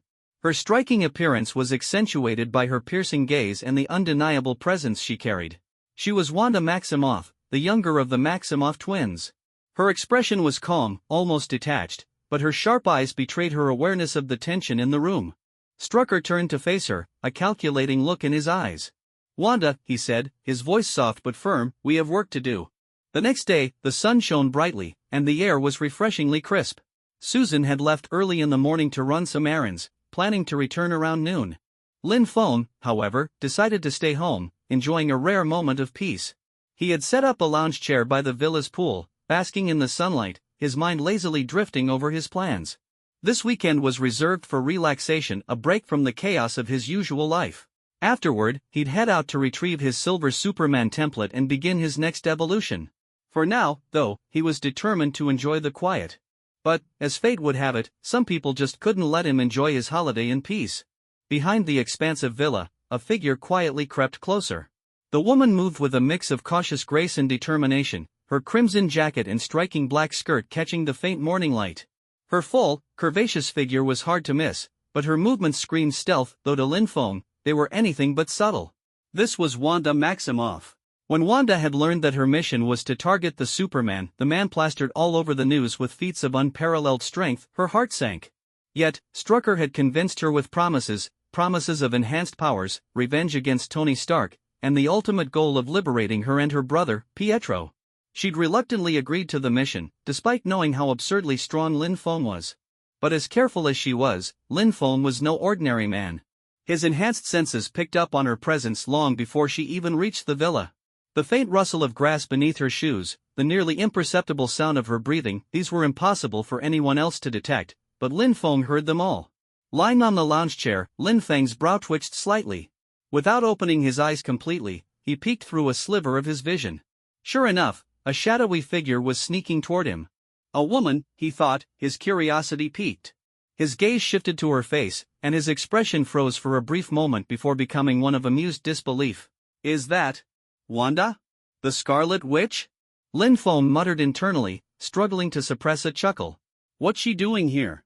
Breaking into my backyard like some low-level thief? Don't tell me she's abandoned her career as a superhero and turned to petty crime." Lin Feng couldn't help but recall her backstory. According to the original timeline, Wanda and her brother Pietro were still under Hydra's control at this point, working for Strucker in one of Hydra's Eastern European bases. Strucker had used the Mind Stone to awaken and amplify their latent abilities. However, Lin Feng's intervention had altered the course of events. Hydra hadn't gotten their hands on the Mind Stone. "Don't tell me she's here for that," Lin Feng thought, glancing at the glowing yellow gem embedded in the wristband on his left arm, the Mind Stone. So that's it. They sent Wanda to steal the Mind Stone? But without its amplification, her abilities should still be pretty weak. Why not send someone stronger? Puzzled, Lin Feng decided to play along for now. He remained motionless, pretending to be asleep, curious to see what Wanda would do next. Meanwhile, Wanda tiptoed closer to the poolside, her eyes locked on Lin Feng. She was tense, her heart racing with anxiety. Every step felt like a gamble. If Lin Feng woke up and punched her, she doubted she'd survive. Seeing him reclined on the lounge chair, looking relaxed and completely unaware of her presence, Wanda let out a small breath of relief. He's asleep, she thought, a hint of excitement bubbling up inside her. She'd successfully infiltrated the villa. She couldn't wait to tell Pietro about this later, if she survived, that is. As she approached, her eyes fell on the Mind Stone glowing faintly on Lin Feng's wrist. Her target. Her mission. The sight of it made her heartbeat quicken, her hands trembling slightly. Suppressing her emotions, Wanda began to channel her powers. Raising her hands, she conjured a faint, almost imperceptible red glow. Her plan was simple: use her abilities to lull Lin Feng into a deeper sleep, ensuring he wouldn't wake up while she completed her task. Unbeknownst to her, Lin Feng was watching the whole thing with quiet amusement. Through the smallest slit in his eyes, he observed Wanda's exaggerated hand movements and the faint red mist forming around her fingers. "She's trying to hypnotize me?" Lin Feng thought, his lips twitching upward in amusement. This level of power, it's like a toddler trying to tickle a dragon. Wanda, completely unaware of Lin Feng's internal monologue, continued her performance. Her face was flushed with concentration, beads of sweat forming on her forehead as she struggled to maintain the energy flow. Finally, after what felt like an eternity, she directed the red energy toward Lin Feng's mind. The faint, feather-light touch of her power brushed against his consciousness, a sensation so weak that Lin Feng almost laughed aloud. Deciding to humor her, Lin Feng allowed her influence to take hold, just enough to trigger the mental projection she was attempting to induce. Channeling his own energy subtly through the Mind Stone, he crafted a vivid scene for her to experience, a little gift for her efforts. The world around them shifted. Wanda's eyes widened as the villa disappeared, replaced by an overwhelming sight. A massive, fiery star loomed before them, radiating blinding heat and light. The sun's surface churned with molten plasma, violent explosions sending waves of energy rippling outward. "What the?" Wanda gasped, her voice trembling. The sheer intensity of the scene left her stunned, her body frozen as if she were standing on the edge of an inferno. The heat was palpable, the air shimmering with waves of scorching energy. Sweat poured down her face as she stared at the star in awe and terror. Is this the sun?" Wanda whispered, her voice barely audible. She felt like a steak sizzling on a grill, her mind struggling to process the overwhelming heat and light. Lin Feng, standing calmly beside her in the mental projection, watched her reaction with an amused expression. "Welcome to my world," he said casually, his voice carrying a note of mock seriousness. Wanda turned to look at him, her face pale despite the oppressive heat. What is this?" Lin Feng smirked, crossing his arms. "Just a little something I've experienced. You wanted to see my memories, right? Well, here you go. Enjoy." As Wanda stood paralyzed, staring at the sun, Lin Feng couldn't help but chuckle inwardly. Let's see how long she lasts before she realizes she's way out of her league. The vivid and overwhelming scenes Lin Feng orchestrated for Wanda had left her completely stunned. He couldn't help but chuckle to himself as he watched her reactions. From the scorching sun to the chaotic battlefield, and finally to the monstrous alien beast that devoured her, each scene was designed to push her to her limits, and it worked spectacularly. As Wanda's consciousness succumbed to the mental onslaught, her body went limp and she toppled backward into the pool with a loud splash. Lin Feng sighed, shaking his head in exasperation. "Really? She couldn't even handle that? I didn't even show her the really crazy stuff yet." He stood up leisurely, stretching as though he had just finished a light workout. Strolling over to the edge of the pool, he peered down at Wanda, who was slowly sinking to the bottom, her limbs floating lifelessly as she continued to release small bubbles of air. "Well, guess I can't let her drown. That'd be bad PR," he muttered. Jumping into the pool with a clean and effortless dive, Lin Feng swam down and scooped Wanda up in his arms. As he carried her out of the water and back onto dry land, he couldn't help but notice how light she felt. "Huh," he thought, glancing at her soaked figure. "You'd think someone with, that kind of figure would weigh more. Guess not. Biology is weird." With Wanda dripping wet and unconscious in his arms, Lin Feng brought her into the villa and placed her on the couch. He hesitated for a moment, considering just leaving her on the floor, but decided against it. "All right, you get the couch," he muttered. "You're lucky I'm a nice guy." As he stepped back, he realized her clothes were completely soaked, clinging tightly to her skin. The wet fabric accentuated her curves, particularly her, prominent features. Lin Feng immediately averted his gaze, his face twitching as he muttered to himself, No, don't look. Be a gentleman. Be a gentleman." But, of course, his resolve lasted all of 2 seconds before his eyes betrayed him. He glanced back at her and let out an awkward laugh. "Maybe I should, get her some dry clothes? That's the chivalrous thing to do, right? Isn't that what they do in TV dramas?" "Yeah, totally." He scratched the back of his head, debating whether or not to follow through with the idea. Ultimately, he decided against it. Nope, bad idea. This is how misunderstandings happen. I'm not falling for that trap. Not today. Just as he was trying to convince himself that he was doing the right thing by not doing anything, the sound of the front door opening caught his attention. Lin Feng turned his head sharply to see Susan walking in, her arms full of shopping bags. For a brief moment, Lin Feng felt a wave of relief. If Susan had come home even a little later, the situation could have been much harder to explain. But that relief was short-lived as Susan's gaze fell on the couch, where the unconscious Wanda lay sprawled out, soaking wet. Susan's eyes widened in shock, her expression a mix of confusion, suspicion, and disbelief. "Lin," she said slowly, her tone dangerously even. She pointed at Wanda, who looked like a drowned cat on the couch. What is this? Lin Feng froze, his mind racing as he tried to think of a reasonable explanation. It's not what it looks like, he blurted out. Susan raised an eyebrow, her expression growing more incredulous by the second. So it's not a soaking wet woman lying on our couch while you're standing there looking guilty? Well, okay, it is that, but Lin Feng paused, realizing he wasn't helping his case. Look, I can explain. Susan crossed her arms, waiting. Alright, so, this is Wanda, Lin Feng began, gesturing vaguely at the unconscious woman. She's, kind of like a spy, I guess. She snuck into the backyard, probably to steal something, and, well, I sort of scared her unconscious. Susan's eyes narrowed. You scared her unconscious? It's not like I meant to. Lin Feng protested. She tried to use her powers on me, so I just gave her a little taste of my memories. You know, like a mental simulation. She couldn't handle it and passed out. Susan looked at him skeptically. And then she just happened to fall into the pool? Lin Feng scratched his head sheepishly. Yeah, that part was kind of an accident. But hey, I saved her, didn't I? Pulled her out and everything. Hero move, right? Susan sighed, pinching the bridge of her nose. Lin, sometimes I wonder what goes on in that head of yours. She glanced back at Wanda, her expression softening slightly. So, what are you going to do with her? Lin Feng shrugged. Dunno. She's not really a threat, especially not to me. I could just let her go once she wakes up. Or, he trailed off, glancing at Susan with a mischievous grin. We could interrogate her. You know, figure out who sent her and why. Susan rolled her eyes. You're enjoying this way too much. Hey, it's not every day you get a spy sneaking into your backyard, Lin Feng said with a chuckle. You gotta make the most of it. As the two of them stood there, Wanda let out a faint groan, beginning to stir. Lin Feng and Susan exchanged glances before turning their attention back to the couch. Well, Lin Feng said, clapping his hands together. Looks like Sleeping Beauty's waking up. Let's see what she has to say for herself. Lin Feng sighed, shaking his head slightly as he leaned back into the couch, crossing his arms and resting one leg over the other. Ah, so it is Stark, he muttered, his tone dripping with mock exasperation. That guy just has a knack for making enemies, doesn't he? Wanda, still pressed into the corner of the couch, watched him nervously. She couldn't tell what Lin Feng was thinking, which only made her more uneasy.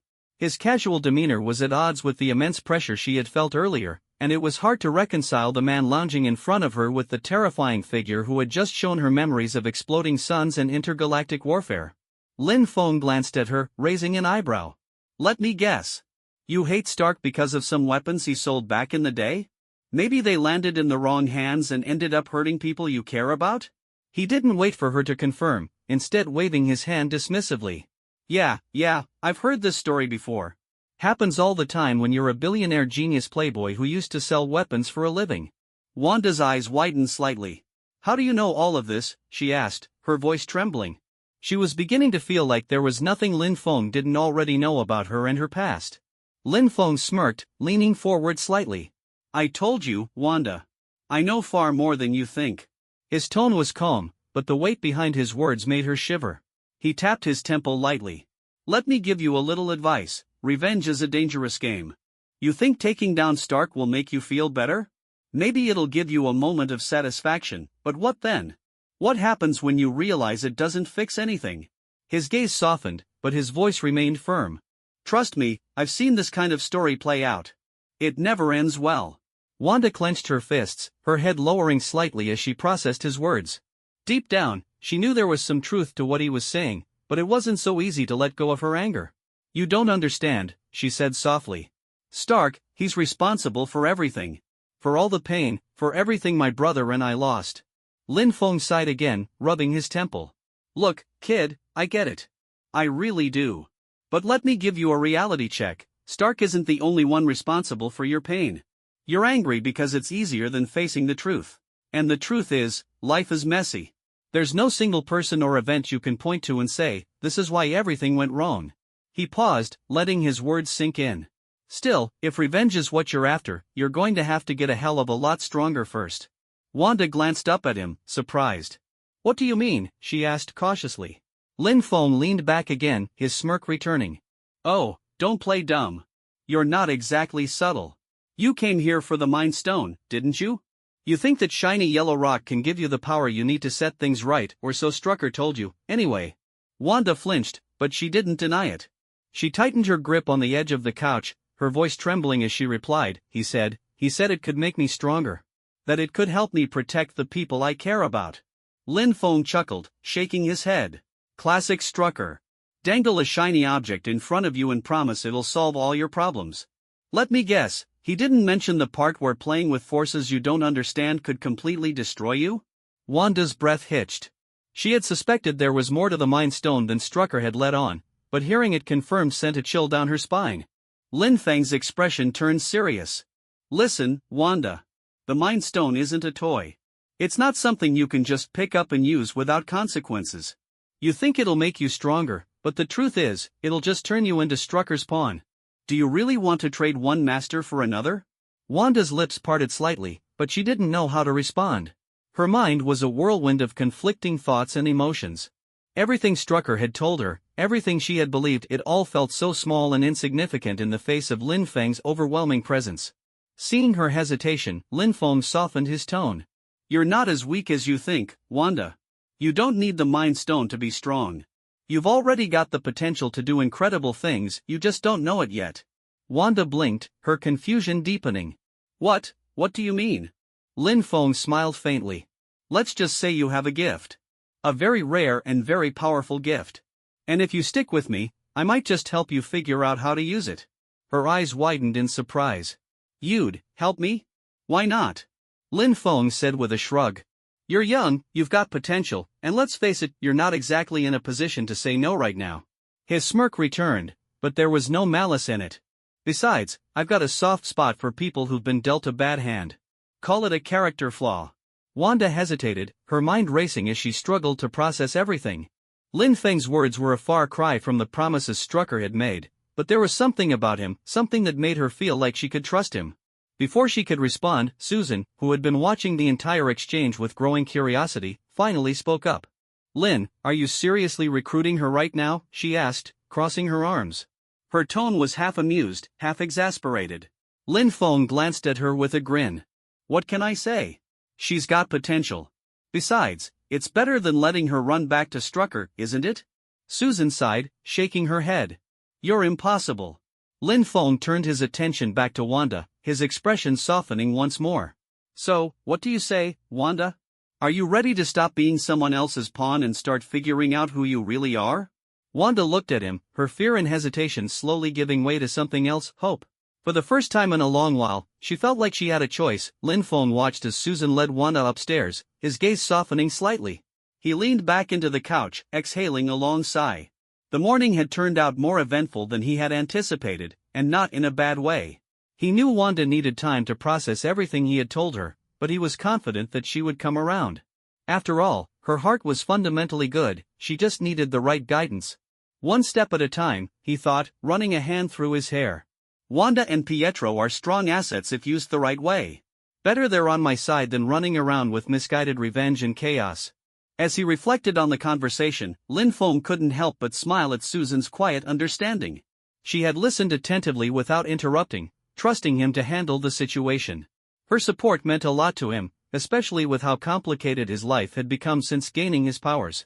Susan might not have the extraordinary abilities that others did, but her kindness and intuition had always been one of his greatest sources of comfort. Still, he could tell she was shaken by the things she'd overheard. The mention of aliens, intergalactic battles, Hydra, and the looming threats to Earth, these weren't topics he had shared with her before. He had kept those details to himself, not wanting to burden her with the knowledge of how dangerous the universe truly was. But now that she had a glimpse of his world, he knew they would need to have a proper conversation about it sooner or later. Upstairs, Susan guided Wanda into the guest bathroom and handed her a clean towel. Wanda was still lost in thought, her mind swirling with everything Lin Feng had revealed. She clutched the towel to her chest, her eyes downcast. Take your time, Susan said gently, giving her a reassuring pat on the shoulder. A warm bath always helps me think better. Wanda glanced up at her, her expression conflicted. You're not afraid of me? She asked hesitantly. Susan tilted her head, her eyes warm with understanding. Should I be? I broke into your house, Wanda murmured, her voice trembling. I tried to take something that doesn't belong to me. And I I'm not a good person. Susan chuckled softly, shaking her head. I don't think that's true. If you were really a bad person, Lin wouldn't have bothered talking to you. He doesn't waste his breath on people who can't be saved. Wanda's eyes widened slightly, surprised by the statement. He really thinks that? Susan smiled. He doesn't say it outright, but I can tell. He sees potential in you. And honestly? So do I. Wanda blinked, taken aback by the kindness in Susan's voice. She had expected anger, judgment, or fear, but not this. Not warmth. Not understanding.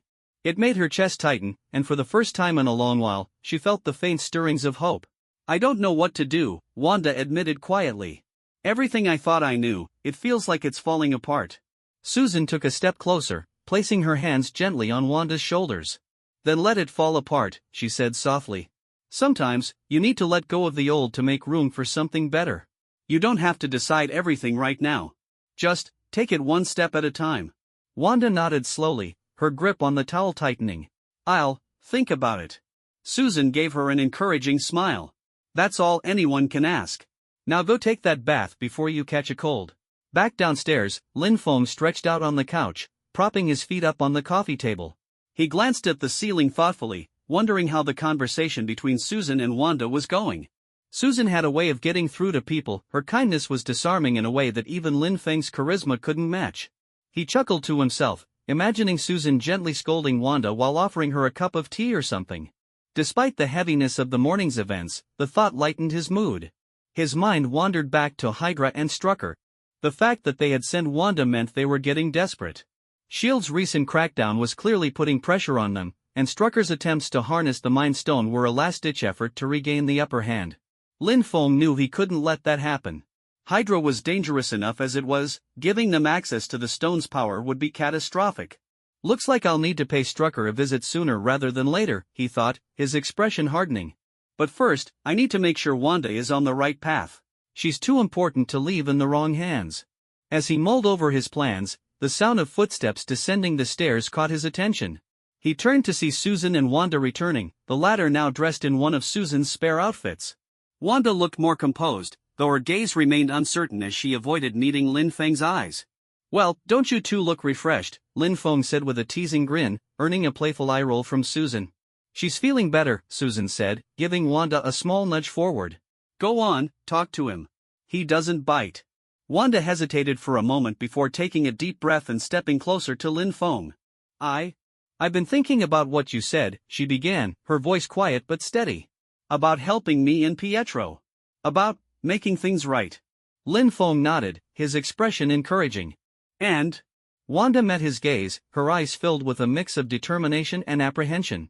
I want to trust you, she said. But I'm scared. I don't know if I can. Lin Feng's smile softened. That's okay. Trust isn't something that happens overnight. You don't have to decide everything right now. Just take it one step at a time. Wanda nodded slowly, her shoulders relaxing slightly. Okay. I'll think about it. That's all I ask, Lin Feng said warmly. And if you ever have questions or doubts, just ask. I'll always give you the truth, even if it's hard to hear. Wanda looked at him for a long moment before finally offering a small, tentative smile. It wasn't much, but it was a start. Susan, watching the exchange, felt a sense of relief.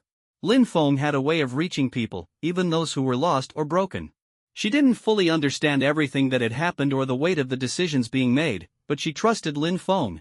And if he believed in Wanda, then so would she. Well, Lin Feng said, clapping his hands together and breaking the tension. How about some lunch? All this serious talk has made me hungry. Susan rolled her eyes fondly. You're always hungry. Wanda let out a small laugh, surprising even herself. For the first time in a long while, she felt a glimmer of something she hadn't felt in years. Hope. Lin Feng stood confidently before the glowing blue portal, its swirling energy casting a faint light across the room. He turned back to glance at Susan and Wanda, flashing a grin that was equal parts reassuring and mischievous. Don't wait up for me, he said with a wink. I'll be back with your brother in no time, Wanda. And maybe I'll give Strucker a friendly visit while I'm at it. Wanda, still sitting on the couch, was visibly torn between nervousness and hope. She clutched her hands together tightly, her knuckles pale, but she nodded. Please, just make sure Pietro is safe, she said softly, her voice tinged with both worry and determination. Lin Feng gave her a thumbs up. Don't worry. I'll bring him back in one piece. And maybe I'll leave Strucker's base in slightly fewer pieces. He chuckled lightly, but his tone carried the weight of certainty. As Lin Feng stepped toward the portal, Susan called after him, a playful twist to her voice. And don't go overboard, alright? I don't want to hear about any international incidents on the news tomorrow. Lin Feng turned his head slightly, smirking. Me, overboard? Never.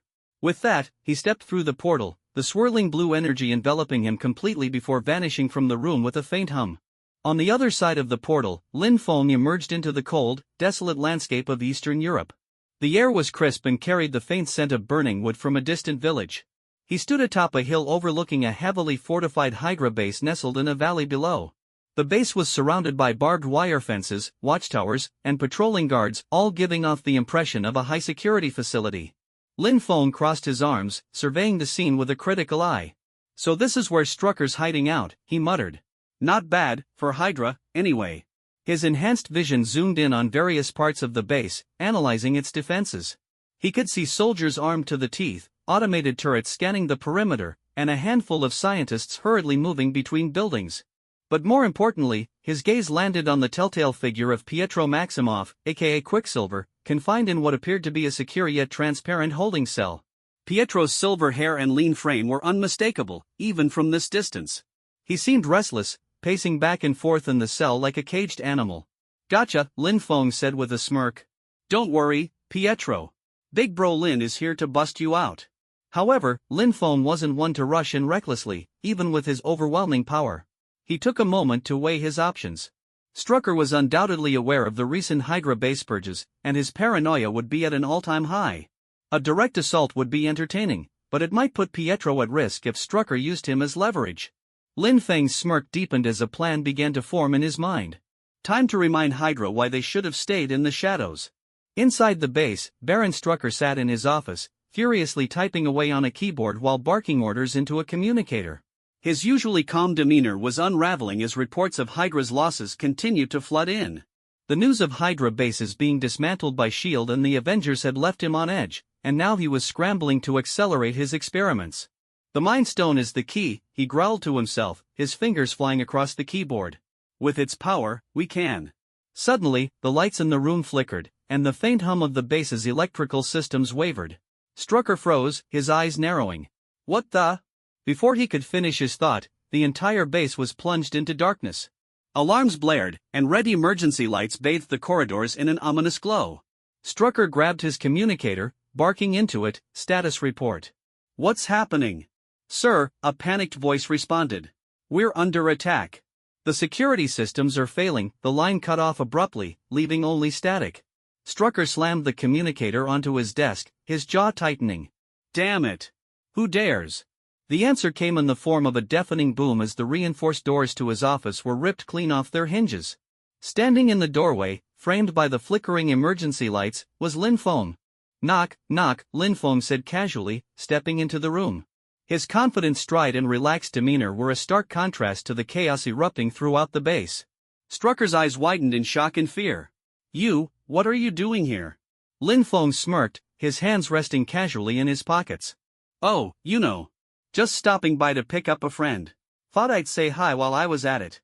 He tilted his head slightly, his gaze sharp as a blade. You've been making quite the mess lately, Strucker. Thought it was time someone cleaned it up. Strucker reached for a concealed weapon under his desk, but Lin Feng was faster. In the blink of an eye, he closed the distance between them, grabbing Strucker by the collar and lifting him off the ground effortlessly. Now, Lin Feng said, his tone mockingly sweet. No need for violence. Let's have a little chat instead. Strucker struggled in Lin Feng's grip, but the man's strength was overwhelming. You have no idea what you're interfering with. Strucker spat. The work we're doing here. Yeah, Lin Feng interrupted, rolling his eyes.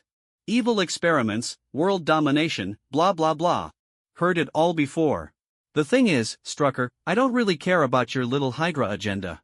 I'm here for Pietro. Strucker's eyes darted toward the monitors on the wall, one of which displayed the holding cell where Pietro was being kept. Lin Feng followed his gaze and smirked. Thanks for confirming his location, Lin Feng said, tossing Strucker aside like a rag doll. The Baron crashed into a filing cabinet, groaning in pain. Lin Feng turned and began walking toward the exit. "Stay put, Strucker. I'll deal with you after I've dealt with your mess." As he left the office, Lin Feng's eyes glowed faintly, and his smirk widened. Time to make this rescue mission a little more interesting. As the blue portal shimmered and closed behind them, Lin Feng and Pietro emerged back in the villa's living room, where Wanda and Susan were waiting. The warm, inviting glow of the room stood in stark contrast to the cold, hostile atmosphere of the Hydra base they had just left. Wanda, who had been sitting nervously on the couch, immediately shot to her feet when she saw her brother. "Pietro," she exclaimed, rushing toward him. Pietro blinked in surprise, his eyes widening as Wanda threw her arms around him. "Wanda," he said, his voice a mix of relief and confusion. What's going on? Where am I? And who the hell is that?" He pointed at Lin Feng, who was casually leaning against the wall with a smug grin. "That's Lin," Wanda explained, pulling back slightly to look Pietro in the eyes. He saved me. And now he's saved you too." Pietro frowned, his gaze darting between Wanda and Lin Feng. "Saved us? From what? What's going on, Wanda? I wake up and suddenly there's this guy with portals and what even happened to the base?" His words tumbled out in a rush, his mind clearly struggling to catch up. Lin Feng pushed off the wall and clapped his hands together, drawing the siblings' attention. All right, let's clear things up," he said. "First off, yes, I'm the guy with portals. Second, your base? Let's just say it's taking a very long nap right now. And third," he pointed at Pietro, "you're welcome." Pietro's brow furrowed as he processed the information. "You took out the base? By yourself?" Lin Feng smirked. "Well, technically, it was just one snap." He raised his left hand and mimicked snapping his fingers, the Mind Stone on his wristband glowing faintly for a brief moment. Boom, everyone's down for the count. Easy. Pietro's jaw dropped slightly as he stared at the smug figure before him. "You're joking, right?" Wanda shook her head, stepping back beside her brother. "He's not joking," she said quietly. I've seen what he can do, Pietro. He's not like us. He's something else entirely." Pietro's gaze shifted back to Lin Feng, a mix of skepticism and awe in his eyes. "Alright, so you're some kind of Superman or whatever. But why? Why save us? What do you want?" Lin Feng's grin faded slightly, replaced by a more serious expression. "What I want is to give you both a choice," he said. "You've been working for Hydra, whether you knew the full extent of their evil or not. But now you're free. You don't have to follow their orders anymore. You can choose a different path." Pietro crossed his arms, his skepticism returning. "And let me guess, you're here to tell us what that path should be?" Lin Feng shrugged. "I'm not here to force you to do anything. The choice is yours. But let me make one thing clear, Hydra is done. They're being wiped out as we speak. If you stay with them, you'll go down with the ship. But if you join me, I can help you. I can help you and Wanda become stronger, smarter, better. And together, we can make sure no one else has to suffer the way you have." Wanda placed a hand on Pietro's arm, her expression pleading. "Pietro, he's telling the truth. He's already shown me so much. Hydra lied to us, they used us. But Lin, he's different. He can help us." Pietro hesitated, his gaze flickering between Wanda and Lin Feng. His protective instincts warred with his distrust of this stranger. "And what's in it for you?" he asked, narrowing his eyes at Lin Feng. Lin Feng smirked again, his casual demeanor returning. "Honestly? I'd rather have allies like you on my side than see you go to waste chasing revenge or being pawns for someone else. You and Wanda have potential, real potential. It'd be a shame not to see it fully realized." The room fell silent for a moment as Pietro considered Lin Feng's words. Finally, he sighed, running a hand through his dark hair. "Wanda trusts you," he said reluctantly. "And I trust Wanda. So, fine. I'll hear you out." Lin Feng clapped his hands together again, his grin widening. "Good choice," he said. "Welcome to the team, Pietro." Susan, who had been quietly observing the entire exchange, finally spoke up. "Well, now that we've got that settled, how about we all sit down for dinner? I made something special." She smiled warmly, her presence instantly lightening the atmosphere. Lin Feng's stomach growled audibly at the mention of food, and he chuckled. "You're the best, Susan," he said, giving her a wink. "All right, everyone, let's eat. We've got a lot to talk about." As the group moved toward the dining table, Lin Feng couldn't help but feel a sense of satisfaction. Wanda and Pietro were now safely in his corner, and Hydra had lost another stronghold. It was a good day, and he had a feeling things were only going to get better from here. Lin Feng let out a dramatic sigh of relief, wiping his forehead in an exaggerated manner. Phew! I thought I was about to get kicked out of my own house there for a second, he joked, grinning at Susan. Susan playfully rolled her eyes and lightly swatted his arm. Don't push your luck, she teased, but her smile was warm. I just hope you're right about her, Lin. From what I've seen, Wanda seems like a good person who's been through a lot. If she's staying here, I'll do my best to make her feel at home. Lin Feng beamed, leaning in to plant a quick kiss on her forehead. That's why you're the best, he said sincerely. I know she'll thrive with you around to guide her. Susan gave him a look, her lips curving into a gentle smile. Just don't think this means you can bring home every stray superhuman you find, okay? Lin Feng laughed, raising his hands in mock surrender. I promise, no more surprise houseguests, for now. In the living room, Pietro was still absorbing everything Wanda had told him. He glanced sideways at her, his expression a mixture of disbelief and concern. So let me get this straight, he said slowly. This Lin, basically wiped out the base in a single snap, gave you some speech about justice, and now you're staying here? Wanda nodded, her hands clasped tightly in her lap. He's different, Pietro. I don't know how to explain it, but I feel like we can trust him. Like he really wants to help us. Pietro frowned, leaning back against the couch. I don't know, Wanda. We've been lied to before. Used. How do you know this isn't just another trick? I don't, Wanda admitted, her voice soft. But, if what he says is true, if he can really help us, don't you think it's worth taking the chance? She looked at him earnestly, her eyes glistening with hope. I'm tired, Pietro. Tired of running, of fighting for people who don't care about us. Maybe this time, it can be different. Pietro studied her for a long moment, his jaw tightening as he considered her words. Finally, he sighed, running a hand through his hair. Okay, he said reluctantly. But if he tries anything, I'm getting us out of here. Deal? Wanda smiled faintly, nodding. Deal. Back in the kitchen, Lin Feng and Susan were putting the finishing touches on dinner. The aroma of roasted chicken, sautéed vegetables, and freshly baked bread filled the air, creating a cozy and inviting atmosphere. Susan glanced at Lin Feng as she set the table, her earlier worries still lingering in the back of her mind. Lin, she said softly, drawing his attention. Promise me one more thing. Lin Feng raised an eyebrow, his expression curious. What is it? Susan hesitated for a moment before meeting his gaze. When you're out there, in space or wherever you're going, don't forget why you're doing this. Don't lose sight of yourself. Lin Feng's expression softened, and he reached out to take her hand. I won't, he said firmly. I know what's at stake, and I know what I'm fighting for. You, this home, the people I care about, you're my anchor, Susan. Always. Susan smiled, squeezing his hand. Good. Because I'll be here, waiting for you to come back. Just, don't make me wait too long, okay? Lin Feng chuckled, pulling her into a quick hug. I'll be back before you even have a chance to miss me. That's a promise. As they finished preparing the meal, Lin Feng called out to Wanda and Pietro. Dinner's ready. Come and get it. The siblings entered the dining area, Pietro still looking slightly wary but visibly more relaxed after talking with Wanda. He eyed the spread on the table, his stomach growling audibly despite his reservations. Well, Pietro said, sitting down beside Wanda. At least the food looks good. Wanda shot him a pointed look, but Lin Feng just laughed. Trust me, you're in for a treat. Susan's cooking is second to none. Susan blushed faintly, waving off the compliment. It's nothing fancy, just a little something to welcome you both. As they began to eat, the atmosphere around the table gradually lightened. Pietro started to crack a few jokes, his natural charm beginning to shine through, while Wanda seemed more at ease than she had been in a long time.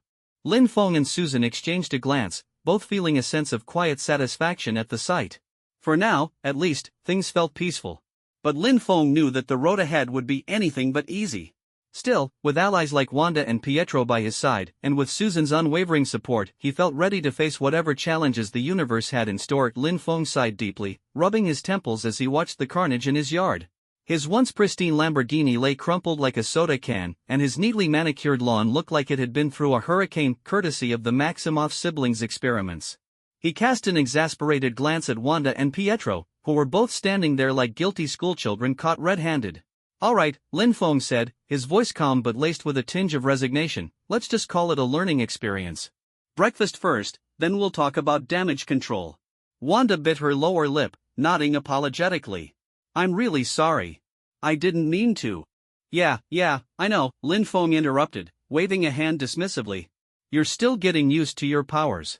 But next time, he shot her a pointed look, practice on something that isn't worth more than a small house, okay? Pietro scratched the back of his head sheepishly, chiming in, and maybe I'll avoid turning your yard into a racetrack. My bad. Lin Feng let out a small chuckle despite himself, shaking his head. You two are going to drive me insane.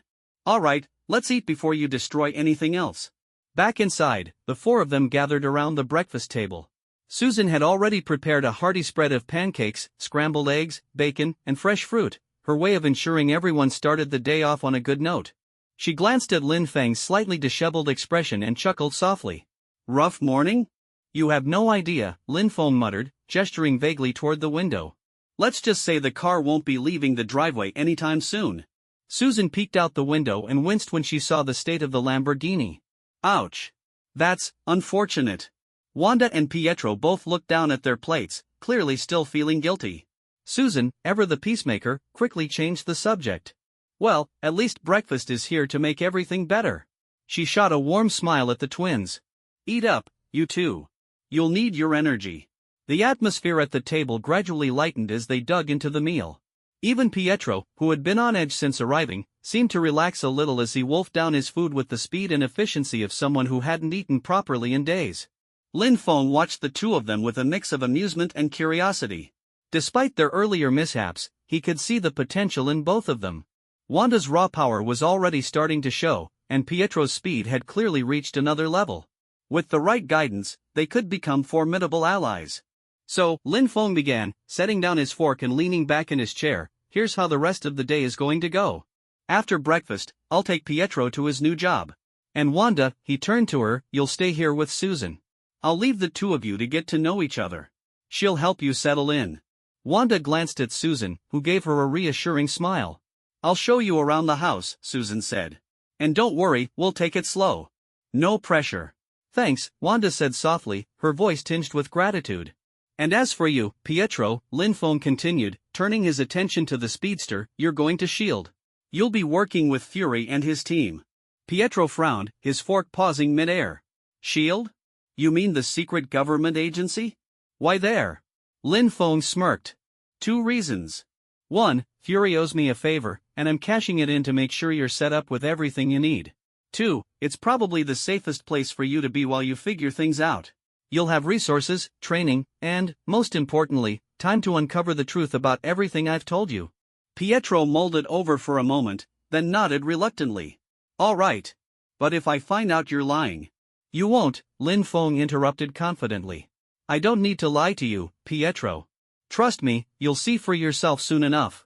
With the plan settled, breakfast continued in relative peace. Susan chatted with Wanda about her interests and tried to make her feel more at home, while Lin Feng and Pietro exchanged the occasional sarcastic remark, much to Susan's amusement. After breakfast, Lin Feng led Pietro outside to the front of the house. The blue portal shimmered into existence once again, casting an ethereal glow across the driveway. All right, hotshot, Lin Feng said, clapping Pietro on the shoulder. Time to go. Fury's probably already grumpy that I didn't give him a heads up. Pietro raised an eyebrow. You're just dropping me off with no warning? Exactly, Lin Feng replied with a grin. Let's just say it's more fun that way. Pietro rolled his eyes but stepped toward the portal.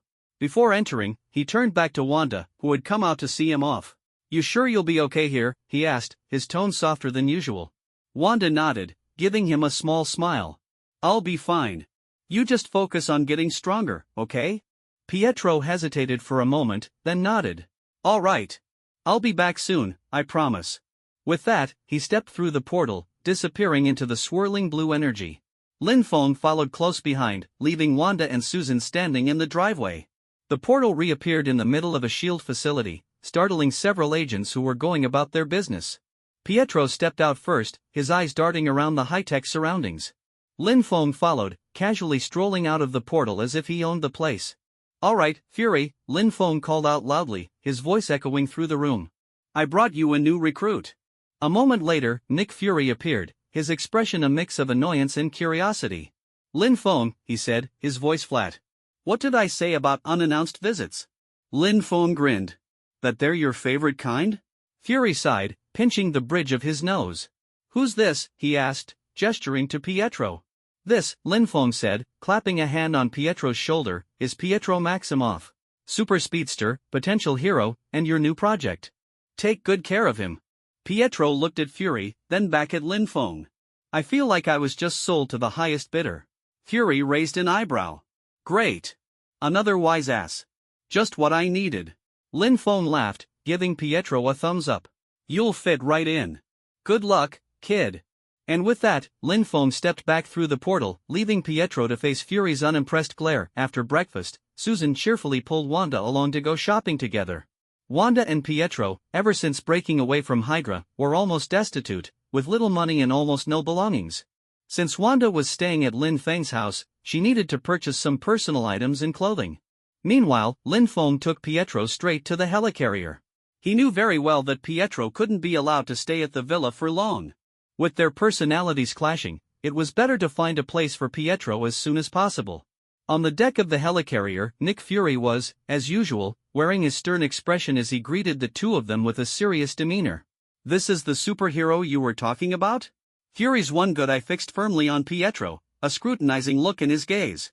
Pietro, dressed simply in tight-fitting clothes and sneakers, appeared unremarkable in the crowd, with no extraordinary traits visible. However, Fury was also aware that Wanda and Pietro were the only survivors of Hydra's inhumane experiments, so he refrained from making hasty judgments based solely on appearances. But he couldn't understand why Lin Feng claimed that Pietro had the makings of a superhero. Hydra's database clearly showed that neither of them had any outstanding abilities. Lin Feng chuckled inwardly. Fury's data was clearly outdated. His villa wasn't the kind of place Fury could easily monitor. Fury would never imagine that Lin Feng had secretly enhanced the twins' superpowers. Lin Feng pointed to a small black dot in the distance and patted Pietro's shoulder, saying, "Kid, show the future boss what you've got." Pietro nodded and, in an instant, vanished from their sight, moving so fast that it was impossible to follow him with the naked eye. Before Fury could react, Pietro reappeared with a whoosh, carrying someone on his shoulder, none other than a bewildered Coulson. A moment before, Coulson had been sorting through files and verifying data when, without warning, everything went dark, and he suddenly found himself hoisted in front of his boss. "Director?" Coulson, dizzy from the high-speed movement, looked at Pietro and Nick Fury with a confused expression. Fury ignored Coulson, but his gaze toward Pietro was now filled with intense interest. "How did you do that?" Fury asked. He had only felt a slight breeze, and the young man had vanished in an instant, returning in less than a second with Coulson in tow. "Super speed," Lin Feng replied proudly, "speed so fast it's almost imperceptible to the human eye." "Of course, this isn't even his fastest yet. With ongoing training, he'll get even quicker." "What do you think?" Fury gave a thumbs up, his face full of approval. "Impressive, very impressive. I'll take him. Thanks to our Superman here. But, do you really not have any ulterior motives?" Fury's tone shifted, and he couldn't help but ask Lin Feng again. He was suspicious that Lin Feng might have hidden intentions. Pietro's abilities were so outstanding that it seemed unlikely Lin Feng would simply hand him over without a catch. At this, Lin Feng rolled his eyes and replied helplessly, "Do you think everyone is as paranoid as you?" Hearing this, Fury chuckled but didn't take offense. He knew very well how much Pietro's abilities would benefit S.H.I.E.L.D. Who wouldn't want a superhero like this? But he still had to be cautious. After all, people's intentions could be hard to read. However, Fury wasn't overly concerned. S.H.I.E.L.D's specialized team had long since created a personal profile on Lin Feng, with the final assessment stating, while somewhat lazy, Lin Feng had a strong moral compass, a sunny disposition, and a firm sense of justice. He could be trusted to remain true to himself. If an ordinary person gains superhuman abilities, their darker desires and inner flaws could easily magnify uncontrollably. The fact that Lin Feng could stay true to his principles reassured Fury. Satisfied with Pietro's initial display of abilities and after confirming with Lin Feng that there was no hidden scheme, Fury instructed Coulson to take Pietro for further tests on his individual capabilities. He should have a sister, right? After arranging for Pietro, Fury casually brought it up. Does his sister have any special abilities? The moment Fury spoke, Lin Feng knew he was up to no good. One Pietro wasn't enough, now he wanted Wanda too? Don't even think about Wanda. That young girl is under my personal care, Lin Feng said firmly, rejecting the idea without hesitation. Lin Feng's refusal made Fury raise an eyebrow, and he couldn't help but speculate inwardly. Could it be that Wanda's abilities were even stronger than Pietro's? After pondering for a moment, Fury said with a mischievous grin, "You're taking care of the young girl, will Susan agree to that? How about leaving her to me? I'll train her for you." Lin Feng immediately retorted, "Ha, dream on." There was no way he would hand Wanda over to Fury. After dealing with Pietro's arrangements, Lin Feng promptly left. It's worth mentioning that Fury had initially wanted to invite Lin Feng to tour the helicarrier, but Lin Feng declined without a second thought. He had no interest in the helicarrier, as he feared Fury might pull some trick to recruit him into the Avengers during the visit. Lin Feng disliked being controlled and had no intention of joining the Avengers, not in this lifetime. Fury had anticipated Lin Feng's refusal. He had long since realized that Lin Feng was a tough nut to crack. Shaking his head, Fury headed back to his office to await Coulson's test report. Pietro quickly completed the preliminary capability model test, followed by a personality and moral screening. Before long, detailed data was laid out in front of Fury, including Pietro's abilities, character traits, experiences, and family background. As Fury reviewed the information, he nodded repeatedly. To join the Avengers, a strong sense of morality and responsibility were indispensable. If either of these qualities were lacking, the most one could become was an ordinary SHIELD agent. Fortunately, the data showed that Pietro had great potential for development. After some thought, Fury summoned Steve, who was undergoing physical training at the time. Pietro had good character, exceptional abilities, and his test results clearly marked him as a superhero-level candidate for the Avengers. Considering his young age, Fury decided to have Steve personally mentor him and instill some positive values along the way. As for Wanda, whose name appeared in Pietro's records, it was unfortunate that she couldn't be recruited. Fury sighed inwardly. Meanwhile, Lin Feng flew to Tony Stark's new Villa Malibu mansion. Previously, the Malibu mansion had been destroyed, but Tony, being who he was, a billionaire, had more than one villa. After the events of Iron Man 3, Tony had moved to another residence. As for the Malibu mansion, he likely wouldn't return to live there again, as its location had been exposed to the world. While Tony wasn't afraid of terrorist attacks, he couldn't tolerate constant disturbances, it was simply too annoying. "Sir, Mr. Lin Feng has arrived," Jarvis's voice rang out in the workshop. Tony looked up, his eyes narrowing slightly as he remained focused on studying the Mark 85 suit. "Let him in. What's the progress on the reverse engineering?" "Approximately 20%, sir," Jarvis replied, causing Tony to frown. The progress was much slower than he had anticipated. Although he had existing technology to work with, some of it was still in the theoretical stage at this point in time. Without fully deciphering it, any final product would be of significantly lower quality. "Hey, Tony, how's the suit working out?" Lin Feng walked in with a smile. Tony didn't hesitate to praise it. "It's great, of course it's great. This suit combines all my ideas and inspirations, it's practically perfect. Who else but me could create such a masterpiece?" Tony said proudly, marveling at his own creation. Even now, Tony Stark's technology was far ahead of the rest of the world. The Mark 85 suit, brought back by Lin Feng, was something Tony himself would design 10 years into the future, a technological marvel of immense value. All right, I'm not here to listen to you brag. How's the research coming along?" Lin Feng asked. A few days earlier, the two had discussed over the phone that Tony wanted to study the technology and couldn't return the suit just yet. Lin Feng didn't mind, his purpose in bringing it back was for Tony to replicate it as quickly as possible. If Tony could create even more advanced Mark models, that would be even better. About 20%, mainly because the time has been too short. Some technologies require extensive simulations and testing, Tony explained. Lin Feng nodded. The suit had only been in Tony's hands for a few days. Even with Tony's genius, it was impossible for him to replicate the suit so quickly, as the Mark 85 wasn't just a few years ahead of current technology, it was years ahead of Tony himself. "Hurry up and replicate it. Once it's done, make a set for me and Susan," Lin Feng said. While the suit wasn't particularly useful to him, it did look undeniably cool. Hearing this, Tony nodded, it was no problem at all. The Mark 85 suit had been brought back by Lin Feng from the future, so giving him 2 sets was no big deal. While obtaining a suit from Iron Man might be a dream for others, even Tony's military friend Rhodey had only received a modified Mark II model. Lin Feng was different. His relationship with Tony was anything but ordinary. After a moment of thought, Lin Feng spoke, "I have to go out again tomorrow.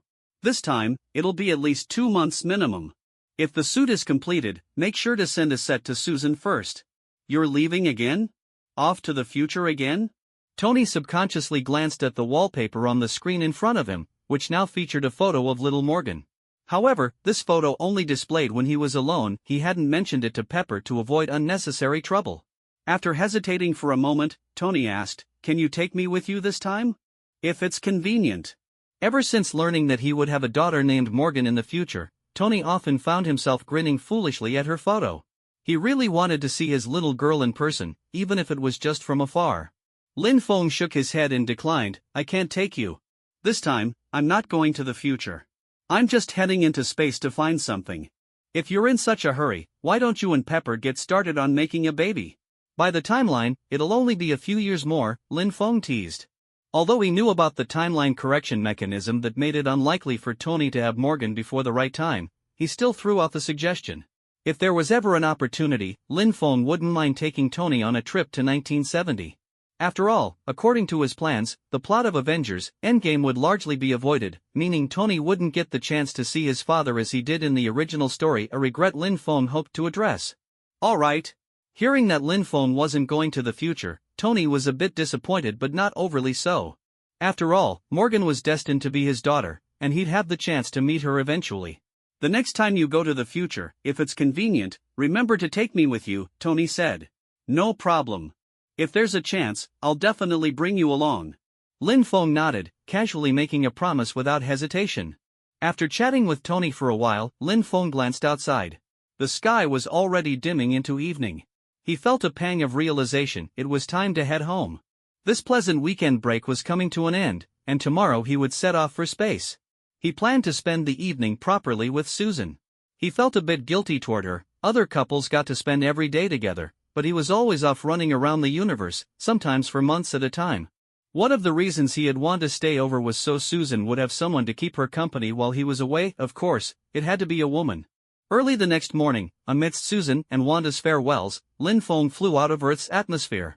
Gazing at the distant sun, he couldn't help but feel a surge of emotion. He hadn't succeeded in evolving last time. He hoped things would go smoothly this time. If it didn't work out, he resolved to head to another world to continue his evolution. "System," Lin Feng called out in his mind. "Give me the coordinates for the Superman template." The system promptly appeared and transmitted a set of coordinates to him. "The coordinates have been marked, host. Just head directly to this region." Lin Feng nodded, glanced at the coordinates provided by the system, and used the space stone to open a portal. According to the system, the target location was a planet inhabited by intelligent life.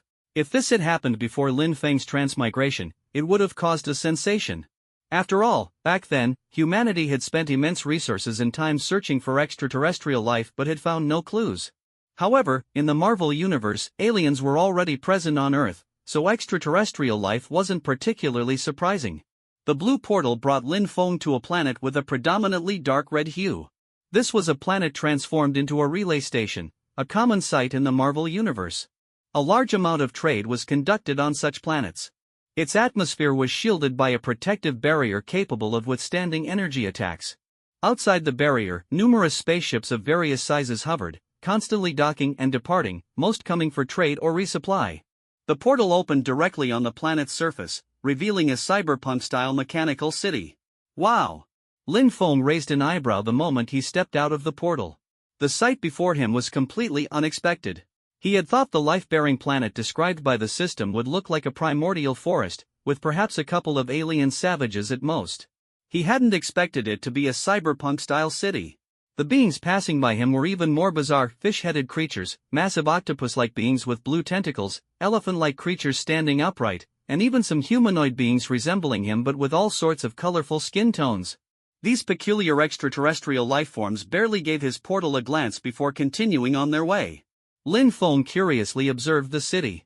Neon lights flickered along the streets, and the buildings were a chaotic blend of colorful metallic designs.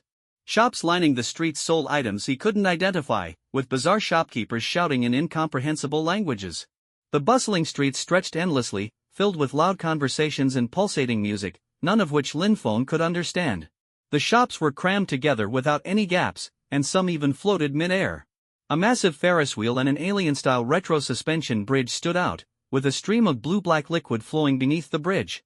The entire city was brimming with metal and mechanical gears. It was truly a sight to behold. Lin Feng thought to himself that when he retired, he should develop this place for tourism. Interstellar tourism would undoubtedly be a lucrative venture. To better navigate the situation, Lin Feng spent 10,000 reputation points to unlock universal language comprehension.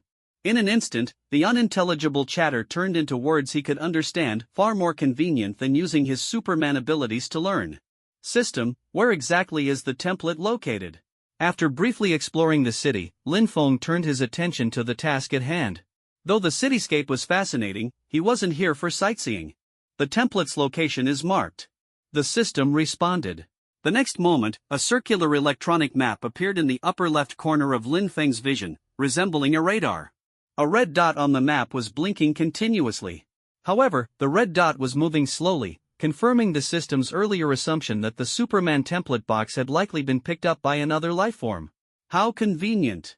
Lin Feng raised an eyebrow, whistled, and began walking toward the red dot, already contemplating how he would retrieve the box.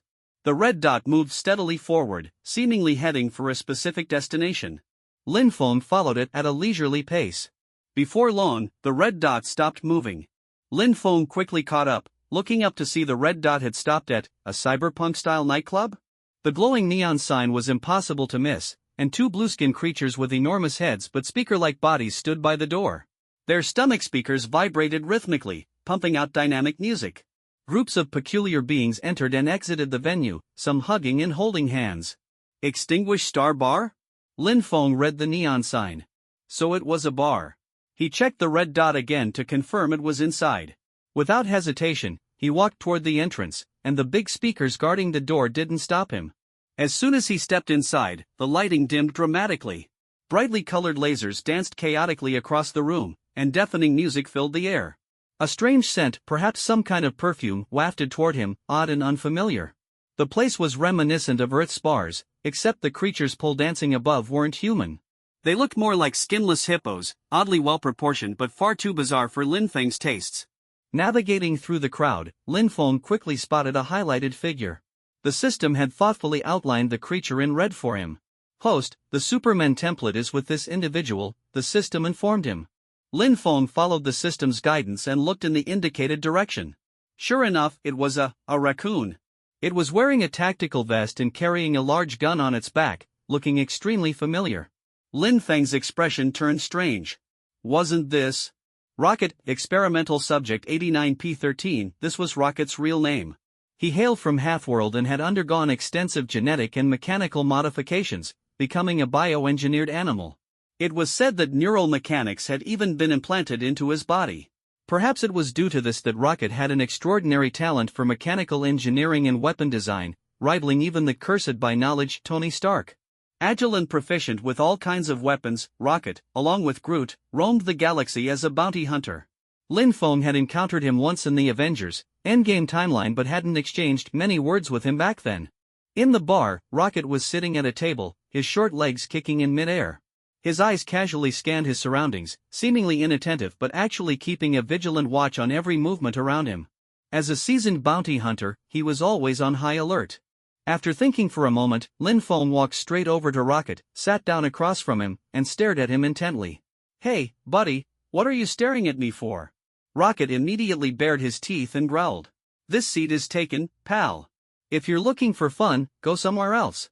Rocket's temper was notoriously bad, and his personality was irritable and abrasive. "Rocket!" Lin Feng called out his name directly. "Oh?" Rocket froze for a moment. "You know my name?" His eyes darted rapidly. "You're a buyer?" "No, you don't look like a buyer." "Are you my fan?" "Ha ha ha. Am I already this famous across the galaxy?" Rocket laughed smugly, but his expression quickly darkened as he pulled out a hand cannon and pointed it at Lin Feng. "Whoever you are, don't get in the way of my business. Get lost before I lose my temper." Rocket threatened, waving the weapon. "See this? It's a weapon, an energy weapon. One shot and I'll blow your head off." Watching Rocket's dramatic shifts in expression, Lin Feng couldn't help but internally applaud. His acting was truly impressive, almost on par with professional actors from the East. "I need to talk to you," Lin Feng said, glancing at Rocket's hand cannon, his tone calm. This unnerved Rocket, making his weapon feel as ineffective as a mere stick. Oh. Lots of people want to talk to me, but I don't have time for everyone. Didn't I make myself clear? Do you want to test the power of my modified weapon? Rocket waved the cannon menacingly. Lin Feng shook his head, took out a picture, and slid it across the table to Rocket, cutting straight to the point. You have this thing, don't you? The picture depicted a rectangular metal box with a diamond-shaped frame and a distorted S symbol inside. Oh. Rocket immediately recognized the item. He'd stumbled upon it on this planet a few months ago. No matter what he tried, he couldn't open it. However, that didn't discourage him. In fact, the fact that even he couldn't open it only confirmed that whatever was inside must be incredibly valuable. Rocket's sharp mind began calculating. You know what this is? He didn't deny having the item. It was clear the person in front of him had come prepared. They even knew his name, which meant they had some level of understanding about him. Of course I know. It's mine, Lin Feng replied calmly. I want you to return it to me. What? Rocket stuck a tiny finger in his ear, pretending not to hear. Then, his expression shifted to disbelief before he burst into laughter. Yours? He jumped onto the table, waving his hand cannon around. Does it have your name on it? Oh, I bet it doesn't. And even if it did, it'd say Rocket, because everything in my hands is mine. Now, let me ask you one more time, whose item is this? Rocket pressed the gun against Lin Feng's forehead, shouting arrogantly. Lin Feng pinched the bridge of his nose, his gaze gradually growing cold. Internally, he cursed. This little raccoon was infuriating. He really wanted to punch him into a pancake. What to do? He remembered Rocket being snarky in the original story, but he wasn't this brash. In Endgame, Rocket had been relatively quiet. Was this how he was a few years earlier? Lin Feng had initially planned to resolve this peacefully, but the little raccoon clearly wasn't giving him the chance. In an instant, Lin Feng activated his super speed, snatching the hand cannon from Rocket like a flash of lightning. With a crunch, Rocket's carefully modified energy weapon was crushed into a lump of scrap in Lin Feng's hand. Oh my god! Rocket's eyes widened as he instinctively stumbled back a couple of steps. He hadn't even seen Lin Feng move, yet his prized weapon was now a pile of metal shards. Panic surged through him. He'd seriously underestimated this guy. Hey, buddy, I was just joking. Sensing Lin Feng's increasingly dark expression, Rocket immediately forced a nervous laugh, switching to his signature change-face act. As an experienced bounty hunter, Rocket quickly adjusted his demeanor, slowly retreating while keeping one hand raised in a placating gesture and the other inching toward a weapon behind him. But his subtle movements didn't escape Lin Feng's notice. Before Rocket could react, Lin Feng grabbed him by the scruff of his neck. Against Lin Feng's super speed, a mere raccoon didn't stand a chance. This isn't the place to talk, Lin Feng said before opening a portal behind him. Carrying Rocket like luggage, he stepped through the portal. The bar's lively atmosphere continued uninterrupted. The patrons, having seen all sorts of bizarre occurrences, paid no attention as long as their fun wasn't disrupted. Lin Feng transported himself and Rocket to a secluded alley. He had already scouted this spot before entering the bar. It was the perfect location for a private conversation. Wow, buddy, you've got your own teleportation device? Rocket's curiosity momentarily overshadowed his fear. In all his years roaming the galaxy, he'd never seen such a convenient teleportation device. His interest was piqued. He'd never encountered anything like it before. Lin Feng, however, had no intention of wasting time with Rocket. The little raccoon was infuriating, sly, and manipulative. Normal communication was futile. Only force would work to avoid unnecessary trouble. Listen, Rocket. That box is mine, and I want you to return it, Lin Feng said, his eyes beginning to glow red with a menacing energy. Rocket's heart skipped a beat, and his eyes darted anxiously. All right, buddy, I do have it, Rocket admitted, pulling out the rectangular box from who knows where. But by the rules, finders keepers, right? I think you should pay me, at least for safekeeping. I wrestled this out of the mouth of an alien crocodile. Seeing Lin Feng remain silent, Rocket scratched his rear and continued pushing his luck. Or, how about we trade? Give me that teleportation device of yours. Zap! A red laser beam narrowly grazed Rocket's head, scorching the ground beneath him and leaving a massive crater. Rocket froze in terror. This guy wasn't just dangerous, he could shoot lasers from his eyes. Terrified, Rocket lost all courage to bargain. Hastily, he tossed the box to Lin Feng. All right, buddy. You can have it back. After obtaining the box, Lin Feng gave Rocket a deep, lingering look before turning and walking away without a second glance. He had no genuine intention of harming Rocket, he just wanted to scare the mischievous raccoon, otherwise, Rocket wouldn't have handed over the item so easily. As Lin Feng's figure disappeared into the distance, Rocket let out a sigh of relief, glad that his life was spared. However, the fact that the item he intended to trade had been taken left him feeling immensely frustrated. For someone as shrewd as Rocket, being powerless in the face of overwhelming strength was a bitter pill to swallow. Not only had he lost the valuable object, but his beloved hand cannon had been crushed by Lin Feng as well. Hanging his head in resignation, Rocket kicked a small stone nearby in frustration, muttering under his breath, "What rotten luck! What's so unlucky?" A sudden voice startled Rocket, making him jump. Looking up, he saw that the human who had left earlier was now floating mid-air, having returned. "Why are you back? I don't have anything valuable on me." Rocket stared at Lin Feng warily, instinctively taking 2 steps back. He couldn't help but wonder if this guy had come back to rob him of whatever scraps he had left. Seeing Rocket's reaction, Lin Feng couldn't help but chuckle. Shaking his head, he reached into his pocket and tossed a triangular piece of metal to Rocket. "Here, take this." Rocket reflexively caught the object and inspected it. It was a gray metal plate with a raised button embossed with an S-shaped symbol, identical to the one on the rectangular box he had returned to Lin Feng earlier. "This is a distress beacon, little raccoon. If you're ever in danger, press the S symbol hard, and I'll come save your life. Consider it compensation for the weapon I destroyed," Lin Feng explained. Without waiting for a response, he soared into the sky and quickly disappeared from Rocket's sight. In truth, Lin Feng didn't dislike the little raccoon. He knew that Rocket's usual antics and behavior were just a facade, a protective shield for his true nature, which wasn't entirely bad. If he could lend a hand, he thought, why not? Rocket stared blankly at the sky where Lin Feng had disappeared, then down at the triangular plate in his hand, his mind full of questions. Raccoon? What even is that? Leaving the relay station, Lin Feng floated in the depths of space, beginning a conversation with the system. Even before setting off, he had been toying with the idea of evolving in another universe after obtaining the template. After all, during the evolution process, he would lose consciousness. If he were ambushed again like last time, it would be infuriating.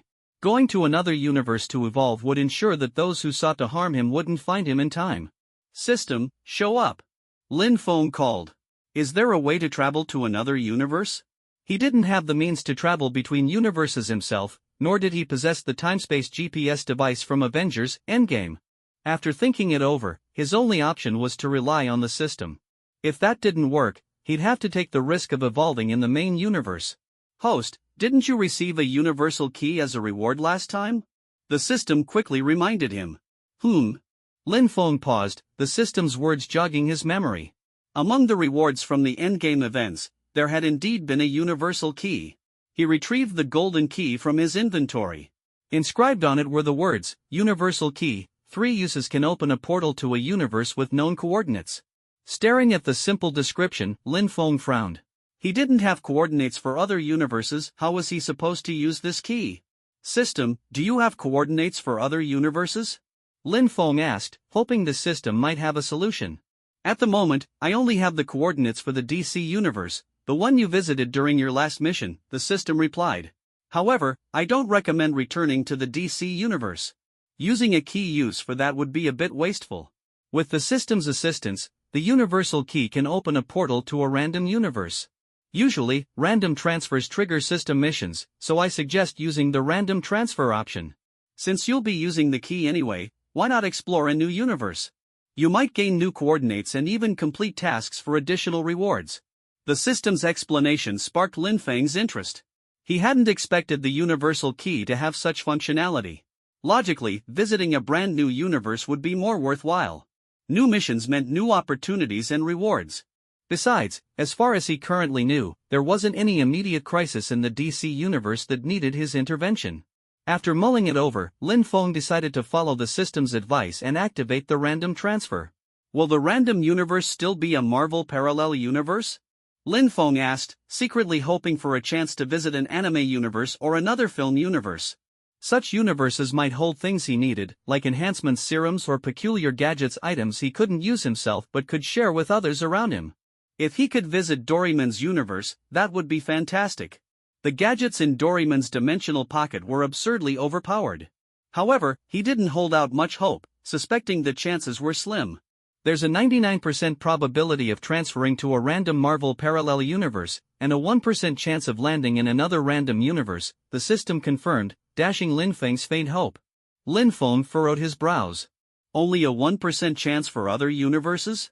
That effectively ruled out any possibility of visiting Doraemon's universe. The odds of not only landing in that 1% but also specifically ending up in Doraemon's world were astronomically low. Any other questions? If not, I'll initiate the transfer, the system prompted. No more questions. Let's begin, Lin Feng replied. Spending 2 months in another universe to evolve was far safer than doing so in the main universe. If something as disastrous as last time happened again, it would be game over for him. The system acted swiftly. As soon as Lin Feng agreed, a portal materialized in front of him, accompanied by a notification in his mind. * Universal key uses remaining. 2. Current transfer destination, designated external universe, Venom. *. HM? Lin Feng raised an eyebrow. Venom? As in Eddie Brock's Venom, *. What does designated external universe mean? Lin Feng asked as he stepped through the portal. Designated external universes are parallel universes accidentally created due to the actions of mainline characters. Simply put, the past Tony traveled to an Avengers Endgame wasn't his own past but rather a separate parallel universe, the system explained, and Lin Feng immediately understood. It was still part of the Marvel multiverse, but which Venom universe was this? Was it the one with Spider-Man or the one from Sony's standalone Venom films starring Tom Hardy? Stepping out of the portal, Lin Feng arrived in the designated external Venom universe. He floated in space, noticing little difference from the main universe. To his left was the blue Earth, and to his right, the blazing yellow dwarf star. Lin Feng had no intention of heading to Earth right away, nor did he bother asking the system about potential missions. Instead, he opened a portal on the surface of the yellow dwarf star with a thought. That's right, in this designated external universe, the Infinity Stones were still functional. He dove into the sun's surface, just as he had done before, and slowly closed his eyes, feeling the sun's scorching heat. System, begin the evolution, Lin Feng commanded. Since he had made up his mind, it was best to start evolving as soon as possible to avoid unnecessary delays. Even if system tasks were triggered, they could wait until his evolution was complete. Silver's Superman template evolution initiated. Estimated evolution time, 60 days. The system's mechanical voice echoed in his mind, followed by an overwhelming wave of drowsiness that engulfed Lin Feng's consciousness. The process was just like last time. As he drifted into sleep, he murmured, hopefully, there won't be any surprises this time. Then, he sank into slumber. Lin Feng lay comfortably within the sun, undergoing his evolution, completely unaware that the Earth of this universe was mired in deep suffering. In the fictional coastal city of Garcia, located in the southeastern United States, an area spanning 916 square kilometers with a population of approximately 4 million, the usual vibrancy and prosperity had been replaced by eerie desolation. Once a bustling tourist hotspot welcoming tens of millions of visitors annually and boasting a GDP of billions of dollars, the city center was now unnervingly silent. Streets that were once meticulously cleaned were now overgrown with weeds, shrouded in dust, and lined with damaged, regionally styled buildings reduced to ruins. Scattered debris bore terrifying claw marks, some deep, some shallow, as though the city had been ravaged by unknown monstrous beasts. It was as if the vitality had been drained from the entire city. There wasn't even a single bird's chirp to be heard. The oppressive silence was so unnerving it made the hair on one's neck stand on end, resembling a scene straight out of a zombie apocalypse movie. Suddenly, the sound of a car engine starting shattered the silence, its roar piercingly loud in the otherwise dead city. Following this, beastly howls resonated throughout the streets, their sharp cries grating on the ears. In the middle of the street, a heavily damaged black Chevrolet hurtled madly toward the outskirts of the city, crashing into obstacles along the way but never daring to stop. Behind the vehicle, 3 enormous creatures gave chase. They were massive in build and moved with incredible agility. Though vaguely humanoid, their pale, oversized eyes and gaping mouths filled with sharp teeth gave them a monstrous, grotesque appearance. Their snake-like tongues flicked in and out, and their grotesquely muscular forms concealed razor-sharp claws that tore through the asphalt as they ran. The purple creature leading the pack suddenly leaped with great force, landing atop the speeding car. Its gleaming black claws easily pierced the roof of the vehicle, flipping it over on its side. However, just as the creature was about to deliver a fatal blow, a sharp blade covered in red, vein-like patterns extended from inside the car and swung toward its head. With a slicing sound, the blade cleaved off half of the purple creature's head, causing it to collapse and fall away from the car. The blade didn't retract immediately. Instead, it morphed into countless tendrils, grabbing debris from the roadside and hurling it at the two creatures still in pursuit. After a flurry of attacks, the two creatures began to slow, eventually halting as they watched the car speed away into the distance. Roar! One of the creatures let out a frustrated bellow before speaking in a grating, glass-on-chalkboard voice, "No matter. The leader will ensure her demise." Meanwhile, the purple creature, whose head had been previously severed, had already regenerated and was back to full strength. The three creatures exchanged glances, their snake-like tongues licking their eerie, oversized eyes before silently retreating. If Lin Feng had been present, he would have immediately recognized these creatures as Venom's fellow symbiotes. On the Earth of this alternate Venom universe, nearly half the planet had been overtaken by symbiotes. Eddie Brock had failed to stop Riot as he had in the film, allowing the symbiote-bonded Carlton Drake to pilot the spaceship to the symbiote homeworld. Months later, Riot returned to Earth with countless symbiotes in tow, bringing disaster in their wake. The symbiotes began to bond with and consume humans en masse. Initially, humanity was nearly powerless to resist. The symbiotes were impervious to blades, immune to bullets, and capable of morphing their limbs into deadly weapons for lethal attacks. Humanity fled in panic, with the clever symbiotes taking the opportunity to reproduce recklessly. Their numbers exploded exponentially, and within mere months, they had spread across the globe. Humans were reduced to little more than tools and food sources. However, all hope was not lost for humanity. It wasn't long before authorities discovered the symbiotes' weaknesses to specific sound frequencies and fire. Thus began a counter-offensive against the symbiotes. Months of grueling warfare resulted in a stalemate, with humans managing to reclaim half the planet. Humanity fortified its presence in major cities, constructing fortresses surrounded by powerful loudspeakers and flamethrowers to repel symbiote attacks. Just when humans thought they might have the means to annihilate the symbiotes entirely, despair struck again. Some symbiotes began to evolve or mutate, becoming immune to sound and fire. Eliminating these variants required heavy weaponry or the sacrifice of soldiers, further complicating the battle. A turning point emerged about a month ago. While symbiotes amplified the darkness within their hosts, if the host's sense of justice outweighed the darkness, there was a significant chance the host could assimilate and control the symbiote. This phenomenon gave rise to a new faction led by Eddie Brock and Venom, who defected to the human side. Their efforts inspired other rational symbiotes and hosts to join their cause. Together, they took on the fire and sound-resistant symbiotes, significantly reducing human casualties. Humanity began strategizing ways to eradicate the symbiotes once and for all, while the symbiotes plotted ways to breach the human fortresses. In a luxurious villa in Garcia City, Riot sat on a throne, roaring furiously at three trembling symbiotes kneeling below him. "Leader, she's too powerful. We couldn't stop her," cried the purple symbiote whose head had been previously severed again. "Excuses. All of you are pathetic excuses," Riot bellowed in rage. "Agony. Hybrid. Go after her. Rip her head off." Riot's fury over the betrayal from within his ranks was unmatched, and he immediately dispatched two of his most capable subordinates. "Yes, leader." The two crimson symbiotes exchanged a glance before speeding off toward the city's only intercontinental highway. Aside from the airport, this lone highway was the only route connecting Garcia to the outside world. If the traitor intended to escape, she would have to take this path. On the usually bustling intercontinental highway, the only vehicle in motion was a battered black Chevrolet. Inside was a short-haired woman, Gwen Stacy, fleeing Garcia City.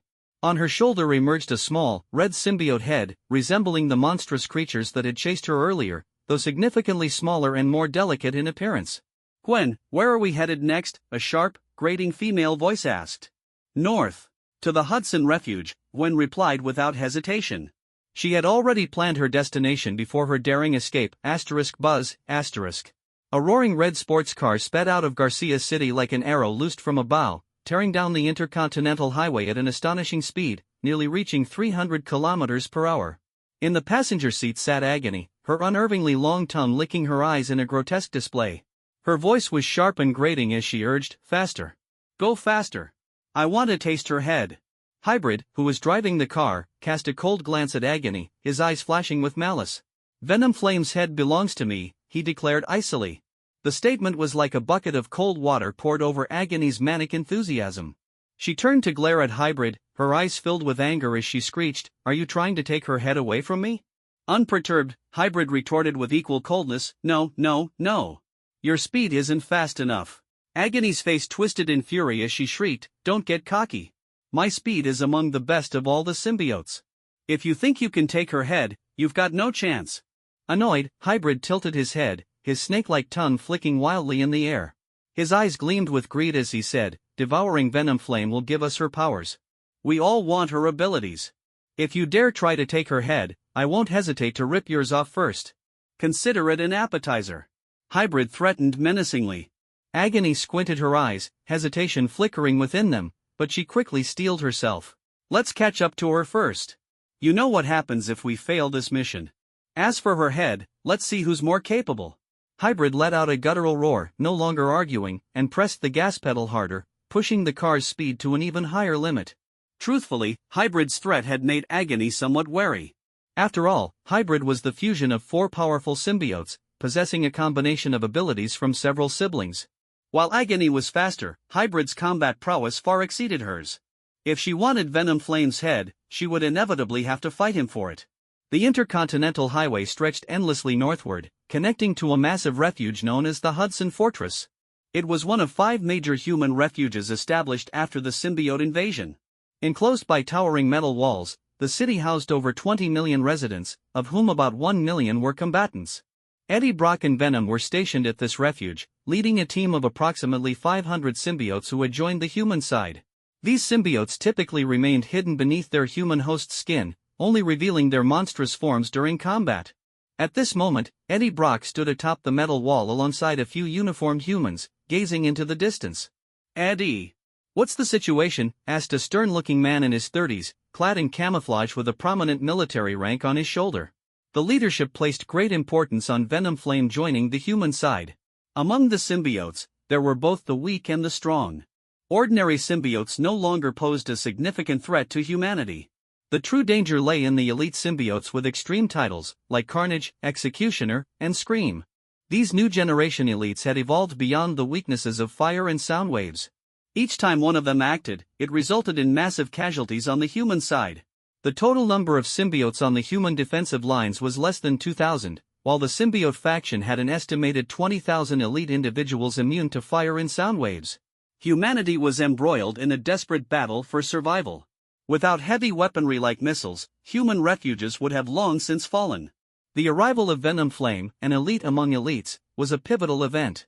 Not only did she share immunity to fire and sound waves, but she also possessed the ability to control fire, a power that rendered ordinary symbiotes insignificant before her. Furthermore, her host was none other than Spider-Woman, a young heroine known as a friendly neighbor before the symbiote invasion. While no one had ever seen Spider-Woman's true face due to her habit of wearing a full-body suit, her reputation as a protector was well known. The stronger the host, the stronger the symbiote. The combination of Venom Flame and her host was a trump card for either side, making her defection to the humans a matter of utmost importance. She and Eddie Brock's team represented humanity's best hope of countering the elite symbiotes. Hearing the man's question, Eddie fiddled with a signal receiver in his hands before replying, "Commander Hawk, we lost Venom Flame's signal after she left Garcia City. I believe her receiver was damaged. If all goes well, she should reach the refuge within a week." Commander Hawk's expression darkened as he nodded silently. After a moment of contemplation, he instructed, "Keep trying to contact Venom Flame. Her defection is of critical importance. I'll request satellite observation. Do you want me to send reinforcements?" Eddie hesitated before voicing his concern. "We know Venom Flame is incredibly powerful, but Riot undoubtedly knows this too. I'm worried Riot will send his strongest symbiotes to hunt her down." Commander Hawk pondered Eddie's words before shaking his head. "You can't go. Carnage and his group are still lingering 50 kilometers away. We can't take that risk." Reluctantly, Eddie nodded. "All right, I understand." Hawk patted Eddie's shoulder before departing to request satellite access. Riot had deliberately destroyed most of Earth's satellites upon arriving, leaving the US with only 2 functional observation satellites, both of which were partially damaged and prone to signal interruptions. This had severely hindered efforts to monitor symbiote activities. These weren't mindless creatures, many symbiotes were cunning and intelligent. Hawk could already foresee that this would be a prolonged war, a war of attrition between humanity and alien parasites. Fortunately, Hawk's request for satellite access was quickly approved. After some anxious waiting, a live video feed appeared on the screen. On the straight intercontinental highway, two vehicles were visible, a black car and a red one. The black car was moving at a modest pace, while the red car was rapidly closing the distance. Hawk's face darkened just as he suspected Riot wouldn't let Venomflame escape so easily. After a moment of deliberation, Hawk pressed a red button on the console and gave instructions to his subordinates. Deep within the refuge's missile base, a warhead was loaded into position. Buzz. On the highway, a faint buzzing noise reached Gwen Stacy's ears, the sound of an approaching engine. Gwen immediately felt her scalp tingle. Her spider sense was screaming at her danger was near. A mass of red liquid oozed from Gwen's back, forming a large head Venomflame. Gwen, danger is approaching. Yeah.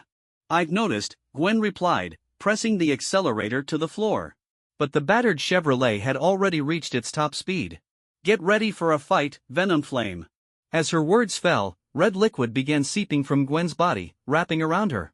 In moments, a light red creature took shape, its body explosive in its curves, its head grotesque and menacing, and its surface covered in glowing red patterns. The engine noise behind them grew louder and louder. In the rearview mirror, a red sports car came into view. Yahoo! Agony screamed with excitement as she leapt onto the car's roof. We've got her. We've caught up. The distance between the two vehicles rapidly closed. Agony let out an excited screech, her muscular legs propelling her off the red sports car like a spring-loaded arrow, launching her toward the speeding Chevrolet. Seeing this, Venomflame's back instantly sprouted several sharp spikes, shooting toward Agony like lightning. However, it was as if Agony had anticipated the attack. With a sudden swing of her arms, she formed a thick shield to block the lethal spikes. Performing an agile somersault midair, she landed squarely on top of the Chevrolet. Little Venomflame! You're not getting away! Agony cackled maniacally, her twisted laughter filling the air. Her right hand morphed into a massive spike, stabbing downward with brutal force. The sharp weapon pierced through the car's roof, embedding itself deep into the asphalt below, carving a long trench into the road. The Chevrolet screeched to an abrupt halt. Venomflame wasted no time. Her fist, the size of a sandbag and engulfed in searing flames, smashed directly into Agony's face. Boom! The impact sent Agony flying. This was Venomflame's unique fire-controlling ability. Not only could she manipulate flames, but she could also generate them herself. The sheer power behind her punch was devastating. Jumping off the car, Venomflame turned to face the approaching hybrid in Agony, her heart sinking. She knew she was evenly matched with Agony. However, Hybrid's abilities were more unpredictable, and his strength far surpassed hers. While she might stand a chance one-on-one, facing two symbiotes at once left her with little choice but to look for an opportunity to escape. It's Hybrid. Gwen, this isn't looking good, Venomflame muttered softly. Unlike other symbiotes, her personality was calm and composed, almost human-like. Stay calm and fight. Gwen replied firmly. Don't worry. The humans they've bonded with are nowhere near as strong as me. We have a chance. As they spoke, Agony, who had been knocked down, quickly stood up as though nothing had happened. Her snake-like tongue danced gleefully in the air. Little Venomflame, did you forget? Big Sis isn't afraid of fire, just like you. Hybrid stepped down from the red sports car, his right hand transforming into a sharp blade as his eyes glimmered with malice. Traitor! I'm here to take your head. With that, Hybrid launched his attack. Swinging his arms, he formed several terrifying red spikes that whistled through the air, hurtling toward Venomflame. If you want my head, come and get it. Venomflame snarled. She tilted her head slightly, dodging the spikes with precision. Then, with a sudden burst of power, she pushed off the ground. The asphalt cracked beneath her feet as she shot toward Hybrid like a cannonball. Hybrid roared, his arms transforming into bladed weapons as he charged toward Venomflame without hesitation. Die! Venomflame leaped into the air, her right hand morphing into a blood-red blade laced with fire, slashing viciously at Hybrid. The two symbiotes collided in a fierce battle, their sharp claws and blades leaving trails of afterimages in the air. Venomflame's bioblade was covered in black, vein-like patterns, a deadly toxin that even symbiotes couldn't withstand. This ability made Hybrid wary, forcing him to keep his guard up as he parried her relentless attacks. After several exchanges, Hybrid began to gain the upper hand. As a fusion of four powerful symbiotes, his combat power was superior to Venomflame's. Before long, Venomflame's body was riddled with wounds, her bioblade slowing as her strength waned. Seeing that Venomflame was on the verge of collapse, Hybrid let out a triumphant screech, his movements becoming overconfident. Venomflame, now! Gwen's voice commanded. In an instant, Venomflame relinquished control, allowing Gwen to take over her body. Within milliseconds, Gwen seized the opportunity, delivering a powerful horizontal slash. Hybrid, caught off guard, blocked the attack with his blade but was forced several steps back by the sheer force. At that moment, a black spike shot through the air like lightning, embedding itself into Hybrid's shoulder. Hybrid staggered, a wave of weakness washing over him as he nearly fell. Got him! Venomflame's eyes lit up as her bioblade swung toward Hybrid's thick neck in a lethal arc. Bang! A dark red blur suddenly shot out from the side, colliding with Venomflame and forcing her strike to miss. It was Agony, who had intervened to save Hybrid. Don't underestimate her, you idiot! Did you forget who her host is? Agony shouted at Hybrid. I don't need your reminder, Hybrid replied coldly, glaring at Agony. He reached up and pulled the spike from his shoulder. Though the toxin on the spike was potent, Hybrid managed to neutralize it as his wound rapidly healed. Agony licked her grotesque face with her long tongue. We attacked together. You know the consequences if we fail. Hybrid snorted, his terrifying inverted eyes gleaming with cruel light. Though he didn't respond verbally, he didn't argue with Agony either. The two symbiotes turned their greedy gazes toward Venomflame, who watched them warily as her own wounds slowly healed. A gust of wind swept through as all three symbiotes charged simultaneously. Blood-red blades and claws filled the air as the three clashed in a chaotic melee. Shards of asphalt and debris flew everywhere amidst the frenzy of attacks. Despite her best efforts, Venomflame found herself overwhelmed. Against two powerful opponents, she was continuously wounded, her healing factor struggling to keep up with the damage inflicted. Agony's gaping maw, filled with rows of sharp teeth, lunged toward Venomflame's head. Venomflame threw a punch that sent Agony flying, but the blow left her chest exposed. Hybrid seized the opportunity, driving his blade straight through her torso. Roar! Venomflame let out a pained scream. Hybrid lifted Venomflame into the air, his massive jaws opening wide as he prepared to bite down on her head. Venomflame, use the toxic mist! Gwen shouted. Hearing the command, Venomflame opened her mouth, releasing a fountain of black, poisonous mist. The mist enveloped Hybrid, who coughed violently as his skin began to corrode. The mist's corrosive properties caused parts of his body to melt slightly. Don't stop, keep using the mist. Cover them completely. Gwen continued to direct Venomflame's actions. Though Venomflame's abilities were powerful, her youth and inexperience in battle left much to be desired. In this critical moment, Gwen's calm and strategic guidance proved invaluable. The crimson patterns on Venomflame's body glowed brightly as she directed a stream of fire toward the toxic mist. Boom! The moment the flames made contact, the mist exploded like natural gas, creating a massive detonation. Go! Gwen shouted. Take their car and get out of here. Without hesitation, Venomflame leaped into the red sports car Hybrid had brought, slamming her foot on the gas and speeding away. Left behind, Agony and Hybrid roared furiously, their cries echoing into the distance. The smoke and dust from the explosion gradually dissipated, revealing the two symbiotes inside. Their forms were battered and barely recognizable, their rubbery tendrils flailing angrily in the air, expressing their deep frustration. They thrashed about for a while before finally reverting to their original forms. The explosion had clearly caused them significant damage. Hybrid's furious eyes scanned the distance, but all he could see was the tiny, sesame-sized silhouette of the red car's rear. His rage instantly reached its peak, and he let out a deafening roar before turning his furious gaze toward Agony. What are you looking at me for? Chase her! Agony shouted back fearlessly, her eyes gleaming with determination. Do you think you can catch up to that car? Hybrid's voice was cold, barely concealing the immense anger simmering within him. He knew full well that while their speed might allow them to temporarily outrun a car, sustaining such a pace would quickly drain their energy. Agony flicked her grotesque tongue dismissively and said, Relax, that car doesn't have much fuel left. It won't get far. Without waiting for a response, she dropped to all fours and bolted after Venomflame like an arrow loosed from a bow. Hybrid snarled in frustration but quickly followed after her, his mind consumed by a single thought: they had to capture Venomflame, or they would face Riot's severe punishment. Meanwhile, this intense symbiote skirmish had been fully recorded by the satellite. Watching the entire scene unfold, Commander Hawk exhaled a small breath of relief. While the situation had improved slightly, Venom Flame was still far from being out of danger. Venom Flame continued to flee, with the two symbiotes relentlessly pursuing her. What Hybrid in Agony initially thought would be a simple mission was turning into a prolonged struggle, one where they were beginning to realize they had severely underestimated Gwen's intelligence and resourcefulness. The sun rose and set. The red sports car had long since been abandoned on the side of the road. The gaping wound in Gwen's chest had fully healed, and she had managed to find an abandoned underground gas pipeline, where she immediately sought refuge. However, Hybrid in Agony's tracking abilities were far from ordinary. They quickly discovered her hiding spot. Using the maze-like gas pipeline to her advantage, Gwen engaged the two symbiotes in a fierce game of guerrilla warfare. On the second day of pursuit, Gwen set up a large amount of toxic mist, triggering another massive explosion that inflicted unprecedented pain and rage on the two symbiotes.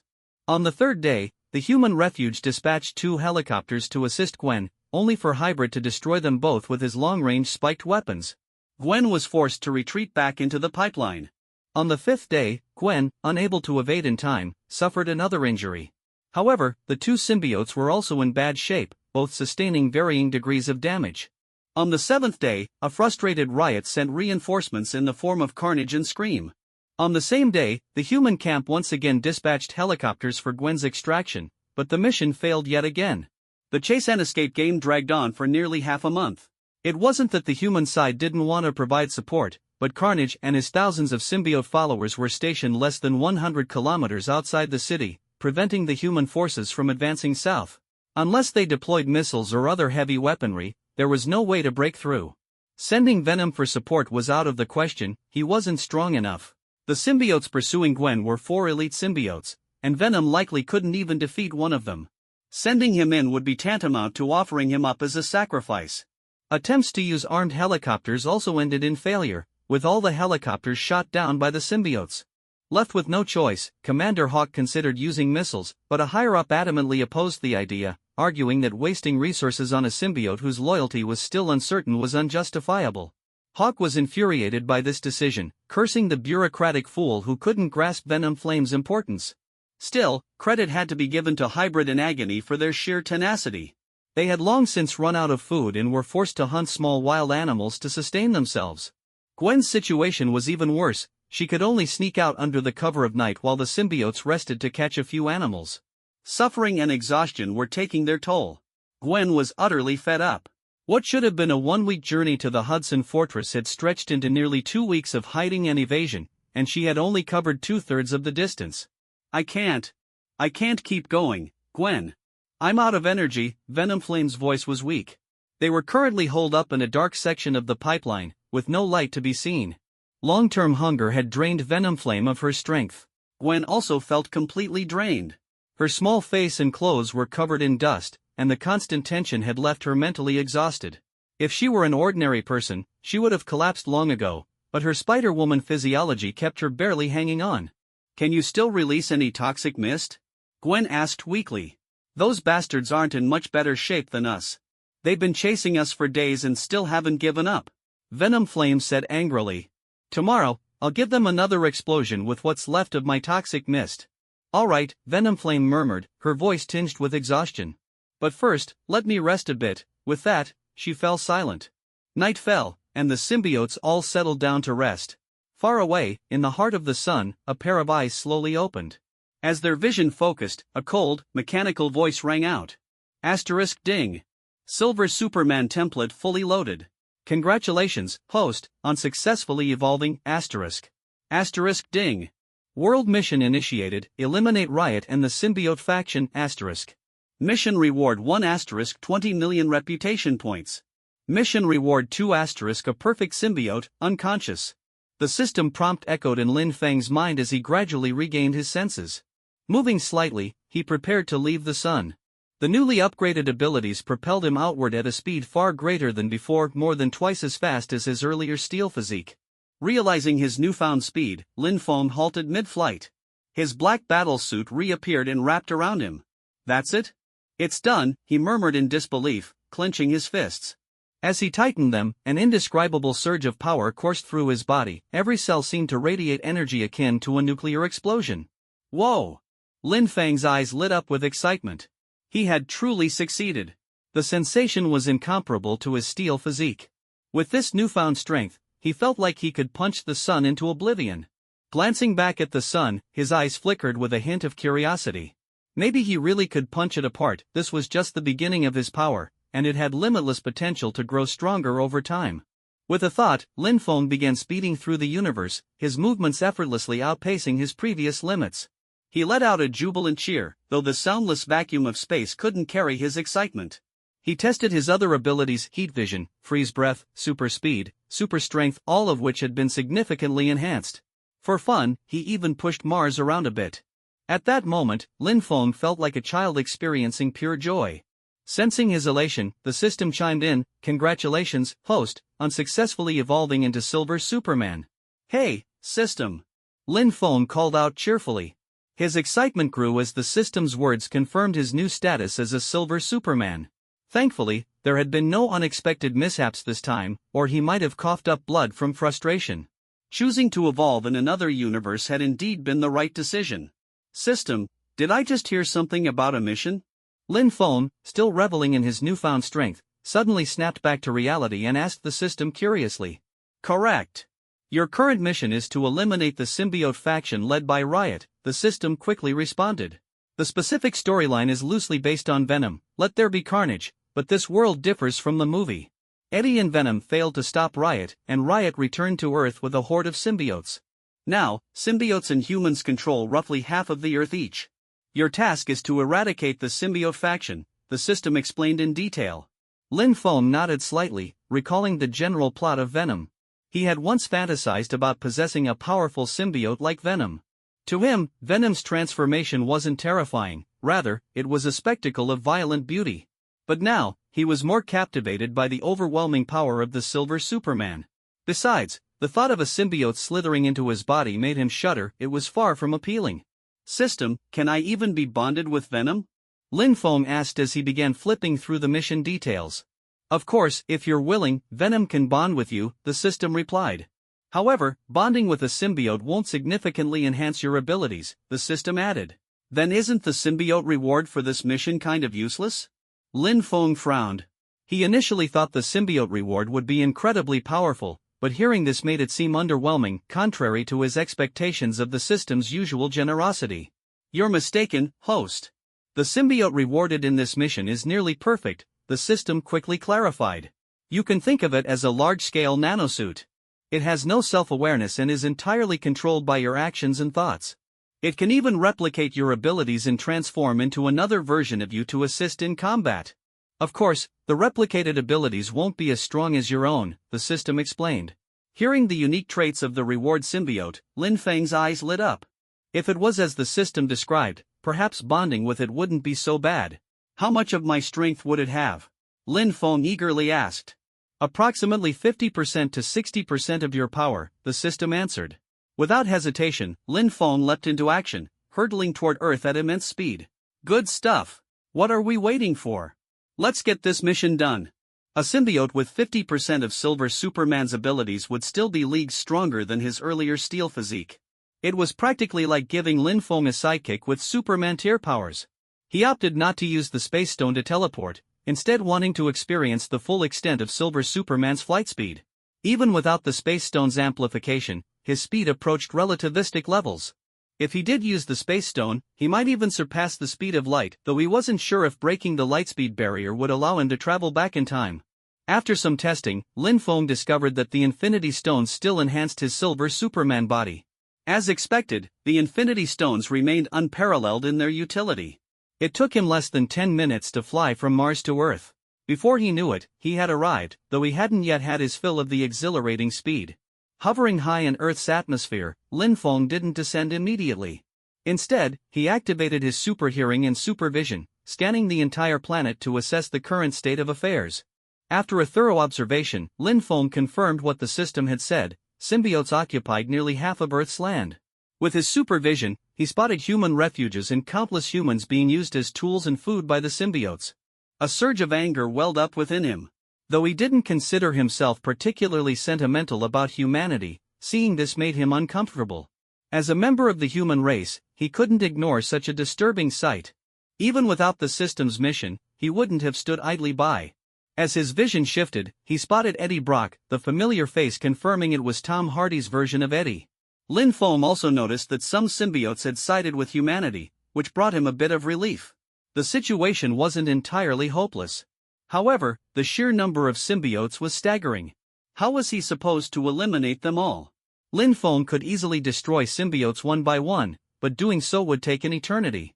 He pondered whether Silver Superman had any area of effect abilities. Using the Mind Stone to make them pass out? But even if it worked, it wouldn't achieve much in the long run. It seemed he was left with no choice but to take them out one by one. If only he had all 6 Infinity Stones, one snap would solve everything. Lin Feng stroked his chin, feeling a bit deflated. Destroying Earth would be easy, but saving it? That was a real challenge. Earth right now felt like a dragon fruit. Eating it in one bite would be simple, but picking out all the black seeds was a painstaking task. Suddenly, Lin Feng's attention was drawn to an intriguing scene, interrupting his thoughts. On a straight highway, several colorful symbiotes were locked in a fierce brawl. What piqued Lin Feng's interest wasn't the fight itself but a symbiote with distinctly feminine features that could shoot webs. Wasn't that Spider-Man's signature ability? Did this world have a Spider-Man? Or rather, Lin Feng's gaze focused on the symbiote's posture, movements, and web-shooting ability. Coupled with the figure's chest, he realized it wasn't Spider-Man, it was Spider-Woman. Upon closer inspection, it was clear she had been bonded with a symbiote. Spider-Woman was locked in a brutal battle with 4 symbiotes. Lin Feng didn't recognize their names, as the movie only featured Venom and Riot. After a moment of consideration, Lin Feng decided to intervene. His curiosity about Spider-Woman was piqued. Was she Jessica, Julia, Gwen, or someone else entirely? There were so many versions of Spider-Woman in Marvel lore, even Aunt May had been one in a certain storyline. He was eager to find out which one this was. Buzz, Lin Feng's flight speed was astonishing. In no time, he arrived at the battlefield, making a dramatic superhero landing. The sonic boom from his descent startled the symbiotes mid-fight, and their grotesque eyes turned toward him in unison. "Who are you?" Hybrid's sharp voice rang out. He had never encountered a flying human before. Agony, ever licking her grotesque tongue, warily observed Lin Feng. Seriously, why does she keep licking her tongue? Scream, however, fixated on Lin Feng with a gleam in her eyes. Symbiotes could sense the strength of their hosts, and the overwhelming aura emanating from this human made her tremble with excitement. "I want a new host!" Scream exclaimed, her tongue flicking eagerly as her large head bobbed with enthusiasm. "This human is stronger than anyone I've ever seen." Without hesitation, she lunged at Lin Feng, determined to bond with him before anyone else could. She failed to notice that Hybrid and Agony had no intention of competing with her. If she had looked back, she would have seen the disdain in Agony's inverted eyes, as if silently mocking her. "Idiot! Can't you feel his power? That aura is as vast as a planet's. Attacking him recklessly without gauging his strength first will only end badly for you." Unfortunately, while Scream was powerful, she wasn't particularly bright. She was, to put it bluntly, a few screws loose. As Scream charged toward him, Lin Feng remained calm. With a casual punch, boom, the resulting shockwave created a sonic boom, carving a semicircular crater into the asphalt that extended for dozens of meters. The ground looked as though it had been scorched by a laser cannon. Scream didn't even have time to react. Lin Feng's punch reduced her to nothing but dust. The horrifying scene of Scream being obliterated into dust left the remaining symbiotes trembling with terror. Their monstrous forms visibly jolted in shock, and without a moment's hesitation, Hybrid and Agony turned tail and ran as fast as they could. It wasn't even a question of bravery. Lin Feng's overwhelming aura had already planted the seeds of fear deep in their hearts. They knew they didn't stand a chance against those massive, planet-shattering fists. Running wasn't cowardice, it was a tactical retreat. After all, survival came first. Trying to run? Lin Feng raised an eyebrow. Without giving them the chance to escape, his heat vision surged to life. The powerful beams shot forth like lightning, striking the fleeing symbiotes in an instant. The sheer force of the energy left no room for resistance. The symbiotes were vaporized into nothingness before they could even scream, their existence erased entirely. Nice, Lin Feng thought to himself, impressed by the destructive power of his heat vision. It was leagues beyond the capabilities of his former steel physique. Back then, the most his heat vision could do was punch a hole through a symbiote. But now? The devastation was on a whole new level, even without the amplification of the Mind Stone. In less than a minute, 4 elite symbiotes had been reduced to dust. Lin Feng was thoroughly pleased with his current strength. Clapping his hands as if to brush off non-existent dust, he turned his gaze toward the symbiote with Spider-Man-like abilities who had caught his attention earlier. Wow, now this one had an incredibly striking figure. Though, when compared to Wanda's elegance, it lacked a certain charm. True to the name Spider-Woman, she hadn't chosen to flee even after witnessing Lin Feng's overwhelming power. This surprised Lin Feng slightly. "What's your name?" Lin Feng asked. The symbiote visibly flinched at the sudden question. The toxic flames retreated from her body like a receding tide, revealing a dirty and disheveled woman beneath. "My name is Gwen," the woman weakly replied. As soon as the words left her lips, her eyes rolled back and she collapsed to the ground, unconscious. Lin Feng stared at the scene, dumbfounded. It seemed she hadn't chosen to stay out of courage but simply because she didn't have the strength to run anymore. He could clearly hear her faint heartbeat and quickly pieced together her situation. It was obvious she had been on the run for quite some time. Her once white clothing was stained almost entirely black. "She said her name was Gwen?" Lin Feng stroked his chin, noting her short blonde hair and realizing that this version of Spider-Woman was likely Gwen Stacy. "Hey! Wake up!" Lin Feng nudged Gwen's leg lightly with his foot, but there was no response. Gurgle, a strange sound caught Lin Feng's attention, and he looked down at Gwen's stomach. "Oh, great," he muttered to himself. "Don't tell me she passed out from hunger." He sighed, it wasn't like he carried food around with him. "Guess I'll take her to the refuge first," Lin Feng said with resignation. He initially considered slinging Gwen over his shoulder, but seeing how filthy she was, he decided against it. Instead, he opted to carry her by the back of her clothing like a sack. At Hudson Fortress, atop its towering metal walls, Eddie Brock was in his venom-bonded state, overseeing combat training for a group of symbiotes. Most of these symbiotes' hosts were ordinary civilians, and their grasp of their newfound powers was, frankly, abysmal. Forget combat tactics, they didn't even exhibit basic coordination. The thought of relying on these symbiotes to counter Riot's faction left Eddie feeling utterly drained. A sharp whistle rang out, signaling the end of training. Venom glanced at the setting sun before stepping forward and clapping his hands. "All right. Time to eat," Venom announced. "Training's over for today. Dismissed." "Yahoo!" The symbiotes roared with excitement.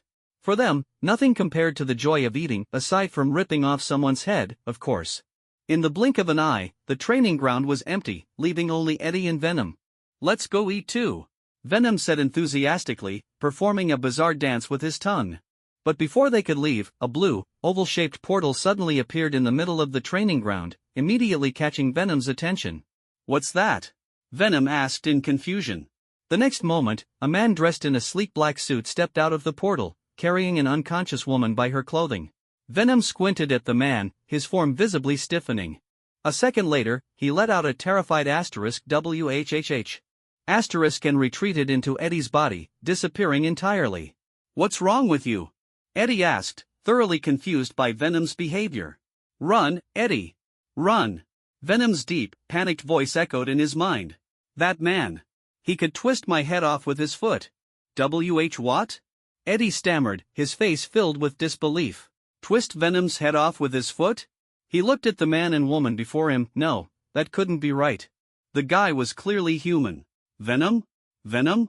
Eddie called out, but Venom pretended to play dead, refusing to respond. This was the first time Eddie had seen Venom this scared. Not even when facing Riot had Venom been this terrified. Eddie Brock, the man from the portal, suddenly spoke. Eddie froze. "You know me?" Lin Feng nodded and casually dropped Gwen onto the ground, causing her to land with a thud. "Got any food?" "Gwen seems to have passed out from hunger," Lin Feng said. Yeah, sure," Eddie replied instinctively. "Wait, did you say her name is Gwen?" "Yeah, if I'm not mistaken, her full name is Gwen Stacy," Lin Feng said, gesturing toward the unconscious woman sprawled on the ground.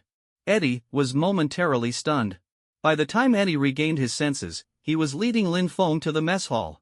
Joining them was Commander Hawk, who had rushed over upon hearing that Gwen Stacy Venom Flame had been brought back. It was one of the few pieces of good news they'd had in a while. Hawk immediately came to meet the young man who had brought her in. The young man before him was strong and composed, his indifferent expression exuding an intense sense of pressure that was hard to ignore. Lin Feng paid no mind to Hawk's scrutiny, as he was too busy observing the spectacle before him.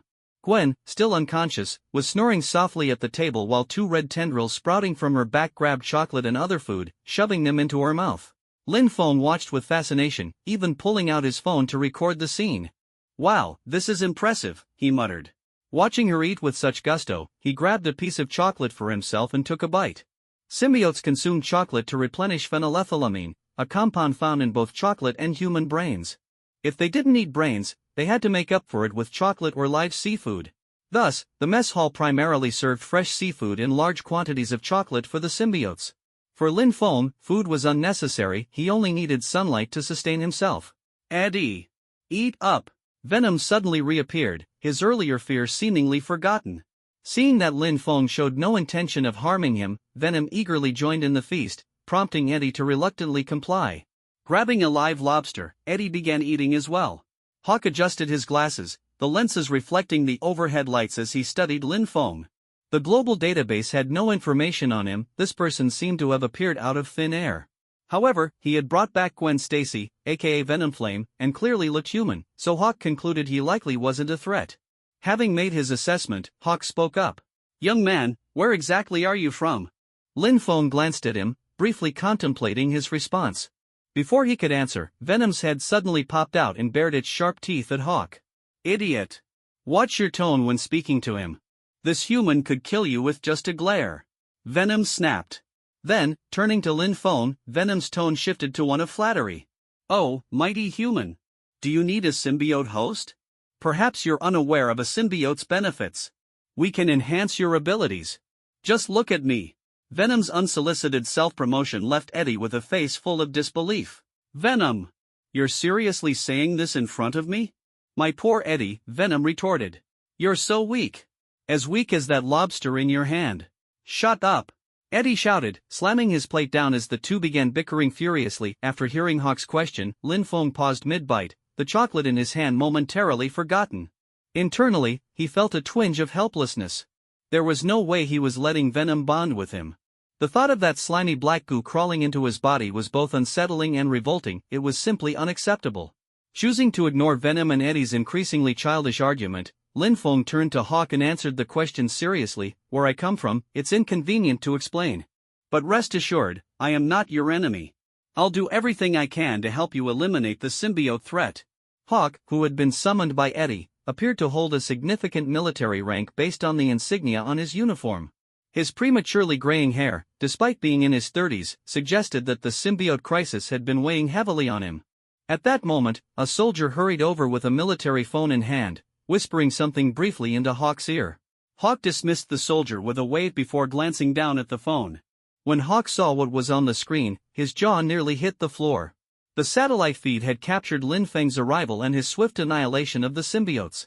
Hawk had previously requested the satellite to monitor Venomflame's location, but it had also recorded Lin Feng descending from space and effortlessly obliterating the elite symbiotes.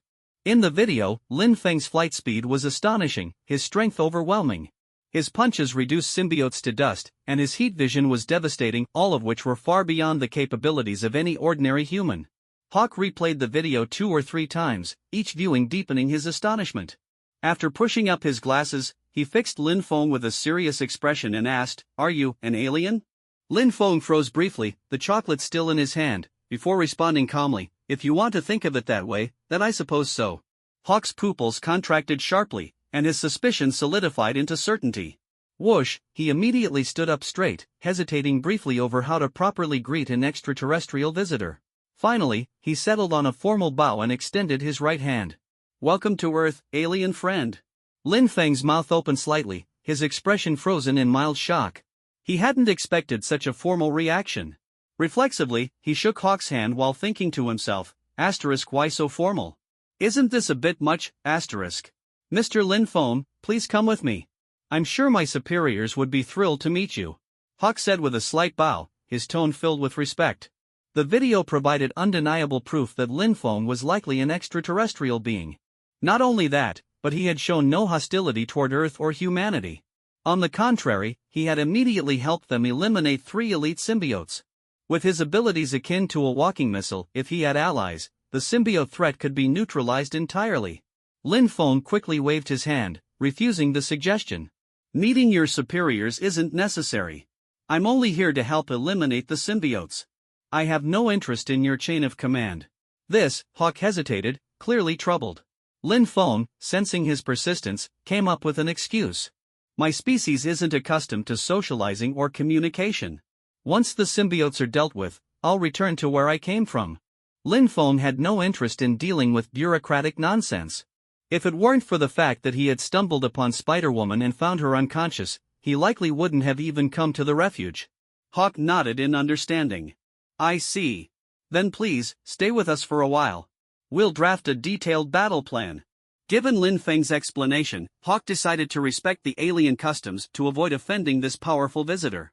Lin Feng nodded lightly, agreeing to stay for the time being. He also needed time to think about how to effectively eradicate the symbiotes in one fell swoop. Relieved by Lin Feng's agreement, Hawk quickly excused himself to report the situation to his superiors. Meanwhile, Lin Feng continued munching on his chocolate, idly watching Gwen and Venom's antics. Venom was still bickering with Eddie, while the other symbiotes at the table kept their heads down, silently eating, clearly not wanting to get involved. If my host weren't you, you piece of beep, I'd have beep eaten their heads ages ago. Venom shouted. I'm the boss of the symbiotes. Lin Feng, who had been quietly enjoying the show, suddenly paused mid-bite as an idea struck him. Venom, symbiotes get stronger by consuming their own kind, right? Hearing Lin Feng's question, Venom immediately stopped arguing with Eddie and perked up like an overexcited husky. Yes, Lord Lin Feng. Venom had picked up Lin Feng's name during their earlier conversation. Consuming our own kind is taboo, but doing so allows us to gain their abilities and grow stronger. Smack, Lin Feng slapped the table, his eyes lighting up with excitement. How could I have forgotten about this symbiote trait? A simple yet effective plan instantly formed in his mind. If Venom could grow stronger by consuming other symbiotes, then why not gather a bunch for him to devour? Let Venom become the most powerful leader, replacing Riot. That way, all the symbiotes would follow Venom's lead. There'd be no need to kill them all. The remaining symbiotes could be integrated into society, for example, working in construction. With their immense strength, a single symbiote could replace 10 workers on a construction site. And since symbiotes only needed chocolate to survive, they wouldn't even need to be paid wages. Lin Feng's gaze locked onto Venom, his excitement growing as the idea solidified. His intense stare made Venom's metaphorical fur stand on end. Lord Lin Feng, Venom stammered nervously. Are you done eating? Lin Feng interrupted. Why yes. I'm done, Venom replied, glancing at the half-eaten lobster in his hand. Reluctantly, he set it down. Good. Lin Feng nodded approvingly. Venom. Transform. Big Brother's taking you to level up. All right. Venom roared enthusiastically as black tendrils enveloped Eddie Brock's body. Eddie, can't you at least ask me if I'm okay with this? Lin Feng's eyes gleamed as he watched Venom slowly levitate. Only then did he realize he had just unlocked telekinesis. He had no idea why he suddenly gained this ability. It wasn't a standard Superman power. However, one of Silver Superman's unique traits was the ability to develop various unconventional powers based on his needs. For example, in the comics, Silver Superman could shrink himself to the size of an ant. The development of telekinesis, Lin Feng realized, was thanks to Gwen. Earlier, when he had been reluctant to physically touch her dirty clothing, he had wondered if he could lift her with telekinesis, and somehow, it had worked. Leaving Gwen to her bizarre performance of eating while sleeping, Lin Feng wrapped Venom in telekinesis and soared into the sky. Venom! Point me in the right direction. Today, Big Brother's taking you to hit level 100. Venom, too excited to control his tongue, eagerly pointed toward a mid-sized symbiote camp. With that, man and symbiote streaked across the sky like a missile. The symbiote settlement north of Hudson Fortress was now facing an unprecedented disaster. A figure clad in black battle attire descended from the sky like a divine being, carrying one of their own symbiotic kind under his arm. Initially, the symbiotes thought this was merely another of their kind bringing back food, and they eagerly awaited the feast to come. However, when the food was dropped onto the ground, it didn't take long for chaos to erupt. Without uttering a single word, the food abruptly slapped one of the elite symbiotes with such force it was sent reeling, half-dead. Then, in an even more shocking turn of events, the symbiote was devoured whole by its own kind, who licked its lips as though savoring a fine delicacy. The remaining symbiotes, especially the inexperienced ones, stared in stunned disbelief, their wide-eyed expressions frozen in shock. Chaos and panic ensued, and driven by fear and rage, they launched a collective attack against the perceived rogue food. But to their utter dismay, their once reliable sharp claws and razor-like blades failed to even scratch the being's suit. It was as if his clothing possessed some kind of divine protective power. Meanwhile, this so-called food seemed completely unfazed. Instead, he continued slapping symbiotes one after another with absurdly powerful strikes that sent shivers down their spines. The sheer force of each blow left the remaining symbiotes terrified, as though they were witnessing the arrival of death itself. Eat! Lin Feng ordered enthusiastically, his eyes gleaming with excitement. Devour them! Focus on the elites! As he spoke, Lin Feng specifically targeted the most powerful symbiotes in the group. The ordinary ones held no value in his eyes since he envisioned them contributing to future city infrastructure projects, perhaps as brick movers on construction sites. Under Lin Feng's assistance, Venom entered what could only be described as buffet mode, grabbing the elite symbiotes that Lin Feng had knocked down and stuffing them into his mouth at an alarming speed. He consumed one after another with such fervor that it seemed as if he was trying to devour every single elite symbiote on the planet. The sheer exhilaration left Venom with glowing red eyes. Never before had he experienced such a thrilling feast, let alone felt so dominant. For the first time, Venom felt like he was truly the king of the symbiotes and the star of the show. As for the ordinary symbiotes, they could only cower on the ground, trembling. None dared to speak out or act. They could only watch in horror as Venom devoured their kind, powerless to stop him. However, Venom's excitement soon waned. After consuming more than 10 symbiotes, his pace slowed considerably. By the 7th, 8th, and eventually the 10th, his enthusiasm gave way to discomfort. By the time he reached the 12th, Venom could no longer bear it. He dropped to his knees, clutching his stomach, and began dry heaving. Lin Feng watched Venom with a mix of confusion, disappointment, and finally, disdain. Useless. You're already tapping out after just a few? What happened to leveling up to 100 today? Boss. I need time to digest. Venom panted, struggling to contain the overwhelming energy surging through his body. The influx of new skills and powers left him disoriented, and he desperately needed time to process it all. To be fair, Venom had never consumed this many symbiotes in one sitting before. Who could have predicted that such a feast would require so much digestion? Lin Feng stopped what he was doing and frowned, deep in thought. This pace wasn't going to cut it. If Venom could only handle about 10 symbiotes a day, how long would it take to make significant progress? Months? Years? That was unacceptable. Lin Feng glanced around. Both the elite and ordinary symbiotes were now lying flat on the ground, trembling in fear. Not one of them dared to flee. They had learned their lesson from the last symbiote who tried to escape, only to be obliterated by a laser from Lin Feng's eyes. They now fully understood that this man was far beyond their comprehension. Compared to Riot, who was already terrifying, this man was a nightmare incarnate. At least Riot couldn't shoot lasers from his eyes. You stay here. Lin Feng commanded Venom after a moment's thought. He then opened a portal and stepped through, returning to the human refuge. Back at the familiar mess hall, Gwen had already woken up. During her unconscious state, Venom Flame had been eating nonstop, replenishing the energy and strength she had lost. Now, Gwen was rubbing her slightly bloated belly, looking content and satisfied. Gwen! Lin Feng called out. Ha! Hearing her name, Gwen instinctively turned her head. It's you! She recognized the man before her as the formidable figure she had seen earlier. According to Venom Flame, he was the one who had brought her to the refuge. His overwhelming power had left a deep impression on her. To him, Hybrid and the others were as insignificant as ants. Gwen felt a twinge of embarrassment. She had passed out after merely introducing herself. What a disgrace! Lin Feng gave a small nod before asking, "Are you full?" "Ha?" Gwen was puzzled by the sudden question. She patted her stomach. "I guess I'm full. Why are you asking?" "Good. And your symbiote? Call it out." "I've got something good for you," Lin Feng urged, his eyes glinting with anticipation. Without hesitation, the red liquid of Venom Flame began to seep out, quickly enveloping Gwen and transforming her back into the curvaceous symbiote from earlier. "You called for me?" Venom Flame asked cautiously. The sheer power radiating from the human before her made her uneasy. She wasn't sure what he wanted, but she hoped it wasn't something bad. Memories of Lin Feng's one-sided massacre earlier resurfaced in her mind, filling her with apprehension. "Come on. Big Brother's taking you to level up." Lin Feng grabbed Venom Flame by the arm and dragged her toward the portal before she could protest.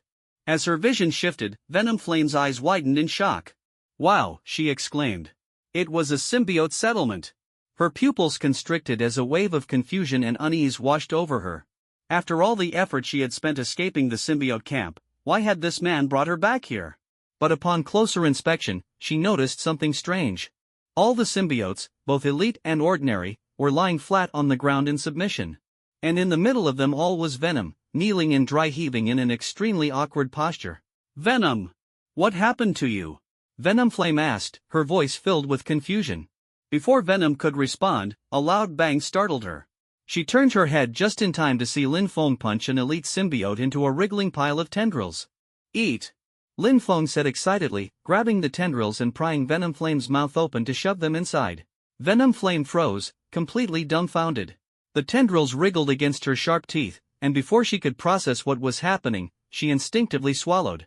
Immediately, a surge of new power and abilities coursed through her body. "Wow!" Venom Flame's eyes sparkled as she clenched her fists. "I feel stronger?" In that instant, she began to understand what Lin Feng meant by leveling up. Before she could say anything else, Lin Feng shoved another symbiote into her mouth. Venom Flame eagerly devoured it, completely ignoring the indignity of being force-fed. But soon, she realized something was off. The second one. The third. The fourth. By the 12th, Venom Flame finally understood why Venom had been kneeling and retching earlier. She now found herself in the same position, overwhelmed by a stomachache unlike anything she had ever experienced. If asked how she felt at that moment, Venom Flame would respond, "It's painful, but also wonderful." She was stuffed, but she was also incredibly happy. It wasn't until the middle of the night that Lin Feng finally returned to Hudson Fortress with two symbiotes who had eaten so much that their stomachs were practically bulging. The energy from consuming so many of their kind radiated from their bodies, occasionally causing strange bubbles of energy to appear and then fade. Lin Feng unceremoniously dropped them off with the logistics soldiers, leaving them to handle the two overfed symbiotes. Without another word, he returned to the room Hawk had arranged for him and went to sleep. As he lay down, Lin Feng couldn't help but grumble to himself, "These two are so disappointing. They barely managed 50 elite symbiotes between them in one night. That's only about 20 each. This pace is way too slow. Maybe I'll bring some laxatives tomorrow." The next morning, Lin Feng unexpectedly ran into Eddie and Gwen in the mess hall. The two were enjoying their breakfast, chatting in a light-hearted manner. Despite nearly half the land being occupied by symbiotes, the situation wasn't akin to a zombie apocalypse. Food and water were still plentiful, and the base provided 3 full meals a day, maintaining a standard of living that was surprisingly normal. Lin Feng casually grabbed some food and plopped himself down between the two. "Be big bro," Eddie greeted him cautiously, his tone filled with respect. Venom, however, was far more spirited, emerging from Eddie's back and enthusiastically greeting Lin Feng. Despite the discomfort of overeating the previous night, Venom had fully digested the massive influx of energy overnight. The 20-plus elite symbiotes he had consumed had tripled Venom's physical strength and granted him several new abilities. At this moment, Venom was living his best life. "Lin Feng, I didn't get a chance to thank you yesterday," Gwen said politely, her tone sincere. She even summoned Venom Flame to join her in expressing their gratitude. Lin Feng glanced at Gwen, acknowledging her thanks with a small nod, though his expression was a bit peculiar. Internally, he couldn't help but think about how Gwen's figure seemed to shrink by half when she reverted to her human form. Was this some sort of counterfeit transformation? Lin Feng pondered the mystery as he ate 2 boiled eggs but eventually decided to let it go, putting the thought aside. Looking at the empty plates in front of Gwen and Eddie, Lin Feng took a sip of water to moisten his throat before asking, "Are you both full?" The forks in their hands froze mid-air, and they simultaneously gulped, cold sweat forming on their foreheads. "Be big bro," Eddie cautiously began. Lin Feng narrowed his eyes slightly. "See, could we eat a little slower today?" Eddie stammered nervously, and Gwen immediately nodded in agreement, her head bobbing up and down like a woodpecker. Lin Feng raised an eyebrow. "What's the big deal?" "No problem. You've got all day to eat today. Don't worry about overeating, I came prepared." With that, he pulled out a large bottle and slammed it onto the table. The label read, in bold English letters, "Laxative." Both Gwen and Eddie froze, their breath catching. Internally, they couldn't help but scream, "Are you the devil?" They had never even heard of symbiotes getting diarrhea before.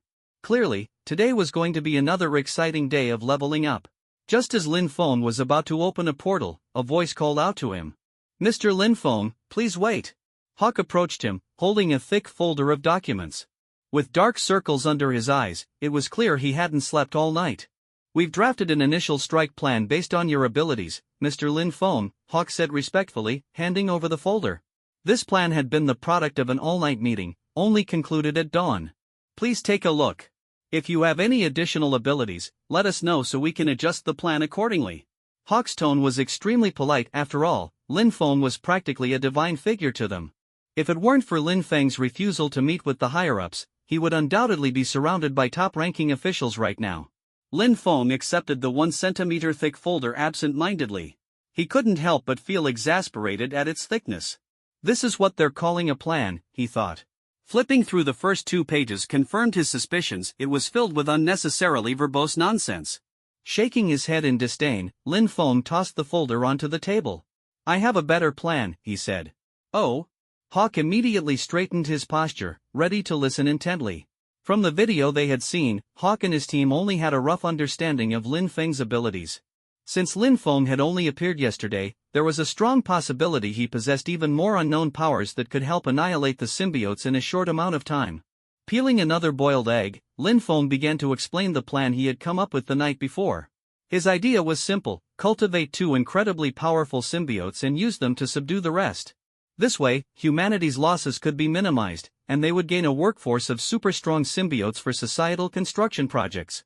It was an efficient, sustainable, and environmentally friendly solution. As Lin Feng elaborated, Hawk's eyes grew brighter and brighter. By the time Lin Feng finished, Hawk was practically clapping in excitement. He had never considered that symbiotes had the ability to evolve by consuming their own kind, nor had Venom or the others mentioned this trait. According to Lin Feng's plan, as long as there was enough chocolate, symbiotes could become the cheapest and most effective labor force available. However, Hawk couldn't help but raise a question. Why not just have Venom devour Riot directly? Wouldn't that make Venom the new leader? Lin Feng shot him a look of disdain but patiently explained, "If Venom only eats Riot, the power boost won't be significant. What I want is a symbiote strong enough to take on 10,000 others. Besides, if Riot is taken out, the symbiotes will lose their leader, and in the absence of leadership, they could go berserk and launch suicidal attacks on human refuges. Do you think you can handle that?" Hawk broke out into a cold sweat, realizing his oversight. He was a soldier skilled in combat but admittedly lacked strategic foresight. "Then, I'll leave everything in your hands, Mr. Lin Feng. Let us know if you need anything, we'll fully cooperate with you," Hawk said, blushing slightly in embarrassment before hurriedly excusing himself. After sending Hawk off, Lin Feng grabbed Eddie and Gwen by the collars and reopened the portal, resuming their leveling up gourmet adventure. However, when they arrived at the symbiote settlement from the previous night, they found it completely abandoned. The symbiotes had packed up and moved under the cover of darkness, relocating to another settlement. The events of the previous night had left an indelible psychological scar on them. For a species as powerful as the symbiotes, they had never experienced such humiliation. But this was no problem for Lin Feng. If one settlement was empty, he would simply move on to the next. Thus began Lin Feng's crusade, systematically sweeping through symbiote settlements and leaving trails of devastation in his wake. For countless elite symbiotes, it was nothing short of an apocalyptic nightmare. After several consecutive days of this, both Venom and Venomflame had visibly bulked up, their bodies swelling from the sheer energy they had absorbed. This was a temporary side effect of not fully digesting the energy, and they would likely return to their original forms once the process was complete. Lin Feng was pleased to find that as their strength grew, so did their capacity for consumption. Within just a few days, both symbiotes had broken through the 100 symbiote per day limit. Their newfound power was such that even Riot himself would stand no chance against either of them. As it turned out, devouring and evolving was indeed the fastest way for symbiotes to grow stronger. As Lin Feng and his 2 loyal subordinates actively launched offensive operations, the human refuges experienced a series of unprecedented victories. With Lin Feng's consent, Hawk released some of Lin Feng's battle footage to the public. For a long time, the citizens within the refuge had been living under immense psychological pressure. The threat posed by the symbiotes had left countless people in despair. Sharing these inspiring scenes with the public greatly boosted their morale and rekindled a sense of hope and determination. Hawk's decision yielded remarkable positive results. In the footage, Lin Feng, accompanied by 2 allied symbiotes, appeared like a divine being descending upon Earth. They relentlessly destroyed one symbiote settlement after another. The leaders of these settlements were all decapitated, while the remaining symbiotes were rounded up and imprisoned, awaiting their final fate. For the first time in human history, they possessed a force so overwhelmingly powerful that it turned the tide of the war, rendering the symbiotes powerless. The symbiote faction was being pushed back step by step, giving humanity a glimmer of hope. No one wanted to spend their days hiding behind tall walls, living in fear and misery. Within the refuge, people began printing posters of Lin Feng's face, and everyone received a copy. They referred to him as the god who descended. Some even prepared materials to construct a statue in his honor, waiting for the day Lin Feng would defeat Riot so they could immortalize his deeds with an eternal monument. If it weren't known that Lin Feng disliked being disturbed, countless young women would have already lined up to visit his quarters. However, Lin Feng was completely unaware of the happenings in the refuge. At the moment, he was gleefully leading his two subordinates on a gluttonous rampage across various symbiote settlements. If it weren't for the occasional need to digest their meals, he might not even bother returning to the base. While Lin Feng and his subordinates were feasting and enjoying themselves, far away, Riot was consumed with rage. The mysterious disappearance of numerous elite symbiotes had left Riot's large, white eyes practically red with fury. Each day brought new surprises, causing headaches for his massive silver head. He couldn't wrap his mind around where this mysterious human had come from, nor why his own kind was being fed to those two traitors. Based on the reports from his followers, Venom and Venomflame had already surpassed him in power. And that deranged human, whose eyes could shoot lasers, was an even greater threat. If things continued this way, the symbiote race would lose all semblance of pride and dignity. Riot dismissed his subordinates, leaving himself alone in the vast space. Given the current situation, his original plan to conquer Earth was nearing failure. Lin Feng's strength was too overwhelming, and his actions were swift. Even if Lin Feng were to stop fighting, just Venom and Venomflame alone were enough to keep the symbiote race in check. It's time to use that, Riot muttered to himself as he carefully retrieved a small, transparent vial. His inverted, bulbous eyes were filled with awe and reverence. Inside the vial was a small amount of black liquid, his ultimate trump card, a relic from his ancestor. The symbiote race, strictly speaking, was created by Null, the god of darkness. Null possessed the ability to create, control, and manipulate the symbiotes from the primordial void. During the chaotic and formless beginnings of the universe, Null slumbered in the darkness.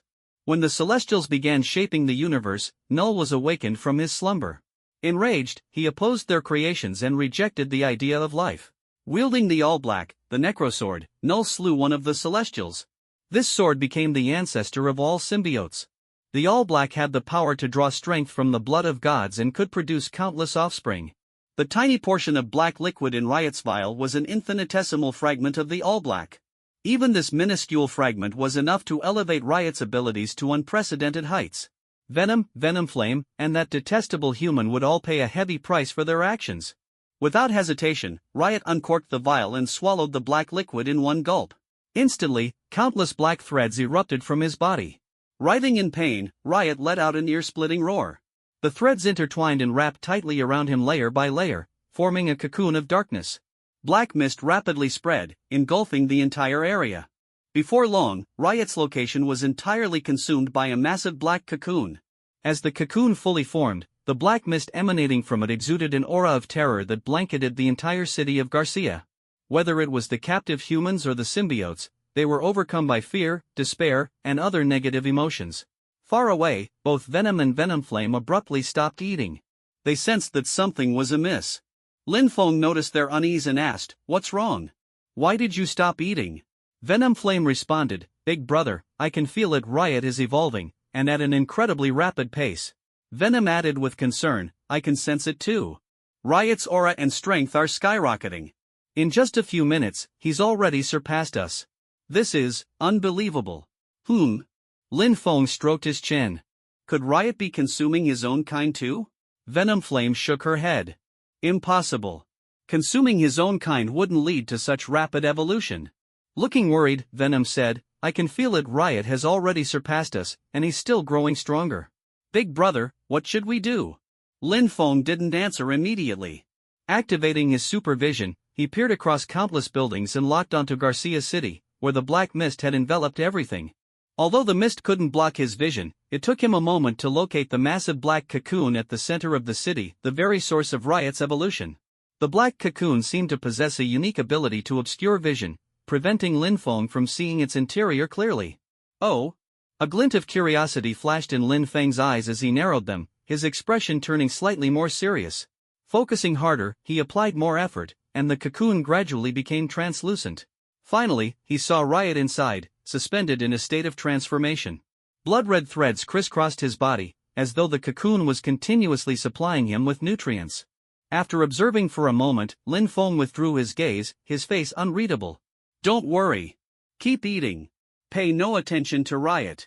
His two subordinates hesitated for a moment but ultimately chose to follow Lin Feng's orders.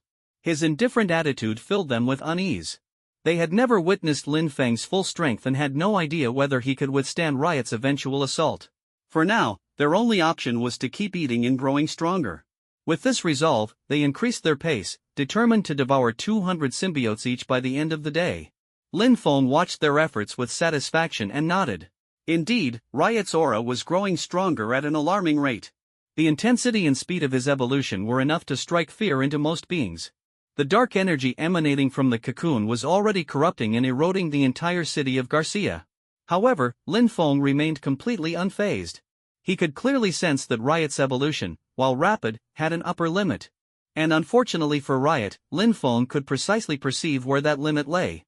He estimated that Riot would emerge from his cocoon in about 2 days. As for Riot's post-evolution power, Lin Feng simply chuckled dismissively. To him, whether it was an ant or a grasshopper, both could be crushed underfoot with equal ease. Let Riot enjoy his little moment of glory. Once his two subordinates had consumed a few hundred more symbiotes, they would all head over together to deal with Riot. By then, Lin Feng could complete his mission and return home for a well-deserved rest. In the blink of an eye, 2 days passed. On this day, Lin Feng didn't take his two subordinates out for their usual rounds of feasting. Instead, they arrived at the outskirts of Garcia City. Over the past days, the two had devoured over 1,000 elite symbiotes each, their strength increasing to unimaginable levels. However, Venom and Venomflame now resembled overinflated balloons, their bodies bloated from the excessive energy they had absorbed but failed to fully digest. Despite their comical appearance, Lin Feng had already devised a comprehensive weight loss plan that he was about to put into action.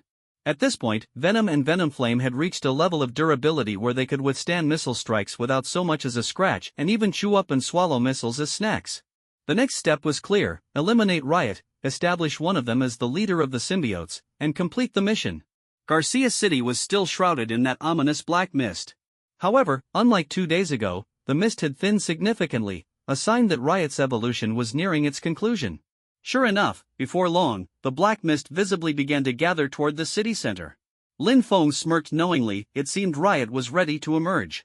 The next moment, a dull explosion echoed from the city center, followed by an ear-piercing roar.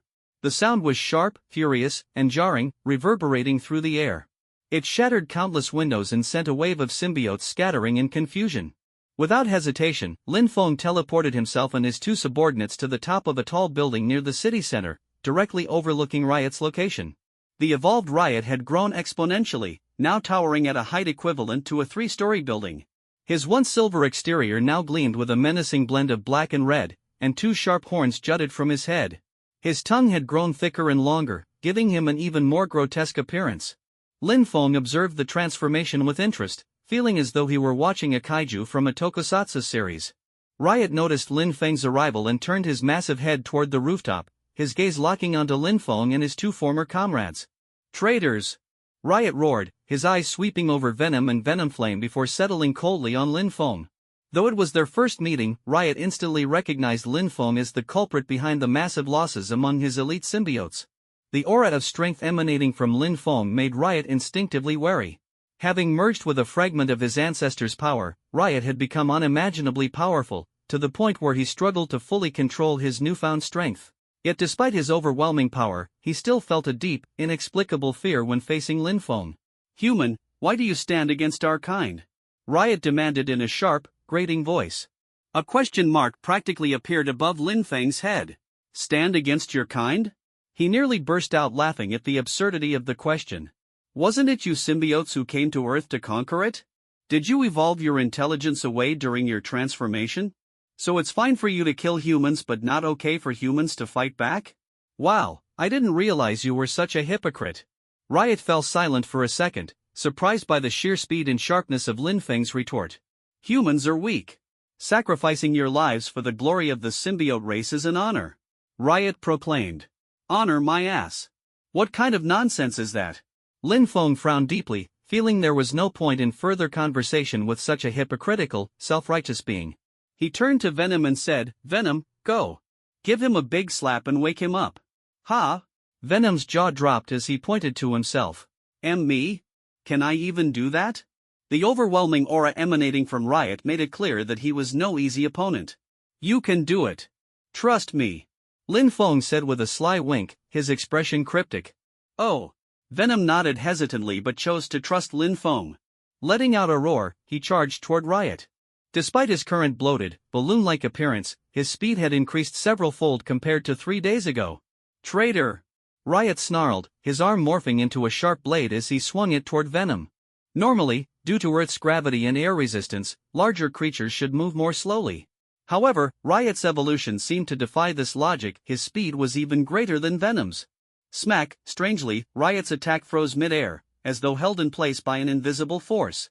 Meanwhile, Venom's oversized hand landed a solid slap across Riot's face. Though the slap didn't hurt much, it couldn't. Given Riot's significantly enhanced defense and combat power, it carried an insult so great that Riot's expression twisted in rage. Roar. Riot let out an earth-shaking bellow, his eyes blazing with fury. He could feel his attack being forcibly stopped mid-swing.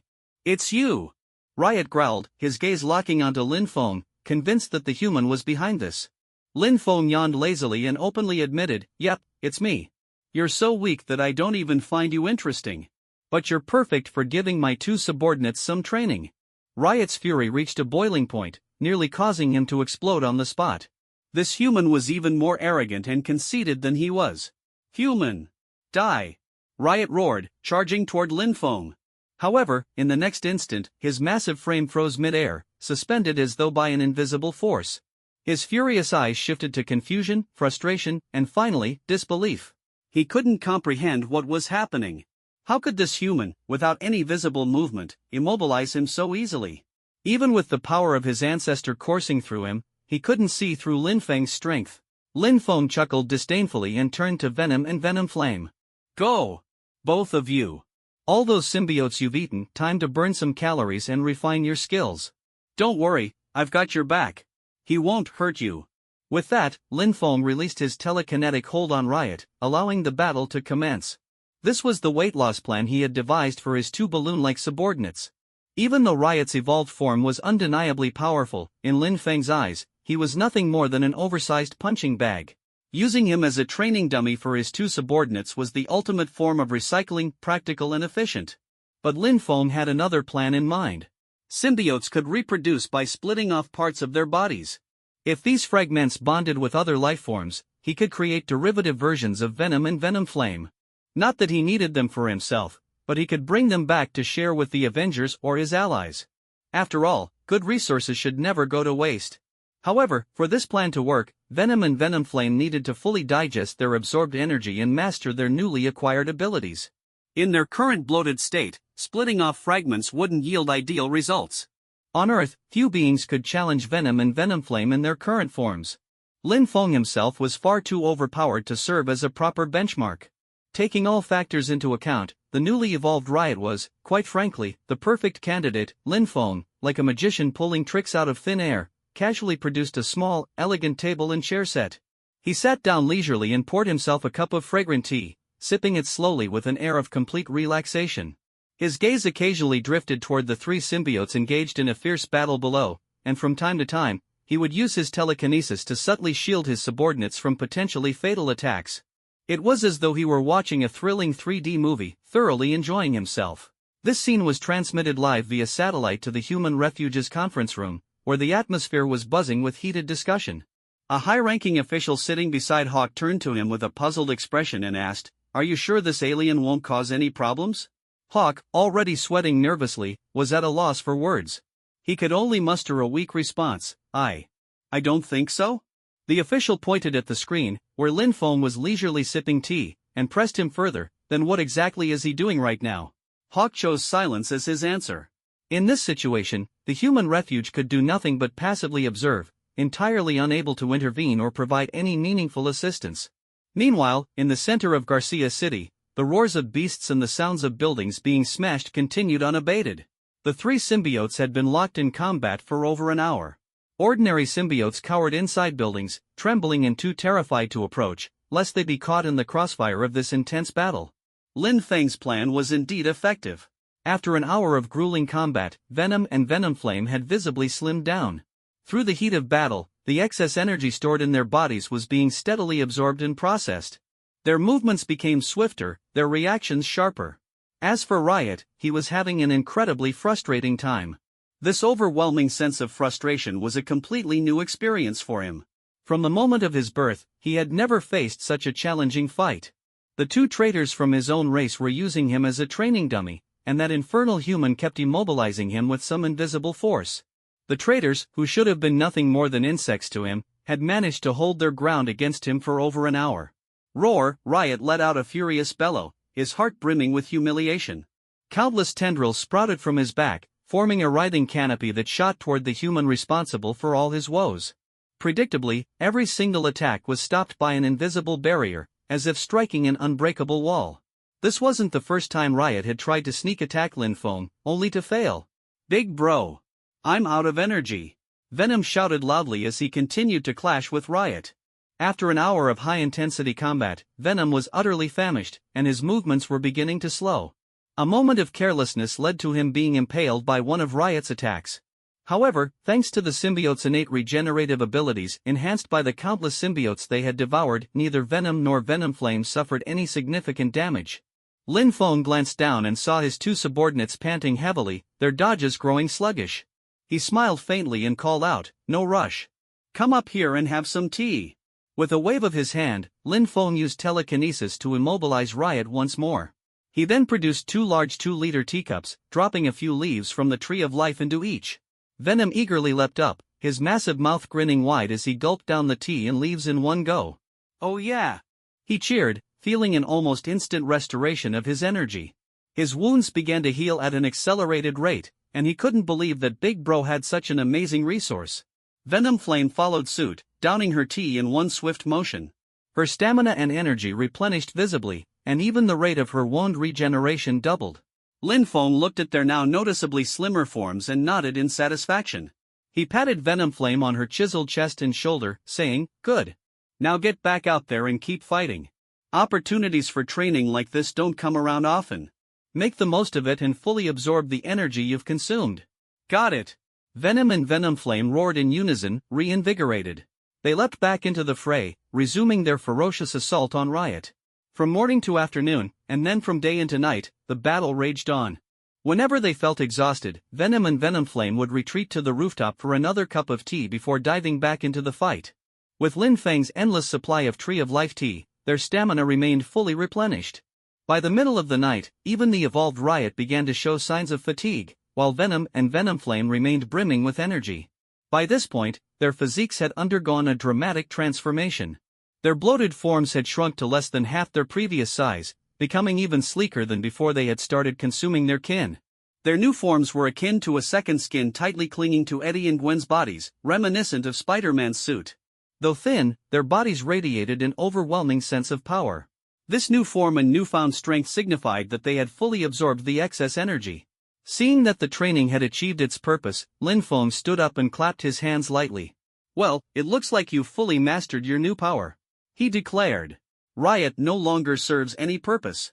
Now, which one of you wants to devour him?" Venom and Venomflame exchanged a glance, silently communicating. Surprisingly, they quickly reached an agreement: Venom would be the one to consume Riot. The reason was simple: Venomflame was already stronger than Venom due to her host, Gwen, being Spider-Woman.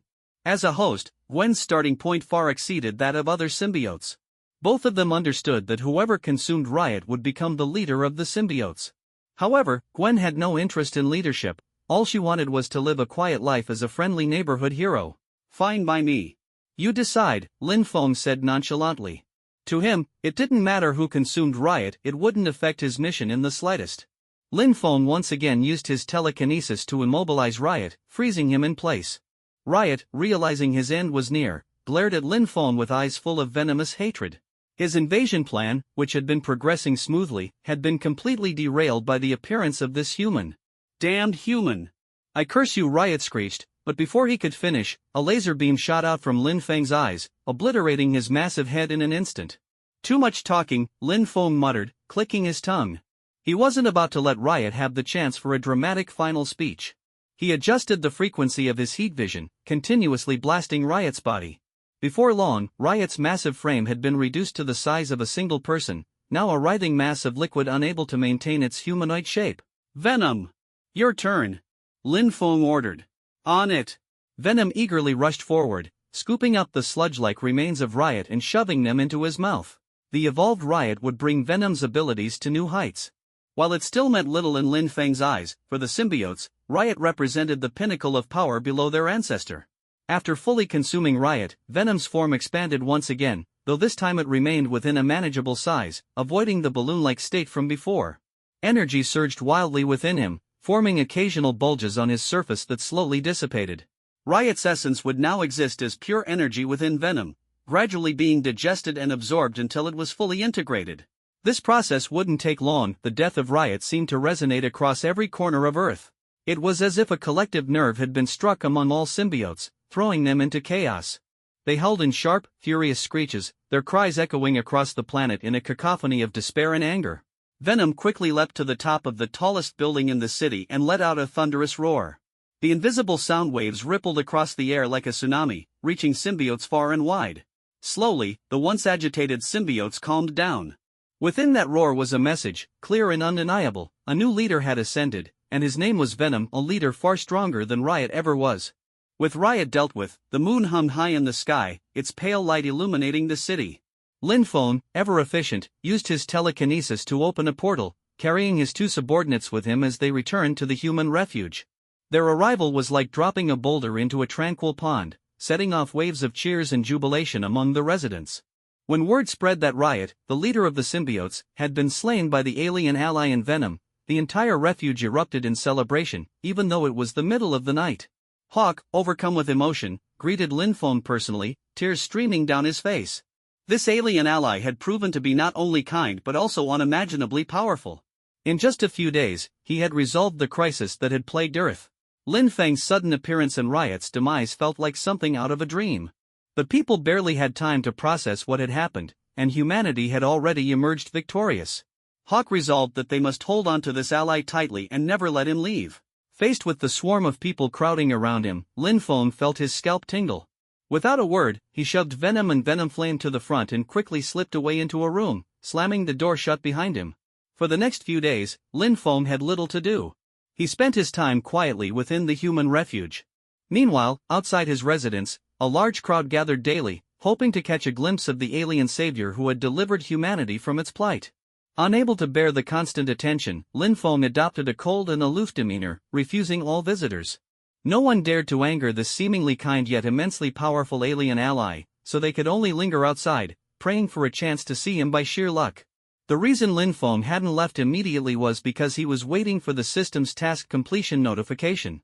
He speculated that the system would only consider the mission complete once Venom had successfully united all the remaining symbiotes. After all, with Riot gone, the symbiote faction was scattered and leaderless. As Lin Feng had predicted, over the next few days, Venom and Venomflame traveled the world, gathering and uniting the dispersed symbiotes. For those who resisted or refused to submit, Venom dealt with them decisively by devouring them, establishing his authority as the new leader. By now, Venom's strength had far surpassed any group of symbiotes, consolidated or otherwise. For the symbiotes who accepted integration, the human refuge devised a detailed plan for their assimilation into society. The plan was almost identical to what Lin Feng had discussed with Hawk earlier. The symbiotes were provided with suitable positions, allowing them to choose roles in construction, military service, or even security forces. After training, some were assigned to banks, police departments, and other critical roles. Surprisingly, there was little resistance among the symbiotes to this arrangement. As long as they were willing to work, they were rewarded with unlimited chocolate and fresh seafood, a deal few could refuse. As the new leader of the symbiotes, Venom was slated to enter governmental institutions, advocating for a better future for humanity. Venomflame, on the other hand, planned to return to her quiet life as Spider-Woman, resuming her role as the friendly neighborhood hero once the dust settled.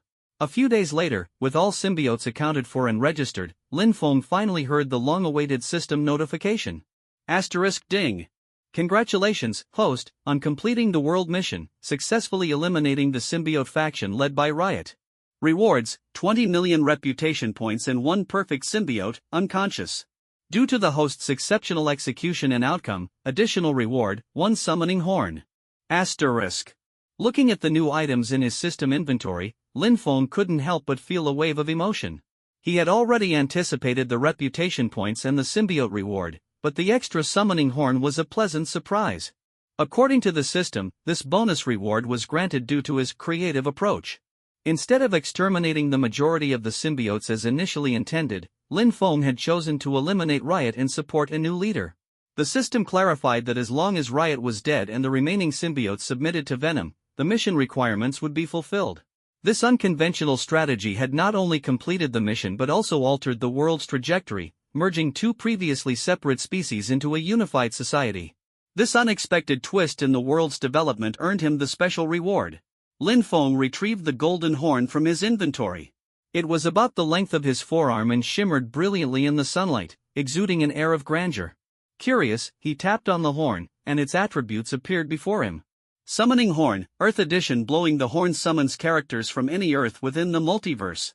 Maximum summon count per use, 3, cooldown, 24 hours. Note, the host must possess the universe's coordinates to summon from it. Additionally, the summoned individuals must consent to the summon. If they refuse, the summon fails, and the cooldown resets.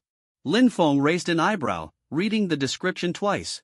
Internally, he marveled at the horn's potential. If the description was accurate, this horn could indeed summon characters from other universes, provided Lin Feng had visited or had the coordinates of the universe in question. After a moment's thought, Lin Feng placed the golden horn to his lips and gave it a light blow. A mysterious and melodic tone resonated through the air, and the system's voice rang out in his mind. Ding! Would you like to summon from the DC universe, Kryptonian, Kal-El? It really works. Lin Feng's heart raced with excitement, though he ultimately chose no. He had only wanted to test the horn's functionality, and knowing it worked as described was enough. This was truly a rare and valuable treasure. Carefully, Lin Feng returned the horn to his inventory, his mind brimming with possibilities. With 20 million reputation points in hand and an unconscious black symbiote as a bonus, Lin Feng decided it was time to leave. Before departing, he took a small sample of symbiotic material from Venom and Venomflame. By bonding these samples with other lifeforms, they would create new symbiotes. If all went well, these new symbiotes would surpass even Venom and Venomflame in power. By now, the human refuge had begun to dissolve as society gradually returned to normal.